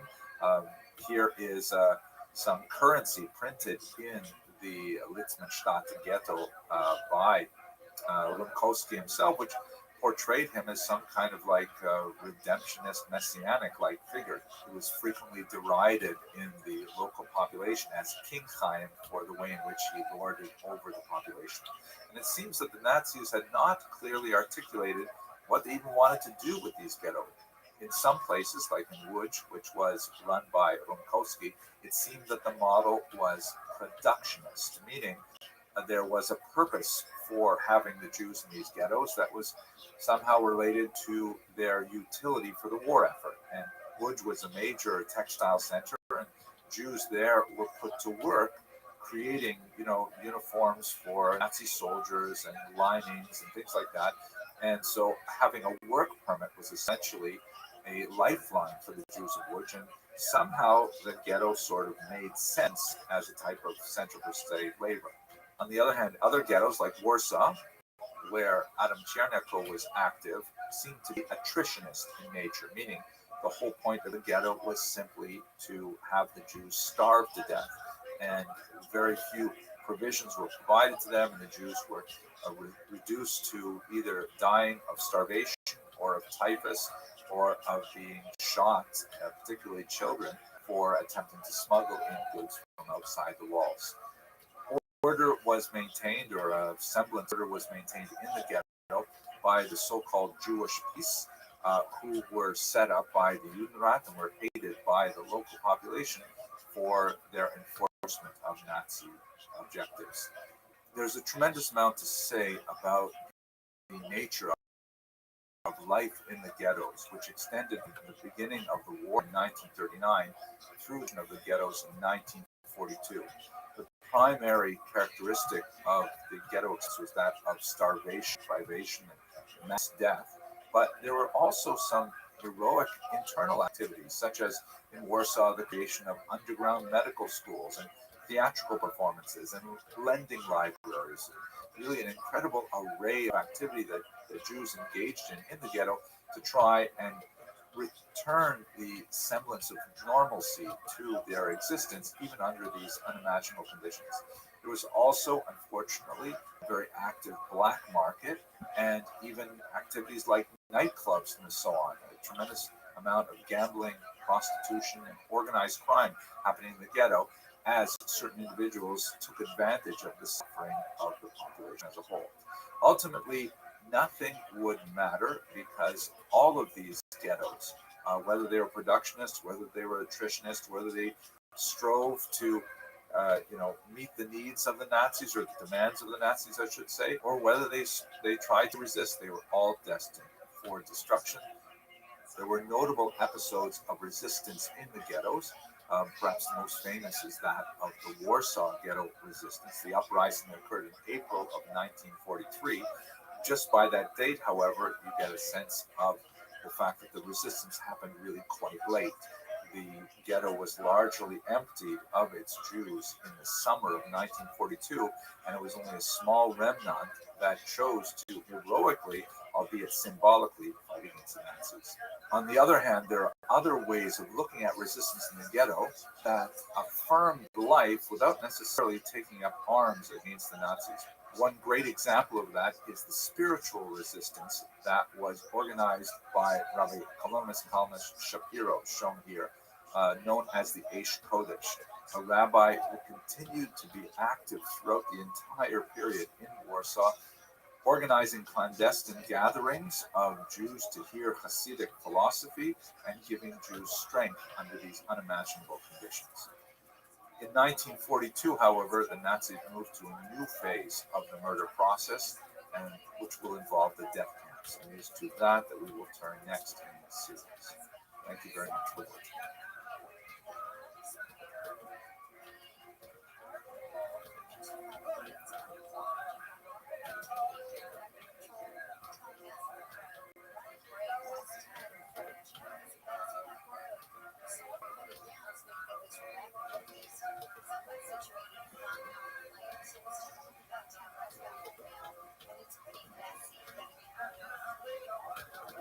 Hello, fellow students of Jewish history. Welcome to another lecture in the Jewish History Lab series.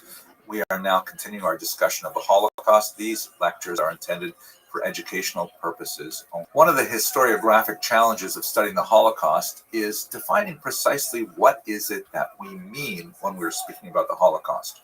Are we talking about the overall period of persecution that the Jews suffered through, as well as other peoples, during the reign of terror of Adolf Hitler? That could easily take us back into the early 1930s. Or are we speaking about something more narrowly focused, like the persecutions that came along with the invasion of Poland in September 1939? That's also quite a reasonable possibility. But the Holocaust and World War II are overlapping and not identical phenomena. Coming to the core of the events which we associate with the Holocaust involve two major periods of Nazi activity: the period of the Einsatzgruppen and the period of the death camps. This is the era in which the Nazis enacted actual mass murders, as opposed to the horrific conditions that were endured by Jews during the period of the ghettos. So let us look at those two moments in particular. We recall that one of the prerequisites of the beginning of hostilities in September 1939 is the sealing of a non-aggression pact between the Soviet Union and the Third Reich, which allowed both Stalin and Hitler to invade Poland and the Baltic states and simply divide up the territory between them.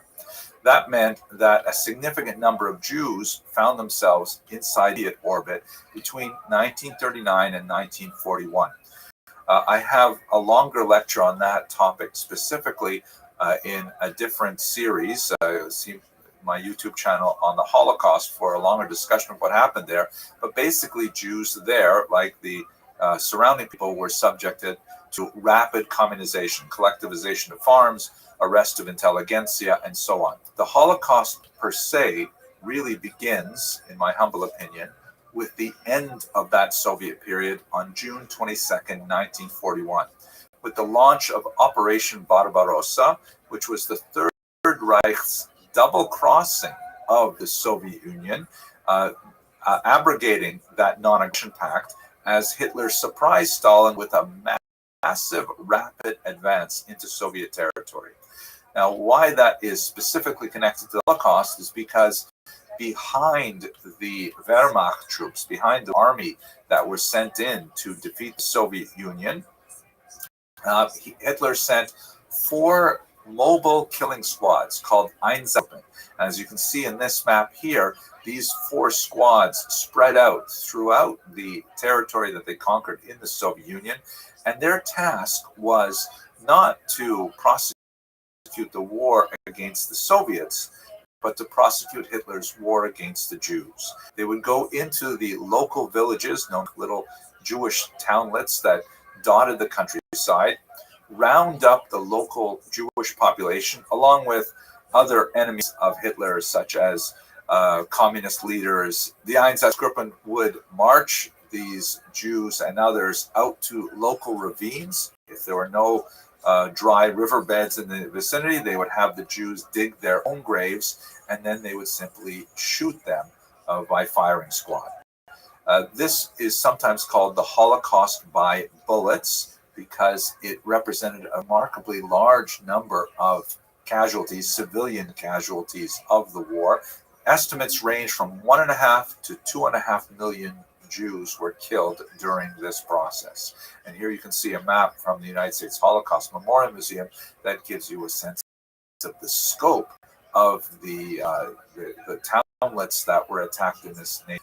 Kiev, which was not a town but rather a large city, had one of the largest of these mass killings. 33,000 Jews killed in the space of 2 days. The ravine called Babi Yar was used for a much larger number of Ukrainians and other opponents of the Third Reich for coming months. The so-called Holocaust by bullets, however, proved to be a very inefficient and psychologically a very taxing form of mass murder. So the Nazis looked to a new way to rid themselves of their Jewish problem, so to speak. This was discussed at an important conference that took place at a resort at Wannsee on January 20th, 1942. Note the rather late date. You know, the war began in 1939, Operation Barbarossa, which represents the first mass killings of Jews. You know, the only thing that comes close to it before that would have been Kristallnacht in 1938, which had about 260 Jews killed.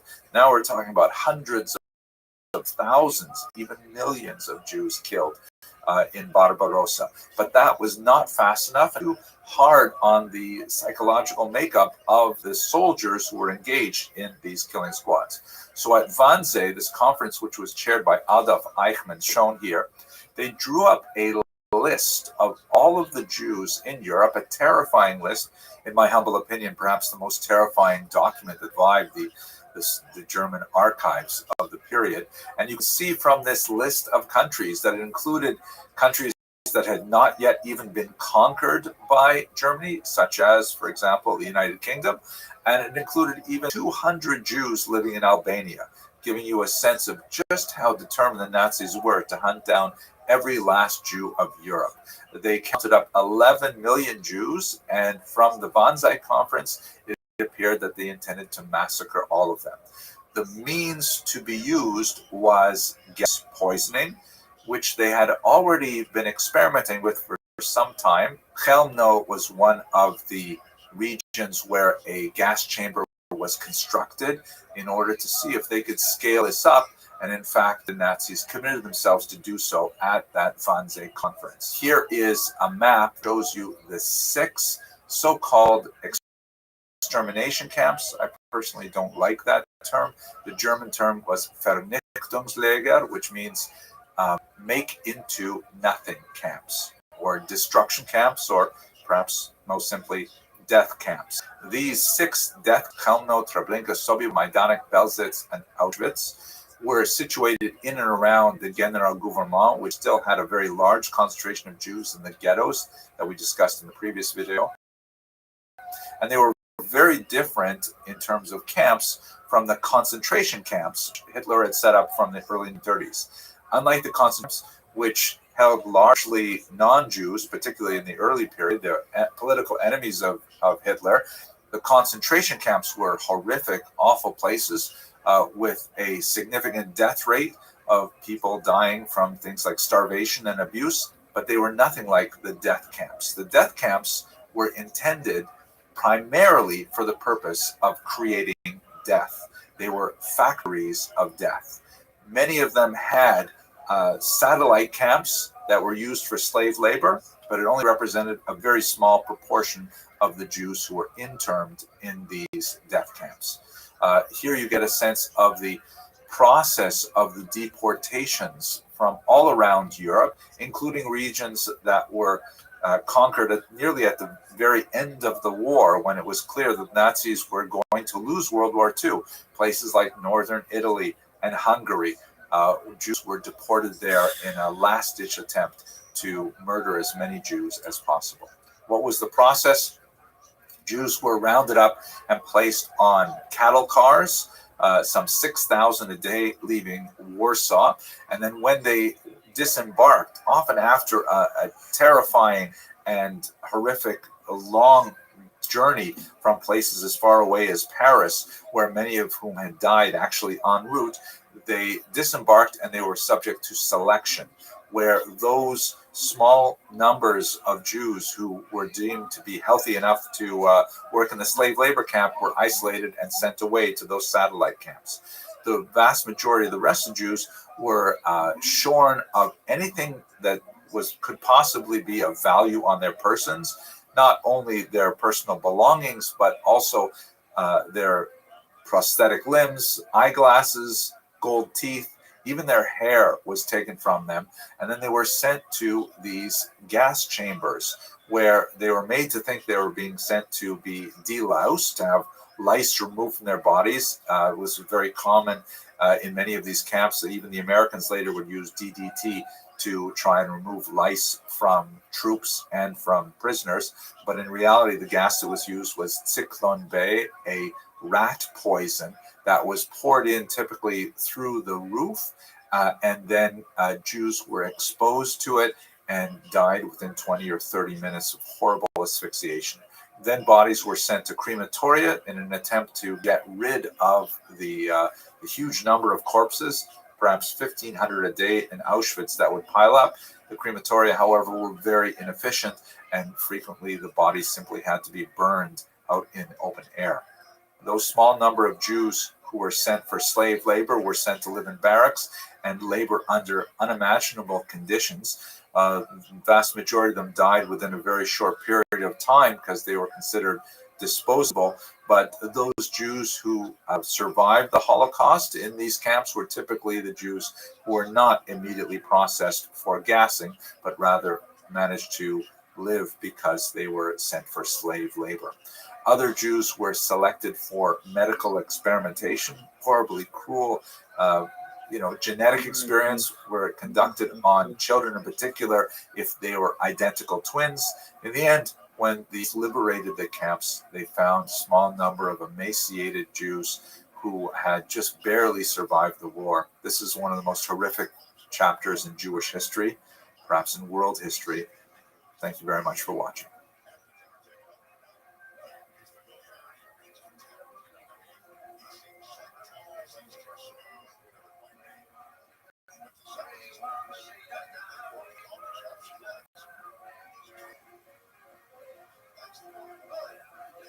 Hello, fellow students of Jewish history. I hope you are well.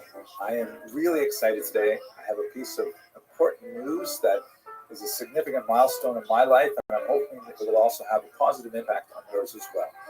And those of you who have been with the channel for a while know that just before the pandemic, I signed a contract with a fantastic publisher, Koren Publishers in Jerusalem, to produce a 3-volume history of the Jewish people from earliest times to the present day.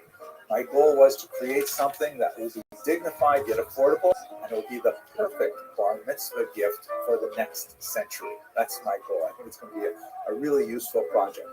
And the news for all of us today is that this very day, I'm sending the manuscript to the publisher for the first volume. It looks like I've been working on it since the beginning of the pandemic. A few months before is when I really got started. And